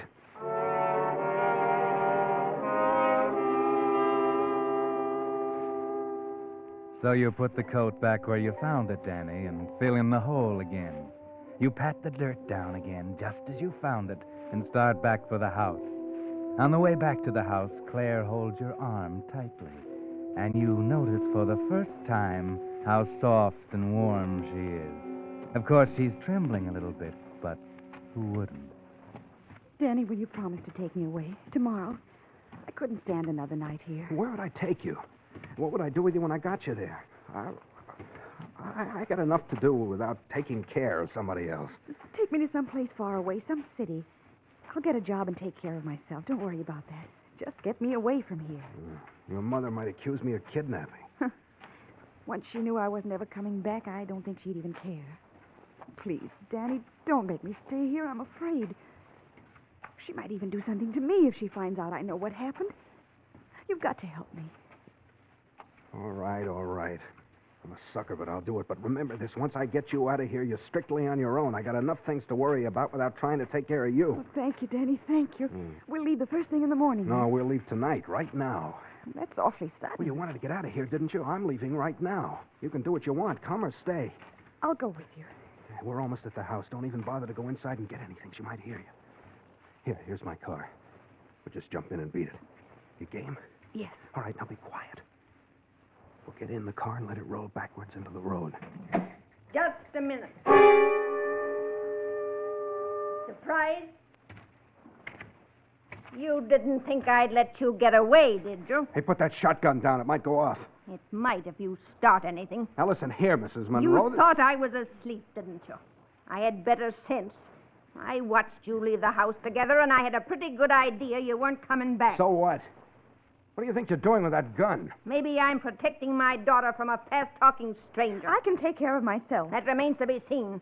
And as for you, young man, I want you to get back in your car, drive off, and never come around here again. That's a very good idea. I'll buy that. Should have left here a long time ago. I'm going with him. You stay where you are. I'm old enough to do what I want to do. I'm going to leave, and you can't stop me. You don't think so? You wouldn't dare pull that trigger. Put your foot on that running board and try me. Hey, now, look, girls. You keep out of this. Maybe I'm doing this as much to protect you from her. I don't need any protection. Wait. Listen, somebody's coming. It's a car. Yeah. Hey, looks like they're turning into your lane. Both of you get in the car, quick. Keep your lights out. Drive it in the barn. Show him where it is, Claire, and shut the door after you.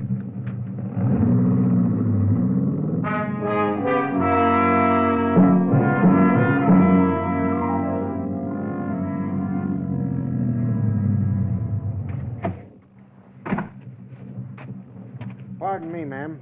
Yes? I'm a police officer. What can I do for you? We're chasing a man. We think he came up this way. You seen any strangers around lately? What did he do? He escaped from the state penitentiary. Is he dangerous? He's a cold-blooded murderer. He escaped yesterday, and we've tracked him down to this vicinity. He's been driving stolen cars. Last we heard, he was driving a big, rich-looking convertible he picked up in Columbus. Have you seen him? No. Nobody stopped here. Didn't even see anybody passing the road. Oh. Well, he's in this neighborhood somewhere. But, say, didn't you know about this before? I mean, I thought you did when I saw you with your shotgun here. Oh, no, I just saw you coming up the lane, and I like to be prepared for strangers this time of night. Yeah, sure. It is pretty late. You ought to be in bed. Now, don't let this keep you up. You needn't worry about Carter. We'll get him. I won't worry. Oh, that's fine.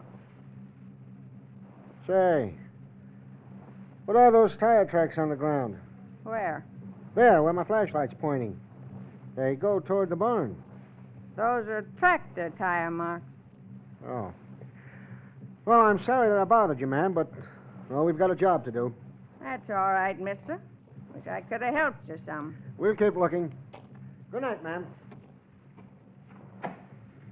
Okay, Al, let's go.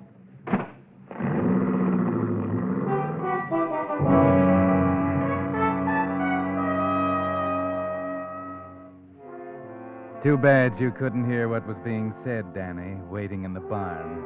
But while the lady and the officer were talking, you had some things to say to Claire. What are we going to do now? Nothing. Just wait. You see who that is out there? A man got out of a car and he's talking to her. Do you know who he is? No, but he's got a flashlight. Wait a minute. Something on his coat lapel flashes. I think it's a badge. It must be the police. What are we going to do? I told you, nothing.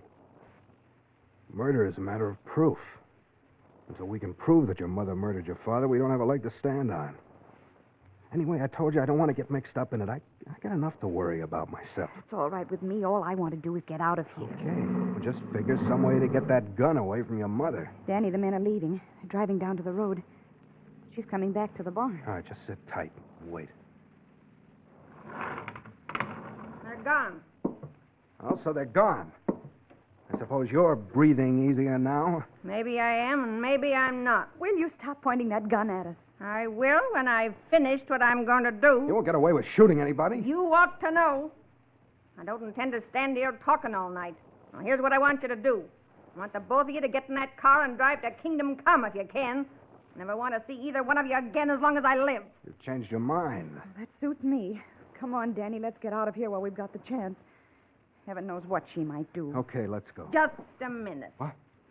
Before you go, Claire, I think there's something you ought to know about your fine new friend. I know all I want to know about him. Do you know what he really is? He's a murderer. He escaped from the state prison yesterday, and the police are looking for him. They'll get him sooner or later. They always do.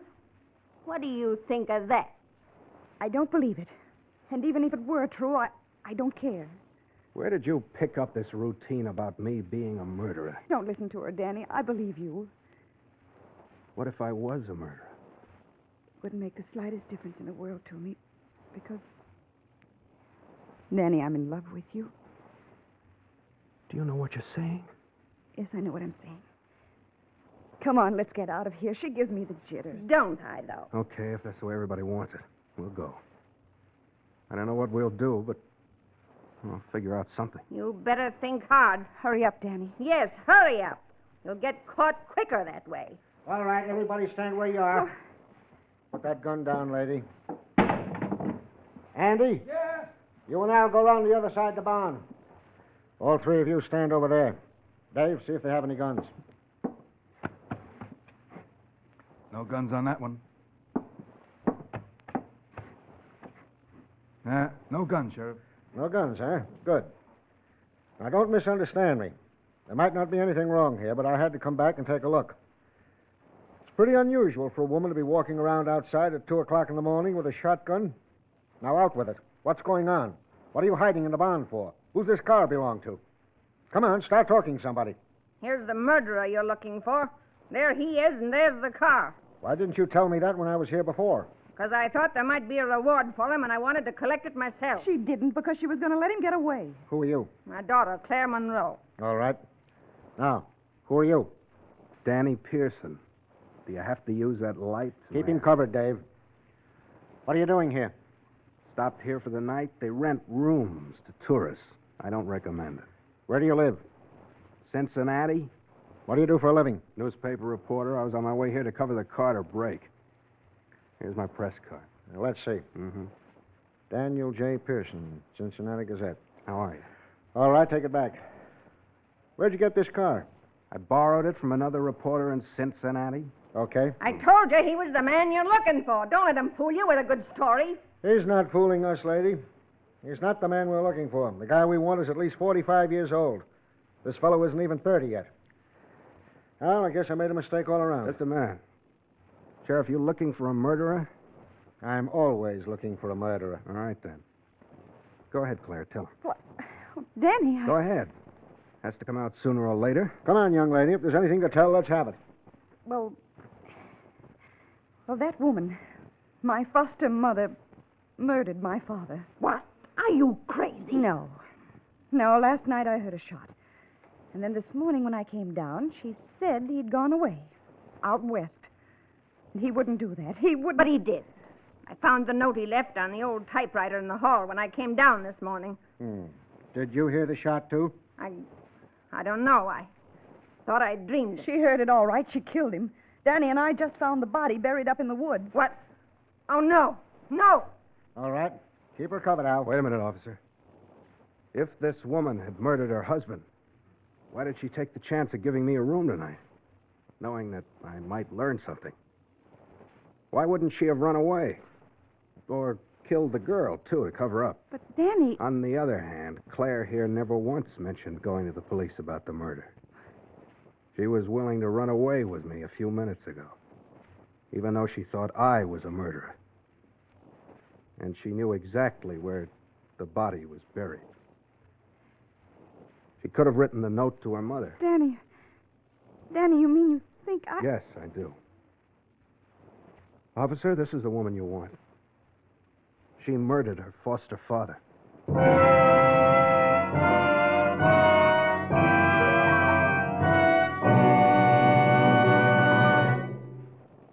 The Whistler will return in just a moment with the strange ending of tonight's tale.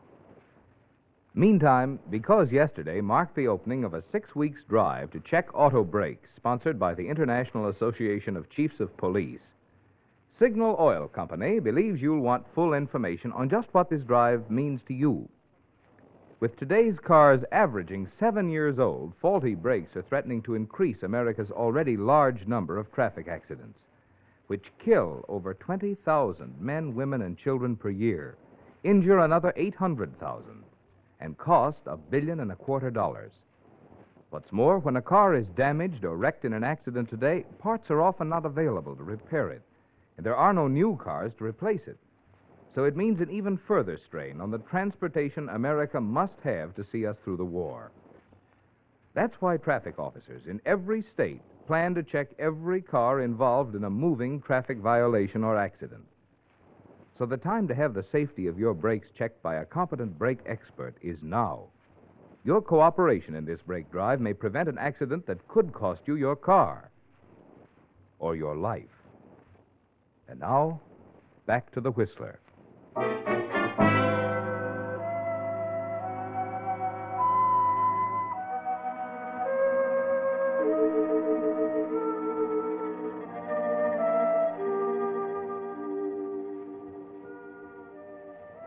Well, Danny turned out to be quite a detective, didn't he? He saw through Claire all the time and figured the whole thing out. But wait, did he? Well, not exactly. Because, you see, when they dug up the grave at the edge of the woods, they found Mr. Monroe's clothes, but the body was someone else's. In fact, when the police identified it, it was the body of Killer Carter. Yes, Killer Carter, escaped convict. And when they'd put out a dragnet and caught up with Claire's very much alive foster father, they got the whole story. Danny had figured it exactly right once. Killer Carter had stopped at the tourist home late that night. Neither Claire nor her foster mother knew about it. When the old man started to pull his usual robbery, Carter caught him. In the struggle, Carter was shot and killed in self-defense. But not knowing who his victim was, Mr. Monroe got scared, buried him after changing clothes with him, wrote the note to his wife, and took off in Carter's stolen car. Knowing nothing of Carter's presence in the house, Claire had suspected her mother and Mrs. Monroe had suspected Claire of murdering a man who wasn't dead and was a fugitive from a crime that wasn't a crime in the police books, the killing of an escaped convict in self-defense.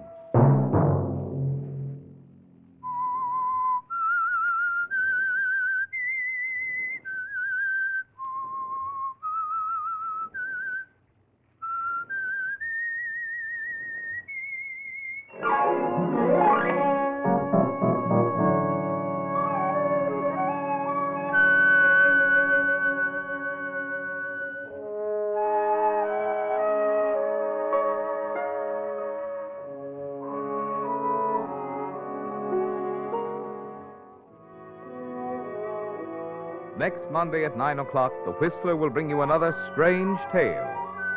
The Whistler is broadcast for your entertainment by the marketers of Signal, gasoline, and motor oil, and fine quality automotive accessories, and by your neighborhood Signal dealer. This program, directed by George W. Allen, with story by John Hayes, music by Wilbur Hatch, is transmitted to our troops overseas by the Armed Forces Radio Service. This is Marvin Miller speaking, and suggesting you let every traffic signal remind you do go farther with Signal gasoline. Yes, you do go farther with Signal.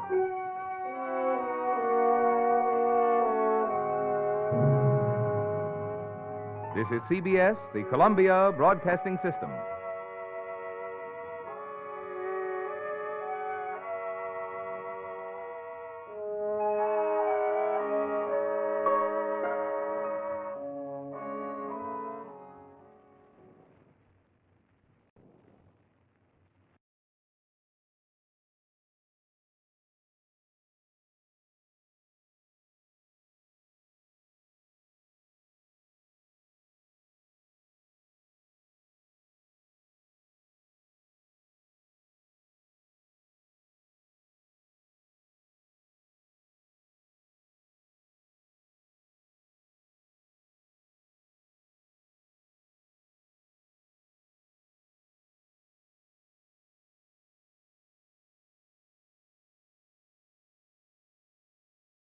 Let every go signal remind you that you do go farther with Signal gasoline. The Signal Oil Program. The Signal Oil Company and your neighborhood Signal dealer bring you another curious story by The Whistler. Tonight, Death Walks a Tight Wire.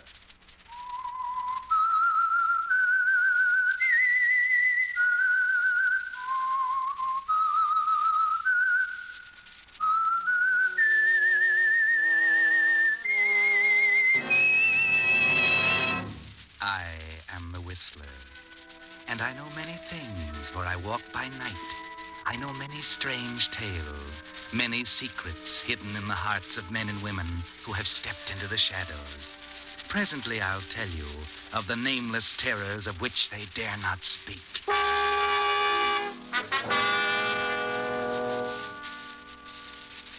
But first, Signal Oil Company has an urgent message from your government. It's really a message from about 11 million friends of yours in uniform. If they could take time out tonight from the smoke and hell of battle, they'd say to you, it takes more than our hands alone to fight Japs and Nazis face to face. It takes guns and tanks and ships and planes, and it takes your bonds to buy them. Yes, we know how expensive war is. A lot of us in uniform are giving what we'll never get back. An arm, a leg, a life. But you'll get back the money you put into bonds with good interest. So back us up. Buy another bond, the biggest one you can. By keeping the weapons flowing to us on the fighting front, you're helping us get the war over the earliest possible minute. And in this bloody business, minutes mean lives. And now, the Whistler.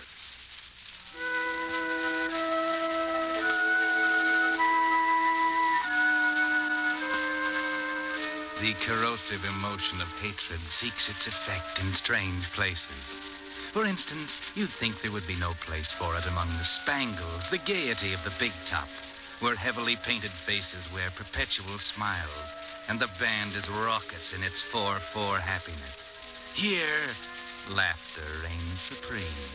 But have you ever seen the circus as the late evening breeze whips up the dust of the old county fairground?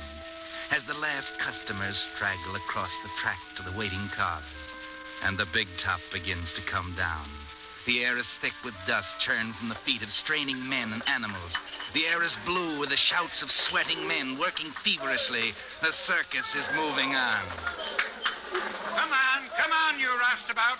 Hey, get those wagons rolling. We got a long jump to Mercersburg in the morning. Come on, get him rolling. Check the animals, Lefty. Okay, boss. Hello, Michael. Better hurry up. We're pulling out in a hurry. Okay, Mr. Morgan. How was the show tonight? Good audience. If we just keep this up, we got nothing to worry about. Oh, by the way, your act was good. Getting better all the time. Thanks, Mr. Morgan. Well, wait till you see our new routine. Marie's going to be sensational. Good. Will you have it ready for Dalton? Gee, I don't know. Well, that's only 3 days away. Yeah, I know, but that's our most important show. We always try to do our best there. Okay, we'll try it.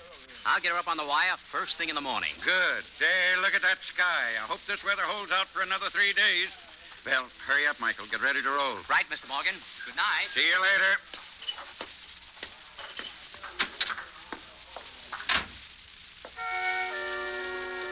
Yes, another stand is played and the circus is starting to roll. Everything's going fine. There's a smile of satisfaction on the face of Mr. Morgan as he glances over the night's box office report in his little private wagon. Everything's going well. Maybe too well, Morgan. Maybe right at this moment, a shadow is creeping over the big top. A menacing shadow of hate. Who's there? Well, who is it?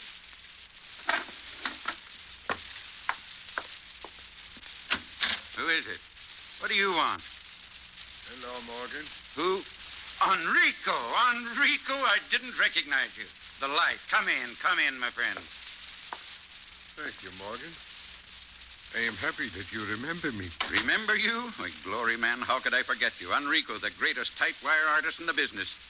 That was long ago. Yes, but, man, where have you been for the last 10 years? Why, I've looked for you. Ask everyone. Advertised in the billboard. Well, you disappeared right off the face of the earth. Yes, I have been away. I have worked at many things, my friend, with my hands. Worked at any job I could find where I could grip hard with my hands. Grip? Hard? A complex, no doubt. A desire to hang on to something.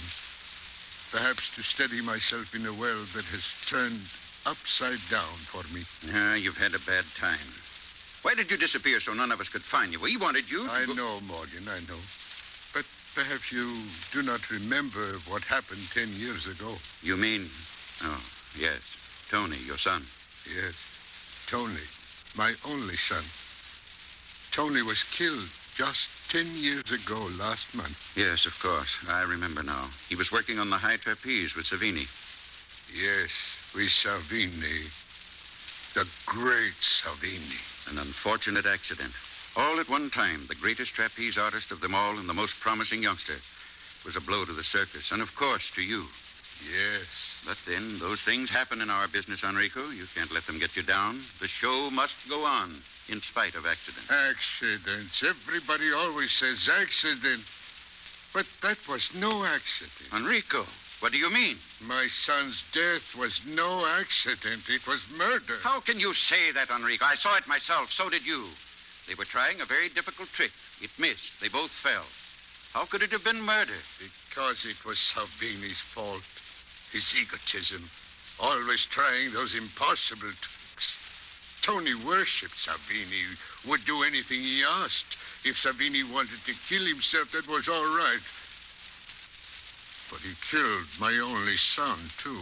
But, Enrico... If he hadn't died himself, I would have killed him with my bare hands. That's why I've been gripping these last few years, working with my hands, gripping Savini's throat. Enrico, get hold of yourself.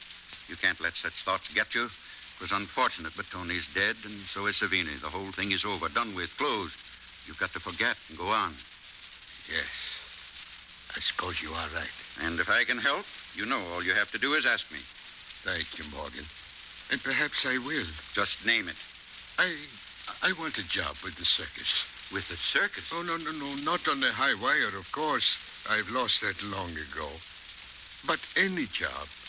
Just a helper, a roustabout, just to feel the circus in my blood again. Well, of course, Enrico, if you really want it. You can sleep here in my wagon tonight, and tomorrow morning I'll introduce you to the foreman. Thank you, Morgan. Thank you.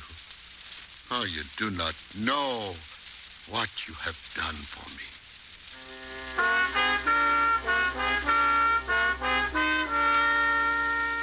I wonder if Mr. Morgan caught the look in Enrico's eye when he said that. I wonder if he felt the gnawing hatred in the tortured face.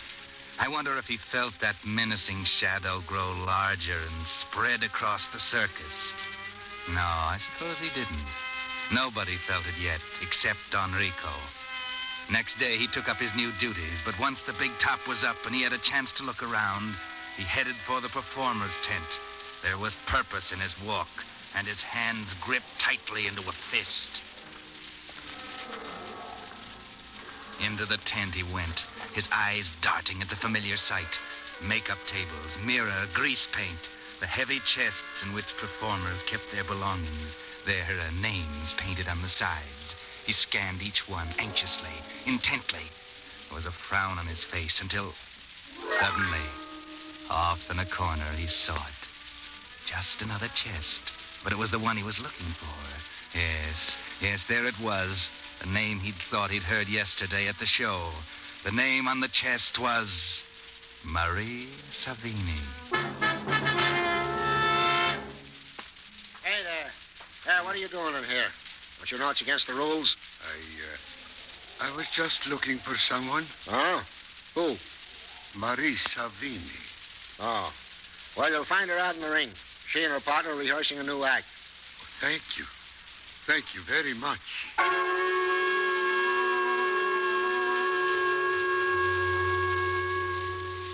Marie Savini, the child of the great Savini.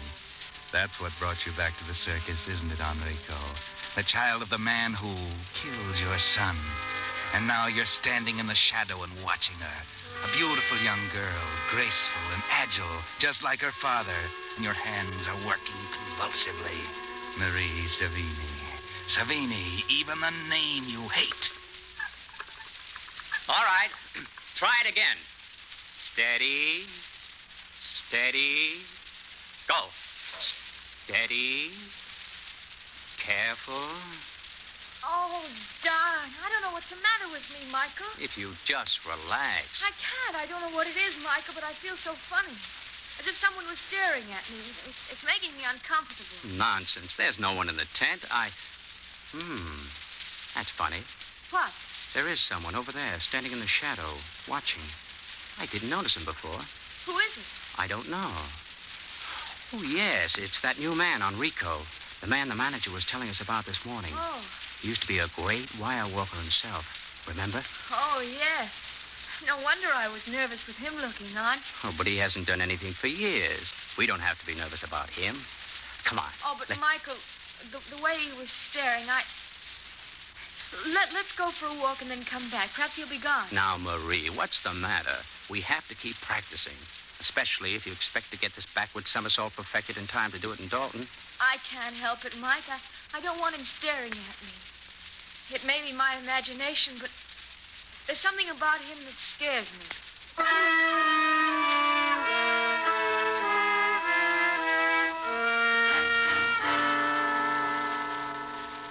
Yes, Marie, now you feel it too. The hatred reaching out like a shadow to engulf you. But it's only a shadow, and you can shake it off. You've almost forgotten the incident by that night. And now you're sitting in your compartment on the circus train, getting sleep when... Who's there? Michael? I have not frightened you, Miss Salvini. I knew you were busy all day, and I thought it would be better to visit you here tonight. What do you want? I just want to talk to you. And you must not be frightened of me. My name is Enrico. I was a tight wire walker once, and I was very impressed with your ability today. Oh, thank you. The backward somersault on the high wire was my specialty. Oh? And I was surprised to see such a young girl performing it, and so well. Oh, thank you, sir. We're practicing so hard because we want to try it in Dalton. In only 2 more days. I see. That is time enough, I'm sure. Do you really think so? Oh, I do. With the proper help. Oh, tell me, you have no people with you who could help you? No, I'm alone. Oh. Except for my partner, of course. I have no family. I've had to learn for myself. I see. Well, would you allow me to help you? It would give me great pleasure to see you perform such a difficult trick on the high wire. It would be a little like doing it myself once again. Oh, it'd be wonderful to have your help. Oh, good. Then we will begin tomorrow morning. Yes, thank you. It's so funny. What? Well, I had the strangest feeling about you, but... Oh, it was nothing. And now you're very nice. Oh, thank you, my dear. I hope that I shall be a good pupil. Oh, I am sure you will, Marie. I'm sure that I will accomplish what I wish. Good night.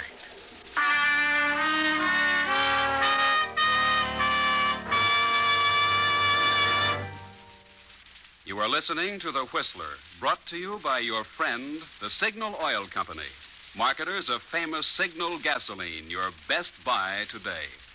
Remember to let every go signal remind you, you do go farther with Signal gasoline.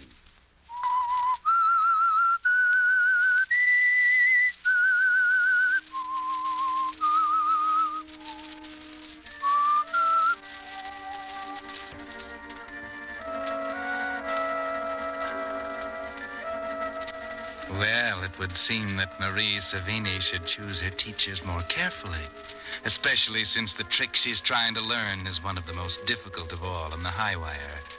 The next morning, with everything ready, Enrico starts Marie on her lessons. Good morning, Enrico. Oh, there you are, Marie. I was afraid this would prove too early for you. Oh, no. I had the men rig up the high wire. I was hoping we could get started before anybody else was around. But the high wire... Do you really think I'm ready for it, Enrico? Don't you think I should practice on the low one for a while You yet? have only 2 days to perfect it. I'm sure you can do it now. You are not afraid, are you, Marie? Oh, of course not, Enrico. If you think I'm ready, I'll try it. I'll probably fall into the net the first few times. That is the only way you will learn. Yes. And now come, let's hurry. I will give you a boost to the ladder. But, I feel nervous, Enrico. Perhaps I shouldn't go up right now. Nonsense. By the time you reach the wire, you will be over it, Marie. I will watch you from down here. Oh, all right. There she goes, Enrico. Up to that dizzy height from which your son fell. Marie Savini. As you watch her, the tent spins in your eyes. She's there now, limbering up, walking out on the wire, unsteadily, nervously. You had better walk the wire a few times just to limber up. Hold yourself steady. That is fine. Now, come back once more, and we will try the somersault. Good, good. Are you ready now? I guess so. All right. Go to the middle of the wire. Relax yourself. All right? Now. I can't, Enrico. I can't do it. I never realized how it'd be to do it from up here. Go ahead, Marie. You cannot stop now. You want to be a great star, do you not? You must try it now. Jump. Enrico, Hello there. What are you doing, Marie? Hello, Michael. I'm sorry, Enrico. I'll try it again. That is quite all right. What's the matter, Marie? Enrico's helping me with my backward somersault, but I'm afraid I'm not such a good pupil. Marie, you've got to come down now. What? The manager wants to talk to you right away. He's at the ticket wagon. All right. Come on down. I will hold the rope. Thank you. Here I come. I've heard a lot about you, Enrico. Marie is fortunate to have you to help her. Thank you. Yes. Thanks, Enrico. I'll be right back. I promise not to fail again. Do not worry about it. I will wait for you here. Will you wait too, Michael? Sure, Marie. Hurry. Marie is going to be a great star someday, son. I hope so, Enrico. You are very fond of her, are you not, Michael? Yes, I am. She and I grew up together in the circus. One of these days, we're going to be married. Oh, I did not know that. Congratulations. I'm... Enrico, look. What is it? The net. Look at it. Every rope on that end is untied and hanging loosely. Good heavens! If Marie had fallen, she would have been killed instantly. Oh, I should have checked it. Those stupid riggers. Oh, Michael, do not tell Marie about this. She might lose her nerve and never want to go up again. Yes, you're right, Enrico. Hurry, we've got to fix it before she comes back. Oh, thank heaven she didn't try the somersault. Yes. It is fortunate, is it not?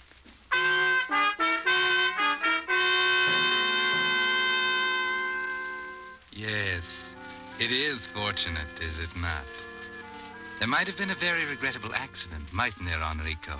Did I say accident? Well, who knows? Those things do happen in a circus, but it was avoided, thank goodness. And the next morning, Michael is there to see that it doesn't happen again. And so now Marie is ready for her debut as a star. Enrico, I want to apologize for the way I almost failed you yesterday. I hope you'll forgive me. Oh, of course I do, Marie. I understand just how you felt up there. The important thing is the fact that you came back again and did it perfectly. Oh. And this morning, you performed like a veteran. I admire your courage. It was all because of you, Enrico. This means so much to me. I've always looked forward to the day when I'd be a featured star in the circus. Oh, you will be the star of the show tomorrow, Marie. I can just see you on the high wire. The ringmaster will introduce you, and then you will climb to the platform confidently, knowing that you will be doing one of the greatest tricks on the high wire. I remember saying all this to my son. Your son, Enrico? Yes, my son, Tony. He was killed while working on a trapeze 10 years ago. Oh, I'm sorry. Well, the trapeze, but I thought you said he worked the high wire. Someone else persuaded him to give it up and become a trapeze performer. That's when he was killed.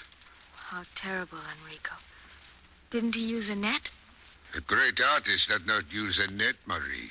It is a sign of utmost confidence in oneself to think that makes people admire a performer even more. Someday, you will work without a net, Marie. And then you will be truly a great performer. After today, Enrico, I could never be afraid of anything. I know I could perform without a net tomorrow if you wanted me to. No, my dear. You could not do that. It is extremely dangerous. But of course, it would give you great prestige if you performed without a net in Dalton. You would indeed be acclaimed as a great tight-wire artist. I'm going to do it, Enrico. No, but Marie, you cannot. Enrico, no. I know you want to help me, but I can't help feeling that you still think I'm a coward. Oh, no, Maria, do not. Tomorrow, when I perform the backward somersault without a net, I'll prove to you that I'm not afraid. You are very wrong, Marie. But I admire your spirit. If you are determined to do this, I know I cannot stop you. I shall be at your side when you go up. I know you will be successful.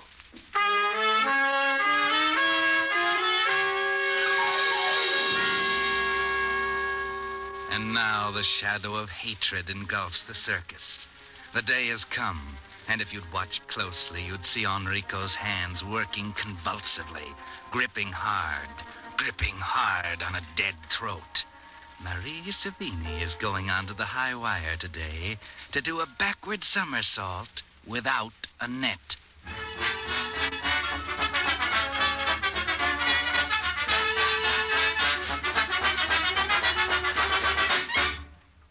And now, ladies and gentlemen, you are about to witness a performance of great daring. Marie Savini is going to attempt a backward somersault down the high wire above. This will be the first time that this feat has ever been attempted by a woman. To add to the already present danger, Miss Savini is going to perform right before your eyes without the aid of a life-saving net. Presenting Marie Savini.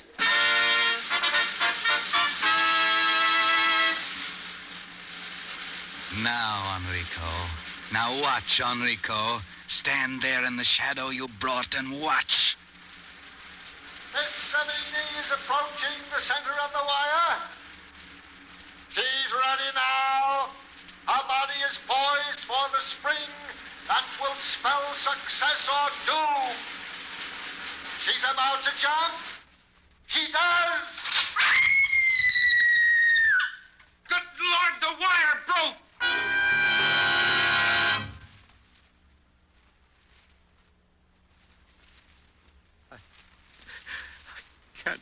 Believe it, I can't.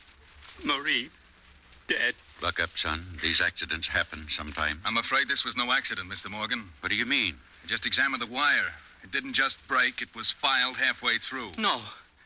You sure, Johnson? Yeah, you can see for yourself. Oh, no. Who would want to kill Marie Savini? Good heavens, I never thought of that. What's the matter, Mr. Morgan? Who checked this wire before Marie went up? I usually do, but Enrico said he'd do it. That's what I thought. Enrico! He's the one who persuaded her to go up without a net. Yes, he is. And he checked the wire. You mean... Wait. Yes. Something else happened, too. The other day, I discovered the net was untied while Marie was practicing. Enrico blamed it on the hands who put it up. That's not true. I supervised that myself. It was all tied perfectly. But Enrico ordered us out. He said he'd check everything himself. And then he untied the net. Mr. Morgan! Come on. Let's find Enrico.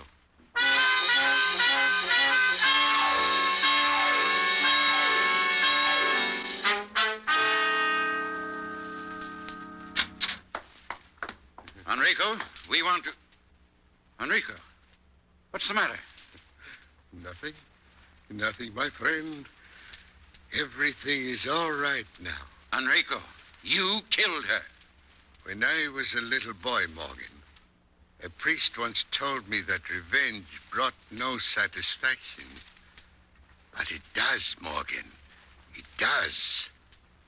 That's why you find me smiling, laughing, yes. Yes, Morgan. I killed Marie Savini as I could not kill her father. And now my son's death is avenged.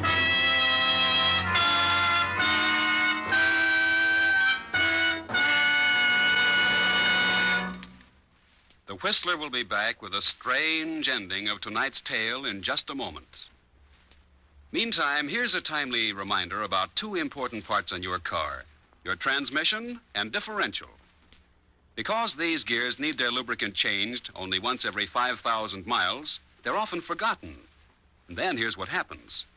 Tiny bits of metal are pulverized by the tremendous pressure of the gears, and the lubricant gradually becomes a gritty, grinding abrasive that can cause costly damage. That's why now, when you take your car to your Signal gasoline dealer to have him lubricated for winter protection, it's a good time to also have him change the transmission and differential lubricant. His famous safety signal chart shows the exact type of Signal lubricant the maker of your car prescribed to give your expensive gears maximum protection. Incidentally, if your old windshield wiper is leaving blurring streaks on your windshield, your Signal gasoline dealer has just received a fresh stock of the famous Rainmaster blades that will keep your vision clear through the rainy season. Helping you to go safely is just another way your Signal gasoline dealer is prepared to help you go farther. And now, back to the Whistler.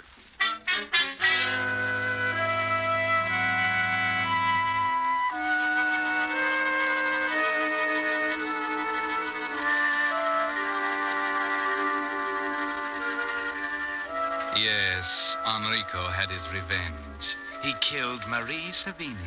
At last, the hated name was wiped from the pages of the living. But wait, Enrico. What does this mean? The expression on the face of your friend Morgan. Good Lord, Enrico, you don't know what you've done. I've done what I had to do. But you don't understand, Enrico. Savini never had a daughter. What?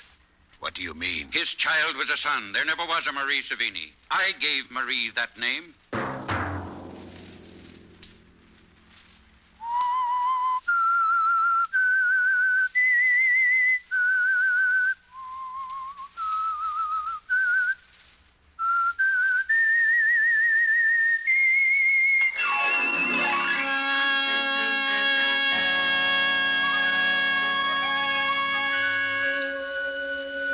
Next Monday at 9 o'clock, the Signal Oil program will bring you another strange tale by the Whistler. The Signal Oil program is broadcast for your entertainment by the Signal Oil Company, marketers of Signal's famous Go Farther gasoline and motor oil. And by your neighborhood Signal Oil dealer, who is at your service daily to keep your car running for the duration. The Signal Oil program, produced and directed by George W. Allen, with story by Hal Wexler and music by Wilbur Hatch, is transmitted to our troops overseas by the Armed Forces Radio Service. Bob Anderson speaking for your friend, the Signal Oil Company, and suggesting once again that you let every go signal remind you that you do go farther with Signal gasoline. This is CBS, the Columbia Broadcasting System.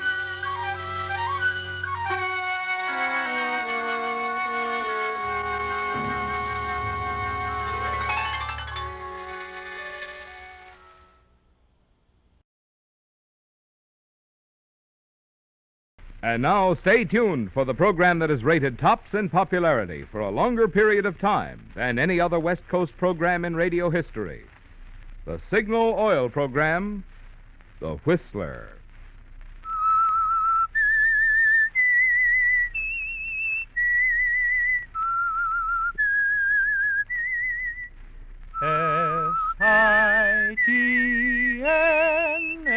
S-I-G-N-A-L. Signal, Signal gasoline. Signal, the famous Go Farther gasoline, invites you to sit back and enjoy another strange story by The Whistler.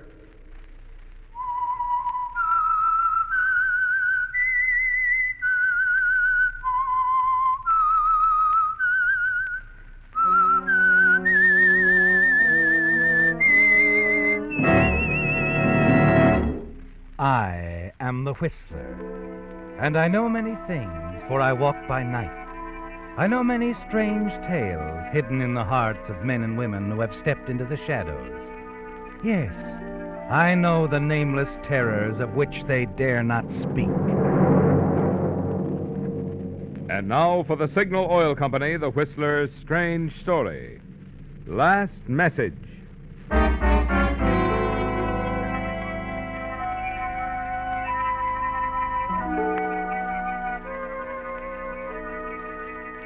Only a few days before, Dave Leonard had told himself that there was no place quite like San Francisco.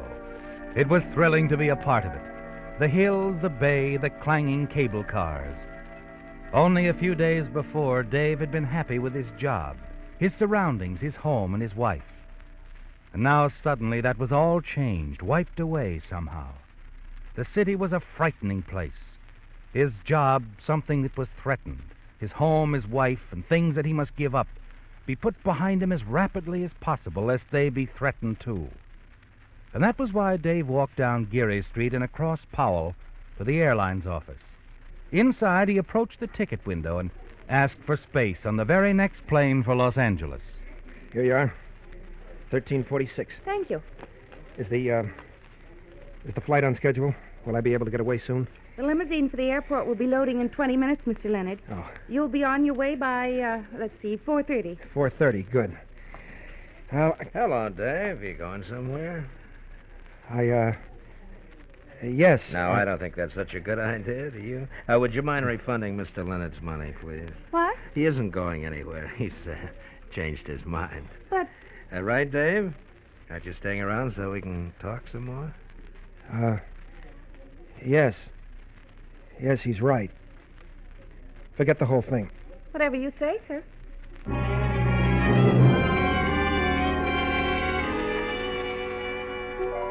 You scoop up your ticket money, Dave. Hurry outside. It's even more foreboding now, the city. The walls of its tall buildings seem to close in around you, don't they? Because he's back again. Apparently not letting you out of his sight for the past 3 days since he first found you. And now he's falling into step behind you, isn't he? No chance to run away. That's better, Dave. Much better. No use being in a hurry. I've been right with you for the last 3 days. Why don't we stop in here and have a drink, huh? Chat some more. All right. You're calling it.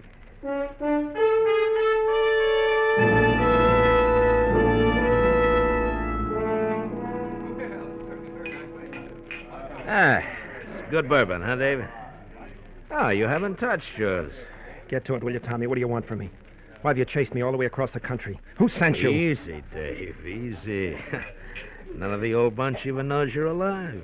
Honest, I ran onto you quite by accident. I don't believe It's it. true. Except for an accident, I'd have gone on like everybody else, believing exactly what it says on those New York police records. What the paper said at the time. Let's see, how did it go? Man leaps to death from River Bridge. Stop it. You didn't do it at all, did you? Just made it look that way. The note you left, pinned to your coat, a fake. Couldn't get any place as Marvin Knowles, Tommy. A man with a record isn't always welcome. You served your time. It didn't seem to make any difference. Okay, so you got away with it. Working out pretty nice here, I understand, huh? Good job, pretty wife. It's all over. Why? Because of you. No matter how you found me, Tommy, you have. That's all that's important. Nah, you don't have to change anything. I'll play ball. I'm trying to live decently, Tommy. Can't you understand? I've managed to these past 6 years. Almost 7, isn't it? Yeah, sure. Marvin Knowles will be legally dead soon. Nearly 7 years since you staged the big jump. Tommy, I'm not going to take this. I don't have to. Easy. Sit down. You know, you better think it over, Dave. The gang, they can play pretty rough.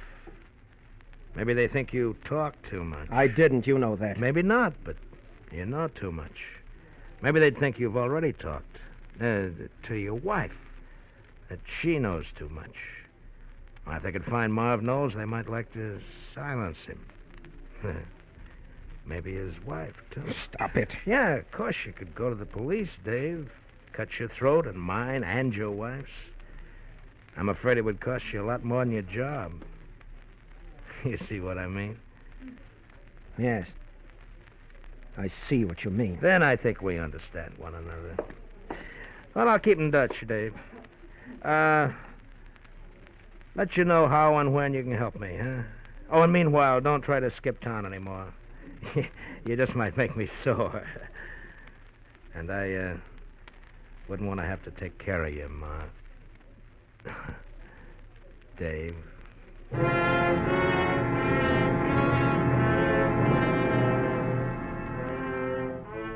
Yes, Dave, it's all changed. In the surprising arrival of one man, your old associate, Tommy Prentice. One man who can ruin your life, strike terror in your heart, cause the old familiar warmth and friendliness of the city you've come to love to turn into a chilled atmosphere of menace and despair. And back at home, you can't even bring yourself to talk about it to the one person who's brought you more comfort and understanding than you'd ever dream possible. Sue, if you don't mind, I don't want to talk anymore. Dave, there's something bothering you. I know it. Something's on your mind. No, there isn't. I'm just tired, that's all. Today, this afternoon, you left the office early, didn't you? You called the office? At 3 o'clock. He hadn't come back from lunch, the girl said. You shouldn't have called. Where were you, Dave? I was detained, a customer. Talked to a customer from noon until after 3? Maybe. What of it? Dave, is that all you're going to say? Please, Sue, I was out on business. Isn't that enough? You have to cross-examine me? I'm sorry. Oh, forget it, Sue. I didn't mean to... Look, I don't know what's wrong with me. What do you say we go out tonight, huh? For a walk or to a movie. Get our minds off it. Off what, Dave? Okay, so I'll go out alone. There must be some way to stop these questions. I'll be back when you see me.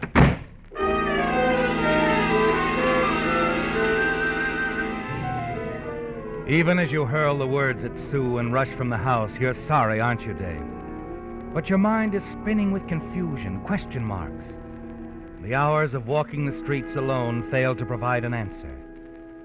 Then as you start toward home again and the dismal sound of the foghorn moans in at you from the waters near Golden Gate Bridge, a thought does occur. A dread final thought, but something that could provide an answer. Another bridge gave you an answer almost 7 years ago, didn't it, Dave? And now with everything you've ever wanted and worked for being threatened, you find yourself thinking of staging another such act. Only this time it would be for Tommy Prentice. And what would appear to everyone as a simple suicide would actually be murder.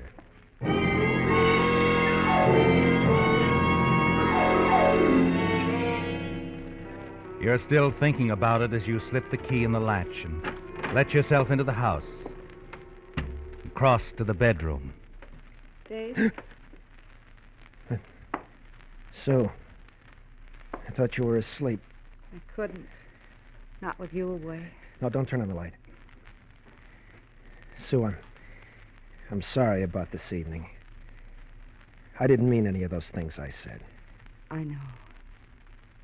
Anyway, I'm not mixed up anymore.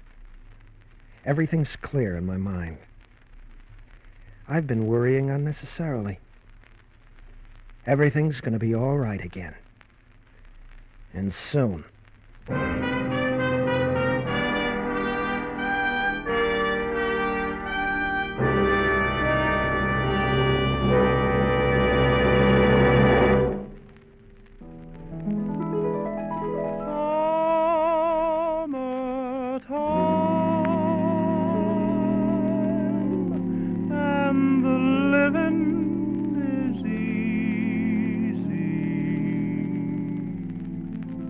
Summertime is vacation time, and long trips naturally make motorists think about gasoline mileage. That's why every year, particularly at this time, Signal gains lots of new customers. Drivers who've heard about the Go Farther gasoline and decide to try Signal themselves. Naturally, they expect to get good mileage. But what sometimes comes as a pleasant surprise to them is the improved performance they enjoy with Signal. And that, my friends, is the point of my story tonight. You see, the reason Signal gives you such good mileage is because it helps your engine run so efficiently you save gasoline. You save gasoline with quick starting, save gasoline with smooth, thrilling pickup, save gasoline with full, responsive power. The kind of performance, in short, that makes driving more fun on vacations or any time. So if you haven't yet acquired the Signal habit, just try a tankful or two. You'll find there's more pleasure, too, when you go farther with Signal. Signal, signal, signal gasoline. Your car will go far for the gasoline.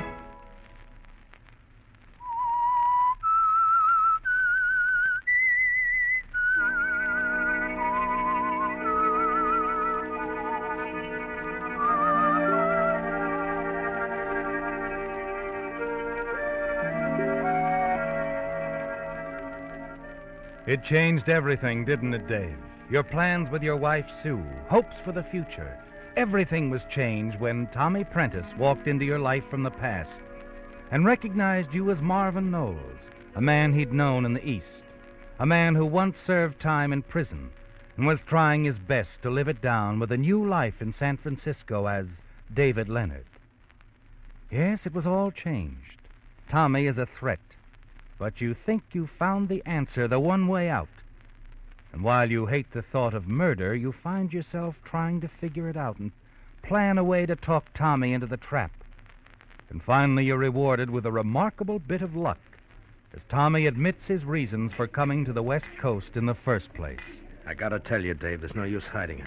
They're after me. The police? Yeah, them too, sure. But I'm not afraid of the police. It's the old gang. They think I double-crossed them. Of course you didn't. That's beside the point. Duke Watson and Frankie Dawson are here in town. I gotta get away from them, Dave. And you're gonna help me, see? Sure. I figured there'd be something I'd have to do. I haven't much money, Tommy. You have some and you have a car. I want you to drive me up north someplace.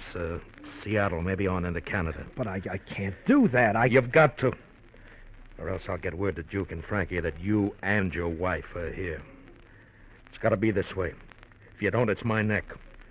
I can't just drop out of sight like you did. And if I was to travel with a man and his wife, they'd have a rougher time tracing me. Now, wait a minute, Tommy. What?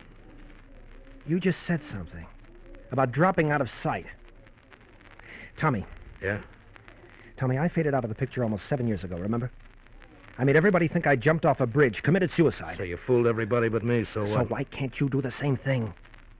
I'd help you, Tommy, tell you what to do. You could write a note, say you were tired of running from Frankie Dawson and Duke Watson, who were trying to get you. Huh? Hey, wait a minute. You really think Didn't I make it, Tommy, didn't I? Yeah, sure you did. Yeah, but you had a different reason. You wanted to go straight and couldn't get a break. What do reasons matter, Tommy? The main thing is you'll throw them off your track. Yeah. You can travel alone. Go anywhere as somebody else. Yeah, sure I could. Hey, I think you've hit it, Dave. You've saved my life. All I gotta do is write a suicide note, leave it on a bridge with my coat, and disappear. Duke Watson and Frankie Dawson will think I killed myself on account of the gang, huh? That's right, Tommy. Yeah. That's all you have to do. Leave a suicide note. Yeah.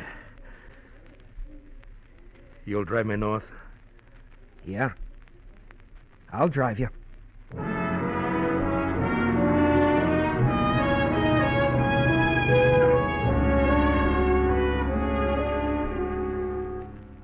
He's fallen into your trap, hasn't he, Dave?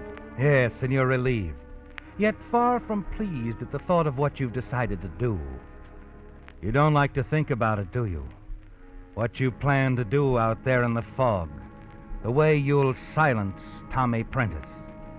But you can't see any other way.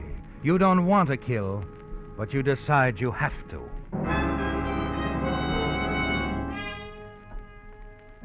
That evening, you sit in the den, pretending to read the newspaper, struggling to conceal the panic and the terror mounting within you. Dave. Yes, Sue? I've been thinking, why don't we run down to Carmel for a few days? It would do us good to get away. I suppose so. We could stay at the inn again. Remember? When was it? 3 years ago? Dave, you're not listening. What's the matter? Matter? Nothing. Something's been on your mind. Something rather serious, I'm afraid. Won't you tell me what it is? Really, Sue, it's nothing at all. We used to be able to talk over our little problems. Sort of iron things out together. Yeah. Dave, I suppose I'm going to sound awfully silly, but... Well, is there someone else? Someone else? A woman. Oh, no, Sue, nothing like that. Darling, how could you ever think that? I didn't really. Sue, there'll never be anyone in my life but you. Never. Dave, darling. But you're right. There is something on my mind. And it is serious. I'm in trouble, Sue. Dave, you haven't done anything again? No, nothing like that. It's just... Well, it's the old routine again. The old gang won't leave me alone. Someone's found out, the old crowd? Yes, Tommy Prentice. I ran into him on the street one day. He found out I changed my name. He found out everything. I see. What's he going to do? He wants money. Well, then give it to him. Give him all we have, and it'll be finished. No, it's not as simple as that. He wouldn't stop there. But if we didn't have any more money he says he just wants me to help him get away, but he'll probably force me to work on a job with him before he gets through. No, Dave, you can't do that. I haven't any choice, Sue. Yes, you have. We'll go away, Dave, far away. They'll never find us. Tommy'd find us. So might somebody else from the old gang. Then we'd have to run again. No, Sue, I can't run anymore. I started to the other day. I was going to take a plane and send for you later. That's where I was when you called the office. But it's no use. Please, Dave, we'll leave tonight. Right now. I tell you, it's no use. You know what'll happen if we don't, Dave. One job with Tommy, then there'll be another and another. Some night I'll be called down to the morgue to identify. Sue, darling. You mustn't ever go back, Dave. You can't go back. But running away, it's just no good. It wouldn't work. It's our best chance, darling. Going somewhere else. What else can we do? What else? Yes. How else can you be rid of this man? There is a way.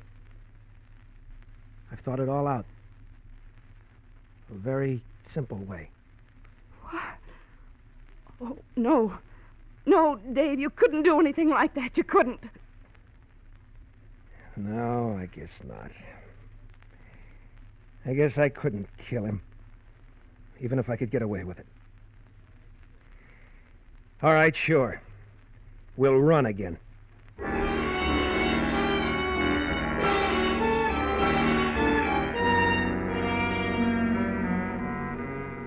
She's right, isn't she, Dave? There is a chance, a slim chance, you can slip away from Tommy Prentice. Start life all over again in some small town. While you finish packing, Sue hurries down to the garage and drives your car around to the alley back of your apartment house. When she returns, you're ready. You pick up the suitcases and start for the door. Oh, hiya, Sue, Dave. I was just going to knock.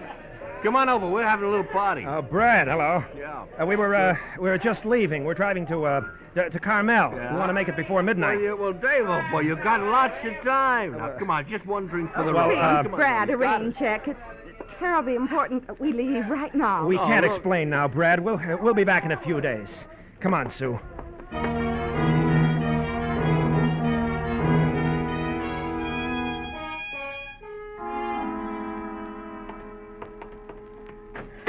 Get in the car, Sue. Up with the suitcase and the... Hello, Dave. Tommy. Evening, Mrs. Leonard. I'm sure you are, Mrs. Leonard. You folks going someplace? Yes, we, Running out on an old pal? Oh, no. You see, my boss called up, and he wants me to go upstate, business. Is that so? Yeah. Uh-huh. So you're going on a little trip, huh? Well, only for a few days. I'll be back in the middle of the week. You'll get in touch with me? That's right. As soon as I get back. I'm going with you, pal. Well, but Tommy... I said I'm going with you. Now get in, both of you. We'll drive by my place and pick up my stuff. Then we'll head north over the Gate Bridge, huh? That bridge stunt you thought of was a great idea.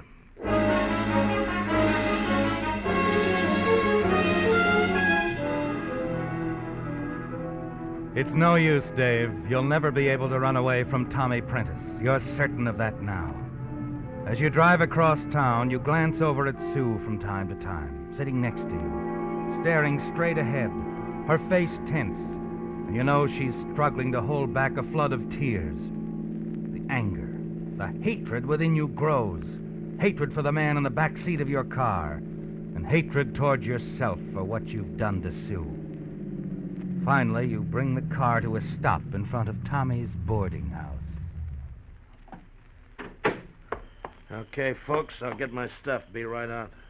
You'll wait, huh? Yeah. We'll wait. Just make sure you do. Hand over the car keys. I said we'd wait. I said the keys. All right. Here. Thanks, pal. Be right back, folks. Look, Sue, why don't you go back to the apartment? I'll handle this alone. No. No, Dave, I'm not going to leave you. Sue, I don't want you to get mixed up in this. Now, forget it. Forget me. Go back to the apartment. I won't, Dave. I can't leave you. Come on, darling, let's get away from here. Sue. I mean it, Dave. Right now. We can walk, talk it out, and decide what to do. Let him have the car, please, darling. All right, Sue. Maybe a walk will help.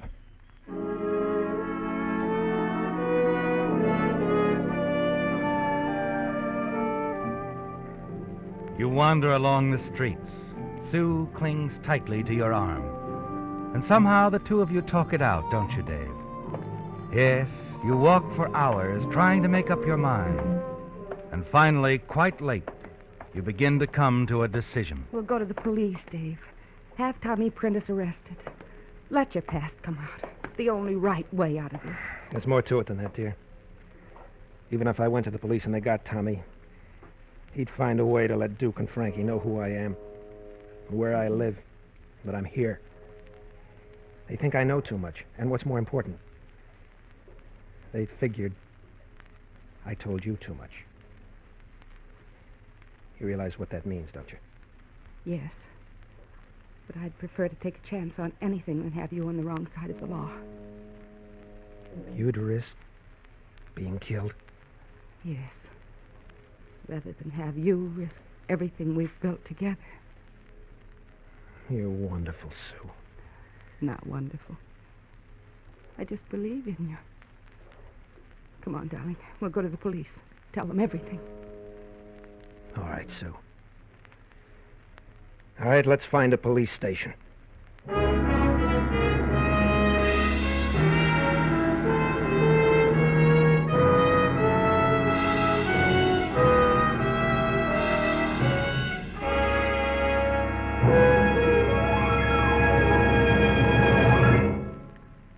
Before starting on any trip this summer, you'll want to have a new map.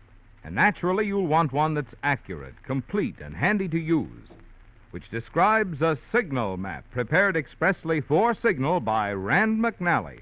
It's a big map, jumbo size, for quick, easy reading, and it has the latest accordion fold, so it's easy to handle. In addition to Rand McNally accuracy, signal maps include a list of interesting places to visit, plus a Western States mileage chart, plus enlarged sections of metropolitan areas, plus a traveler's radio guide showing where to tune in for your favorite programs as you travel. This highway map is yours free at any signal station. And if you need a street map, when you're in any of the larger Pacific Coast cities, signal dealers have them too, free, of course. Start planning your vacation driving now with a good map. Stop in and get a free signal map at your signal service station. Better do it tomorrow.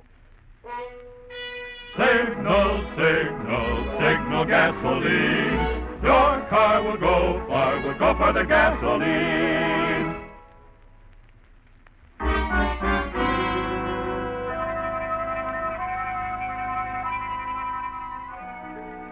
You've made your decision, haven't you, Dave? Yes, you can't run from the past, from Tommy Prentice. And you can't kill him either. So you're going to the police. You're going to tell them everything. Tell them about your fake suicide in New York 7 years ago, that you're not David Leonard, but an ex-convict named Marvin Knowles. You're certain it will mean the end of everything for you and your wife, Sue. But you've made up your mind there's nothing else you can do. And now, after hours of walking along the city streets and talking things out, the two of you step into a police station and approach the officer at the desk. Sergeant? Oh, what can I do for you, sir? My name is David Leonard. Well, that is, since I arrived in San Francisco... Leonard. Oh, yes, David Leonard. Yeah. Got the report right here. Stolen car. I hope you had that insured, Mr. Leonard. What? It's pretty badly smashed up, I'm afraid. Well, I don't understand. Well, it happens there was quite a gun battle over in the Mission District. A couple of strong-arm boys tried to kill a man by the name of Tommy Prentice, who was driving your car. Dave. I guess he must have stolen it. Anyway, he wrecked the car trying to get away from those strong-arm boys. Did they get away? No, we caught him. Block away from the shooting. A couple of hoods from back east, Frankie Dawson and Duke Watson. What about the man that stole my car? Prentice. Prentice? Died on the way to the emergency hospital. Prentice is dead? Yes, ma'am. And your husband's car is a wreck. I'm awful sorry. Oh, it's all right. We don't mind the car. No. No, we can always get another car. The funny thing about those guys trying to kill Prentice, they didn't know he was going to commit suicide anyway. They'd have avoided a murder rap if they had. Suicide? Yeah. Had a note in his pocket. Figured on jumping off the bridge. Said he was tired of running from those hoods.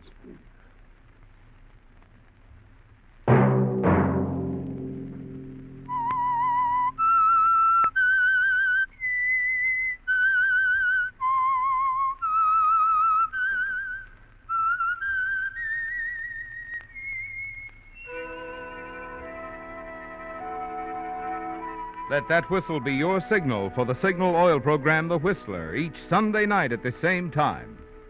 Meantime, Signal Oil Company and the friendly independent dealers who help you go farther with Signal gasoline hope you'll remember. Regardless of what gasoline you use, you'll enjoy more miles of happy driving if you drive at sensible speeds, obey traffic regulations, and avoid taking chances. You may even save a life, possibly your own.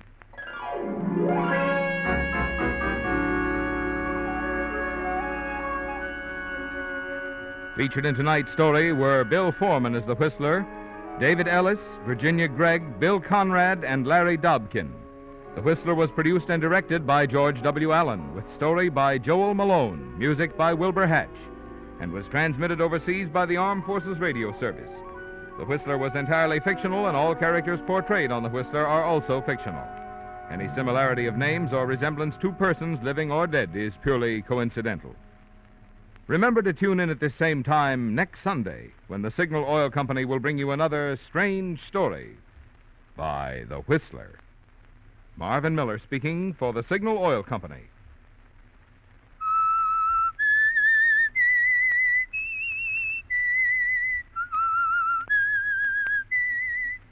S-I-G-N-A-L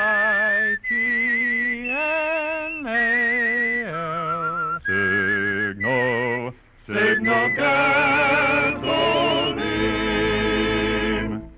Stay tuned now for our Miss Brooks, starring Eve Arden, which follows immediately over most of these stations. This is the CBS Radio Network.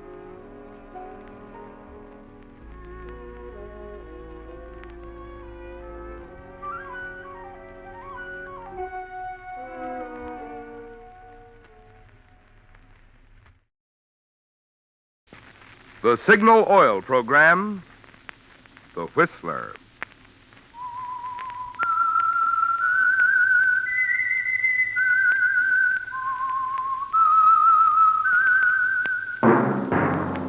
That whistle is your signal for the Signal Oil program, The Whistler.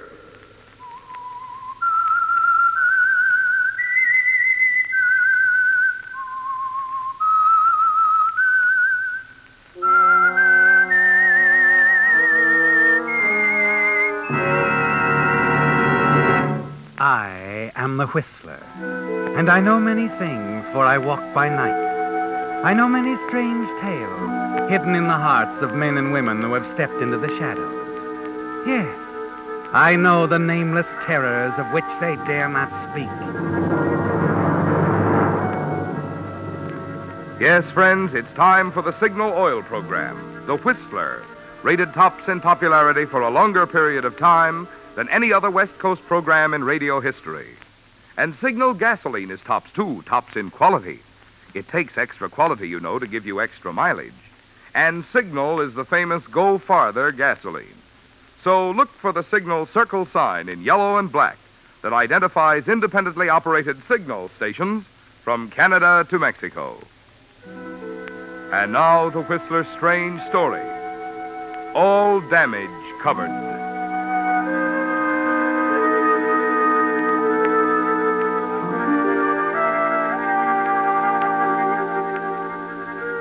As usual, the swank orchid room was crowded. And the reason for the popularity of this small nightclub in downtown Los Angeles was obvious. At the moment, the tall, slender girl with the honey-colored hair stood before the microphone on the dance floor, swaying with the rhythm of her song. Just who can solve its mystery? Why should it make a fool of me? Maxine had sung those words over and over, night after night. But suddenly she seemed to be singing them for the first time. Suddenly she was the woman the words were written for. The thought of killing him had occurred to her before, but never in the middle of a song had she known this cold-blooded, dispassionate desire to kill the man she'd married. What is this thing called love?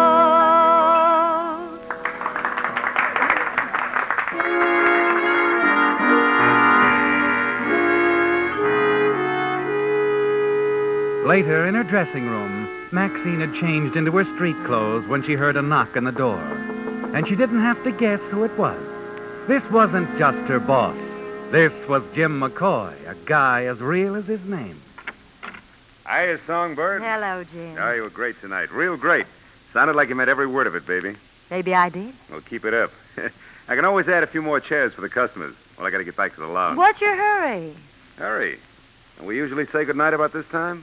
That's what I mean. Do we have to? Now, look, baby. We've been through all this before. Observation. The tone of your voice goes well with the cold of your shoulder. Maxine, things were different when you were a cute trick on the loose. You may be Miss Maxine to the customers, but to me, you're Mrs. Charlie Kendall. I know. But after all, what's in a name? Look, baby, maybe they don't show, but I still have a couple of old scruples lying around. Don't kid yourself. They show something awful. Charlie needs you, now more than ever. No fun not being able to walk, cooped up day in and day out. You're all he's got. Yeah, I guess you're right, Jim. Forget it. Yeah, I think we'd better. Well, good night, Songbird.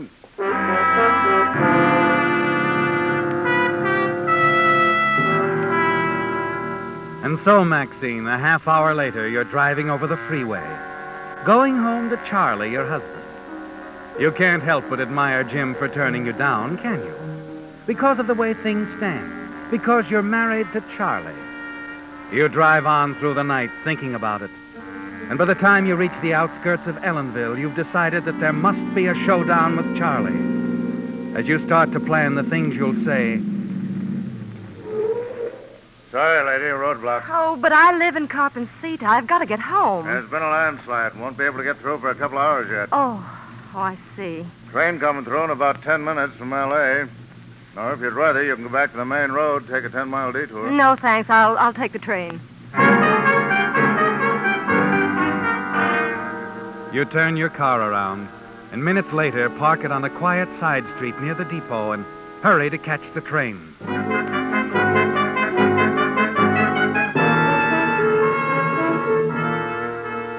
Shortly before 4 in the morning, you unlock the front door of your house in Carpencita. As you step into the living room, you see Charlie, stretched out on the couch, an empty bottle on the floor, the cane propped up against the end table, cigarette smoke curling up around the hand that dangles over the edge of the couch. It's a familiar sight to you, isn't it, Maxine? Charlie's been an invalid for 2 years now. His leg, injured again when he fell while getting off the suburban train a month ago, still hasn't mended. You hurry to Charlie's side. From his hand, you take the cigarette that's ready to fall to the floor. Charlie. Come on, sweetheart. Come to the party. Charlie. Charlie, wake up. Oh, Maxie. Hey, oh, baby. Yeah, baby's home. Must have dropped off. What time is it? Oh, a few minutes to 4. 4? Well, what took you so long, Maxine? There was a roadblock at Ellenville. Oh, that's too bad. I had to leave the car there and take the train. Sure. I had to wait 10 minutes for the train. It took 15 minutes to get to Carpencita, 20 minutes to get a cab to take me here, and I'm... Okay, honey. I believe you. Well, why shouldn't you? It's the truth. Sure it is, baby. Sure. You don't believe a word of it. You never do. And you want to know something? I don't care, Charlie. I don't care what you believe anymore. Don't you think I know that, Maxie? Honey, don't rub it in, huh? I know you go out on dates when you're finished at the club. I even know about the guy you work for, McCoy. I was not on a date tonight with Jim or anybody else. Sure, baby. Anything you say. I'll never ask any more questions. Just as long as you come home to me. Maybe I'm sick of coming home. Maybe I'll never come home again. Don't say that, Maxie. Why shouldn't I? I mean it. I've told you before. You'll never get rid of me. We're married and you can't change that. Don't tempt me, Charlie.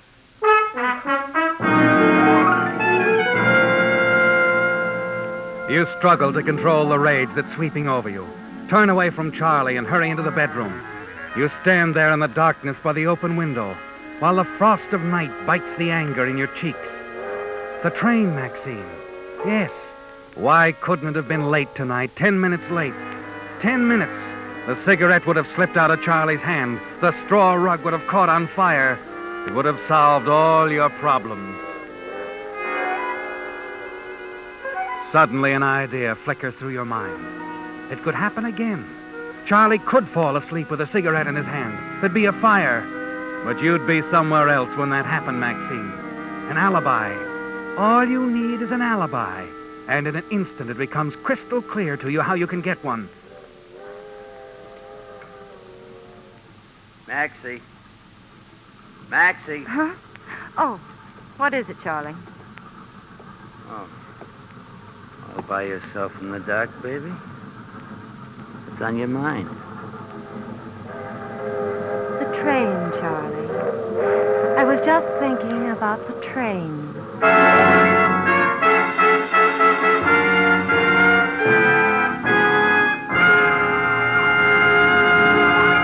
With the prologue of All Damage Covered, the Signal Oil Company brings you another strange story by The Whistler.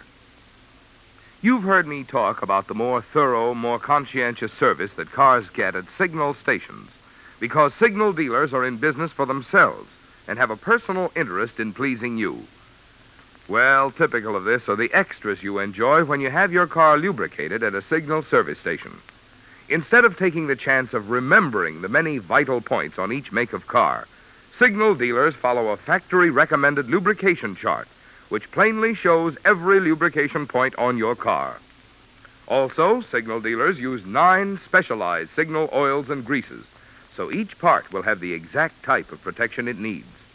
But do they stop there? No, sir.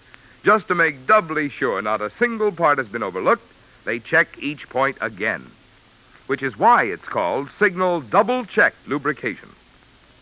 Now, that's the kind of lube service you want if your car is to give you the long, trouble-free service that was built into it. And that's the kind of lubrication you get from friendly, independent signal dealers. And now, back to the Whistler.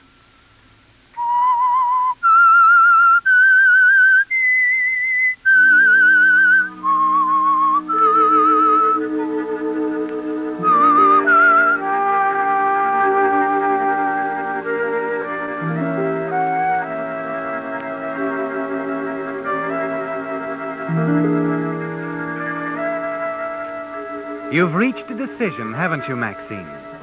You're going to rid yourself of your husband, Charlie, once and for all. And you know exactly how you're going to do it. You can see it all now, the way it's going to happen. The official version of the accident. Charlie asleep on the couch. The empty bottle of liquor on the floor. A lighted cigarette dropping from his hand to the straw rug, and then the fire. And you weren't around to prevent it. It's late afternoon of the following day when you awaken. And as you recall your plan, your heart throbs with a sick, dizzy excitement. After a reassuring cup of coffee, you call the train depot. Check the schedule of the evening train to Los Angeles. Then you take your time dressing. Fight to remain calm. Shortly before 5:30. Maxie. Hey, Maxie, your cab's here. Coming. Whoa, what's in the suitcase, honey? Oh, it's just a dress I'll need at the club. Bye now. Bye. Maxie, Yes? try to make it home early tonight, will you? Gets kind of lonesome around here. Don't worry, Charlie. I'll be back before you know it.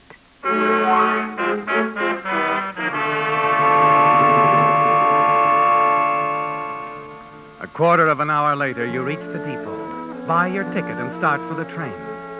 You're about to put your plan into operation, aren't you, Maxine?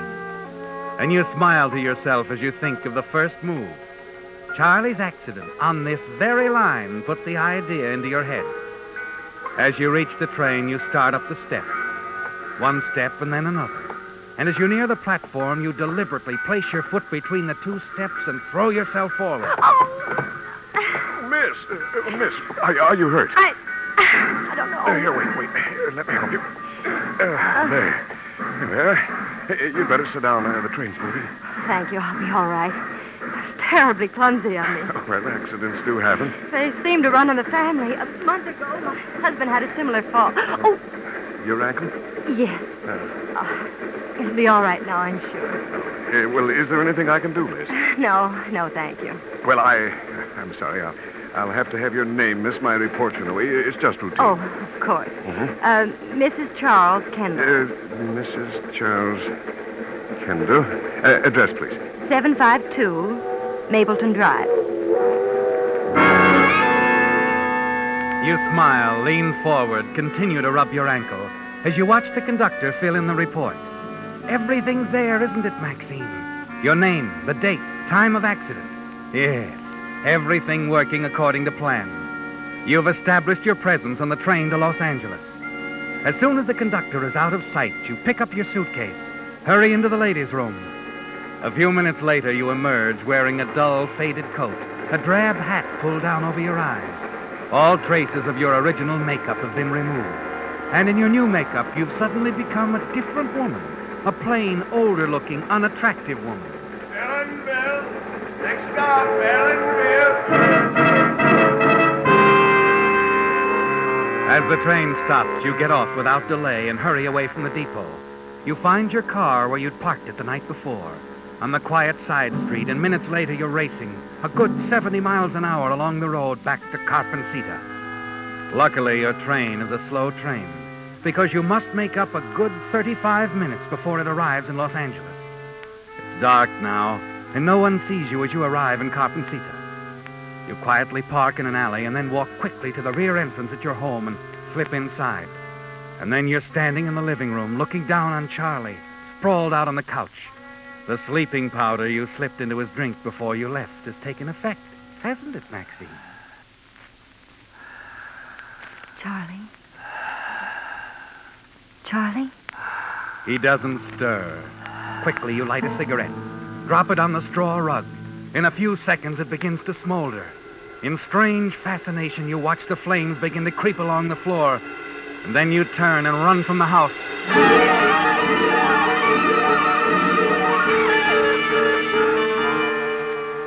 It's over, isn't it, Maxine? The worst part of all. As you hurry back to the car, you know there's only one more thing that you have to do.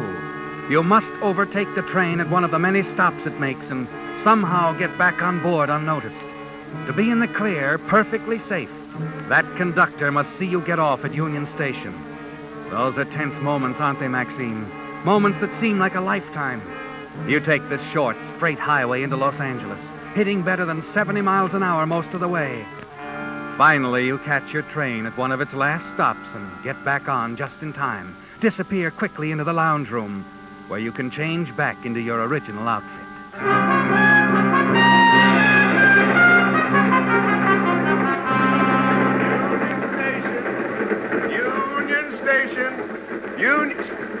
Oh, Mrs. Kendall. Ankle better, Mrs. Kendall? Yes, thank you, conductor. Oh, that's fine. Union Station. Your plan has worked perfectly, hasn't it, Maxine? You keep telling yourself that over and over again.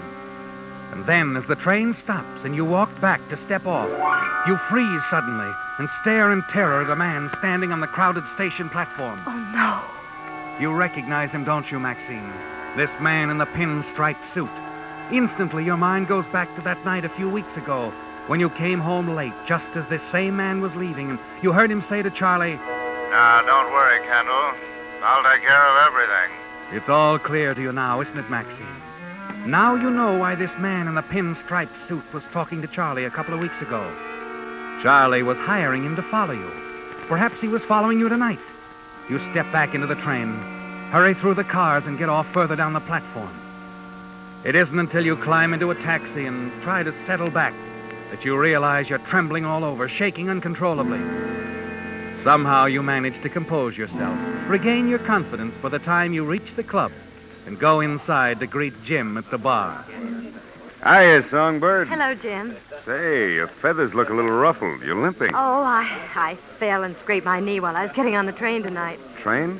How come you took the train? I was too tired to drive all the way home last night, so I left the car in town. Well, you better take it easy. Sure you want to go tonight? Oh, don't worry. I'll make it. Okay. How's Charlie? Charlie? Don't tell me you've forgotten our little conversation last night. Oh, No, Jim, I haven't forgotten. As a matter of fact, I'm very grateful to you. You made me see what my duty was. Yeah. Glad to hear it, baby.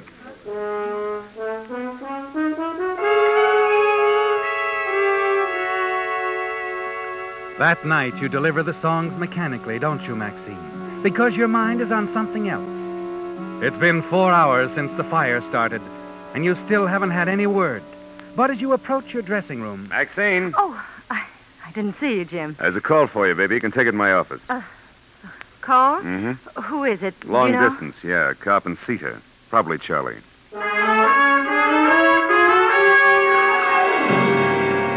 Your mind is blank for the next few moments until you find yourself alone in Jim's office, your fingers tightly gripping the telephone receiver as you slowly raise it to your lips. Hello? Mrs. Kendall? Yes, this is Mrs. Kendall. This is Captain Craig, Carpenter Cedar Fire Department. Oh? I'm sorry, Mrs. Kendall. I have some bad news about your husband.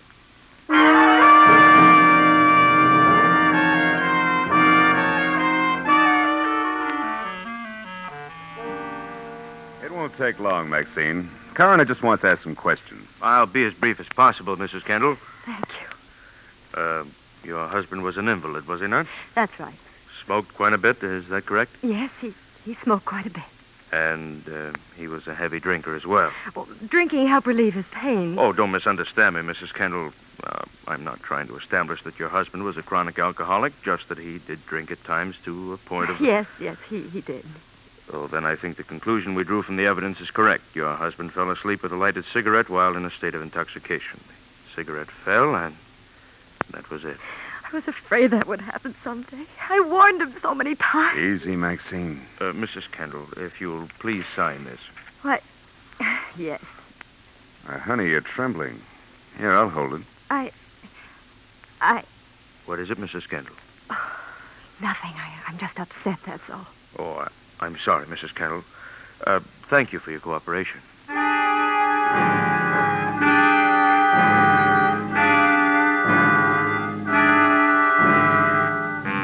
And finally, it's over, Maxine. Really over. Without even the necessity for the alibi which you went to so much trouble establishing. The man from the coroner's office is gone, and you're alone with Jim, with no more barriers between you. It's all you can do to keep from blurting out how good you feel inside, how little you need the rest that Jim is trying to insist upon. I still think you should take it easy, honey. Stay in bed for a while. Oh, no, Jim. I'm not going to let myself brood about this. I want to work. It'll help, I know. Okay, Songbird, you win. Oh, thanks, Jim. I appreciate everything you've done, and I hope I sound sentimental. You do. I can take it. I'll see you later.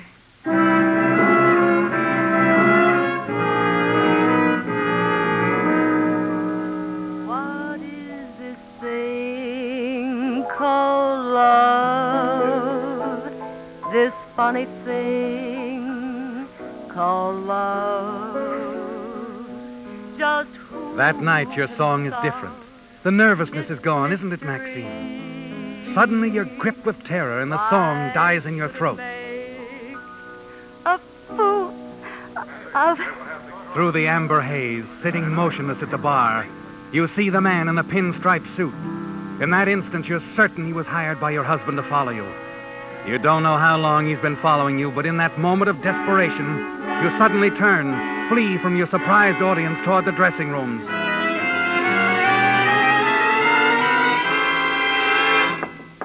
Who is it? It's me. Now, look, Maxine, what's this all about? What did that man say to you, Jim? Oh, it's got you worried, hasn't it? No, I'm not worried. It's just a nervous reaction. Now, listen to that's me, all. baby. This isn't a relapse. This is something else. How about you kicking in with a few more details? I'm unstrung. that's Answer me all. one question. What question? What do you know about that fire? Nothing, Jim. How could I know? Answer me.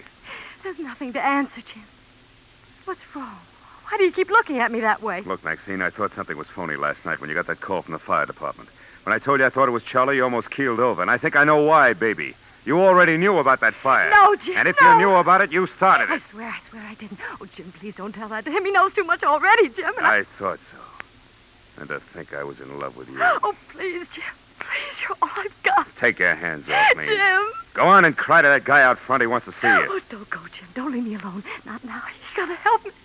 You gotta help me figure this out. Jim, you mustn't leave me. Not now. Jim! Frantically, you slip into your coat, hurry out the side door after him. But Jim's nowhere in sight, and you leap into a waiting cab. Yeah, where to, lady? Would you mind cruising around a bit? I'm looking for someone. A man. Sure, lady.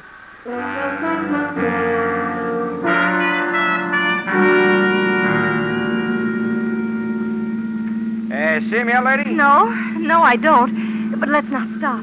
Okay. You sure the guy you're looking for ain't looking for you? What? There's a black car been following us ever since we started. No, that's not the man I want. Driver, turn the corner. Do anything but lose that car.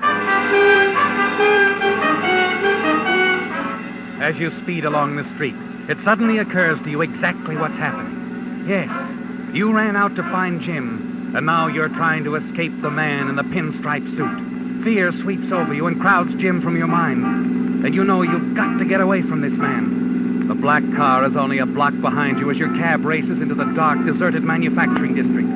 Screeches around one corner, then another, and another, turning, twisting, and then suddenly... Driver? Yeah? That station up ahead. Is that the electric train? Yeah. Here, this'll take care of the fare. Let me off. Quickly. The black car is nowhere in sight as you leave the cab and hurry to the dimly lit, deserted station. You're praying wildly for a train when suddenly you're relieved to see the lights approaching in the distance. And then as you step out on the platform... Hey there. You see the man in the pinstripe suit hurrying toward you. Quickly, you run down the platform, dart behind a stack of packing cases. Mrs. Kendall, wait a minute. You hear his footsteps approaching along the platform. Your hands move up in front of you. You wait. And then as he steps into view, you lunge. I'll kill you, too. Hey. I'll kill you.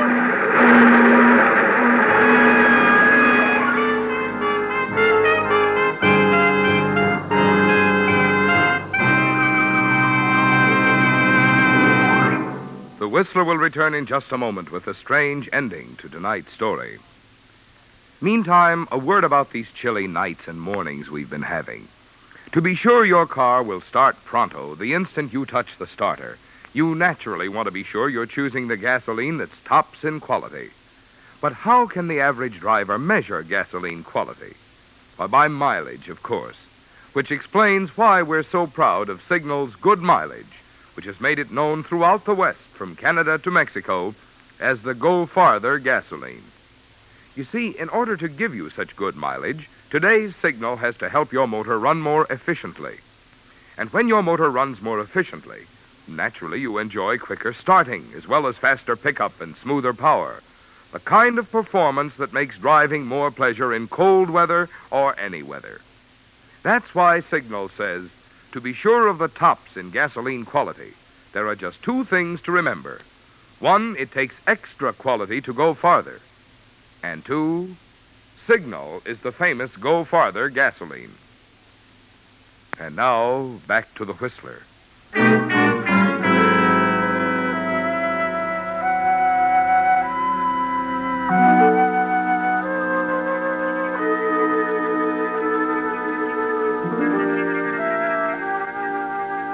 The small group of passengers had gathered on the station platform. Standing around in shocked silence, they'd waited until the ambulance arrived and the police. Okay, now, let's keep back a little here. Okay, here, get back. I saw the whole thing, officer. I was sitting up front by the window. I could see just as plain as... All right, lady, all right. You'll get your turn. I want to know what the motorman has to say first. But I tell you... If you don't mind. Well... Go ahead, you. Well, officer, when we got close to the station platform, I see this woman, and she tries to push this fella onto the tracks. Huh? And then the fella steps out of her way, and she goes over herself. I couldn't stop in time to keep from hitting her. Oh, I see. Well, now, here. Where's the fella she was trying to push over? Where? Right here, sir. Oh, will you come up here? What's your name? Henry Cooper. Did you know that woman? No, I never got a chance to meet her. I've just been trying to. Her name's Mrs. Kendall. Well, how come she tried to push you in front of a train? I don't know. You see, I work for the railroad, claims investigator. Yeah? Well, a month ago, her husband was in an accident. Uh-huh. Funny thing, a couple of days ago, she was in a similar accident. I only wanted her to sign a voucher so I could give her a check to cover all damages.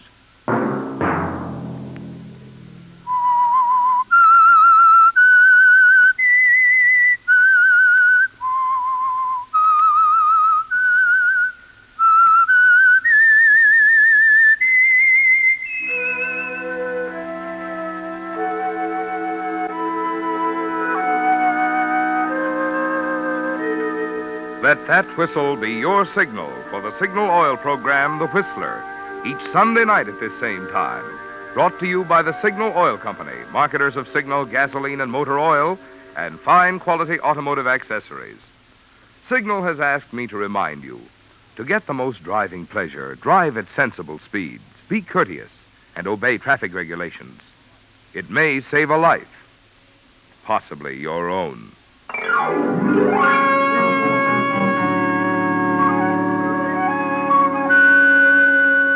Featured in tonight's story were Doris Singleton, Gerald Moore, and Wilms Herbert. The Whistler was produced by George W. Allen and directed by Sterling Tracy, with story by Robert Stephen Brody, music by Wilbur Hatch, and was transmitted to our troops overseas by the Armed Forces Radio Service. All characters portrayed on the Whistler program are fictional. Any similarity of name or resemblance to persons living or dead is purely coincidental. Remember at the same time next Sunday, another strange tale by The Whistler. Marvin Miller speaking. This is CBS, the Columbia Broadcasting System.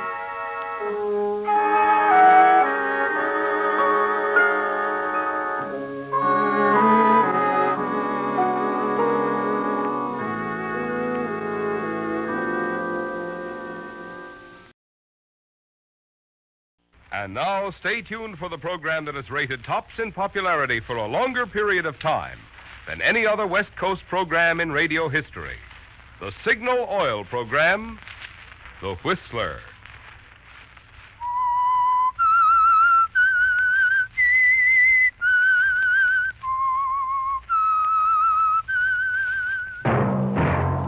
Signal, the famous Go Farther gasoline, invites you to sit back and enjoy another strange story by The Whistler.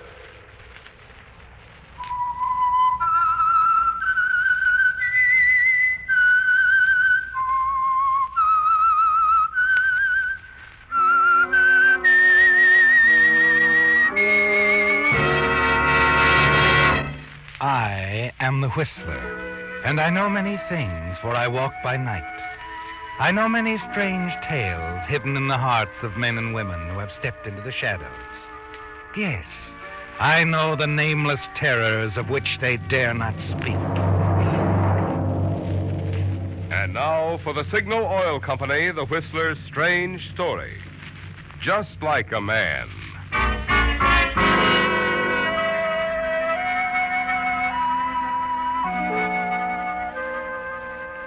They presented a striking group, the three of them, chatting together in the airport waiting room.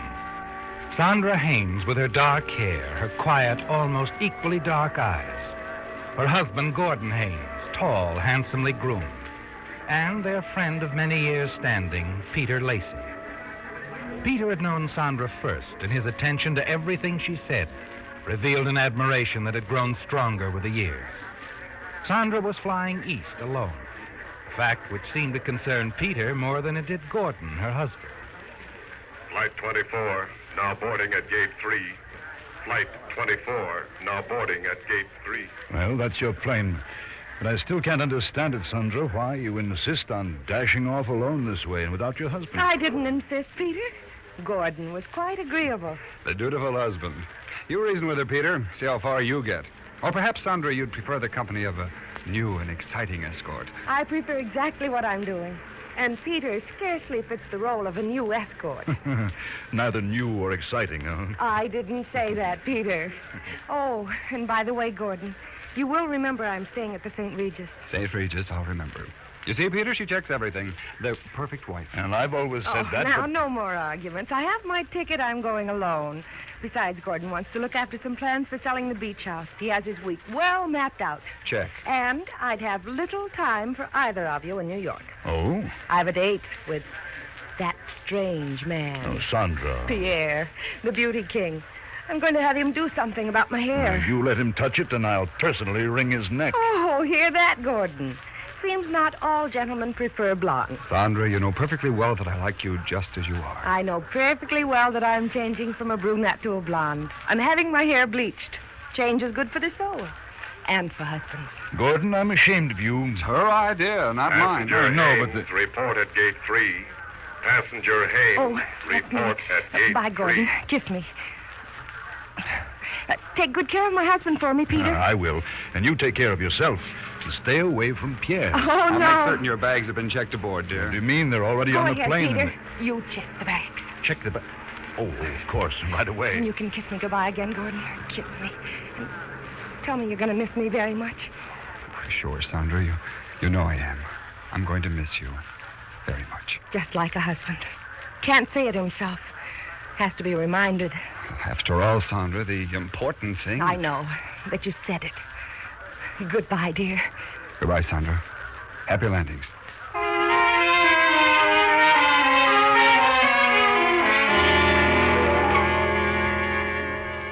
You're a fortunate man, aren't you, Gordon? Sandra is very much in love with you, isn't she? The attractive and wealthy wife of Gordon Haynes. Yes, the marriage does have its compensations. But somehow they don't always seem quite enough, do they? No. And that's why in driving home with Peter, you suggest a nightcap. Excuse yourself for a moment and slip to the back of the cocktail lounge in the privacy of a telephone booth.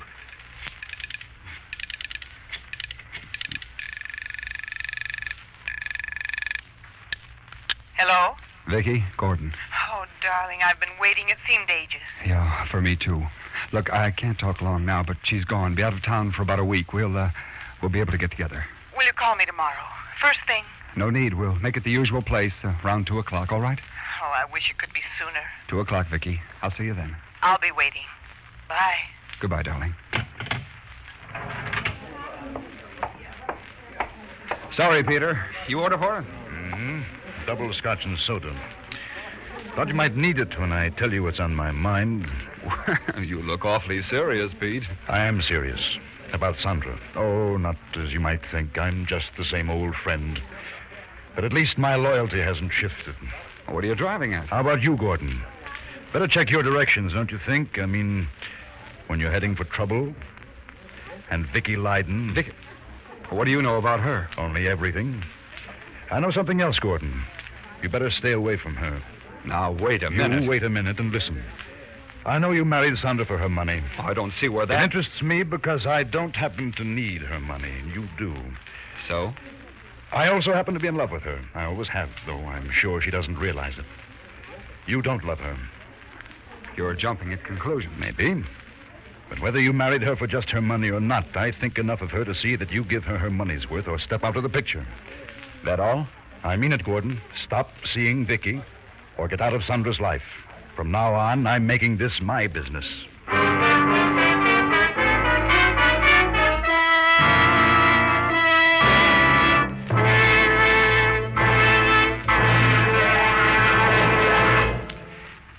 During rehearsal this evening, I couldn't help thinking about an old schoolmate of mine. Tom was sort of a sluggish guy, never much pep or ambition, until he started going around with Mary. And then, what a change. Mary seemed to bring out the best in him. Soon Tom was going around with new spring in his stride, new sparkle in his glance. Incidentally, Tom and Mary have been married for years now, and you've never seen a happier couple. You're undoubtedly wondering what made me bring that up on Signal's program. Well, simply this. A wonderful change like that usually comes over the average car after it starts going around with Signal Ethyl, the premium quality gasoline engineered to bring out the best in any car. Motors that used to wow, wow, wow before starting get going like a covey of scared quail with Signal Ethyl. Cars that used to be sluggish as molasses display peppy pickup and power with Signal Ethyl. And cars that used to ping and balk on hills take them like the man on the flying trapeze with Signal Ethyl. Doesn't that sound like the kind of performance you'd enjoy? then why not go around with Signal Ethyl, at least for a few tankfuls? See if the way this super fuel brings out the best in your car doesn't make you want to stay married to Signal Ethyl for always.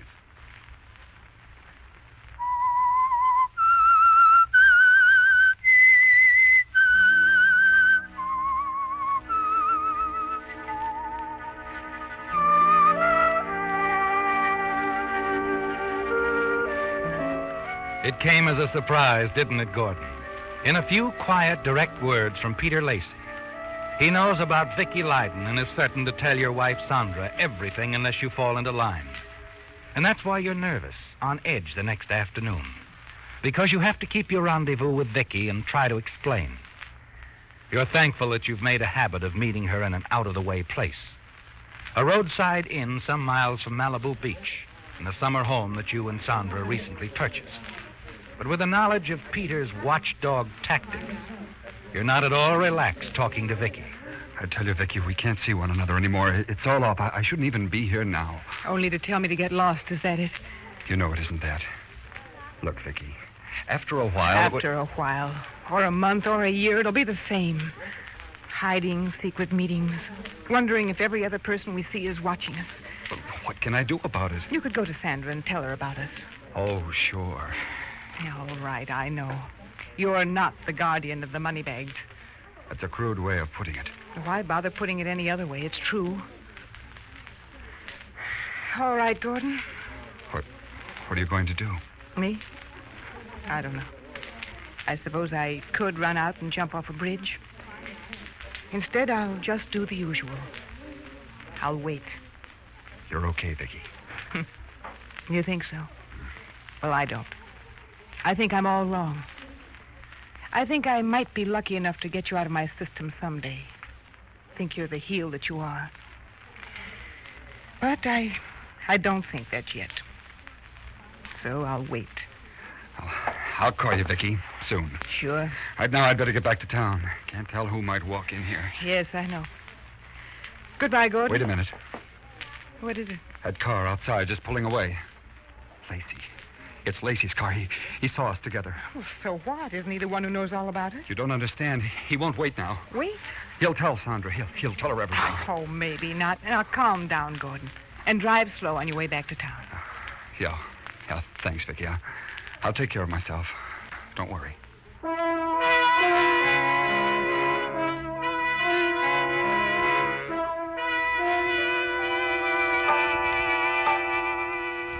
Driving back to town, you watch the mirror constantly and scan the side roads. No sign of Peter Lacey, is there, Gordon? And yet as the miles hum past, you begin to sense the only answer to the situation. Whether Peter saw you or not, he's a threat, and he will eventually tell Sandra about Vicky. And when he does, Sandra will divorce you, and you will be penniless unless you stop him. And somehow the car you're driving provides the answer to that, doesn't it? Yes, it's simple, isn't it? You can see it happening very clearly. Peter, a restaurateur, always arrives home late and alone. He always walks from his restaurant to his apartment. All you have to do is wait, your car motor idling. Roar forward at the proper time. It'll be over fast, and his threat will be ended forever. You decide to do it soon, tonight.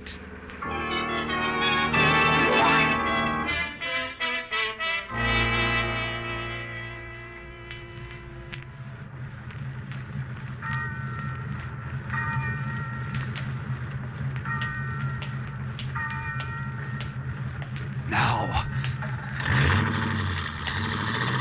Hey, look out for that!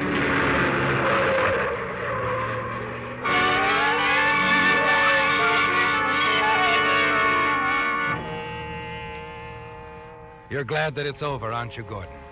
You tell yourself that Peter probably doesn't know what hit him. And you almost wish he could have gotten a look at your face at the wheel of the car. But there's only time to hurry home now, and one more thing before you put the car away. Yes, you run one fender against the corner of the garage as you swing. The paint from the garage marks the dented area badly, doesn't it? No question how the car was damaged, just in case. Entering the apartment, you're certain that you're completely in the clear. And then Hello? Hello, Gordon. Peter Lacey. Peter? I'm calling from the restaurant. Had to stay quite late. Why, yes, it's past 2. Gordon, my boy, I'm not going to play ball with you any longer. See, I went for a drive today down near Malibu. I see. I warned you, old man. You're going to tell Sandra, is that what you're trying to say? That's it, Gordon. She'll be back Friday, won't she? Yes. I thought I'd give you plenty of warning. A real pal, aren't you? You're certainly not thinking of Sandra's feelings in I this. think I am. Anyway, that's it.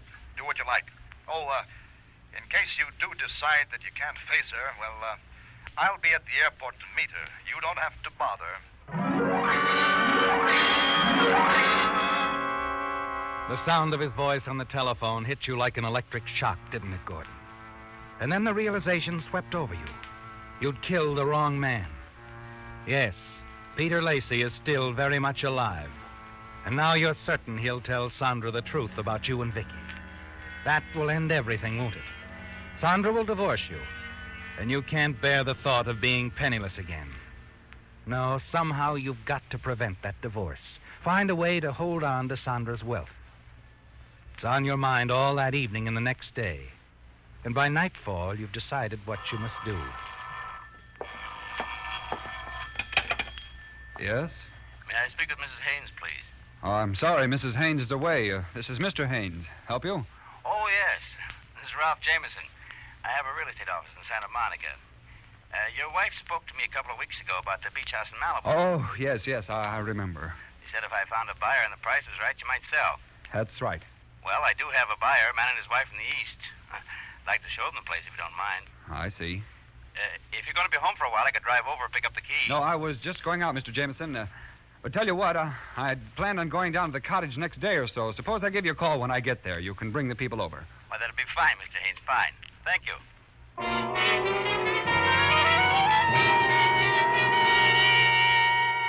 The beach house, Gordon. You hadn't thought of it before. A perfect place, lonely, quiet. Just the thing for what you have in mind. As you think about it, a plan begins to take shape. Step by step, you know exactly what you're going to do. And with Sandra's death, her estate will go to you, won't it, Gordon? You'll never have to worry about money or Peter again. And you'll have Vicky, too.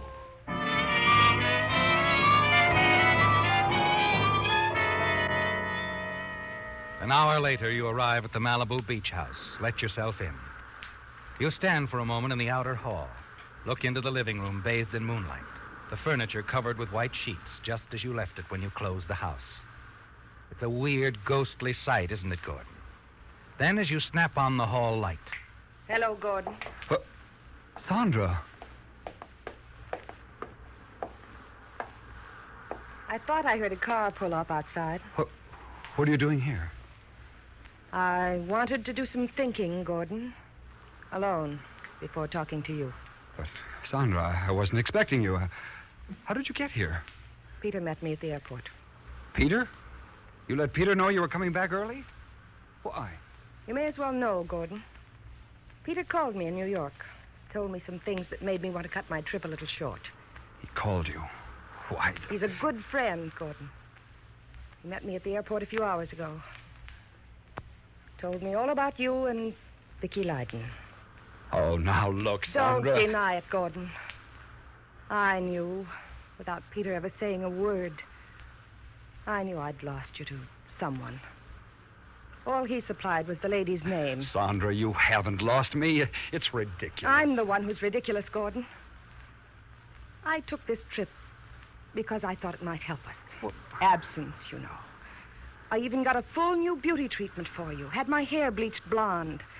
Thinking maybe a new Sandra might interest you. Or did you notice? Well, of course I noticed. You look very nice as a blonde. Thank you. Sandra, has it occurred to you Peter might be lying? He's been in love with you for years, you know. Has he? Well, of course. He'd do anything to break us up so he could marry you. Or maybe this is repetitious to you. Maybe Peter told you this himself when he drove you down here. He didn't drive me out here. I borrowed his car, drove out myself, alone. You have his car? That's right. You know, Gordon, what you've said about Peter's love for me interests me. I've always been very fond of him. Perhaps I shall marry him. After our divorce.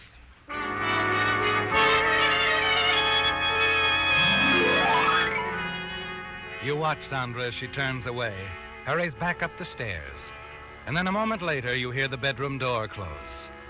Her sudden appearance at the beach house has startled you, and for a moment her driving out in Peter's car poses a problem. But you quickly see a way to turn that problem to your advantage. Slowly you move to the hall table, pick up the small antique clock with the marble base, and start slowly up the stairs after her.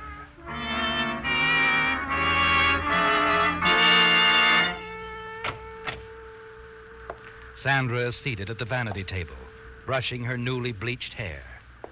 For a moment, your eyes meet in the mirror, then she looks away. Holding the heavy base clock behind your back, you move up behind her. I don't care to discuss this any further, Gordon. I'm turning the matter over to my attorney in the morning. I don't think so, Sandra. What's that? Gordon! I don't think you're going to do anything. Sandra!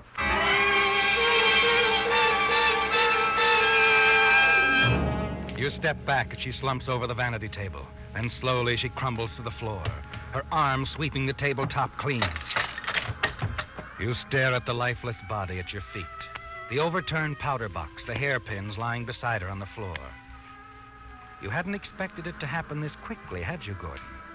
But Sandra's early return from the east speeded up your timetable. Now you're thinking clearly again. You'll put Sandra's body in Peter's car, drive it down the beach highway, and push it over the cliff. An accident, Gordon, in Peter's car, and you'll be in the clear. As you hurry from the house and start toward the garage, you're suddenly aware of footsteps close by. Hello? Hello, that you, Mr. Haynes? Yes. Good evening, Mr. Morton. Oh, just out for a walk. Saw the light. Thought I'd investigate. Hello there, fella. How are you? Folks gonna move back in, Mr. Haynes? No, I just came down to open up the house for a real estate agent. We're thinking of selling. Oh. How's Mrs. Haynes? Fine. Just fine. She's in the east. Or rather, I should say on her way back now. Been visiting relatives. Oh, here now. That's enough of that. Stop it, Ranger. You hear? Confound it. What's gotten into that dog? I'll stop it, Ranger. Here, come here, boy. Come here. That's a boy. Come on. Come on, we better be getting back home. Mother will be wondering what's happened to us. Well, good night, Mr. Haynes. Good night. Oh, nice to have seen you again. Yeah. Come on, Ranger, come on.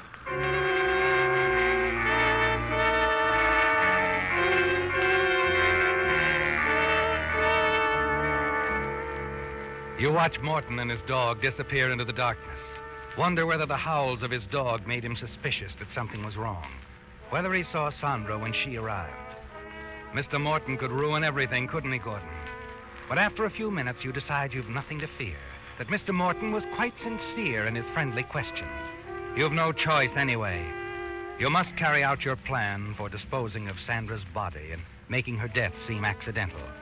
Quickly, you enter the house, stop at the hall closet, pick up the vacuum cleaner and some dust rags.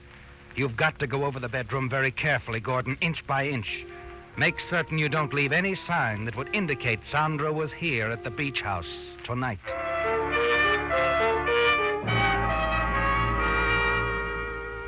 A half hour later, the bedroom is as neat as a pin. You carry Sandra's body to the garage, place it in Peter's car, and then back out and drive down the highway. A few miles from the house, you turn off the road, drive to the edge of the cliff overlooking the sea, ease Sandra behind the wheel. And then, leaving the keys in, the switch on, the car in gear, you get out and release the brake.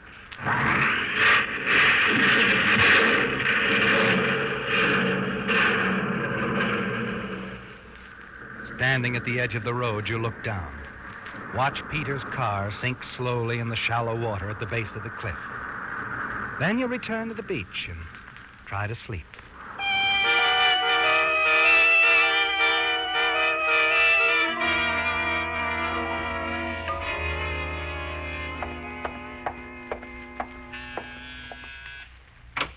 Good morning. You Gordon Haynes?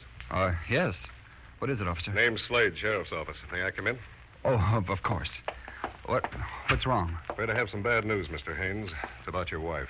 My wife? What's happened? There was an accident last night. The car she was driving went off the cliff a few miles down the road. No. She's dead, Mr. Haynes. Killed instantly. Sandra? Dead? Yes. When did you see her last, Mr. Haynes? About a week ago at the airport. She went east for a visit. You mean she wasn't here last night? No, I didn't even know she was in town. I wasn't expecting her plane until this evening. I see.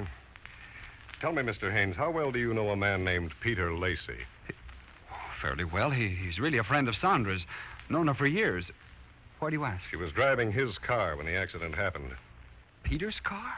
I don't According understand. to his story, he picked her up at the airport around 7 o'clock last night. They had a drink, and then she asked to borrow his car. Said she wanted to drive down here to the beach house. Well, I wonder why. Lacey didn't seem to know. Well, that's strange. She had no way of knowing I'd be here. You hadn't told anyone? Well, no, I didn't decide to come down here until late last night after I got a phone call from the real estate agent in Santa Monica. Mm-hmm. He wanted to show the house to a client. I see. Mr. Haynes, how long does it generally take to drive out here from town? Oh, an hour, I'd say. Lacey says your wife left him a few minutes before 8. She said she was driving directly out here to the beach house. That means she should have arrived around 9 or so. That's right. Yet you say she didn't arrive at all, and the accident occurred sometime after 10. Well, she could have stopped for a bite to eat somewhere along the way, I suppose. See here, what are you driving at? Your wife's death, Mr. Haynes. We're calling it accidental for now. I don't understand. I mean the car might have been deliberately pushed off the cliff. Pushed? You mean... You said this Peter Lacey was a friend of your wife's. How, good a friend? Well, as I told you, they'd known each other for years. Matter of fact, at one time, she was thinking of marrying Peter, and I came along, and, well... I see. Good Lord, you're not suggesting that Peter had anything I'm to not do with... suggesting anything, Mr. Haynes. But I certainly want to have another talk with Mr. Lacey. A nice, long talk.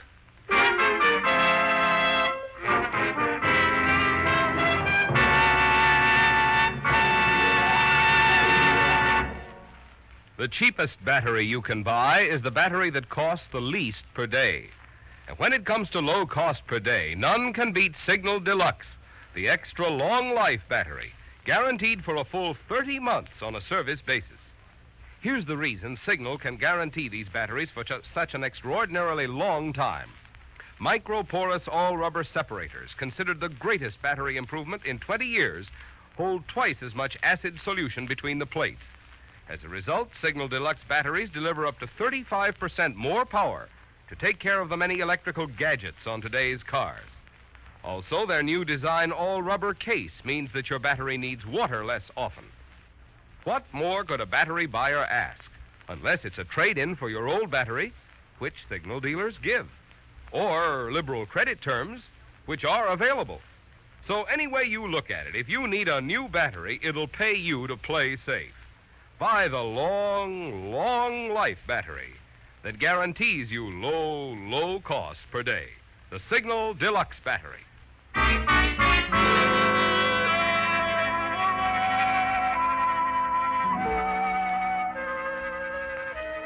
It's turned out better than you expected, hasn't it, Gordon? Now that the police have turned their attention to Peter Lacey and suspect him of the murder of your wife, Sandra. Even if the police learn about Vicky Lyden, as they will after they talk with Peter, you can deny his accusations. It's your word against his now. And you're sure his accusations will sound like a desperate attempt to cover his own guilt. You return to your apartment, wait in town for some further word. Then finally that evening, you have another visit from Slade of the sheriff's office. Tell me, Slade, you had your talk with Peter Lacey? Yes. Persistent fellow, that Lacey. He's been saying all along that your wife did show up at the beach house last night. And I tell you she didn't. Surely you can take my word for it. We'll let the test decide, Mr. Haynes. Test? Mm-hmm. We found some interesting things at the beach house, including a picture of your wife. What's that got to do with it? Mr. Lacey says it's quite a recent picture of her. Shows her as a brunette. Well? Mr. Lacey says your wife had her hair bleached blonde before she came back from New York yesterday. Well, I still don't see what that proves. It proves that your wife was at the beach house last night, Mr. Haynes. You see, we found a few strands of hair, bleached blonde hair, and several hairpins. You know, you did a pretty good job of cleaning up that beach house. But you forgot one little thing. Forgot? Uh-huh. You forgot the vacuum cleaner. That's where we found the bleached blonde hair and hairpins. Yeah, just like a man. When you got through using it, you didn't think to empty the dust bag.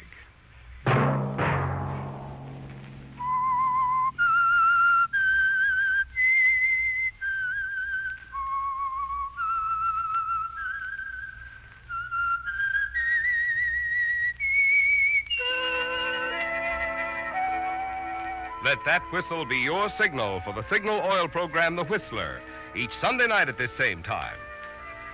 This month, throughout America, churchmen of all faiths are calling special attention to the part religion plays in building and preserving our American way of life. Religion is one of the freedoms our forefathers fought for, one which today more than ever needs not only our protection, but our active support.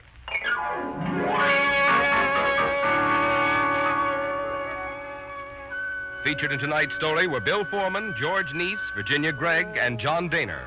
The Whistler was produced and directed by George W. Allen, with story by Joel Malone, music by Wilbur Hatch, and was transmitted to our troops overseas by the Armed Forces Radio Service. The Whistler is entirely fictional, and all characters portrayed on The Whistler are also fictional. Any similarity of names or resemblance to persons living or dead is purely coincidental. Remember, at the same time next Sunday, another strange tale by The Whistler. Marvin Miller speaking for the Signal Oil Company. This is CBS, the Columbia Broadcasting System.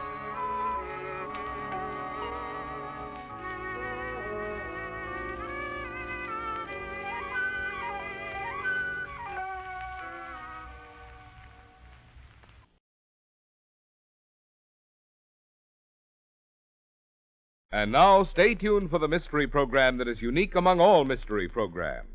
Because even when you know who is guilty, you always receive a startling surprise at the final curtain. In the Signal Oil program, The Whistler.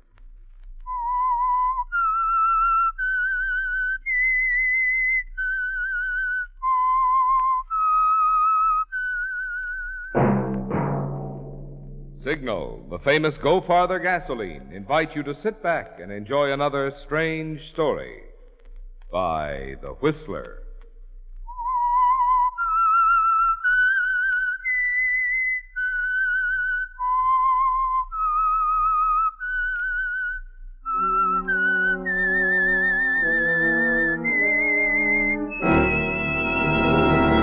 I am the Whistler, and I know many things, for I walk by night. I know many strange tales hidden in the hearts of men and women who have stepped into the shadows. Yes, I know the nameless terrors of which they dare not speak.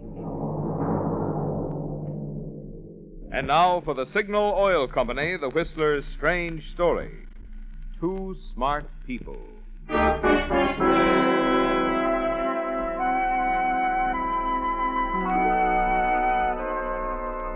The story of the two people sitting quietly together over their cocktails in a hotel suite in San Francisco began weeks before on a speeding transcontinental train. The two people were not sitting together. Corinne Sloane, as a matter of fact, was paying very little attention to the man sitting across the car. On the other hand, she was paying a great deal of attention to the things being said to her by one Mr. Kuvar, a stoutish gentleman who seemed anxious to impress his beauteous listener. Importing is a highly fascinating business, Miss Sloan. It takes years to know your way around in it. Exporting and importing. Why, the very words conjure excitement, Mr. Kuvar. And you must make a great deal of money. Let me order you another drink, Miss Sloan. Oh, no, I still haven't finished this one. Been talking so much here, I've scarcely touched mine. Oh, well, it's also very interesting. This is a business trip, too? Yes. I would say that this little scrap of paper, this bill of lading, my dear, is an open sesame to quite a sum. Bill of lading? I don't even know what one is. Oh, I'm sorry. Too much talk about business anyway. Just a paper covering an import shipment, that's all. And that's why you're going west? To San Francisco, yes. Oh. Interesting place. Always enjoy visiting it. I remember a time when I arrived there on a trip to... You continue to look at him, don't you, Corinne? But you stop listening. Because Mr. Kuvar has said the magic words you've been waiting for. Since nearly a week ago, when you chanced to overhear him in a mysteriously furtive telephone conversation from a Chicago hotel room adjoining your own. Those words come back to you now exactly as they did through the open windows of the hotel room. At that time, while he didn't realize it, Mr. Kuvar was standing only the width of a wall away from you and saying, My shipment is due to arrive in San Francisco Saturday. Huh? Yes, I understand. How will I make delivery? Huh? The Mid-City Hotel. What name? You'll be registered there? Good. I'll have what you want. And the payment to me, it will be in cash, 50,000, and I'll never be mentioned in connection with the transaction? Good. I'm leaving Friday to pick up the goods. I understand. Goodbye.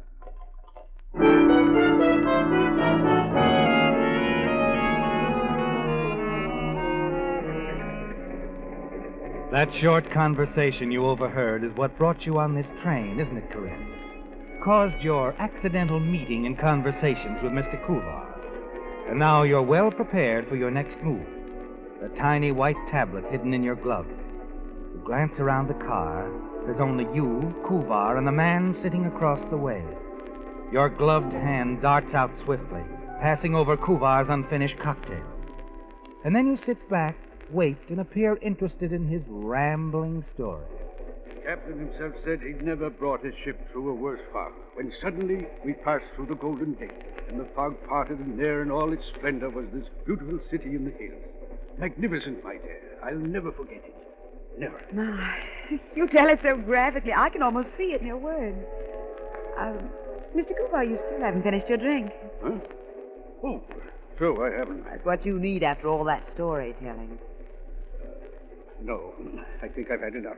If you'll excuse me, Miss Sloane, I'm going back and rest a bit before dinner. Oh, but you can't do that. What? Huh? Oh, how dreadful of me after you've entertained me so. Perhaps I'll see you at dinner, Mr. Cooper. Oh, indeed you will. My pleasure. And now you will excuse me until, say, 7 o'clock. Of course.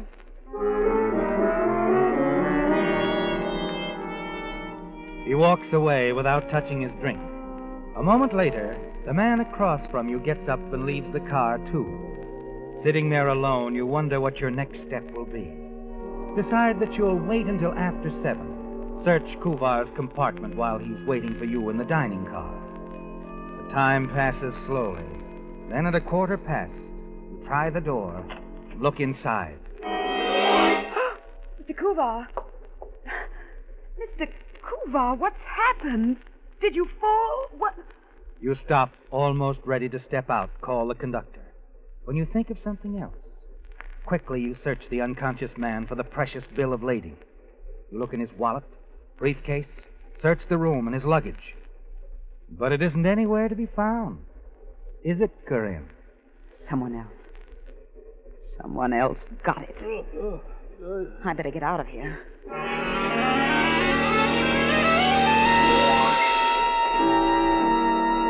Back in the club car, you sit down, dazed, wondering. Excuse me. Then realize that someone is speaking. The man who was sitting across from you and Kuvar earlier. Excuse me, but are you all right, Miss Sloane? Oh, certainly. Well, you didn't seem to hear me when I spoke. Well, it's nothing. So you know my name? Oh, I heard the gentleman you were talking with a little while ago call you Miss Sloane. Did you by any chance lose something? Lose something? Like what? Like this glove. I saw it near the chair when you were sitting with the stout gentleman. Oh, yes, it is mine, thank you. Oh, not at all, Miss Sloane. Say, the train's slowing down. I didn't think we stopped here. Where are we? I'm sure I don't know. Oh, Porter. Yes, sir? Why are we stopping? They're getting an ambulance, sir. A gentleman in car 79's injured. Is it anything serious? Oh, no, ma'am, but we'd never stop here ordinarily. They're going to take him to the nearest hospital. Oh, I see. Oh, the poor chap. I think I'll go ask the conductor if there's anything I can do, even though I just met him. He... Met who, Miss Sloane? I don't believe I heard the injured man's name mentioned. Sorry, I'm confused. Excuse me. Certainly. No, I'm going to offer to help, too.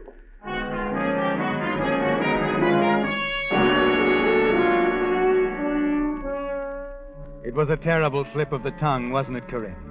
Indicating to the strange young man that you knew who was injured before anyone had even mentioned his name. Oddly, he didn't seem too surprised, but you feel that he believed your quick explanation, that you were confused. You hurry from the lounge car, and then, a moment or two later, you see him again in the small crowd that gathers near the steps as Mr. Kuvar's unconscious form is carried off the train. Is he going to be all right? Yes. Just give us room here, folks. Please, give us room. Let the doctor through. Now, lady, Mother? would you finish what you were just telling me? I don't know if it'll be of much help, Conductor, but it does seem as if this might be more than an accident. Well, this chap you saw entering Mr. Kuvar's compartment, what part of the train did he come from? The forward cars from the direction of the club car. Mm-hmm. You mean he could have stepped in there, struck the gentleman? You look up, Corinne, just in time to catch the expression on the face of the man who sat across from you, handed your glove back just a little while ago. You see him flinch slightly, and suddenly you're certain about him. So certain that you detach yourself from the crowd on the station platform and board the train unnoticed. Porter. Yes, ma'am? That gentleman I was talking to a moment ago, he's in my car, isn't he? No, ma'am. He's in car 52, bedroom C. Oh. But, ma'am, I think he's out there on the platform with the others. I know, but I have a surprise for him. We're old friends, you see. Oh, yes, ma'am. You hurry through the cars to 52, room C, praying that he won't wonder about you and follow. Inside the room, you search swiftly, methodically. Find what you're looking for in the simplest of places, his briefcase. Quickly, you'll go back to your own room, call the porter for your luggage, and walk forward to explain to the conductor. Oh, you're getting off here, miss? Yes, I didn't realize who it was that was injured. Mr. Kuvar's a friend of yours? Well, we have mutual friends and interests. I'm going to stay here overnight, notify his friends, and visit him at the hospital in the morning. Would you fix up my ticket? Hey, the agent in the station will route you into another train. Well, what's this? You leaving us? Well, the lady is a friend of the injured gentleman. Oh, really? Well, now, I think you're doing a very nice thing. Well, thank you. I'm glad you approve. Oh, I do, really. Such genuine interest on such a short acquaintance. Mr. Kuvar must have something. So thank you for returning my lost property, Mr. Burton, Larry Burton. You mean your glove? Yes, my glove. Your baggage is off, ma'am. Oh, thank you, Porter. Well, goodbye, Miss Sloan. Goodbye, Mr. Burton. I hope you have a very enjoyable trip. And again, thanks for everything.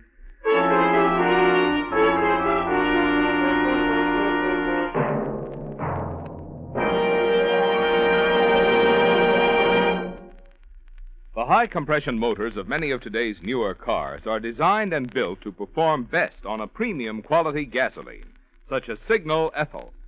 But if you're driving an older model, maybe you think you wouldn't notice any difference in Signal Ethyl. Well, you'd change your mind if you just see some of the vintage models that fill up at the Signal Ethyl pump and hear the enthusiasm of their drivers. For instance, a chap who lives up in a hilly section was telling me, you should hear some cars clatter and struggle when they try to pull my hill. But with Signal Ethyl, my 41 model walks right up in high. Another driver of a 39 model remarked, on cool mornings, I hear some of my friends complaining about hard starting. But with Signal Ethyl, my car starts quick as a rabbit.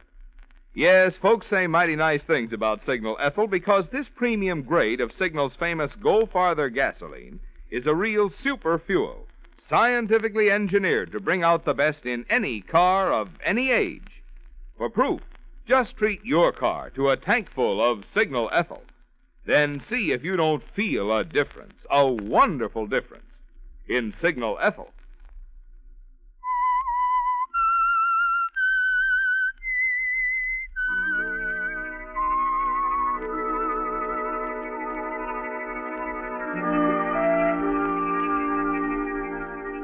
It was almost amusing, wasn't it, Corinne?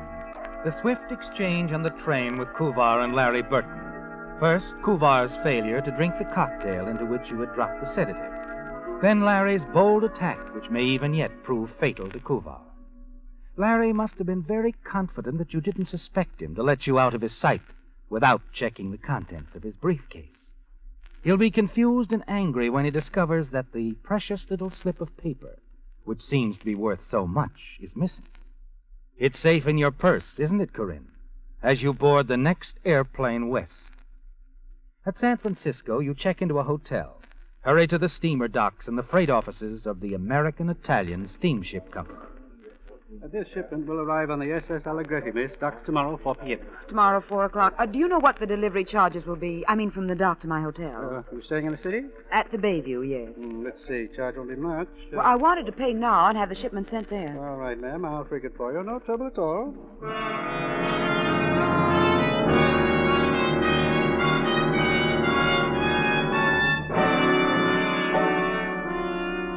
You take a taxi back to the center of town, spend a couple of hours window shopping, stroll through some of the stores, then return to your hotel suite, confident, pleased with the way things have turned out.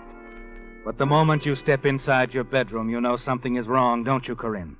Your suitcase on the floor, open, your things scattered about. As you reach out for the phone on the bedside table, the closet door suddenly swings open. Hello. You. Larry Burton's the name, sweetheart. Remember? How did you... I got off the train to stop after you did. Hopped the plane, and here I am. But how did you know where... Finding you was easy. Just a couple of phone calls. You shouldn't have registered under your own name. And now you better give me what I came for. What are you talking about? That little item you took from my briefcase on the train. I want it. I don't know what you mean. Sure you do, honey. Sure you do. Now, look, why don't you be a good girl and hand it over? I told you to leave here. This is my room. Now, look, sweetheart, I don't want any trouble. Well, you'll have more than you can handle if you don't leave. A bellboy's on his way up. I asked him to bring me a paper. Oh, sure. Will you leave? After you've given me that bill of lading, yeah. And if I don't? You better play it smarter. Now, will you leave, Mr. Burton? Just a moment, please. Well? Okay. Like I said, I don't want any trouble. But I'll be around, sweetheart. I think I'll just get myself a room right here in your hotel so I can be real close to you. See you later.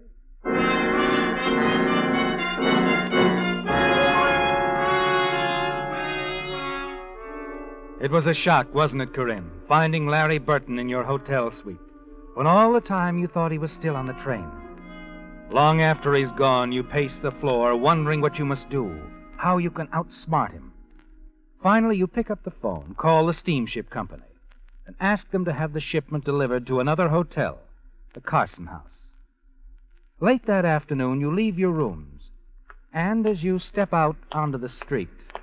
Hello again. Why don't you leave me alone? You mind if I walk with you? I do mind, yes. Well, I don't seem to be doing so well. Where are we heading? The Carson House? What? Oh, I'm sorry.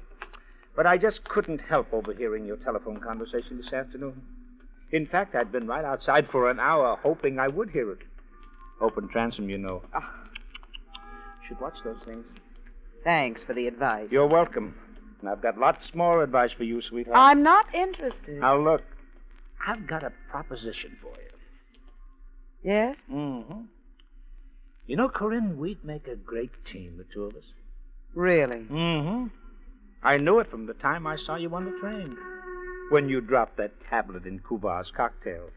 There I said to myself, there is a girl after my own heart. Do go on, Mr. Burton. You know, you could be accused of attempted murder. What I put in Mr. Kuvar's drink was not poison, merely a sleeping tablet. But speaking of murder, have you read the afternoon paper? Afraid not. Mr. Kuvar is dead. Well, that's too bad, isn't it? I could tell the police what I know. But you won't. What makes you think so? Oh, look, Corinne, you're fumbling around in the dark. You don't know what you're mixed up in. This shipment of Mr. Kuvar's, it's very unusual. And worth a lot of money. True, but when you get the stuff, where do you deliver it? Who makes the payoff? How? I'll find out. No, never. You couldn't, unless you followed Mr. Kuvar around for weeks the way I did. You're suggesting, then... That we work together on this. Well? I'll have to think it over. Well, all right. And while you're doing that, why don't we have dinner together? All right, Mr. Burton. Why don't we?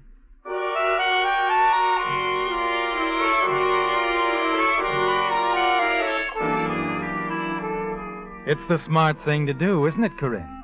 Yes, to play along with Larry Burton, get the information you need, and then arrange to get him out of the way and collect the payoff money alone. Dinner with Larry at one of the big hotels is a most enjoyable affair, isn't it? He's properly amusing, very attentive, and finally, you have to admit to yourself, quite handsome. And then later, as the two of you are dancing...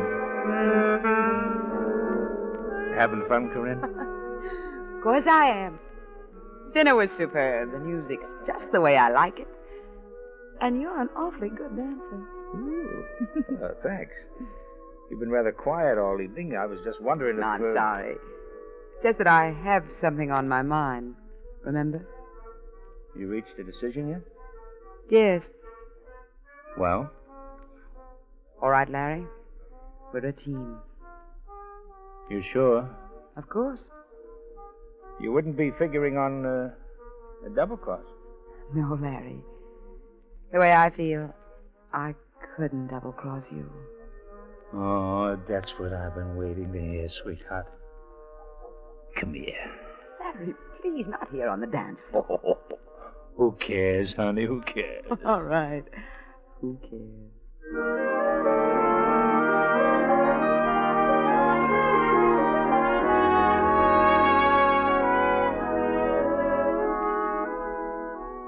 The soft lights, the music, Larry holding you close in his arms and then kissing you, Corinne. For a moment, you almost forgot all the plans you'd made, didn't you? Yes, but only for a moment. When you return to your hotel, you drop into Larry's room for a nightcap. Now, just make yourself comfortable, sweetheart. Thanks. Now, what'll it be? Scotch or bourbon? Scotch, darling. All right, check. One thing. Huh? Who are we dealing with, anyway? You mean on the payoff? That's all right. As your partner, shouldn't I know? Well, I guess you should, sweetheart. Okay, it's a fellow named Arlington. J. Arlington. Staying at the Mid-City Hotel, isn't he? Yeah, right again. Well, here's your drink. To Mr. J. Arlington. Salute.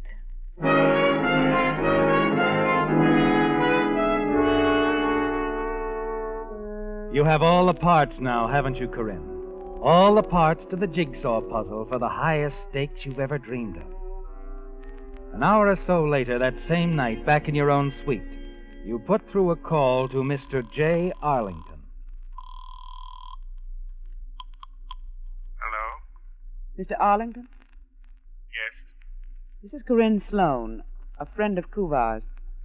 He's dead. And so I read in the papers. Shame. I was very fond of him. That's so? We worked together. I see. What's on your mind? Well, he was supposed to call you about the shipment. That's right. So I'm calling you instead. Got the stuff? I will have tomorrow afternoon. All right. Have it delivered to me here at the hotel. You'll have the money. Yes. Good. See you tomorrow, Mr. Arlington.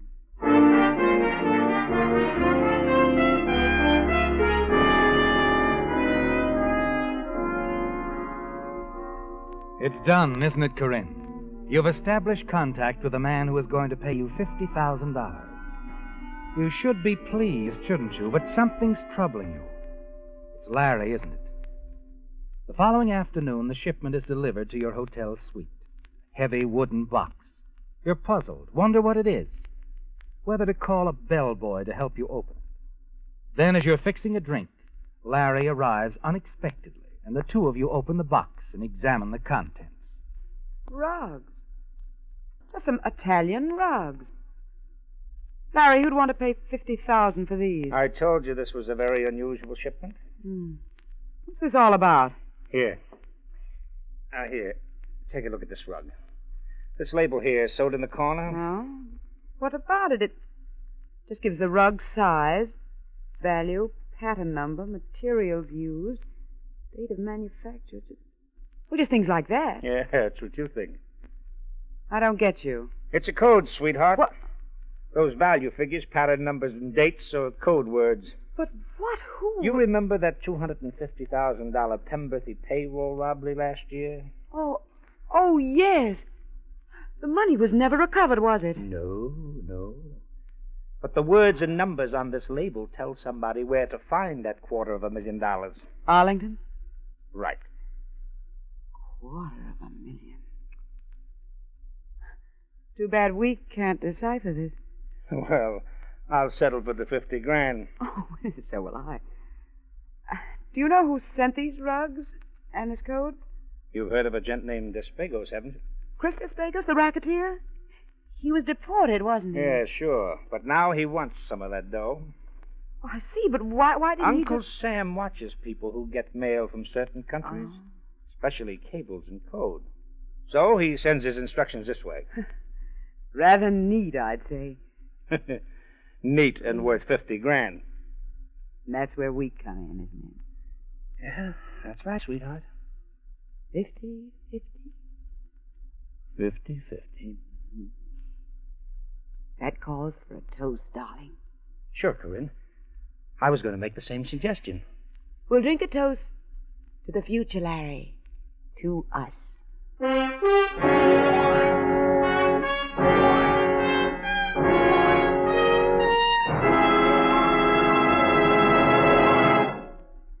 If you've ever tried to drive your car with even one spark plug missing, you know what a big difference some little things can make. That's why the quality accessories which signal dealers carry can be mighty important to your car's performance. For instance, if it has been 10,000 miles since your spark plugs were replaced, a new set installed by your signal dealer will not only increase pep and power, but save up to 10% on gasoline, too. Another item which should be checked periodically is your oil filter. If the filter cartridge is dangerously clogged, your signal dealer can install a new one. Likewise, if your windshield wiper is leaving blinding streaks across your vision, your signal dealer can install a new blade while you wait. And other quality accessories he carries include guaranteed signal batteries, fan belts, radiator hose, light bulbs, polishes, and nationally advertised Lee tires. So remember, in addition to being headquarters for the famous Go Farther gasoline, signal dealers carry most everything you need in the way of accessories to make your car run better, look better, and last longer.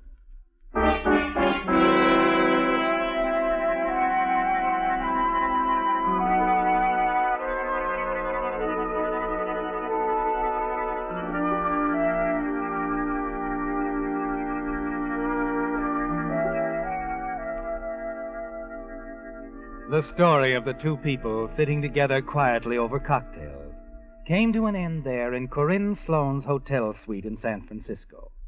Homicide Lieutenant Davidson, still investigating this strange double tragedy, hours after its discovery, could fit only a few pieces of the puzzle together, answer but a few questions put to him by members of the local press.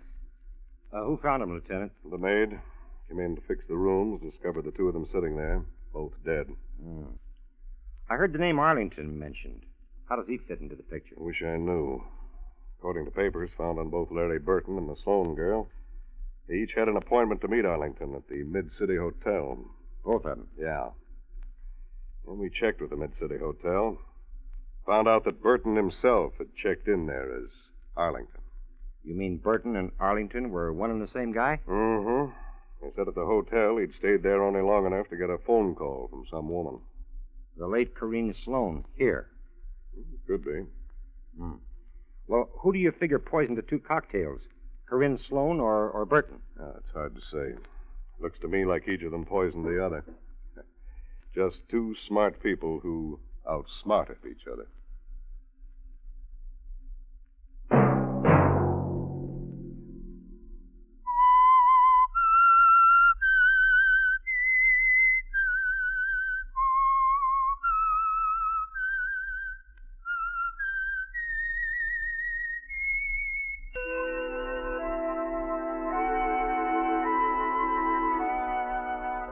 Let that whistle be your signal for the signal oil program, The Whistler, each Sunday night at the same time. Meanwhile, Signal Oil Company and the friendly independent dealers who help you go farther with Signal gasoline hope you'll remember. Regardless of what gasoline you use, you'll enjoy more miles of happy driving if you drive at sensible speeds, obey traffic regulations, and avoid taking chances. You may even save a life, possibly your own.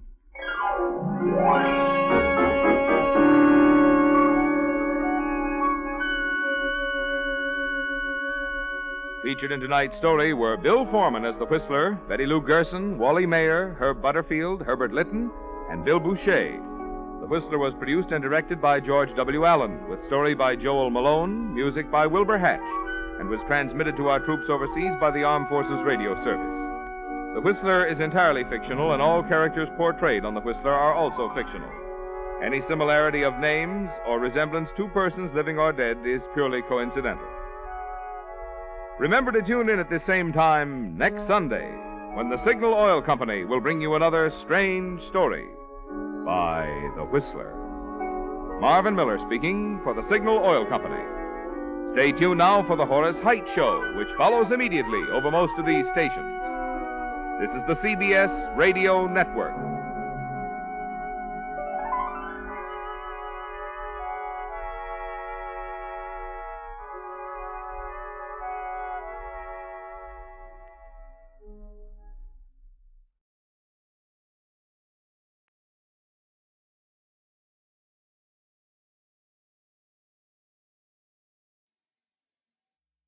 The Signal Oil Program. Yes, the Signal Oil Program. The Whistler.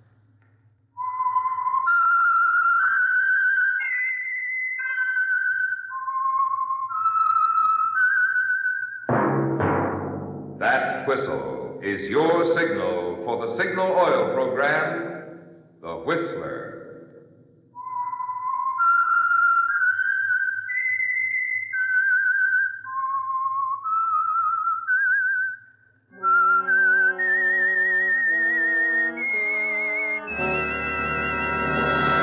I am the Whistler, and I know many things, for I walk by night. I know many strange tales hidden in the hearts of men and women who have stepped into the shadows. Yes, I know the nameless terrors of which they dare not speak. Friends, here's some exciting news. The latest Hooper ratings show that in the last 2 months, the listening audience of The Whistler has increased by more than 50%. Yes, sir, 50%. And even before this increase, The Whistler was rated tops in popularity for a longer period of time than any other West Coast program in radio history. What do we at Signal Oil think about this? Well, naturally, we think it's wonderful. And we want to say thanks to our regular audience and welcome to all you new listeners. And remember, friends, Signal gasoline is tops, too. And now the Whistler's strange story. Last Curtain. The company's engagement at the Opera House in Los Angeles had 2 weeks to run. But Oriane Donati, whose beautiful voice was largely responsible for the success of the tour, had other things on her mind. Oriane was no longer thrilled by the curtain going up. She was not new to the music world, and moreover, when she allowed herself, she could feel the years inside. She didn't allow this often, of course, and certainly it was not being displayed at the moment.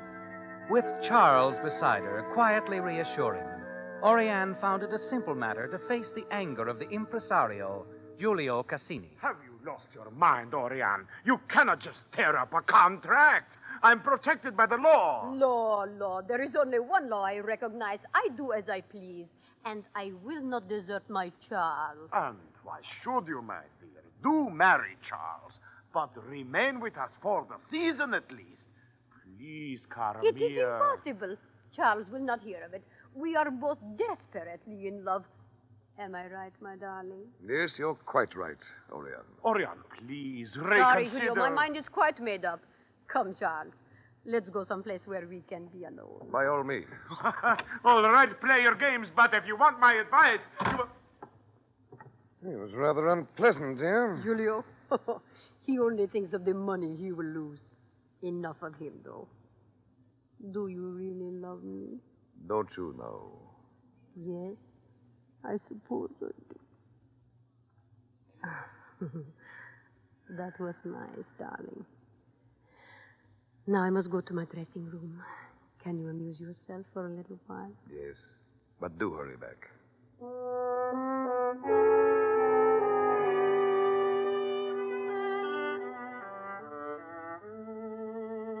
Yes, Oriane. At this point in your career, in your life, the most important thing is Charles and your love for him. You're thinking about this, aren't you, as you sit down before the mirror in your dressing room? Mama. What? Mama. Oh, Felice. How often have I told you not to call me Mama? Oh, Mama. What am I going to do with you? Oh, tell me. How are you coming along with your voice? Very well. Professor Gresby is pleased with my progress. What are you up to now? I've just finished Faust. Time to take up Martha next. Oh, Martha, lovely. You know, Mr. Cassini has a great hope for your future. Do you enjoy your work in the chorus, darling? Very much. But, Mama, how long must this pretense go on? Now, Felice, my baby, it will be over sooner than you think. I am going to be married. Married? Yes, cara mia, to a very fine, handsome, rich man. We shall all three of us be very happy. Oh, Mama, when? Soon, Felice. Very soon. Now, child. Yes? 8,000 pardons, my lady, but if you have the time, I should like a word with you. I am very busy, Peppo. But, well, young lady, you run along now. I hope the advice I have given you will help you to amount to something. Oh, it will, Madame Donati. And thank you. Well, what is it, Peppo? Please, Madonna, is it true what they are all saying, that you are leaving us, being married? Yes, it's true. Oh, no, my lady, no. You must remain. The opera needs you. The opera?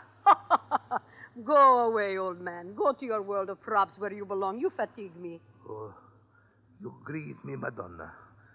True, I am without physical grace and beauty, but, oh, please, in my heart there is love. Love? Love indeed. Go away, buffo. Go down to your room where you belong and stay out of my life. Stay out of what does not concern you.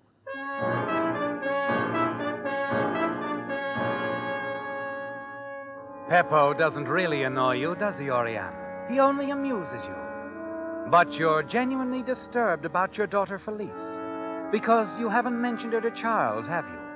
Somehow the opportunity has never been right. But you know there'll be plenty of time for that after you're married. And his love for you will make him understand anything. The following morning, Giulio sends for you, and he seems in a strangely happy mood when you enter his office. Oriane, come in, come in. Where are the papers? Canceling my contract? On the desk, my dear. There's 6 copies. The sooner you sign them, the sooner you can start preparing for the great day. You do not want me to perform tomorrow night? Oh, not necessary at all, cara mia. Now, if you just sign the papers... Giulio. Yes? Tell me, how is it that this morning you seem so agreeable? Only yesterday you were tearing out your hair, shouting you were ruined. I have had a change of heart. I know about love. I know it cannot wait. I thought it over. After all, who am I to oppose Cupid, huh? Giulio, you are lying. What has happened? All right, you ask. This morning, Madame Brock signed with us. Kitty Brock? You signed her before you cancel my contract? Yes, now here are the papers, 6 copies, sign at the bottom. I sign nothing.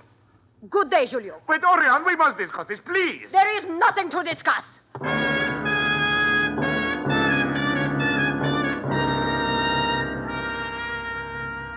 The thought that Giulio has taken you at your word about leaving the company infuriates you, doesn't it, Oriane?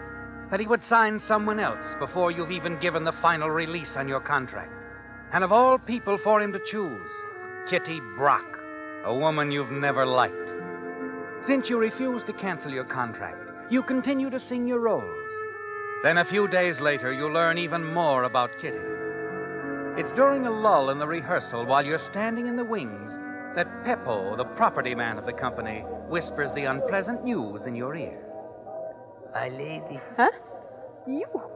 What are you doing sneaking about? I would like to tell you how pleased I am that you remain with the opera after all. Oh, go away, Pepo. No, it is a wise decision you make, Madonna.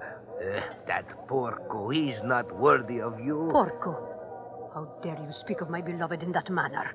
Go about your business, wretch. I must sing in a moment. Yes, my lady, sing. Give your love to music. Do not waste it on him who deceives. Deceives? I speak the truth, my lady. It is him whom you would call husband that deceives you. He has been seeing her these past weeks. I know. I followed them. Her? Who? Speak up. It is the other. The one with the voice of a goat. Kitty? Oh, no. Pepo, if you speak falsely, I kill you. No. I speak the truth. Please. Even now, this very moment. Look. The third box to the left. They're together. Oh! Do you see, Madonna? They are not looking down at the opera. No, indeed. They look into each other's eyes. No. They are in love. Oh, is it her design to make me out a fool? To take all that is mine? No. Oh, no, I shall not let her do that.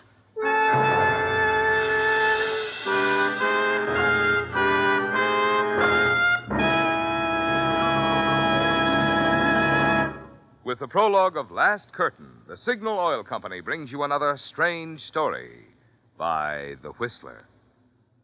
But just for a moment, let's suppose this were a quiz show, and you were asked, what gasoline is known as the Go Farther gasoline? What would your answer be? Well, if you've lived out west any length of time, you know that from Canada to Mexico, Signal is famous as the Go Farther gasoline. Now, naturally, we're mighty proud of Signal's good mileage, but even more so, we're proud of what makes such mileage possible, the extra efficiency today's Signal gasoline coaxes from your motor. Because when your motor runs more efficiently, you also enjoy quicker starting, faster pickup, and smoother power, the things that make driving more fun. That's why folks who want superior performance, as well as those who insist on mileage, are both switching to Signal. They've discovered that to get the tops in gasoline quality, there are just two things to remember. One, in gasoline, it takes extra quality to go farther. And two, Signal is the famous Go Farther gasoline. And now, back to the Whistler.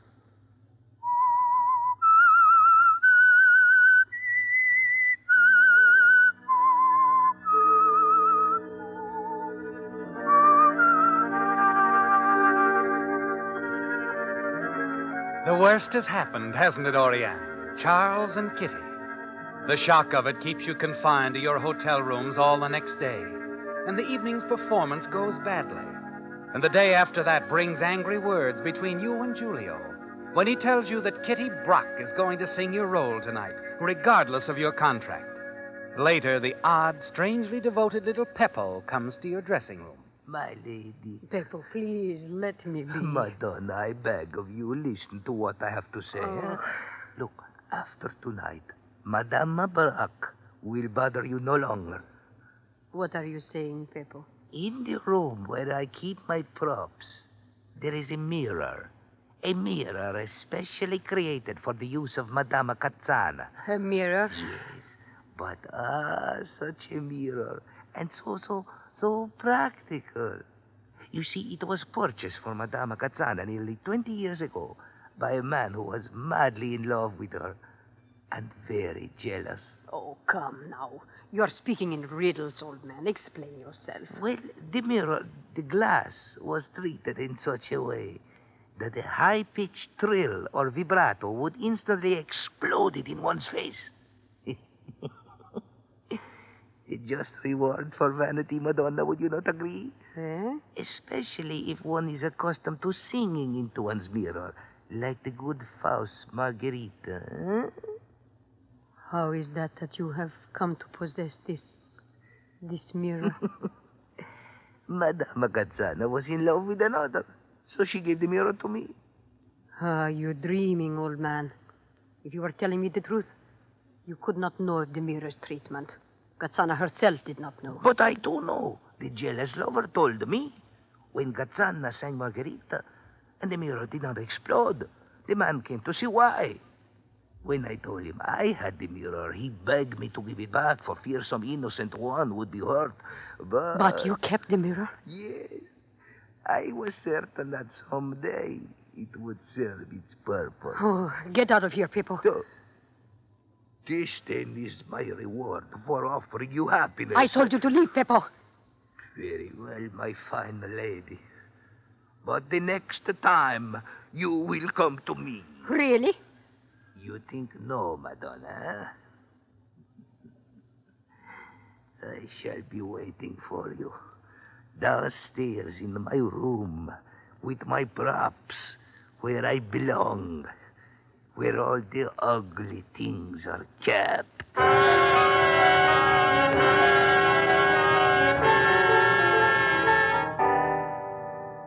You know in your heart there is only hatred for Kitty Brock, don't you, Oriane? And you wonder why you failed to take advantage of Peppo's offer. The more you think about it, the more you're certain Peppo told you the truth. The principle of shattering glass by vibration has been known for more than a century. And now you've sent him away, the only one who could help you. As you leave your dressing room and start down the circular stairway...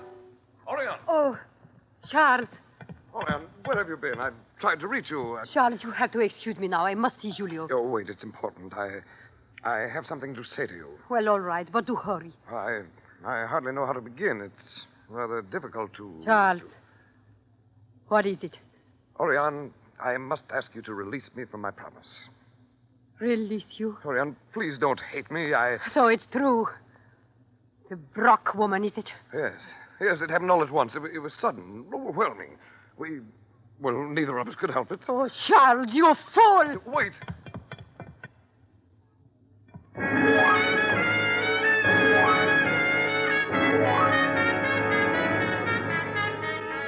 It's finally happened, hasn't it, Oriane? You've lost everything. Though you're still under contract, Julio has replaced you in the company. And now Charles has rejected you. You walk backstage, behind the lofty proscenium, as though lost in a dream. As the hours pass, you can concentrate on only one thing, one person, Kitty Brock. She's the cause of it all, isn't she? Then in the distance, you hear the chorus rehearsing for tonight's performance of Faust. Concealed behind a flat, you watch your daughter Felice as she sings, so young, so alive. Then another voice becomes audible. Kitty Brock rehearsing your role, the role of Margarita. Her voice taunts you, doesn't it, Oriane? You begin to tremble with rage, and then a thought flickers through your mind. Jewel thumb. Margarita gazes into a mirror. A mirror.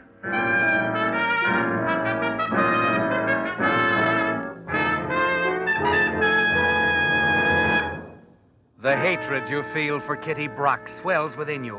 You turn, rush downstairs to the property room. It's the first time you've been below the opera house. You find the air damp, faded.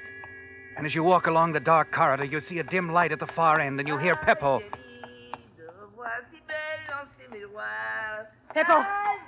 Peppo! Oh. It is the fine lady come to visit Peppo, huh?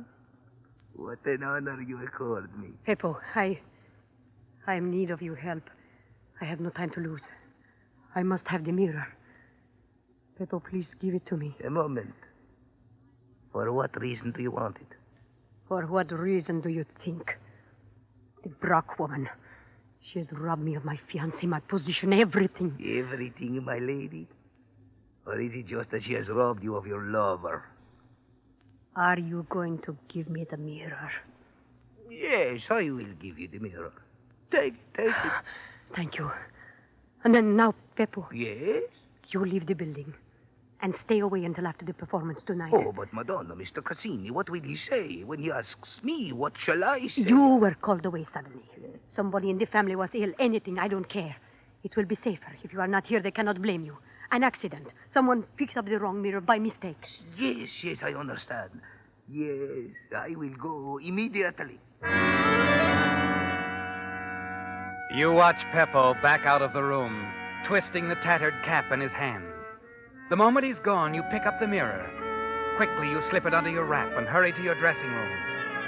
You put in a call to Union Station, reserve a compartment on the late train to New York.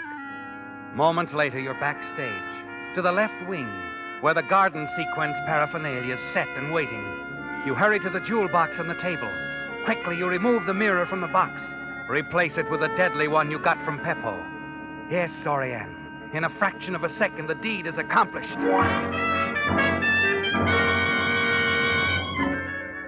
Back at your apartment, you spend the rest of the afternoon packing for your trip to New York. Then shortly before 6 that evening, you hurry from the building. Your train doesn't leave till 9:40, and you decide to have dinner at a quaint little Italian restaurant not far from Union Station. As you approach the waiting cab, the driver opens the door for you. Oriane, wait! Wait! You turn, see Giulio Cassini hurrying down the street toward you. Hurry, driver. The Fior d'Italia restaurant, Commercial Street. Oriane, wait! Wait, Oriane!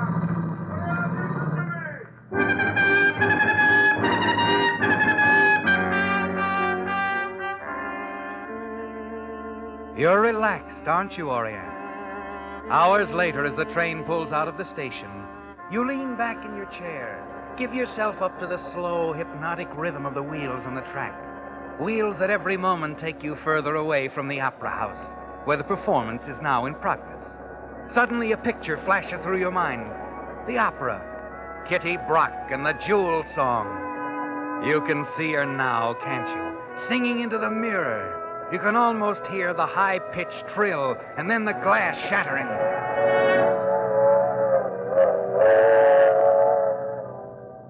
It is too bad, Madame Brock, that your first performance with this company shall be your last.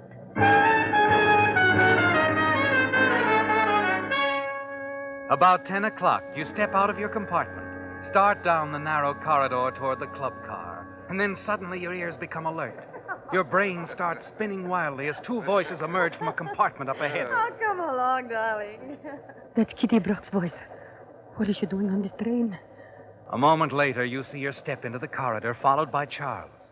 You stand there dumbfounded, unable to move, unable to think. Kitty, don't you think we ought to wire Giulio? When we arrive in New York, we'll be soon enough. Do you think he'll be mad because we eloped?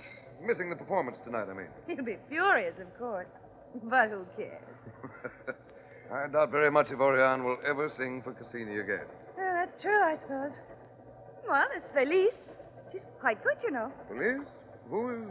Oriane's daughter. You didn't know. Felice. Felice. Oh, no. Oh, but Felice will have to sing. She's the only one left who knows the role.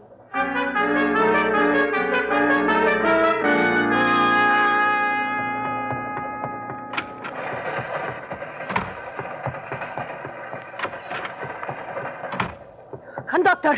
Conductor! Yes, ma'am? I must get off the train immediately. You must stop. Oh, I'm sorry, ma'am. I've got to get back to Los Angeles. Well, we'll be in Pasadena in a few minutes. You can get off there, take a cab. What time is it now? 10 minutes after 10, ma'am. All right. I get off at Pasadena.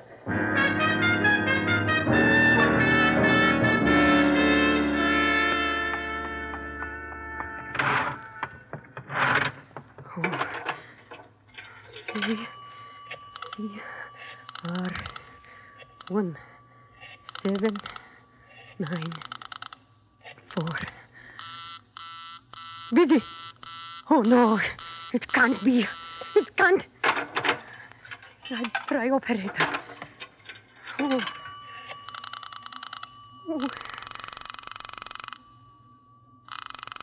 Who was keeping the operator? Operator. I'm trying to reach Creston 1794, but I keep getting busy signal. Will you check that for me, please? That is a toll call, madam. Oh, hurry, it's important. The number is Creston 1794. Yes, do hurry. One moment, please. Oh. Really? Was taking her so long? Operator! I've got to reach Felice. Hello? Yes, operator. Creston 1794 has been reported out of order. Out of order. I'm sorry if you'll place your call later. But it's important. I must get through somehow. Please, is there anything you can do? I'm sorry, the line is out of order. Oh!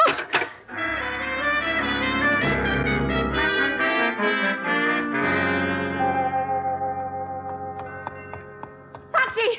Taxi! Yes, ma'am. The Opera House in Los Angeles. Can you make it in 20 minutes? I've got to be backstage before 10:40. 20 minutes? Well, that's pretty quick, Lenny. Make it quicker if you can. Don't worry about traffic fines. I pay for everything. Please hurry. It's a matter of life and death.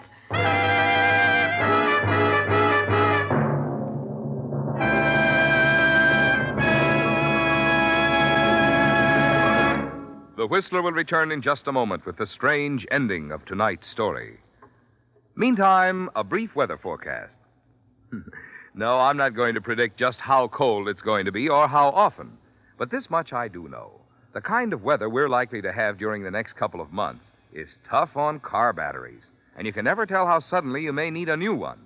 That's why it'll pay every driver to keep these facts in mind about the new Signal Deluxe battery.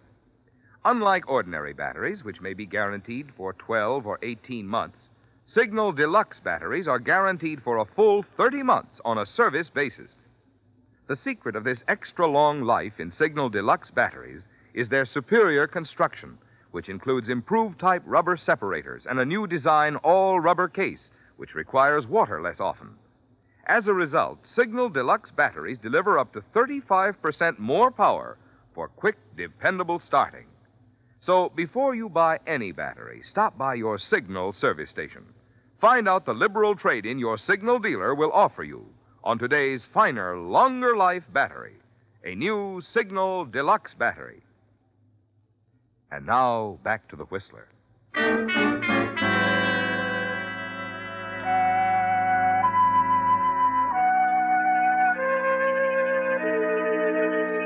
It's a race against time, isn't it, Oriane?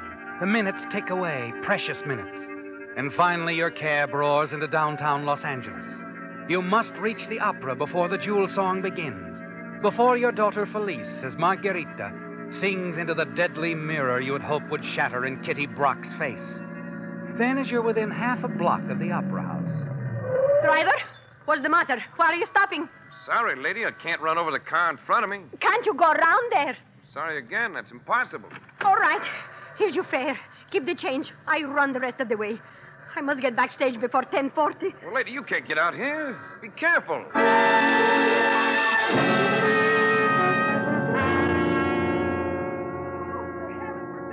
A small crowd had gathered near the opera house, stunned by the news of the tragedy.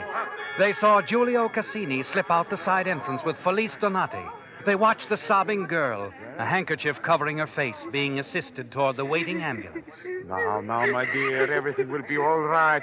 Please, let us through. Here, let me help you, things. Please. Julia, Now, take it easy, Felice. Now, we're all right. Please.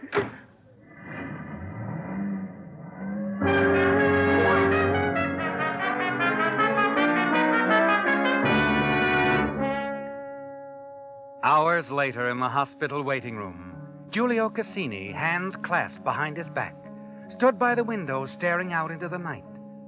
The room was quiet except for the gentle sobbing of the woman who sat nearby. Giulio turned, placed his hand on her shoulder, and then a door opened softly. A white-clad figure stepped out into the hall and approached them. Doctor? Doctor, how is she? Mr. Giulio Cassini? Yes. Will she be all right? Well, she'll pull through okay. But her face was cut quite badly by the glass. Oh, may we see her now, Doctor? This is Felice, Doctor, the injured lady's daughter. May we go in? For a moment, yes. Come along. Thank you. Come along, Felice. Mr. Cassini. Yes? Do you know how this accident happened? Well, according to the cab driver, Orion jumped from her taxi, started to run toward the opera house, saying she had to get there before 10:40. She did not see the car approaching. 10:40? Yes, that is just the time when the jewel song starts. And that's when Beppo rushed onto the stage, stopped the show. He grabbed the mirror from me and broke it into 1,000 pieces.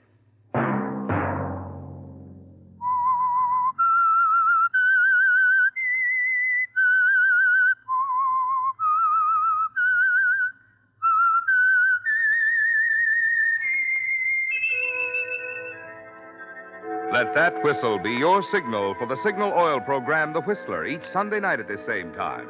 Brought to you by the Signal Oil Company, marketers of Signal gasoline and motor oil and fine quality automotive accessories. Signal has asked me to remind you to get the most driving pleasure, drive at sensible speeds, be courteous, and obey traffic regulations. It may save a life, possibly your own.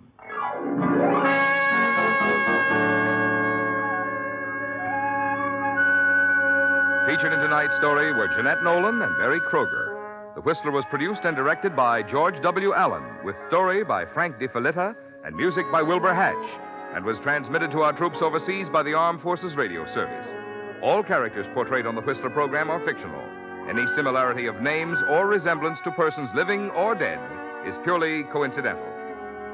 Remember, at the same time next Sunday, another strange tale by The Whistler. Marvin Miller speaking. This is CBS, the Columbia Broadcasting System.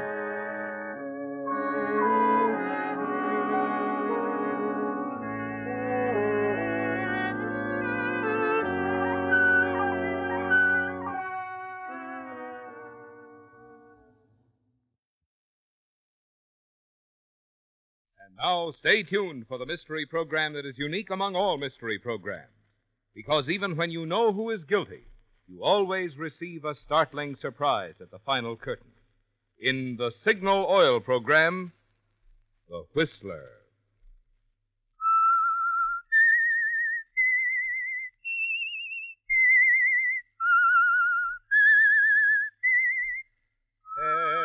S-I-G-N-A-L. Signal. Signal gasoline.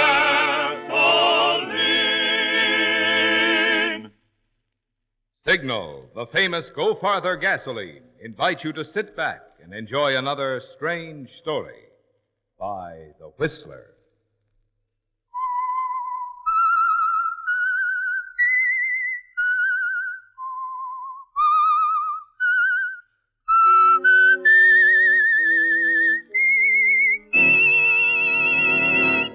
I am the Whistler, and I know many things, for I walk by night.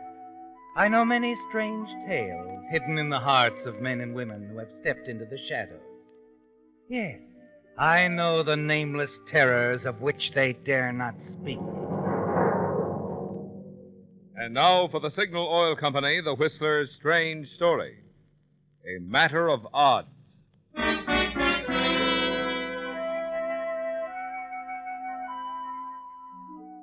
It was a matter of odds from the beginning, because that was the way Danny Atkins lived, by the odds, a betting chance.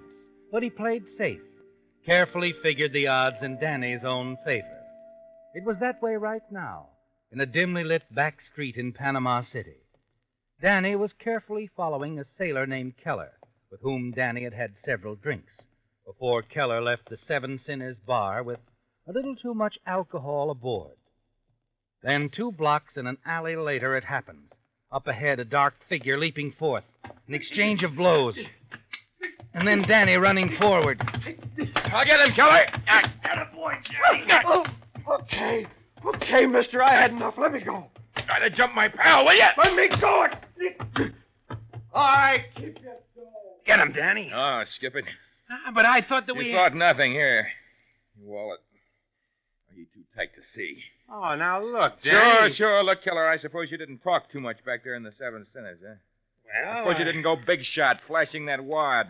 Look, Danny, we just met. I'm not used Sure, to... we just met, and I just saved you 3 months' pay, Silly. All right. So come on, I'll buy you a drink. You're my pal. Yeah, sure. Okay, Keller, I'm your pal. You can just do that. You can buy me a drink. Anywhere you say, pal. Any place in old Panama City.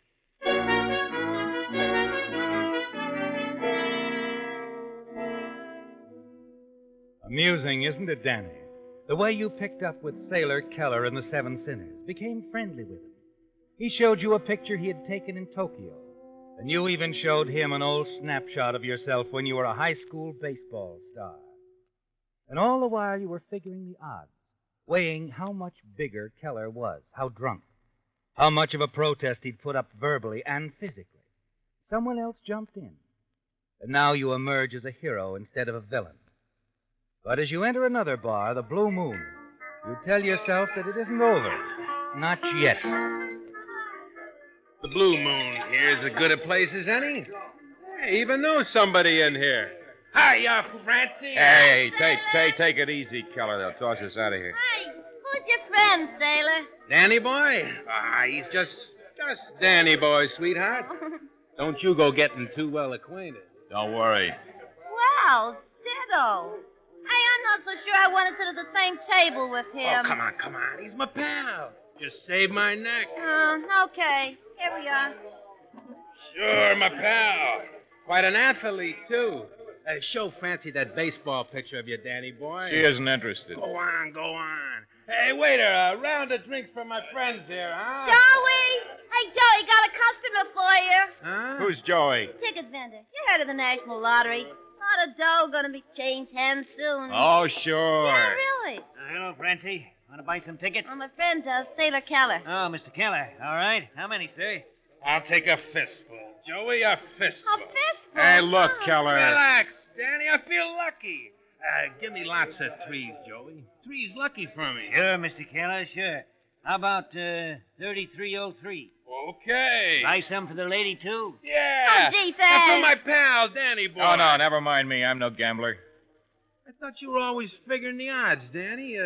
Didn't we talk about that? Yeah, I said I figure the odds on people, Keller. People, situations. I don't make wild bets. You wouldn't. Okay. It's going to be your loss.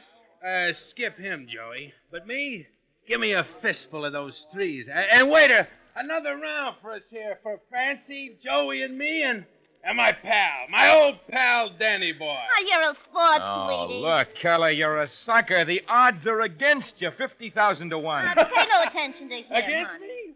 Okay, Danny Boy, so what? So what? So I'll see you in the morning. Over at your hotel. Anything you say, pal. My room's 214. Right now, I'm going to stay anchored for a while. Me and little Francie. That's right, hon. Oh, I was wrong, Keller. 100,000 to 1 odds. And all against you, all the way. Just bitter. Little old Danny Boy is just bitter. Night, pal.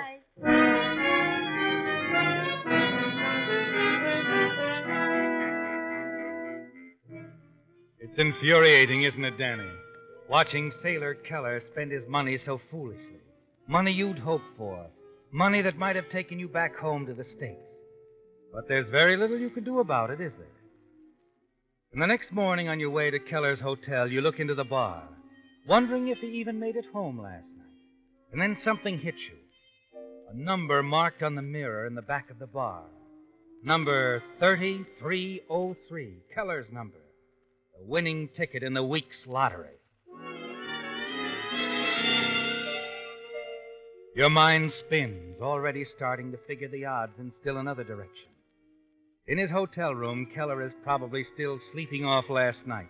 A plus in your favor. Keller has a gun, and that's a definite minus. But you decide you must get that ticket, Danny. You weigh the odds and decide you'll chance it. You walk up the flight of stairs to the second floor, down the hall to 214, Keller's room. When you reach there, you're surprised to find his door half open. You enter cautiously.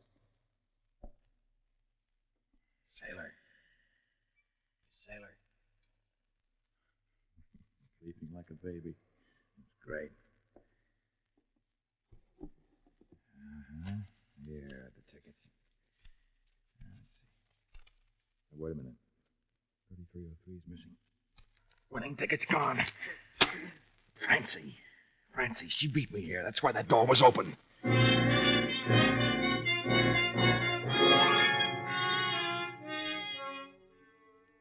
It has to be Francie, doesn't it, Danny? Yes, the girl in the bar last night. It's the middle of the afternoon before you finally find out where she stays and stop by her apartment. Lottery tickets? I don't know what you're talking about. Oh, no, you wouldn't. You packing, Francie? Huh? Going somewhere? Well, yeah, I got a new engagement.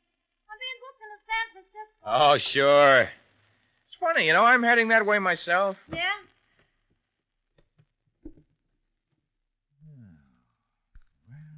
Well, look here, Francie. Right on top of your pretty things. All this money. Yeah, well, all right. So I cashed Keller's ticket. Look, we can split it. I took it from Keller, sold it to my boss for $30,000. So I see. Thanks for cashing it for me, Francie. What? $30,000 will take me quite a distance. Hey, but you... Oh, poor old sailor. He wouldn't believe me about the odds, would he? Never mind the sailor. He'll sleep all day. Well, look, Daddy, don't take it all. Leave me some of that money. After all, I was the... What? Yeah? Who is it? Me, Francie. Sailor Keller. Open up. I want to talk to you. Keller, what do we do? Come on, Francie. If you don't open this door, I'll blast the lock. He's got a gun. Francie, I'm giving you exactly 10 seconds. No more.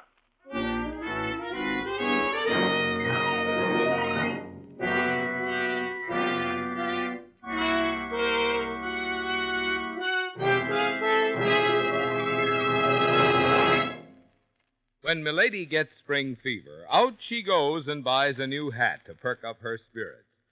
Wouldn't you like to be able to perk up your car's spirits that easily in spring? You can, friend, you can. Simply by treating your car to a tank full of the famous Go Farther gasoline. Signal, that is. Ah, you say you thought mileage is the thing Signal gasoline is famous for. You're so right. But that's only half the story. The other half is what makes Signal deliver such good mileage. Namely, Signal helps your engine run so efficiently you save gasoline. Well, when your engine runs that efficiently, naturally you also notice quick starting, peppy pickup, smooth, obedient power, the very things that make driving more fun. That's why Signal says performance and mileage are like birds of a feather. They go together. No need to choose between driving pleasure and economy. Get both by powering your car with the famous Go Farther gasoline. Fill up next time at a Signal service station. Signal, signal, signal gasoline. Your car will go far with Go Farther gasoline.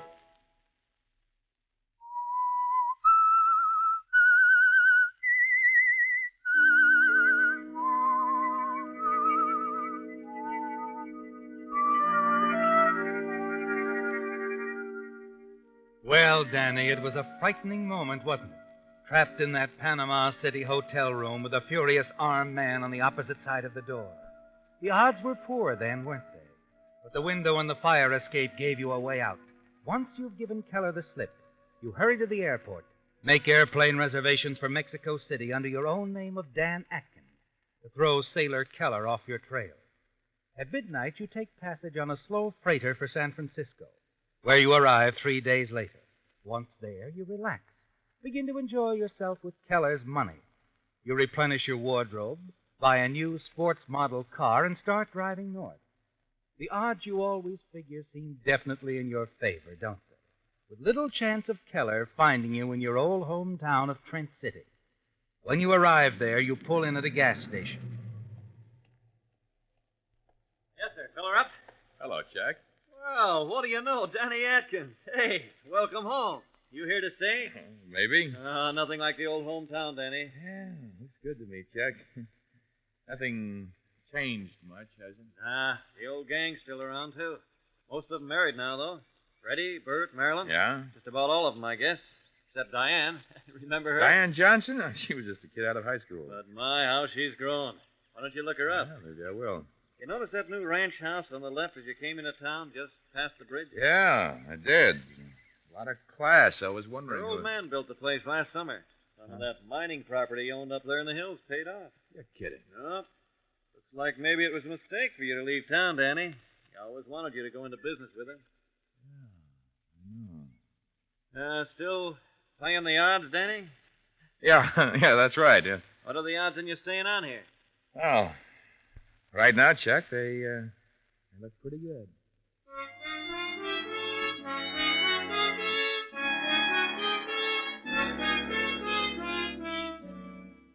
After you leave Chuck, you register at the local hotel, then cruise about town. Your old friends are glad to see you, aren't they, Dan? Yes, and you can tell they're impressed. Your new car, the fine cut of your clothes. You spend 2 or 3 days enjoying yourself, renewing old acquaintances. And then one afternoon you drive to the large ranch house near the bridge, the Johnson place.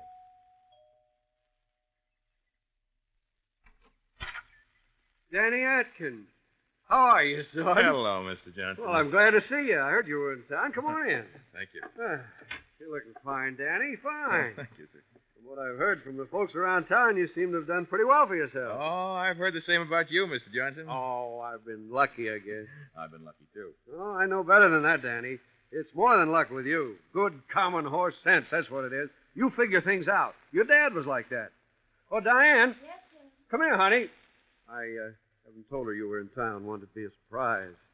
Wait till you see the look on her face. What is it, Dad? Who's happened? Danny. You stare at her, don't you, Danny? Unable to believe what you see. She has changed, hasn't she? Yes, you'd hardly recognize her from the gangling schoolgirl in the blue jeans and plaid shirt you knew years ago. She's really beautiful, isn't she? After you recover from the surprise, the three of you settle down in the den for a pleasant chat. You stay on for dinner. Through it all, you find you can't keep your eyes off of Diane, can you, Danny? And later, the two of you go for a walk along the quiet, tree-lined street. It's wonderful having you back here, Danny. Oh, it's good to be back. You know, I've missed all this, the old town, old friends. We haven't had much time to talk about them, have we? With Dad monopolizing the conversation. I hope he didn't bore you at dinner. Oh, of course not. I suppose you know what's on his mind. Do I? He still wants you to join the firm. Danny, when he does ask you, think it over carefully before giving your answer. It would mean a lot to him. And to you, Diane? To me, too, Dad.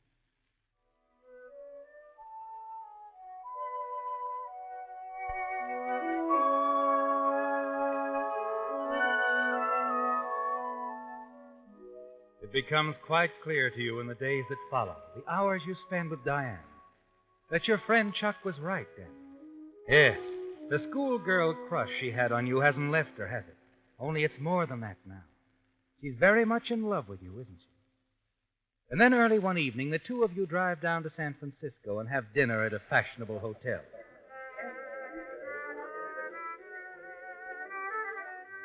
Having a good time, Diane? Of course. But you still haven't told me what this is all about.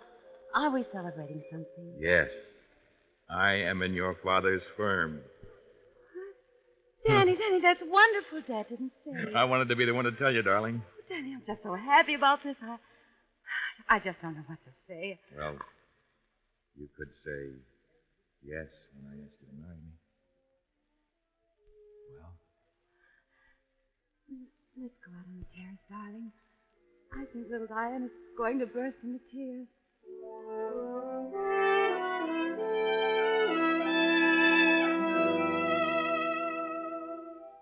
It's all working out just the way you've planned it, isn't it, Danny? And you're looking ahead, aren't you? The day of Mr. Johnson's death, Diane will inherit his interest in the company. And she'll be your wife. You'll control it all.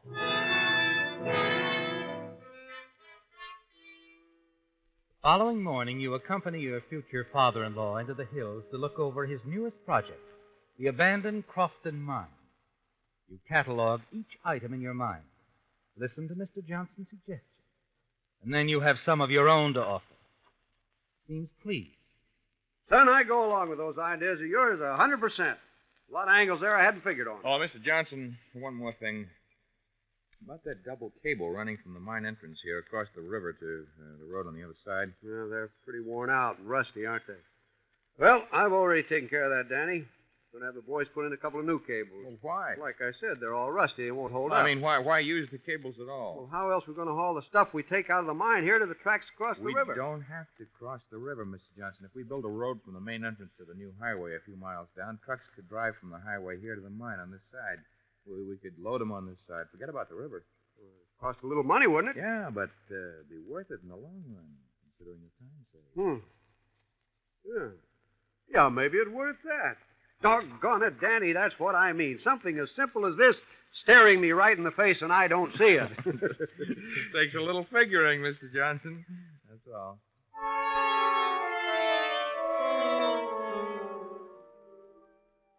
Plans for the reopening of the old Crofton mine run smoothly in the next few days, don't they, Danny? And you find more and more time to spend with Diane. And then one night, something happens that you hadn't counted on. You drop Diane off at her house after a date. Walk back toward your car. Hello, Danny boy. Keller! Get in. Yeah, your sailor friend. What odds were you giving that I wouldn't find you? Look, how did you find me? That baseball picture you showed me in the bar. You forgot it showed your high school in the background. Trent City High. Or maybe you thought I was too high to notice it. Danny, I want my dough. All of it. You don't think I carry it around with me, do you? Then we'll trot on down to the bank in the morning and get it. I don't have it. I've invested it. You know, I was afraid of that, Danny boy. I heard around town that you'd gone into some business deal with a gent named Johnson. Okay, so get it back. Get it back? That's impossible right now. A few months, maybe. I can't wait that long. I'll give you a couple of days. The dough or else. Unless you plug me with that rod. What good is that? Oh, I wouldn't plug you, Danny. Unless I had to. No. Then what? The hometown folks might be surprised to learn how you got that dough. That little chick you've been running around with? Old man Johnson? All your pals? Oh, it's your word against mine. So if you didn't cop the dough, where and how did you get it? They might like to know.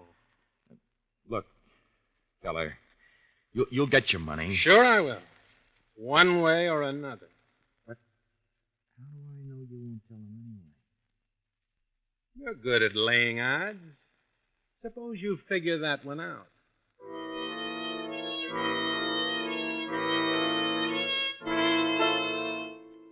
There's little sleep for you that night, Danny, because of Keller and the threat he holds over you. He could ruin everything for you, couldn't he? And the odds are that he will unless you stop him, silence him. It's a dangerous step to take, isn't it? One you must think over carefully, weigh the facts, the odds. You've made up your mind what to do when he calls you 2 nights later.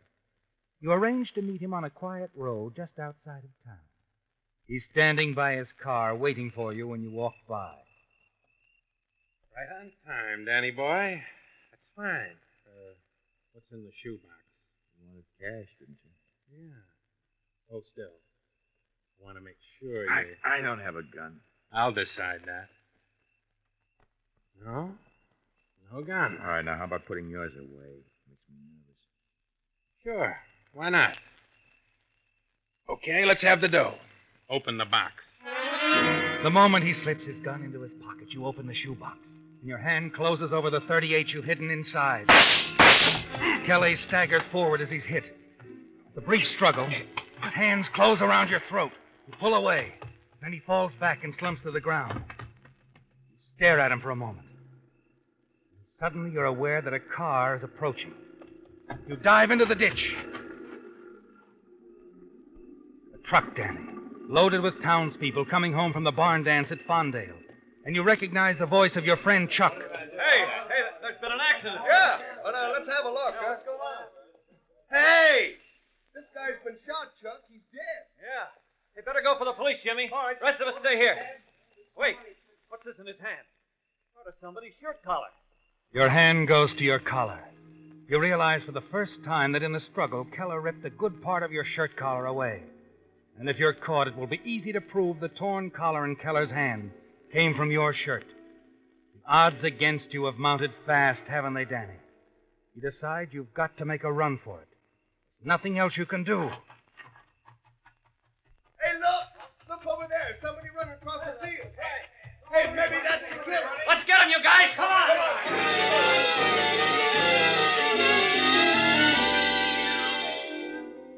They're not far behind as you approach the foothills, are they, Danny?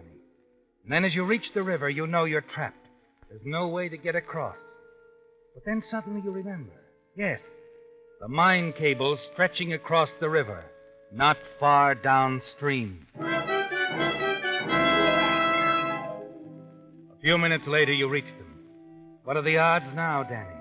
The cables are eaten by rust, and it's a long way across, isn't it? A rushing river below. If you make it to the other side, you'll be safe. If you stay here, the chances are you'll be caught. You weigh the odds carefully, don't you, Danny? It's a matter of timing. And even if the cables do break and you fall into the river, you're a good swimmer.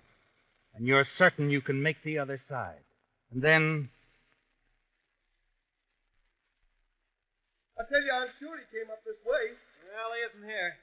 You get a good look at him? No, it's too dark. He probably headed downstream toward the bridge, the only way across. Yeah. Hey, but wait a minute. I just happened to think of something. What about those cable lines leading across the river? They're around here someplace, aren't they? Well, yeah, sure. But a guy'd be a sap to try it. Hand over hand, more than 50 yards. I guess you're right. He wouldn't try it. Come on. Yeah. Wouldn't I try it, Chuck? Wouldn't I?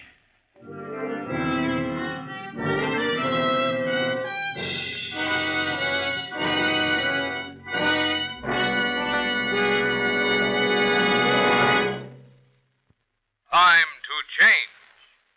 Time to change. Time to change. Yes, it's time to change, says that sign outside signal stations. Time to drain tired out old winter motor oil.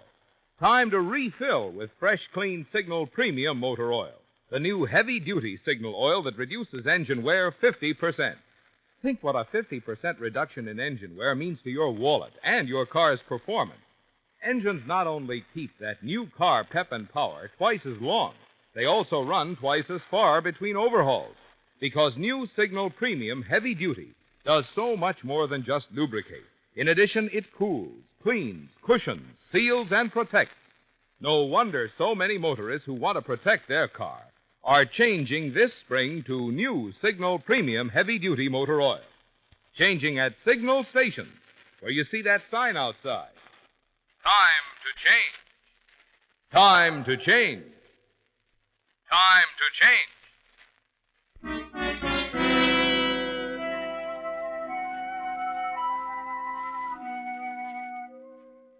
A small group of townspeople, shocked by the news of the tragedy, had gathered at the river's edge just below the Crofton mine. High above them at the mine entrance stood Sheriff Delsing and Mr. Johnson, surveying the scene in stunned silence. Presently, the two men approached the edge of the cliff. The sheriff pointed toward the opposite shore. Well, that's where Danny fell, right out there in the rocks. I just don't understand this at all, Sheriff. I don't understand why he was on those cables. Yeah, there's lots of things I don't understand about this either. One thing I'm pretty sure of, though. What's that? Well, according to where he fell, he must have been about a third of the way across when that first cable snapped. I guess he knew the other cable wouldn't hold his weight very long either. It's too bad. That second cable had broken a few feet further in either direction. He'd have landed in the river instead of on those rocks. Probably be alive now. Yeah. I can just see Danny. Up there in that cable. He's got a quick decision to make. Keep going or turn back.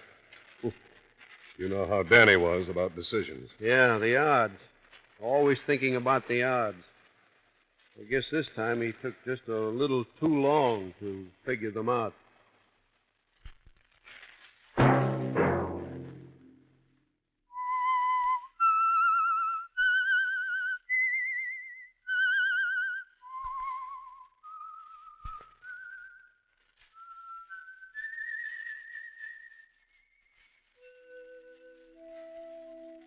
Let that whistle be your signal for the Signal Oil program, The Whistler, each Sunday night at this same time.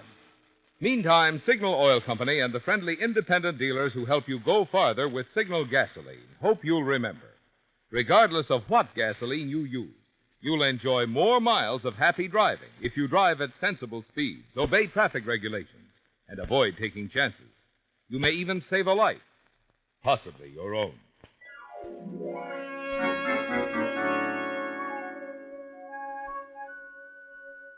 Featured in tonight's story were Bill Foreman as the Whistler, Lamont Johnson, G.G. Pearson, Tom Tully, Bob Bruce, Bill Boucher, and John Shea.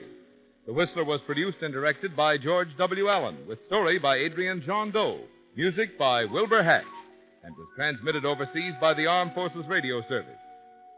The Whistler was entirely fictional. Any similarity of names or resemblance to persons living or dead is purely coincidental. Remember to tune in at the same time next Sunday when the Signal Oil Company will bring you another strange story by The Whistler. Marvin Miller speaking for the Signal Oil Company.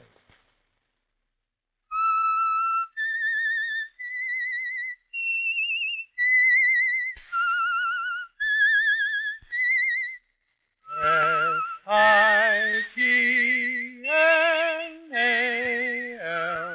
Signal, Signal gasoline.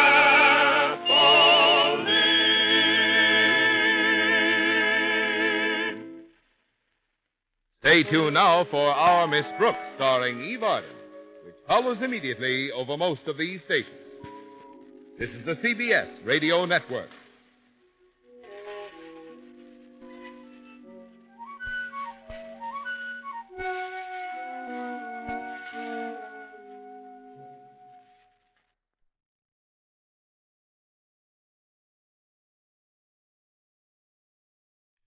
And now, stay tuned for the program that has rated tops in popularity for a longer period of time than any other West Coast program in radio history. The Signal Oil program, The Whistler.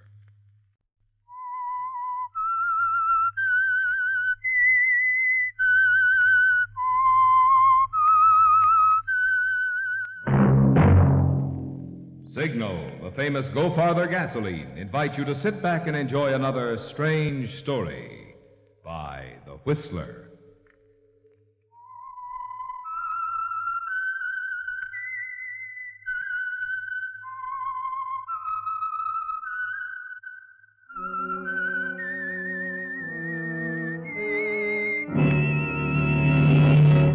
I am the Whistler, and I know many things, for I walk by night.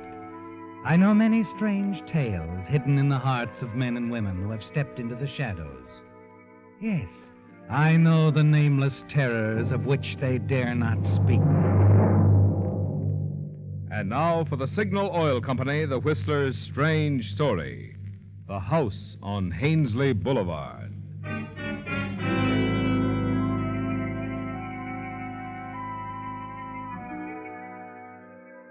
The old Hackett place on Hainsley Boulevard was a monument to the past, built by the very first of the Hacketts to arrive in California a good many years before. It clung now to its former grandeur with a sort of quiet, determined tenacity.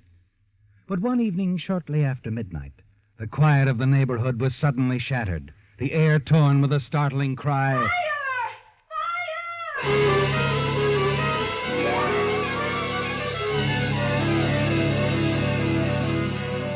Yes, the cry of fire knifing through the stillness of tree-lined Hainsley Boulevard. The old house threatened as flames leaped to envelop it, and immediately the street was alive with activity. And miraculously, coming swiftly to the rescue, a fire engine, its crew working skillfully, fighting off the threat of destruction. And then out of the crowd, a man appeared. Mr. Hackett, the house is safe. Yeah, I see. No one in there, is there, Mr. Hackett? Your Aunt Leona away? Oh, she's away, thank heaven. Spending the night in Glendale. How did it happen, Lieutenant Mullen? How did you start? I don't know. I went past about half an hour ago, going on duty. I know. Aunt Leona will be grateful to you, Lieutenant. Oh, forget it. The funny thing, though, Mr. Hackett, thought I saw somebody running away from the place. What? Yeah, that's right. Well, I'll see you later, Mr. Hackett. Sure. And thanks, Mullen. I'd have been sick if anything had happened to the old place.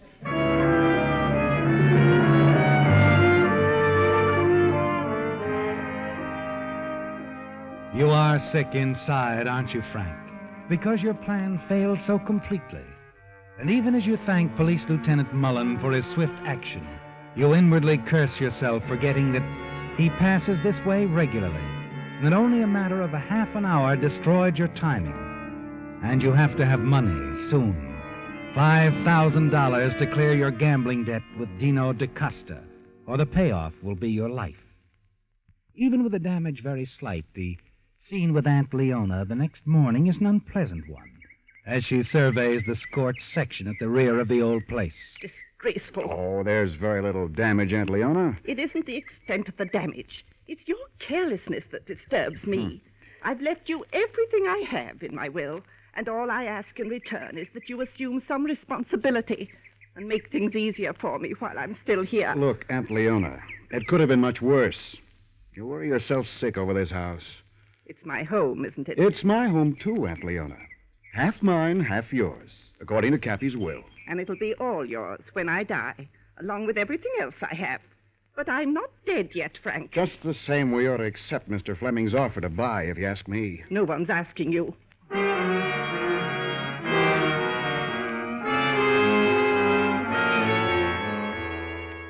The old argument sounds even more hollow than usual, doesn't it, Frank? You're not getting anywhere with Aunt Leona, and you wish she were out of your way. You can't help thinking how pleasant your situation would be if something happened to her. You'd have everything you wanted.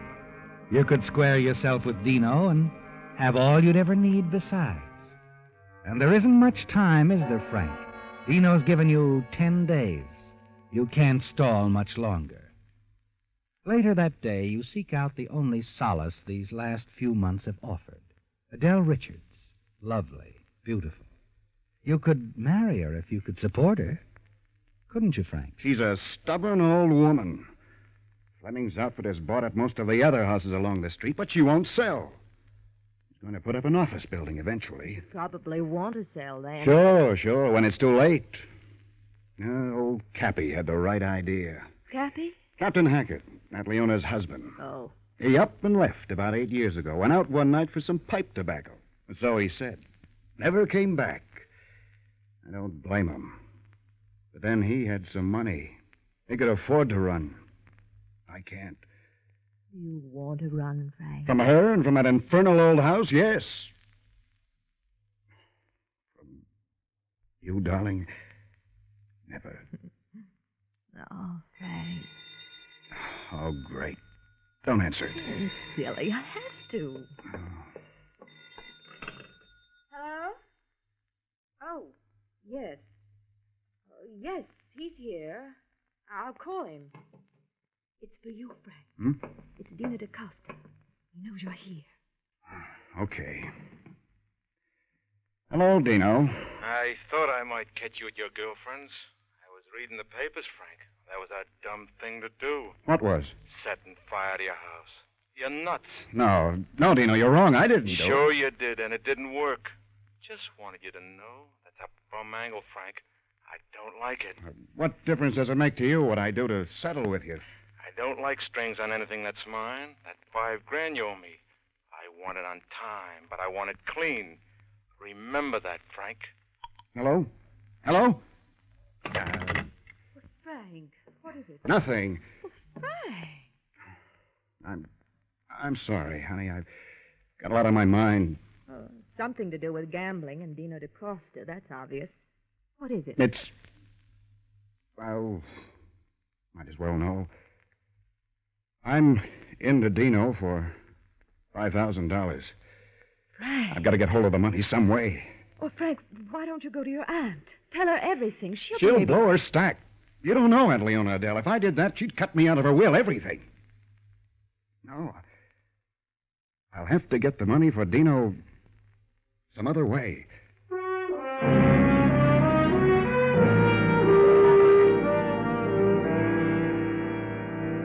Yes, Frank, some other way. And the time is short, very short. It's ironic, isn't it? Old Hackett House isn't worth much to anybody except Aunt Leona and Mr. Fleming, who wants very much to buy it. You could settle your debt with Dino if she'd agree to take Mr. Fleming's offer. That night, after Leona retires, you're groping for a solution when the phone rings. Hello. Mr. Hackett, John Fleming. Oh, yes, Mr. Fleming. Hope it's not too late to bother you, but about the house, have you talked it out with your aunt? Why, no. That is, I have talked to her, Mr. Fleming, and, well, she's weakening, but... Nothing definite yet, though. Nothing settled, eh? Well, no. Well, you know how it is. Living there so long, she's pretty attached to the place. I know, but we can't stall this thing indefinitely. I wish you'd get a decision soon. Oh, I will, sir. Very soon. And it's going to be a favorable one, I'm sure. She is weakening. Good. We'll talk again soon then, eh?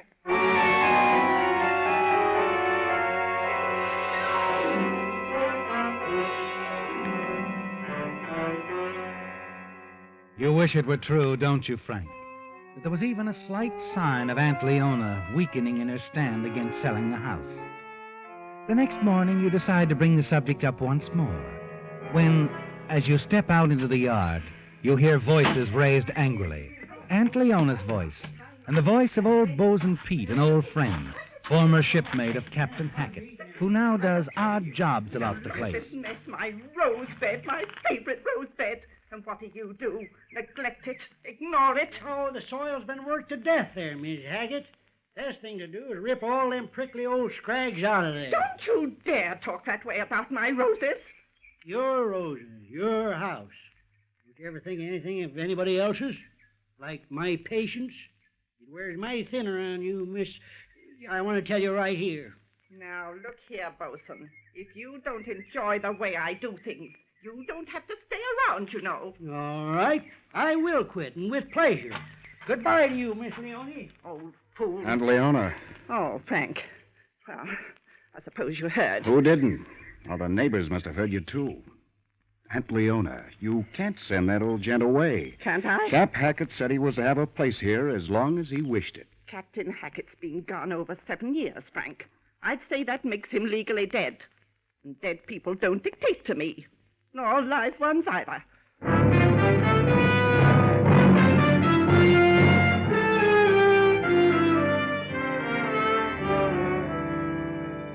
Something in Aunt Leona's manner has suddenly set you to wondering if the rose bed might hold a grim secret of your aunt's, perhaps even the secret of her husband's strange disappearance, and you determine to find out. At dinner that night, you ask her an important question. This weekend, Aunt Leona.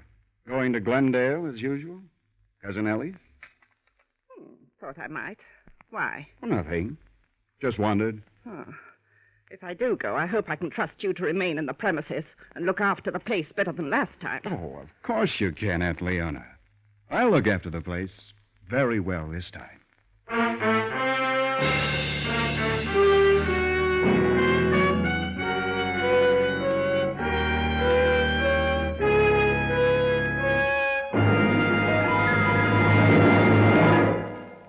Tonight, I'm predicting again.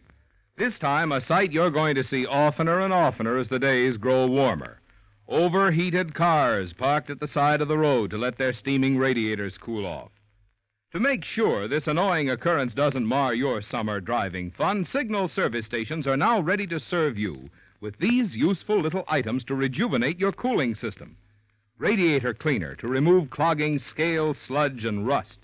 Rust preventive to protect radiators of old cars or new ones from further corrosion. Radiator sealer that stops small leaks in a jiffy. Plus new fan belts and radiator hose in case yours need replacing.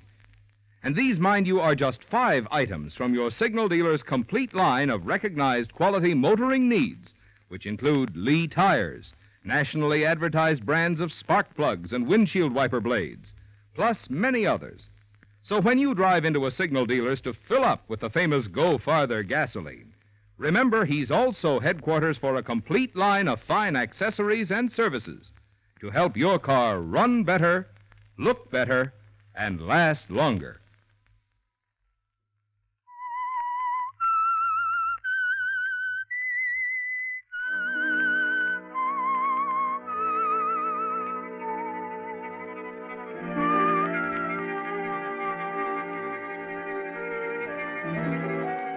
It's a hunch, isn't it, Frank? A growing belief. And quite possibly something that will help you considerably in your contest with Aunt Leona. It's far more than a test of individual wills, isn't it, Frank? The days are slipping by, and Dino DaCosta will collect your gambling debt with him one way or another. And now, with your aunt spending the weekend in Glendale, giving you some time alone on the premises, another more promising thought has entered your head. That's why you set to work as soon as she's gone. Set to work digging into the rose bed. Digging deep. But all your efforts avail you exactly nothing. Only a ruined flower bed. And at work the following Monday, you get the angry phone call you expected. Frank? Frank, how could you? How could you allow that terrible man to take his revenge this way? Terrible man? Bosun Pete. He's dug up my rose bed, ruined it for good. And you let him do it, you, when you said you'd watch the place. Well, I'm sorry, Aunt Leona. I only left for a short time. I had no idea the bosun would do such a thing. I'm going to get the police on him. Lieutenant Mullen. I'll report him to Lieutenant Mullen.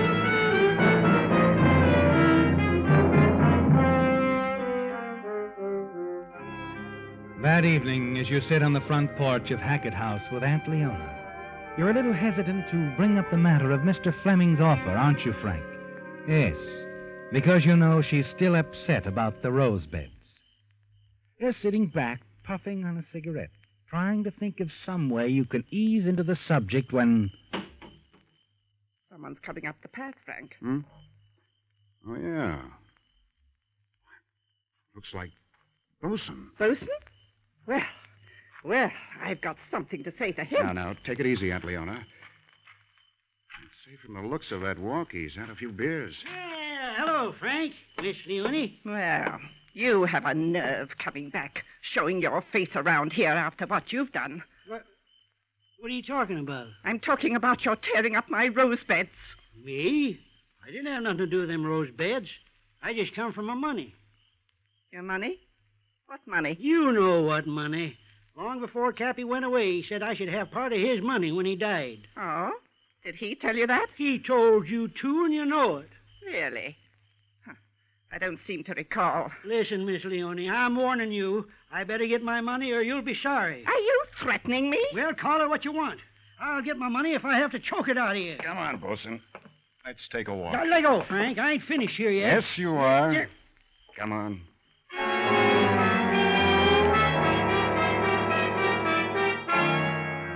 You lead him away, Frank, the bosun shouting threats. Walk him down the street for several blocks to calm him down. Then you leave him. You feel sorry for the bosun, don't you? But as you turn, start back for the house, he's quickly forgotten. You've other things on your mind. Dino, Aunt Leona, Adele. You haven't seen her in days, have you? Then as you reach the crest of the hill, sight Hackett House silhouetted against the sky, you stop. Suddenly an idea hits you. Wait a minute. Sure. Why didn't I think of that before?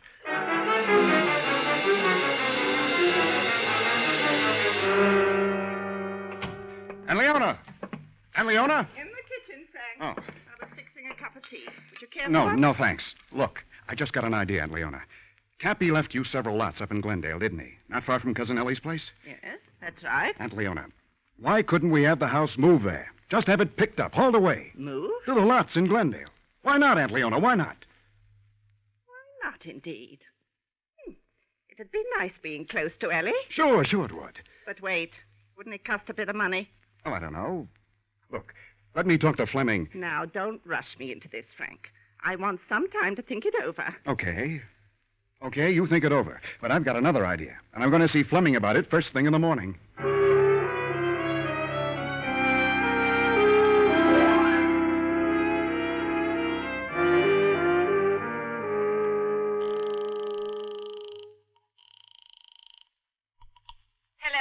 Aunt Leona, I talked to Mr. Fleming this morning, and he called me back a few minutes ago.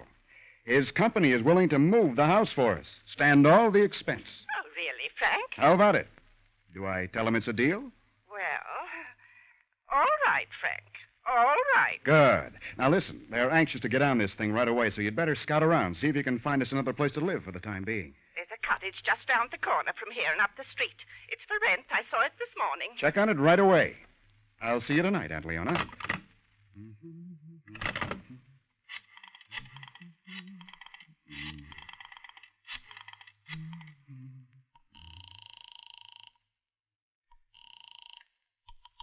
Hello? Hello, darling. Well, Frank, where on earth have you been? Well, it's a long story, but I'll be... You're through talking, Frank. Well, go on, darling. But you'll what? I'll... You hear me? Hang up. I'll call you later, Adele. But Frank! Later, Adele. All right. What's the idea, Dino? I came to call, that's the idea. Was in your neighborhood, as the saying goes, and decided to drop in. You're not the social type, Dino. No, I ain't. So we won't visit very long. 5 more days, Frank. Or are you keeping score, too? I know. And it looks good, Dino. I'm not so sure. 5 days, Frank. That's all the time you got. I need the dough myself, bad. 5 days. It's gotta be. I'll try, Dino, but I can't. I'd do that, Frank, if I were you. Just as if your life depended on it.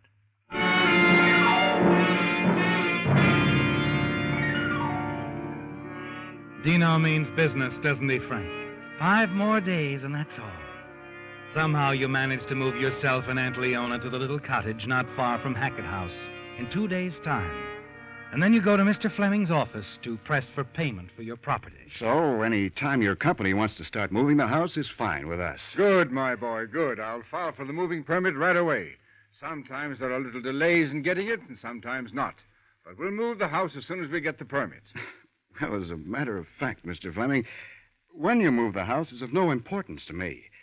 I don't even want to hear about Hackett House until it's safely planted on those lots in Glendale. Well, about the money for the property. Since Aunt Leon and I own the property jointly, can we each receive a check for half the total amount? Perfectly agreeable with us, and I should say, if there's some rush about it, our accounting department could get the checks out for you right away. Oh, fine, Mr. Fleming, fine. There is some rush about it.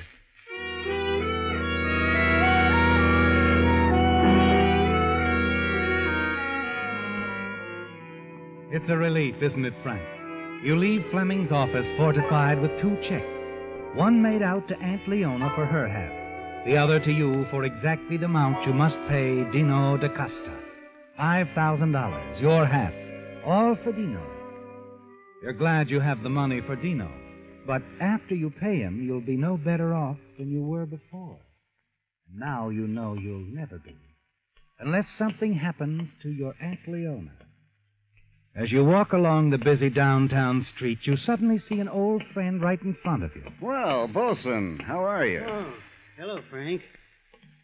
Well, look, I've been wanting to get in touch with you. I wanted to, ask Miss Leone to forgive me for the other night. Oh, forget it. I didn't mean to say all those things, but, I kind of needed the money. Oh? Things pretty tough? Yeah, pretty tough. Well, I'll see what I can do, Bolson. Oh, would you, Frank? You know I didn't mean to harm her or nothing like that. Where are you staying? At Seaman's Hotel. I'll get in touch.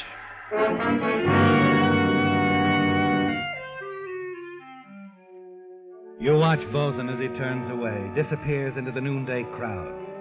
Now you know what you're going to do, don't you, Frank? The Bosun is your answer. Soon you'll have everything you want, including Adele. Yes, Bosun Pete has given the solution, hasn't he? That night, a little after midnight, you make it a point to run into another old friend, Lieutenant Mullen of the police department, on his way to work.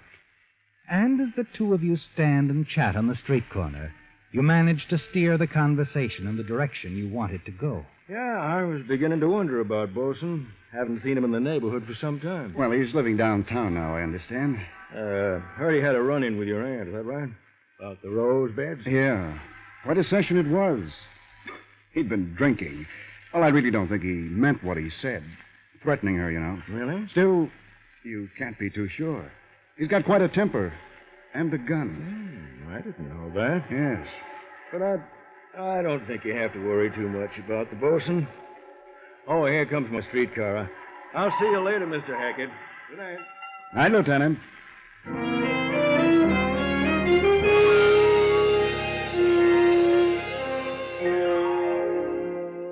You're pleased, aren't you, Frank? Satisfied with your meeting with Lieutenant Mullen. The following afternoon, you phone the Seaman's Hotel. Ask Bosun to pick you up that night, drive you out to the cottage. You've made a decision, haven't you, Frank? Set your plan into motion. Your debt with Dino will be settled. And when it's all over, you won't have to share the money from the sale of Hackett House with anyone. And you'll have all your Aunt Leona's money besides. Late that night, you're waiting on a quiet side street for Bosun to pick you up. And finally, he rounds the corner and pulls up at the curb. Hello, Frank. Right on time, Bosun. Yeah. Shouldn't want to keep Leona waiting, you know. Sure she'll be up this late? Seems like a funny time of night. Oh, you're wrong, Bosun. The time's perfect. Just perfect for this.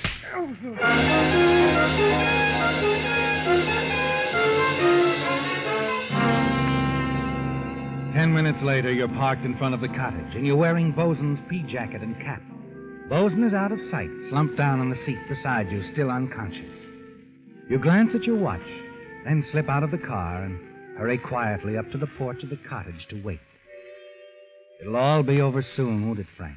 Once you get away, you'll wreck the car. Bosun will be killed, and the murder weapon will be found in his pocket. You'll glance at your watch again, a little after 12, and down the street. And you see him approaching right on schedule. It's Lieutenant Mullen. Yes? Who is it?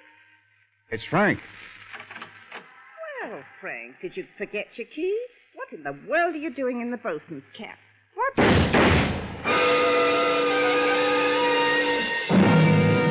As your Aunt Leona slumps to the floor, you whirl, run back to the car, jump inside. Through the rear-view mirror, you can see Lieutenant Mullen running towards you. And as you put the car in gear, you let the bosun's cap fall to the street. Bye-bye, Lieutenant. And thanks. Thanks for being right on time.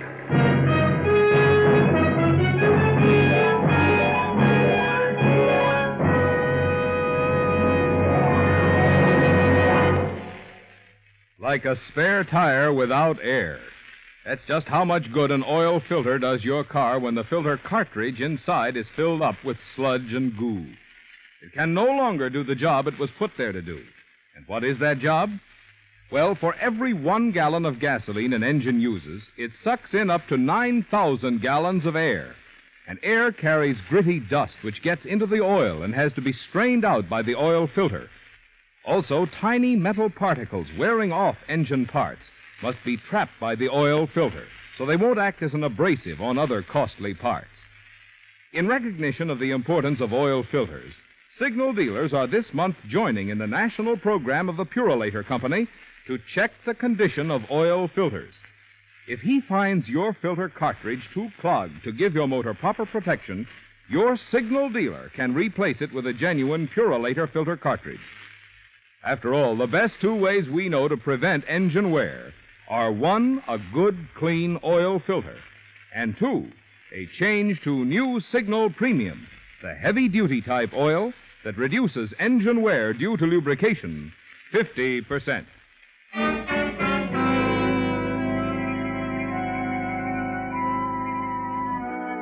A crowd had gathered in the usually quiet side street on the fringe of downtown Los Angeles. Spoke in excited whispers, stared at the body on the sidewalk. A few feet away, Lieutenant Mullen stood by, puffing slowly on a cigarette, and his face wore a puzzled frown. Then another officer pushed his way through the crowd and joined him. This one dead, Lieutenant? Yeah. Name is Frank Hackett. You killed the old lady back there at the cottage? Uh-huh. Tried to make it look like Bosun did it. Bosun? The man over there in the Essex. How's he doing? Oh, he's finally coming around. How'd you nail this Hackett fella? Saw him run out of the cottage his aunt had rented after I heard the shots. Thought at first it was Bosun the way he was dressed. I took off after him. I never caught him either, except that after he turned the corner, he had to abandon the car and go out on foot. That's when my bullet nailed him. Something go wrong with his car? No, the street was blocked. Blocked? Yeah. The movers were hauling a house away. It blocked the whole street. Hackett here couldn't drive the car around it. Funny thing, too. It was his home they were moving. Hackett House.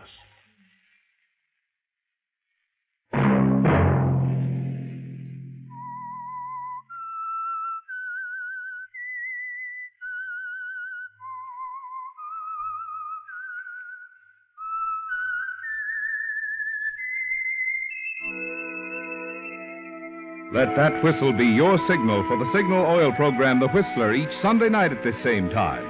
And before you start your vacation trip, be sure to ask your Signal dealer for a free copy of Lane's Guide, a booklet prepared by an independent travel organization to help you find good eating and lodging places.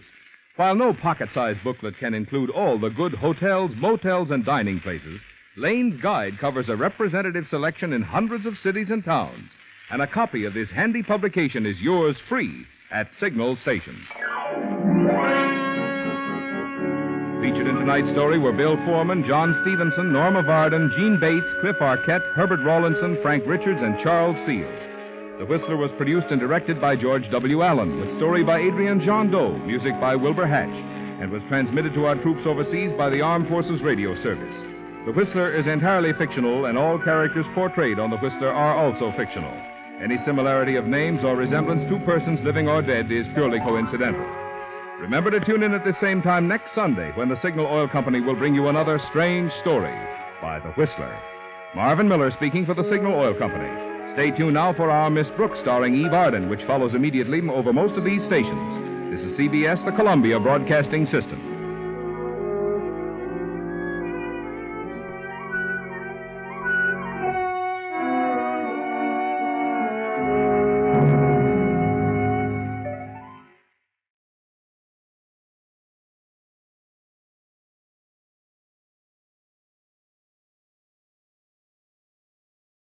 And now, stay tuned for the mystery program that is unique among all mystery programs. Because even when you know who is guilty, you always receive a startling surprise at the final curtain. In the Signal Oil program, The Whistler.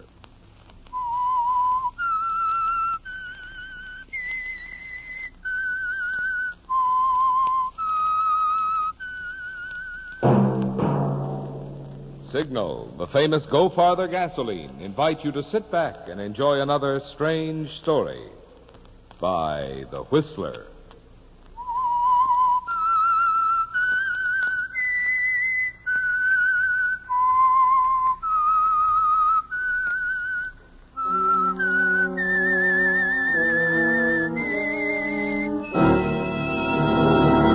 I am the Whistler, and I know many things, for I walk by night. I know many strange tales hidden in the hearts of men and women who have stepped into the shadows. Yes, I know the nameless terrors of which they dare not speak. And now for the Signal Oil Company, The Whistler's strange story, The Doctor's Wife.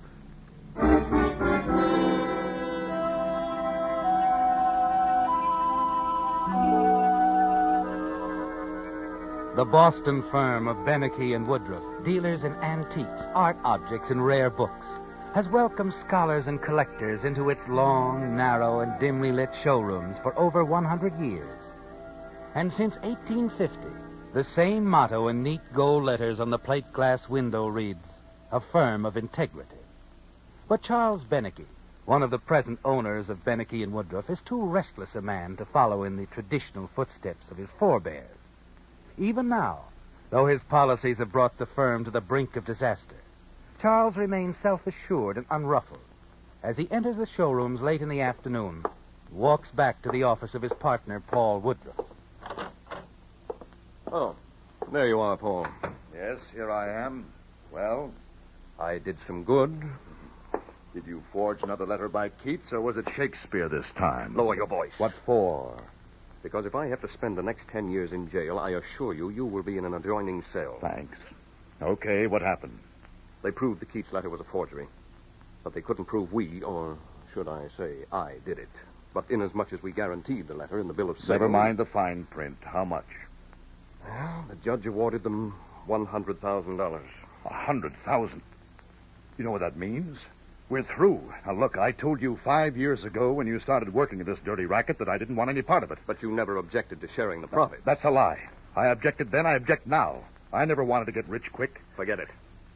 We've got to get busy. Oh? Doing what? Putting the stock up for auction and filing the bankruptcy papers? Not quite. I still have the genuine Tupou first edition of Bonelli's Fables locked away. Huntington Library offered $200,000 for it. That was last month. They'll go even higher this month. I have a very unpleasant surprise for you. Another copy has turned up. Somebody was pulling your leg. Ours is the only copy in existence. Was. As you very well know, there were several copies turned out in the original printing. Another one has reared its ugly little head. It's a forgery. Yeah, sure. That's the first thing you'd think of. Well, it's not. They did an infrared check on the watermark, and Huntington says it's an exact duplicate of ours. Unmarked, perfect in every respect. Original Italian version, Bonelli's Fables, F. Tupo Press, first known printing, issued February 13th, 1485, complete with the woodcut borders. Do you want any more? Who has it? Elkin Arthur, London, is the agent for the book, but is still in possession of the guy who discovered it, Dr. Roger Brookhurst, who lives in some London suburb. What do they want for it? Elkin Arthur figures they can swing the deal for around $50,000. Ridiculously low. We have to get hold of that book. How? Even if we had $50,000, which we don't, thanks to you, Huntington already has an option on it. You seem rather pleased about the whole thing. As a matter of fact, I am. Even if I have to lose my shirt, at least I'll be through with you and your shady deals. Not just yet. I'm leaving town for a month, possibly longer. You'll remain in charge of the shop until I get back. Oh? Who says I will? I needn't remind you that in the eyes of the law, you're quite as involved in the so-called shady deals as I am. I would strongly urge you to remain at your post until I return. Where are you going? London, of course. And I'm not coming back until I get that other copy of Bonelli's Fables.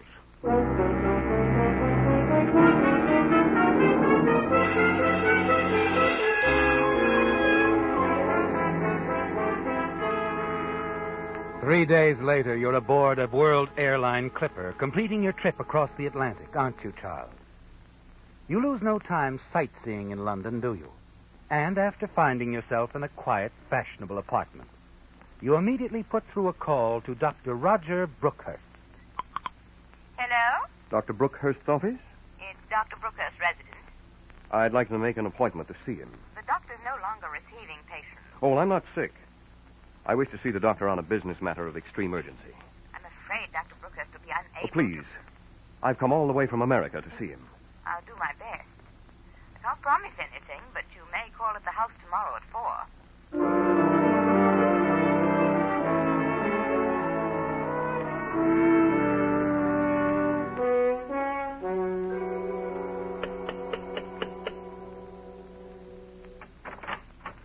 Won't you come in? Thank you. Oh, excuse me. This is Gerald Kimberly, Dr. Brookhurst's secretary, and... Charles Beneke. Keith, I'm sure. Forgive me, Yvonne. My head is splitting. I must be going. I'm sorry I'll about... take care of it, Gerald.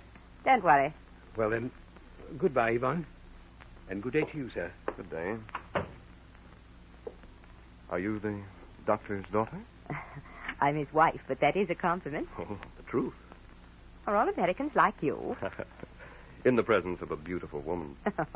In that case, I had better take you upstairs to see Roger immediately. Well, if you insist. I want to warn you.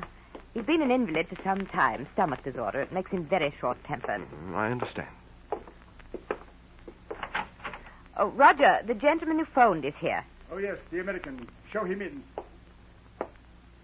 How do you do, Doctor? Not very well. Sorry. Well, sir, what is this urgent business that brings you to my door? Your copy of Bonelli's Fables. You see... No, I don't. Now, look here, sir. I don't care if you came all the way from the North Pole. I have had quite enough of book buyers, book sellers, and book traders. My agent is Elkins Arthur, 84 Charing Cross Road. Consult him if you care to, but kindly leave me and my household alone.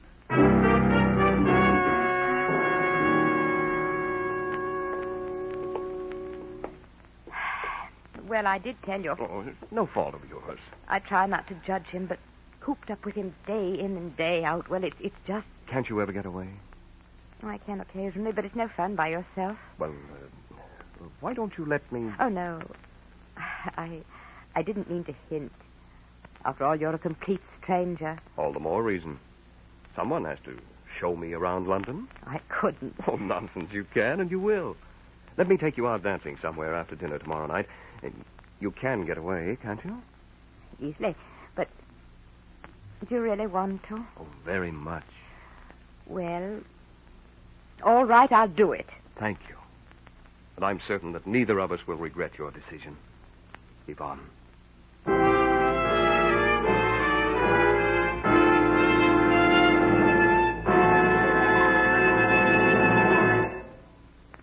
You know, the sound effects they use for radio are mighty interesting. For instance, supposing I were to broadcast that message you see on Signal's cartoon billboards. Next time, go farther with Signal. Well, if I said that same thing over a filter microphone, here's how it would sound. Next time, go farther with Signal. On the other hand, through the echo chamber, it sounds like this. Next time, go farther with Signal. But really, friends, the important thing is not how you say something, but what you say. And the important thing to you drivers is that from Canada to Mexico, Signal has become famous as the Go Farther gasoline. After all, in order to give you such good mileage, today's Signal has to help your engine run more efficiently. And when your engine runs more efficiently, naturally you also enjoy quicker starting, peppier pickup, smoother power, more of the things that make driving more fun. So to be sure of both driving economy and driving pleasure, just be sure to fill up next time at a Signal station. And next time, go farther with Signal.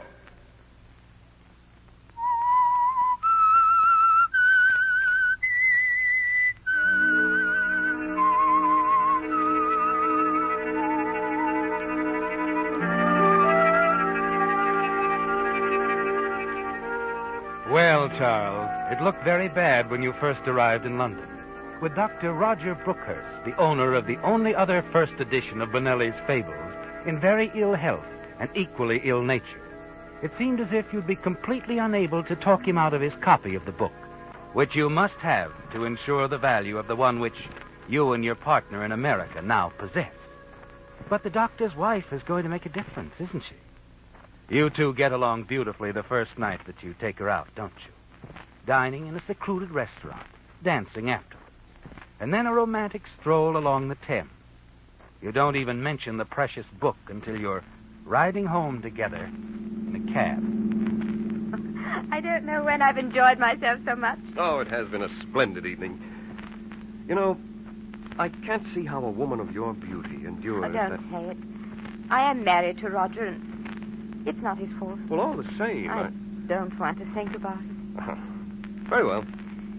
This evening has been very strange. I feel as though I've known you for years. And I've missed you for years. Charles, I... What are you trying to say? Nothing. Let's keep it light and gay. All right. Let's discuss the subject you've avoided all evening. I can't think of any. Remember I came to London to get my hands on a rare book? Oh, that. Yeah? How do you know I haven't taken you out for a purpose? I have had fun just the same. Oh, you little idiot. Tell me, has your husband told you anything about the value of his Bonelli's Fables? No, he never discusses business affairs with me. It's worth quite a lot of money, you know. Really? Yes. As much as 10,000 American dollars. That much? Honestly? That's right.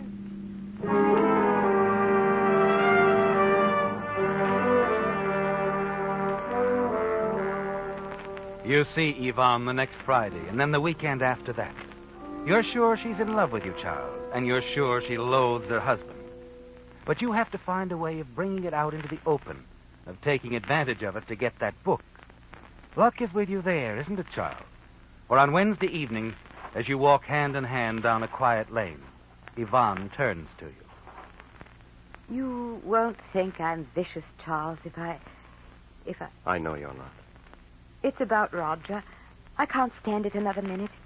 Day in and day out, jailed in that old house with that nagging invalid. I'm sorry, it's not his fault. But you can't help what you feel. It's true, I can't.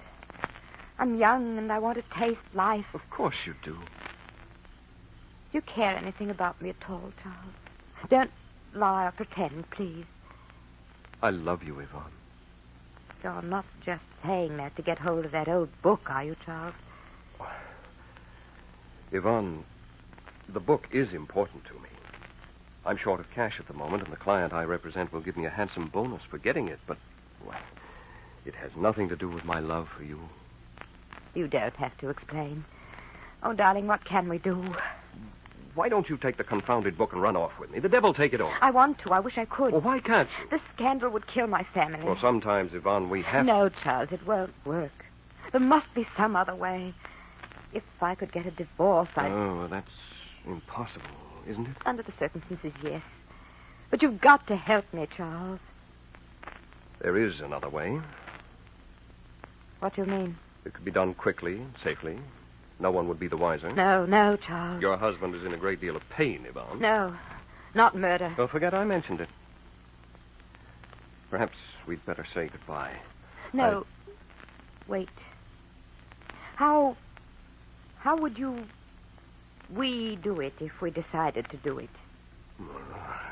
I assume Roger uses sleeping pills. Yes. A few extra in his glass of milk or tea, and it would be all over. Yes. Roger could leave a short note behind, explaining why he did it. Oh, but his handwriting. I've spent a good part of my life studying original manuscripts and letters.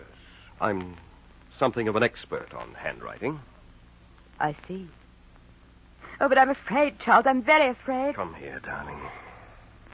Please hold me close, Charles. Hold me tight.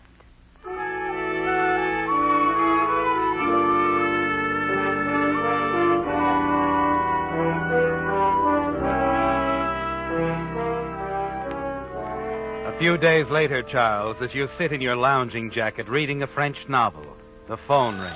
Oh. Hello? Charles? Yes. Can you come tonight? What time? 8. All right. Don't have the cab stop in front of the house. No, of course not. Be sure no one sees you. I'll take every precaution. 8, then. 8.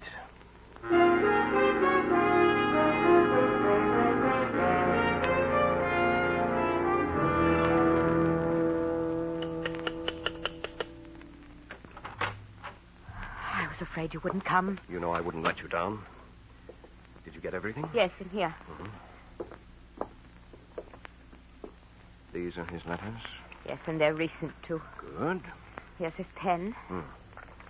Is this his usual stationery? Yes. Let me do a little practicing on this scratch pad. Yvonne? Yvonne? Yes? Yes, Roger? Is there anyone down there in the sitting room with you? Not really, Roger. Not really? Now, what does that mean? Is there anyone down there or not? I heard voices. Only a neighbor. Well, what does he want? Just to borrow a copy of the Times. Oh, very well. But you might tell your neighbor that subscriptions are available at the Strand. Yes, Roger. And bring up my tea, please. In a moment. Now. Maybe we shouldn't go through with it. Slip the sleeping tablets into the tea. What about the note? Are you sure? It'll be perfect. All right, then. Yvonne! Yvonne! Coming, Roger.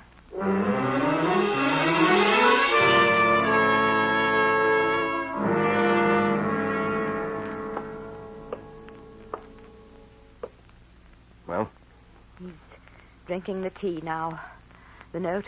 How's this? I've been a burden on my wife long enough. Forgive me. Roger Brookhurst, M.D. Good. Charles, perhaps you'd better keep away until after the funeral and the inquest. Yes, of course.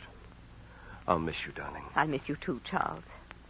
I hate to bring this up at a time like this, but we must be practical. Yes? Perhaps I ought to sell the book for you immediately. You'll need ready cash for the funeral expenses. Oh, no, Charles. They might ask about it at the inquest. Give me a week. Certainly, darling. Shall we arrange for a place to meet?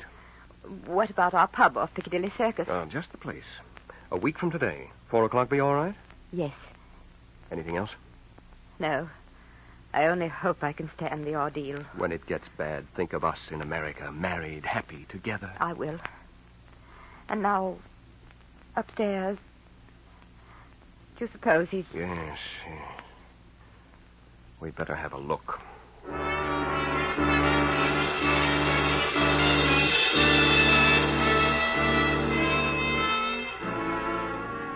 The days that follow seem endless, don't they, Charles? You scan every edition of the newspaper, but all you find are short paragraphs in the back pages, stating the simple facts of Roger's death. You fight to keep from phoning Yvonne, and the week finally passes. You find yourself at last in the pub off Piccadilly Circus with a 4:00 appointment with her. You wait for her nervously, and suddenly she's there, sitting down beside you in a black gown. Charles, I don't dare stay very long, but it is good to see you. Yes. Everything go all right, Yvonne? Yes. Nothing suspicious at the inquest? Nothing. Ah, good. Did you bring the book? No. Well, why didn't you? I got a sharp cablegram from my client, and I'll need his bonus to book passage for the both of us. Well, I couldn't help it. There were a million details. Tomorrow, Charles, I promise. Well, I'll meet you in the morning. Better make it afternoon. Why? Well, because, silly, the book is in the Bank of London, and I have to get all sorts of papers signed and sealed proving I'm me and that Roger was my husband and that I have a right to his bank vault. All right. At 3, the Bank of London. I'm sorry. I'll see you tomorrow. You're not cross with me? No.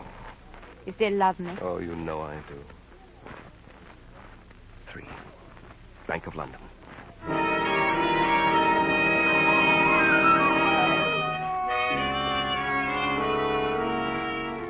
You feel much better, don't you, Charles? You're certain that tomorrow afternoon you'll have your hands on the only other original printing of Bonelli's Fables. You feel a little sad about poor Yvonne, but you don't let it bother you too much. You leave the pub and walk to the World Airlines office.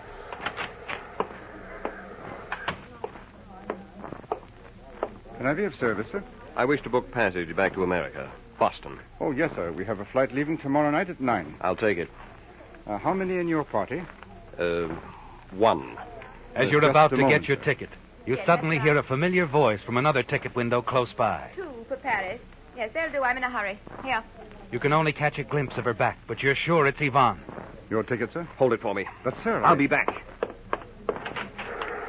You rush out after her, but she disappears into a waiting car and drives off. Desperately, you look up and down the street. Cabby! Cabby!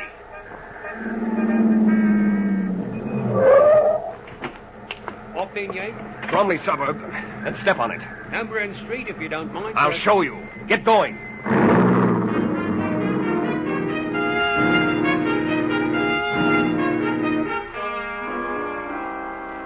You have the driver let you off a block before Yvonne's house and walk the rest of the way. As you approach, you see Gerald Kimberly, the late Dr. Brookhurst's secretary, drive off in a roadster loaded with suitcases. You're afraid you're too late, aren't you, Charles, as you rush inside the Brookhurst residence. Gerald, darling, is that you? I'm in here. The rest of the bags are packed. I'm getting the book out of the safe. Hello, Yvonne. Charles. Surprised? Yes. I didn't think you could do a thing like this after all we went through. Didn't you know? I thought the lady loved me. No crocodile tears, Charles. I was on to your game from the first. What do you mean, game? Oh, come off it, Charles. Imagine trying to tell me the book was worth $10,000 when poor Roger was giving it away at $50,000. You knew. All the time, you knew. What did you take me for anyway, an innocent little fool? Well, now you know much better. I'll take that book. Oh, no, you won't. You'll get out of here. Gerald and I are going away together. And if I have any more difficulties from you, I shall call the police. You wouldn't dare. Why not? As I remember it, you forged a suicide note. Listen, Yvonne. This is wrong. I love you, Yvonne. Don't lie. Besides, if it were true, it would do you little good. Gerald and I have been in love for years, but he couldn't bring himself to do away with Roger. So that's why you let me. You used me. That's right. I'll take that book, Yvonne. No, you won't. Let go of me.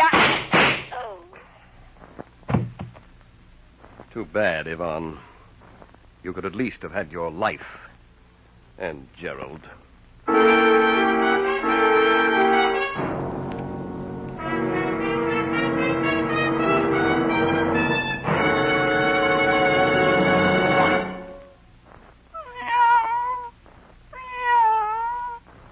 Cats, which are said to have 9 lives, were once used as a basis of comparison for things which are supposed to last a long while. But today, Pussy is a piker compared with the new Lee Super Deluxe tires. Here's what I mean. For extra long mileage, Lee toughens long-wearing cold rubber still further with patented high abrasive Fill Black O. And for extra safety, extra protection against blowouts or road hazards, Lee reinforces the carcass with double-life rayon cord. No wonder Lee of Conshohocken, for half a century maker of first-line tires, dares to back these famous nationally advertised new Lees with a double guarantee. Guaranteed for life against defective workmanship and materials. Guaranteed 15 months against all road hazards. When you consider that Lee charges nothing extra for all this extra quality, and dealers are now giving generous trade-in allowances on old tires, you can see why more and more drivers who want to be prepared for what's ahead are going to signal stations and Lee tire dealers for the tire with 9 lives. Lee tires.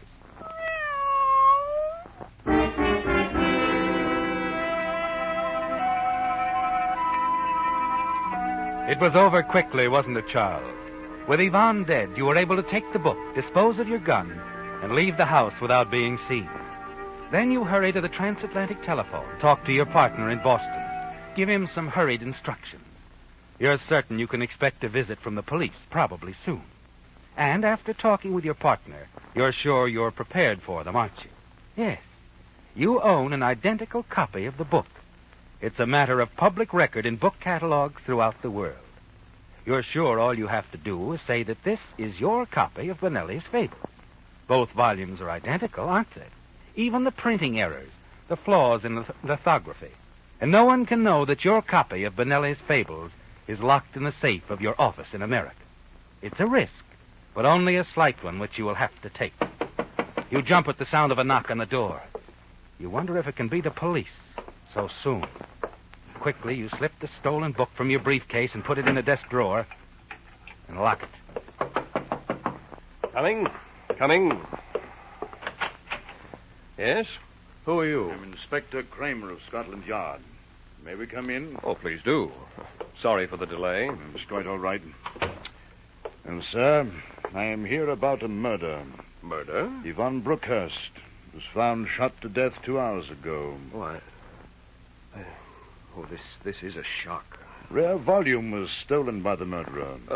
Bonelli's Fables? Yes. We understand from Mr. Gerald Kimberly that you were most anxious to get the book. I certainly was. It's an original edition. I have the only other copy. I have it with me, as a matter of fact. Our ownership is a matter of official record, if you care to investigate. How do you happen to bring your copy with you, as valuable as it is? With both copies in my possession, I could ask and get any price for either. Or both. I'd hoped to sell them, either here or at home. Yes, and it still seems strange. You're more than welcome to communicate with my partner in the States, Inspector. He'll verify everything I've told you. The fact that this is our copy, the reasons why I brought it with me. Yes, we may get around to that. Meantime, may I see your copy? Yes, of course.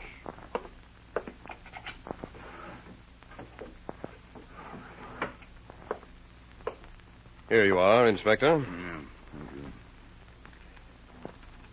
It's interesting. Tell me, are you familiar with the book at all? Oh, certainly. Mm-hmm. I read it twice a year. It gives me a chance to brush up on my Italian. Good. Are there any identifying marks in the book? Let's see. Yes, turn to page 32, last line. A capital letter is missing on the first word. Any others? Mm-hmm. The donkey, beautiful woodcut on the margin of page 50. Yes? The donkey's eye is missing.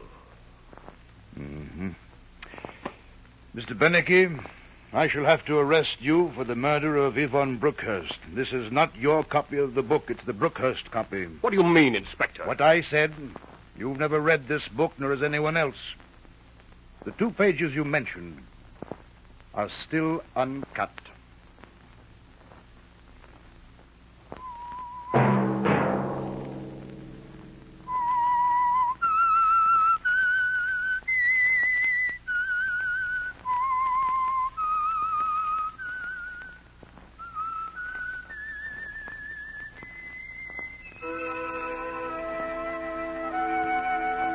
Let that whistle be your signal for the Signal Oil program, The Whistler, each Sunday night at this same time. Meantime, Signal Oil Company and the friendly independent dealers who help you go farther with Signal gasoline hope you'll remember. Regardless of what gasoline you use, you'll enjoy more miles of happy driving if you drive at sensible speeds, obey traffic regulations, and avoid taking chances.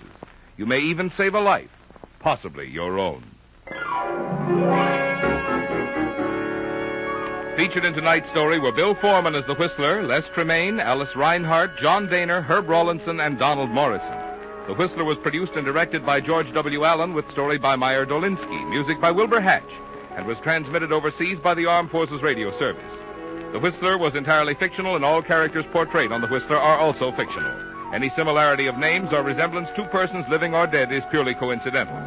Remember to tune in at this same time next Sunday when the Signal Oil Company will bring you another strange story by the Whistler entitled Man on the Run, in which a killer takes dangerous and breathtaking chances in an attempt to elude pursuit. Marvin Miller speaking for the Signal Oil Company. This is the CBS Radio Network.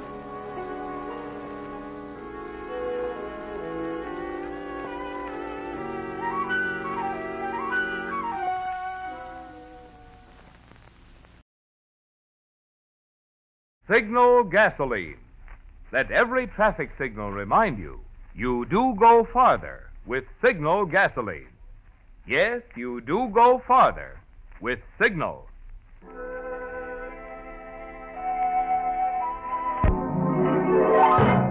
The Signal Oil Company and your neighborhood signal dealer bring you another curious story by The Whistler. Tonight, what makes a murderer?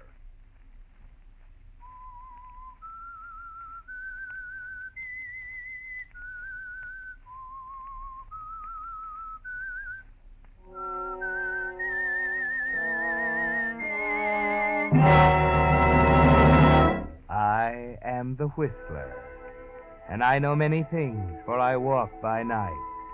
I know many strange tales hidden in the hearts of men and women who have stepped into the shadows. Yes, I know the nameless terrors of which they dare not speak. Murder is a peculiar affair. All it needs in many cases is the right pressure, the right set of circumstances, the right opportunity. And an otherwise respectable member of the community becomes a killer. If you tried to explain that to Arthur Winslow, he wouldn't have understood. If you told him he was in a fair way to become a murderer in a few months, he would have looked at you strangely. For Arthur was respectable, solid, exactly like 100,000 other respectable, solid Jersey commuters. His life was a pretty drab affair. Part of it was the office, J. Simmons and Company, investment brokers. Light 7 1/8, no change. 7 1/8, no change. American Tel and Tel 179 1/8, off an 8. AT&T 179 1/8, off an 8. American Tobacco 77, up 1. 77, up 1. Better leave it there, Arthur. 5 o'clock. Got to make that 5:19. Why? Why do we have to make the 5:19, Stanley? Why, Arthur, because we always do. Why is that a good reason? What? I mean, do you think because we've always made the 5:19 that we ought to keep on making it the rest of our lives? Is something wrong, Arthur? Maybe, I don't know. I've been thinking, Stanley. Hmm? For 10 years now, you and I have been analyzing investment securities 8 hours a day, catching the 5:19 every night, arriving home in East Orange promptly at 6:22, kissing our wives at approximately 6:50, eating dinner at exactly 7, reading the evening paper, and then going to bed. Well, it's a little like death, isn't it, Stanley? what in the world's gotten into you, Arthur? I've got a book here. Hey, take a look. Book? Huh. It's a novel. Got me to thinking. Moon and Sixpence. It's about a man like us, Stanley. Mhm. A man who got fed up with the 5:19 and dished the whole works. Well, what did he do? Took a chance. He walked out, just picked up his hat, and went off to the South Sea. You mean he just left his family? They preferred the 5:19. Huh. Well, I can't say that I approve. No, I didn't think you would. Well, you better hurry along, Stanley. You'll miss your train. Yes, but what about you? Well, tonight, just for a change, I believe I'll catch the 5:55.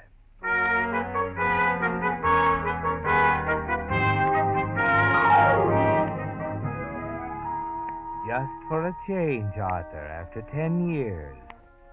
You walk slowly down Broad Street, deliberately casual, noticing the swarms of hurrying commuters objectively, as if for the first time. It's pleasant strolling along like this, taking your time, stopping to look in a window now and then. Finally, you stop at a cigar stand. Have you got a pack of cigarettes? Well, if you can smoke 'em. Yeah, here. 18 cents. 25 and 50. Thanks. Yeah. Say, what's that back there? Oh, you interested in bangtails? What? Bangtails, horses. Opening a Pimlico tomorrow. Hey, come here. Sure. Now, there's the board. Take your pick. Carried out in this car. Huh. Pink Lady. Mike the Third. Big Bonanza. Moon and Sixpence. Hey, what's that, Moon and Sixpence? Top horse in a parley. Don't know nothing about them, though. Parley, what's that? You don't know what a parley is? No, I don't. Oh, well, okay. Well, in that parley there, you got 3 horses, see? Yeah. Now, you put your dough on Blue Bonnet in the first. If he comes in, the dough goes on Glowworm in the second. If he comes in, the works rides on Moon and Sixpence in the third. Get it?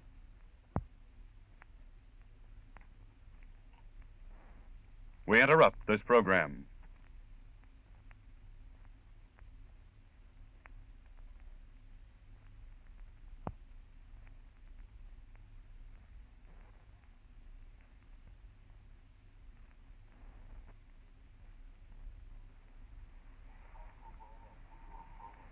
The B-29s are back in the war. The super fortresses, which have been the major factor in bringing Japan to her knees these past few weeks, have dropped high explosive and incendiary bombs on the Marifu Railroad Yard, the first purely rail target to be hit in Japan. There was no Jap fighter or flak opposition. It was the first heavy bombing Japan has received since last Saturday, the 11th. And during the 3 days that the very heavy bombers have rested at their bases, the diplomats have taken over to consider Japan's reluctant offer to surrender. However, the diplomats haven't done so well. If the tension here in the Pacific is any standard of judgment, the Japs have succeeded in conducting a fairly effective war of nerves against us by their failure to reply to the Allies. So now, General Spot's strategic bombers are back over Japan, dropping explosive reminders to the Nipponese people they had better surrender or else. It is a feeling here that the superforts were sent to Japan as an allied prod for Hirohito and his ministers to make up their minds. If they don't, Japan can expect more of the same treatment. As a matter of fact, today's bombing is continuing right now. More and more bombers are over the Jap homeland, and the bombs away signal will come back to Guam many more times today. The Marifu rail yards and shops were hit by the 313th Wing of the 20th Air Force based on Tinian. 3 B-29 groups plastered the area with high explosive bombs. The rail yards form one of the most critical bottlenecks in the Japanese railroad system, serving the double-track rail line that runs from Tokyo to Kobe and along the inland sea of Japan. Interruption of traffic on this line will first of all affect the Jap oil supply, and more important, it will affect the critical Jap food shortage already desperate in Japan's big cities. The strategic air forces are not playing tag in this operation. Japan right now is being hit and being hit hard. The process will continue until we receive that notification of unconditional surrender, or wrest it from the hands of the emperor himself when we take his imperial castle in Japan itself. If they want it that way, that's the way they're going to get it. And this is Bill Downs in Guam returning you to CBS.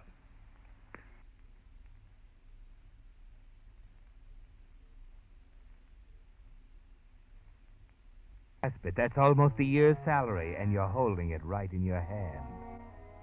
You just walk the streets for an hour or two, thinking, gradually realizing what happened. It can mean a new car, new dresses for Ethel, and more of the same. Or it can mean, yes, Arthur, if you took a chance. It's crazy, it's wild, but if you act before you think. You walk into a phone booth in the financial center lobby.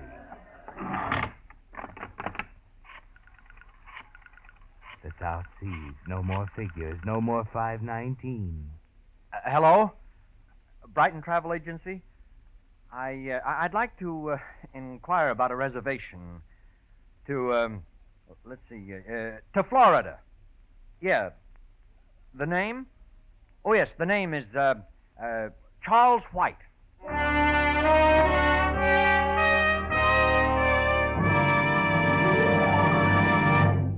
There's good news for drivers in recent announcements that new cars are already in production. But there's bad news in the statement of Defense Transportation Director J. Monroe Johnson that it will be at least 3 years before all the people who want new cars can get them. 3 more years. That's a long time to make today's cars last, especially when the average car is already 7 years old. It means that now more than ever, your car needs the more thorough, more conscientious kind of service you'll find at Signal gasoline dealers. Yes, there's a very real difference in Signal service, and for 2 good reasons.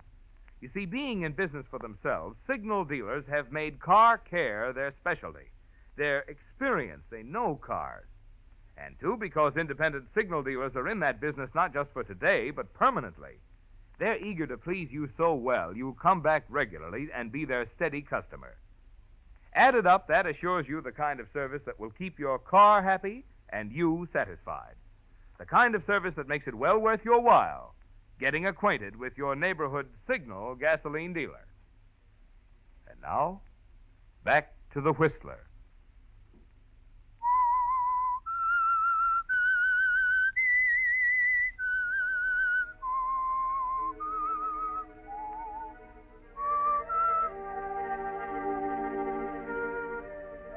Yes, murder can strike anywhere, even among quiet, drab little people like Arthur Winslow. He has no way of knowing it, of course, as he buys a first-class reservation on the train to Florida. His only thought now is that this will be escape at last. New clothes, new luggage, a new name, and a new life. No 5:19 tonight, Arthur.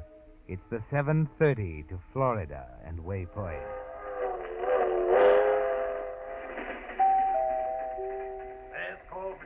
Last call for dinner. Oh, which way is the dining car, waiter? Yeah, there's 3 cars back. Oh, thank you. Better hurry along. Last call for dinner. Okay. Oh, I'm sorry. Oh, that's quite all right. It isn't either. I wasn't looking. Well, neither was I. Where is it? What? The book. Book. Oh, yes, the book. I knocked it out of your hand. Must be down here on the floor. Oh, here, let me. It's probably down under the No, seat. let me see. I can... Oh, I bumped my head. Oh, Look at the gum under here.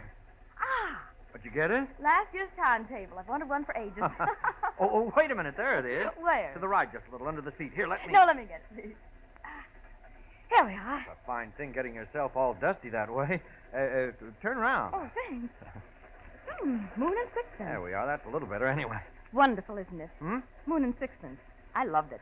Oh, yes, I haven't quite finished it, of course. Do you believe it? I mean, do you think it's right? You mean to toss everything over and take off for the South Seas?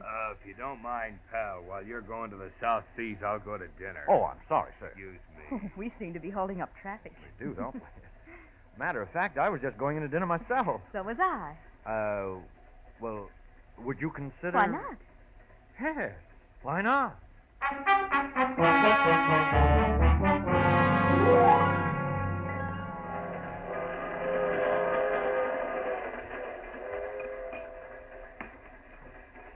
You know, I think Moon and Sixpence was a wonderful story. Of course, I can't say it was very realistic. Oh, what do you mean?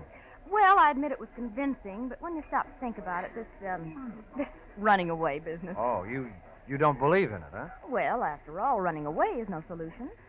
Well, sometimes there's nothing else to do. He could have stuck it out. You mean licked it if it took the rest of his life? Yes. Well, all right. All right, he licks it.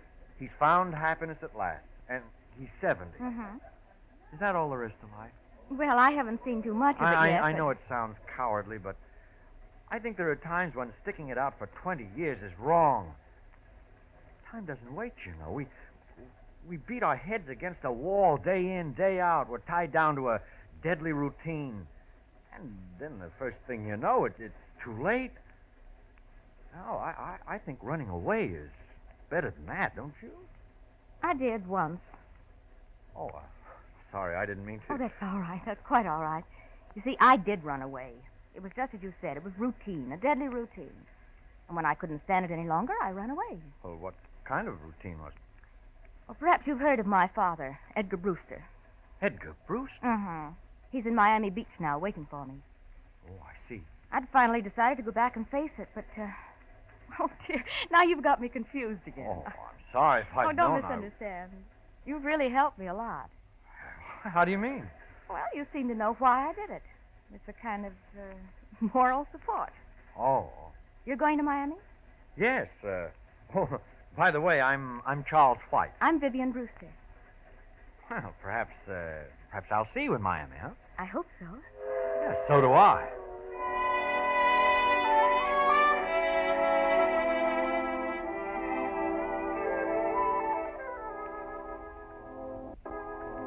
The daughter of Edgar Brewster. It's fantastic, isn't it, Arthur? You talked with her, had dinner with her. She even said she hoped you'd meet in Miami. But the first week goes by in the hotel set on the shore looking across Biscayne Bay. It's beautiful. But you aren't conscious of anything except Vivian. You wait for a call, but it doesn't come. You begin to realize how ridiculous it is. Of course, she's forgotten about you. You were just someone to talk to, a traveling companion. You can't hide the Jersey commuter under that Palm Beach suit. And then...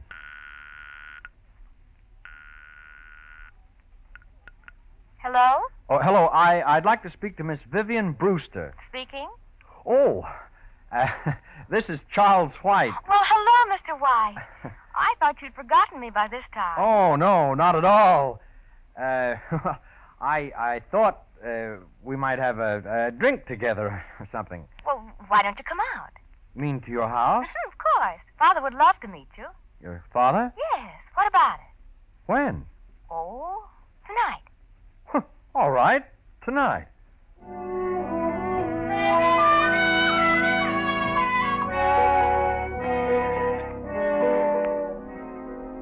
Well, Arthur, you can hardly believe it, can you?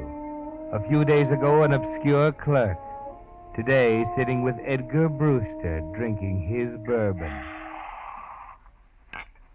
That about right, Mr. White? Father's a tightwad with his soda. Outrageous way to treat good bourbon. What about it, White? Oh, that looks about right, Mr. Brewster. Yeah, there you are. Oh, thank you. What are you doing in Miami, White? Why, I just got a little tired of New York. Yeah, you got the right idea. I did the same thing myself 20 years ago. I never went back. What's your line? Well, I was in the market, more or less. Yeah, the less, the better these days. Nobody knows where it's going. Hard to figure these war babies. My broker and I were talking today about consolidated plastics. Know anything about it? Yes, a little. What do you think of it? Well, I don't know whether I should say or What's not. the matter with it? After all, it's your business, Mr. Brewster. I don't think I'd kid off an opinion. Oh, all right. I'll put it this way. What would you do if you were into it pretty heavily right now? Well, I'd sell out. When? Right now. Any particular reason?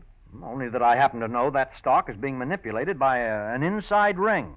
That it'll take the Securities and Exchange Commission about 6 months to catch up with them. Why, that's unbelievable. My broker told... I know. It's only my opinion, Mr. Brewster, but I happen to know that company's financial position. You asked me what I do, and I just told you. You seem to know what you're talking about. Investments are my hobby, you might say. I see. May I say something now? Oh, I'm sorry, dear. I forgot you were still with us. I thought so. Well, now that you've settled the stock market problem, suppose we get down to the club. The water should be beautiful tonight. What about it? I'm afraid it's past my bedtime, dear. You two run along. No place for an old duck like me, anyhow. Well, Mr. White? Well, Miss Brewster? Oh, what are you waiting for? Get out of here. I'm going to bed.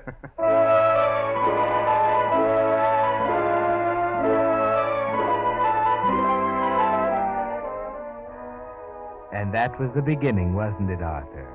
That $1,800 was a magic door opening up a thrilling new life for you, and incidentally bringing you closer to murder. The next 3 weeks passed like a dream. More nights at the beach club, dancing in the open under the stars, with Vivian in your arms. Vivian. Yes? Vivian, why is it you've never asked me about myself, my background, where I came from? Oh, I don't know. Maybe because it doesn't matter. You know, I wasn't going to tell you, but I think perhaps I'd better. Will it make any difference? About us? Yes. Uh-huh.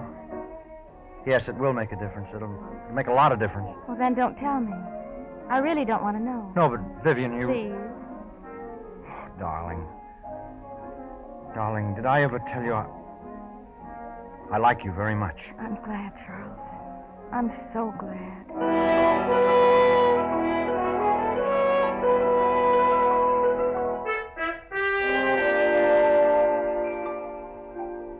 You were in love, Arthur, and for the first time in your life, you knew what it really was. Mr. Brewster began to concern you. He'd never approve in a million years. Or you thought so until that evening he dropped up to your hotel room with a copy of the Financial Journal in his hand. Look at that, Charles. Well, what is it? Don't ask silly questions. Look at it, man. I thought so. Consolidated Plastics, snowed under and selling rush. I'm sorry, Mr. Brewster. I'm not. Oh, what do you mean? I took your advice. Sold out 3 weeks ago. I saved myself $100,000. Well, congratulations. Don't congratulate me. You're the one who deserves it. Do you mind if I sit down? Oh, of course not. Here you are. Yeah, thank you. Would you be open to a proposition, White? What kind of proposition? Oh, I realize you probably have other interests, but I could make it worth your while, I think. There are 2 considerations. Yes? The first is the plain fact that my affairs are getting a little beyond me. As you know, I'm retired and haven't time to look after them properly. I think you're the man to take over. But, Mr. Brewster, I'm a businessman. If it weren't a profitable deal for me, I wouldn't think of it. I see. What's the other consideration? I believe you're aware of that already. Vivian. You, approve? I do. May I have time to think this over? Of course. Just let me know in a day or so.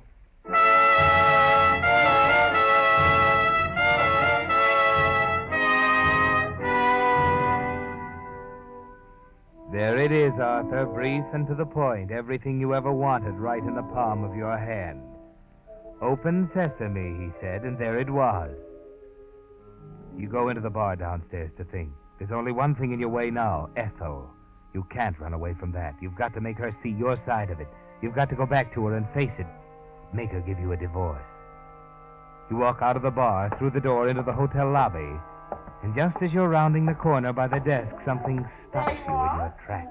Mrs. Ethel Winslow, 5769 Laurel Road, East Orange, New Jersey. Is that all you want? Thank you, madam. Could I see the register, please? Oh, I'm sorry, madam, but we don't... Well, I understand there's a Charles White registered here. Charles? Oh, yes, madam. Room 132. Is he a friend? Yes. Will this help? Oh, well, in that case, I could give you room 131 next door. The windows open onto the same balcony. Oh, very well. 131.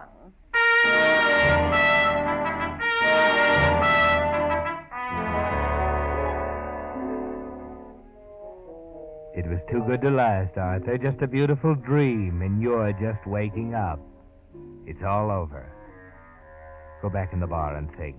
Ethel, your wife, here. She's found you. And she'll never let you go, will she? You know her too well, Arthur. Cold, calculating, heartless. She'd laugh at you, wouldn't she? Yes, sir? What'll it be? Bourbon, straight. Right. Just leave the bottle.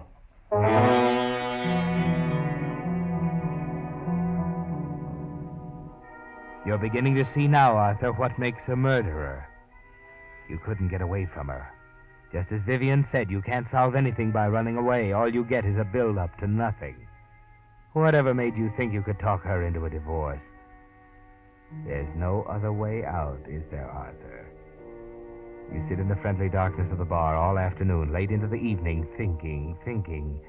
It's almost 11 when you make up your mind. There's a phone booth near the door.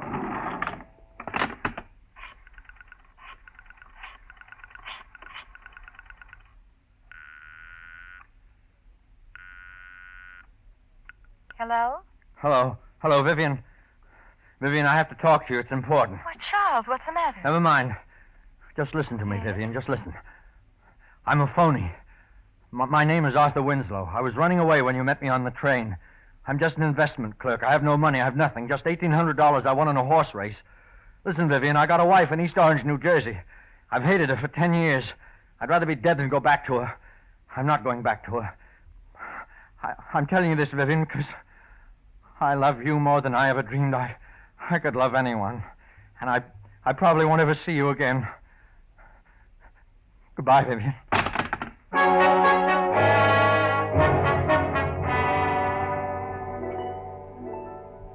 11 o'clock, Arthur. You've got it all planned. Ethel is asleep in her room, room 131. A balcony connected with yours. It's easy, isn't it, Arthur? Yes, there she is. And she's asleep. You take a firm hold on the heavy brass candlestick you picked up from the mantel in your room. A blunt instrument, the police will say. You can hardly breathe, Arthur. Your stomach is full of ice water. You feel your heart's going to burst. Careful, Arthur, careful.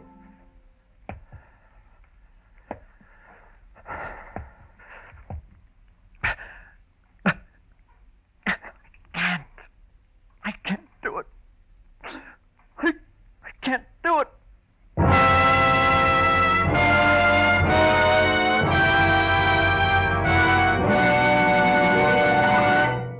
The Whistler will return in just a moment with the strange ending of tonight's story.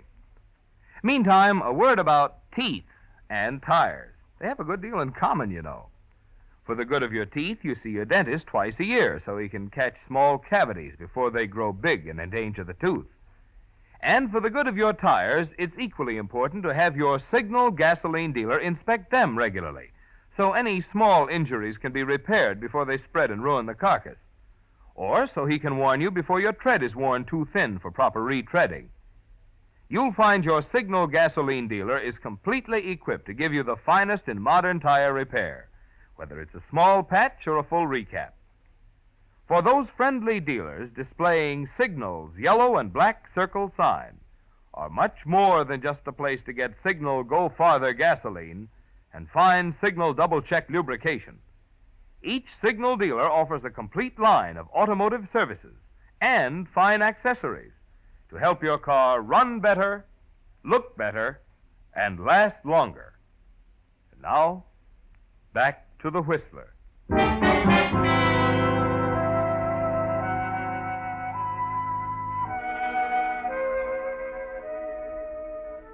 No, Arthur. When the cards were down, you couldn't do it. The wife you hated for 10 years at your mercy, and you couldn't do it.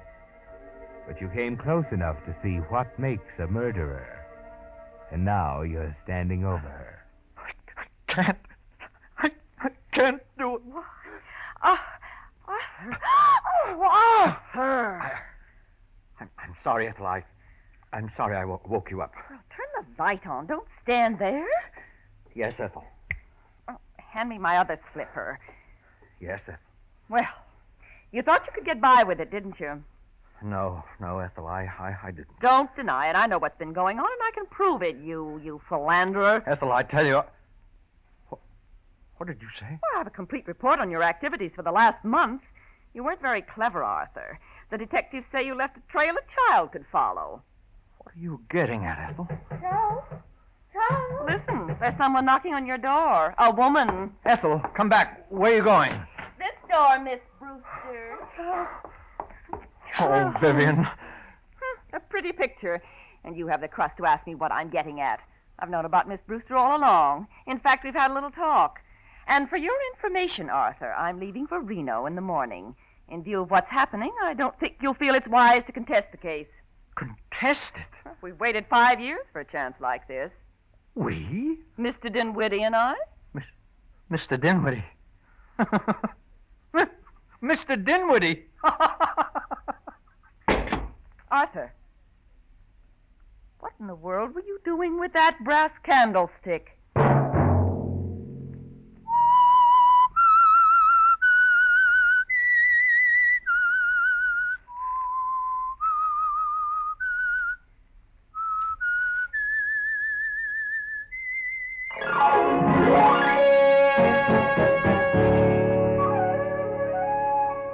Next Monday at 9 o'clock, the Whistler will bring you another strange tale.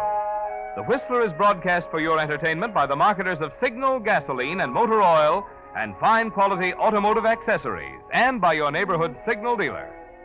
This program, directed by George W. Allen, with tonight's story by Everett Tomlinson and Harold Swanton, music by Wilbur Hatch, is transmitted to our troops overseas by the Armed Forces Radio Service.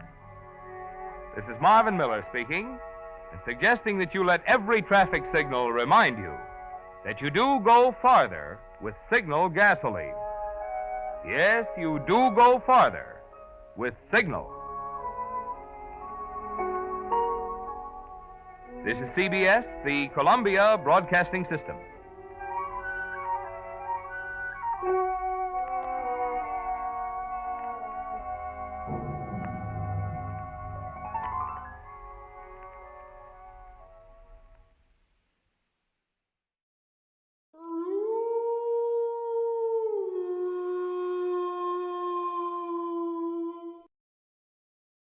Tune in to nostalgia. Tune in to now. Golden Radio Hour.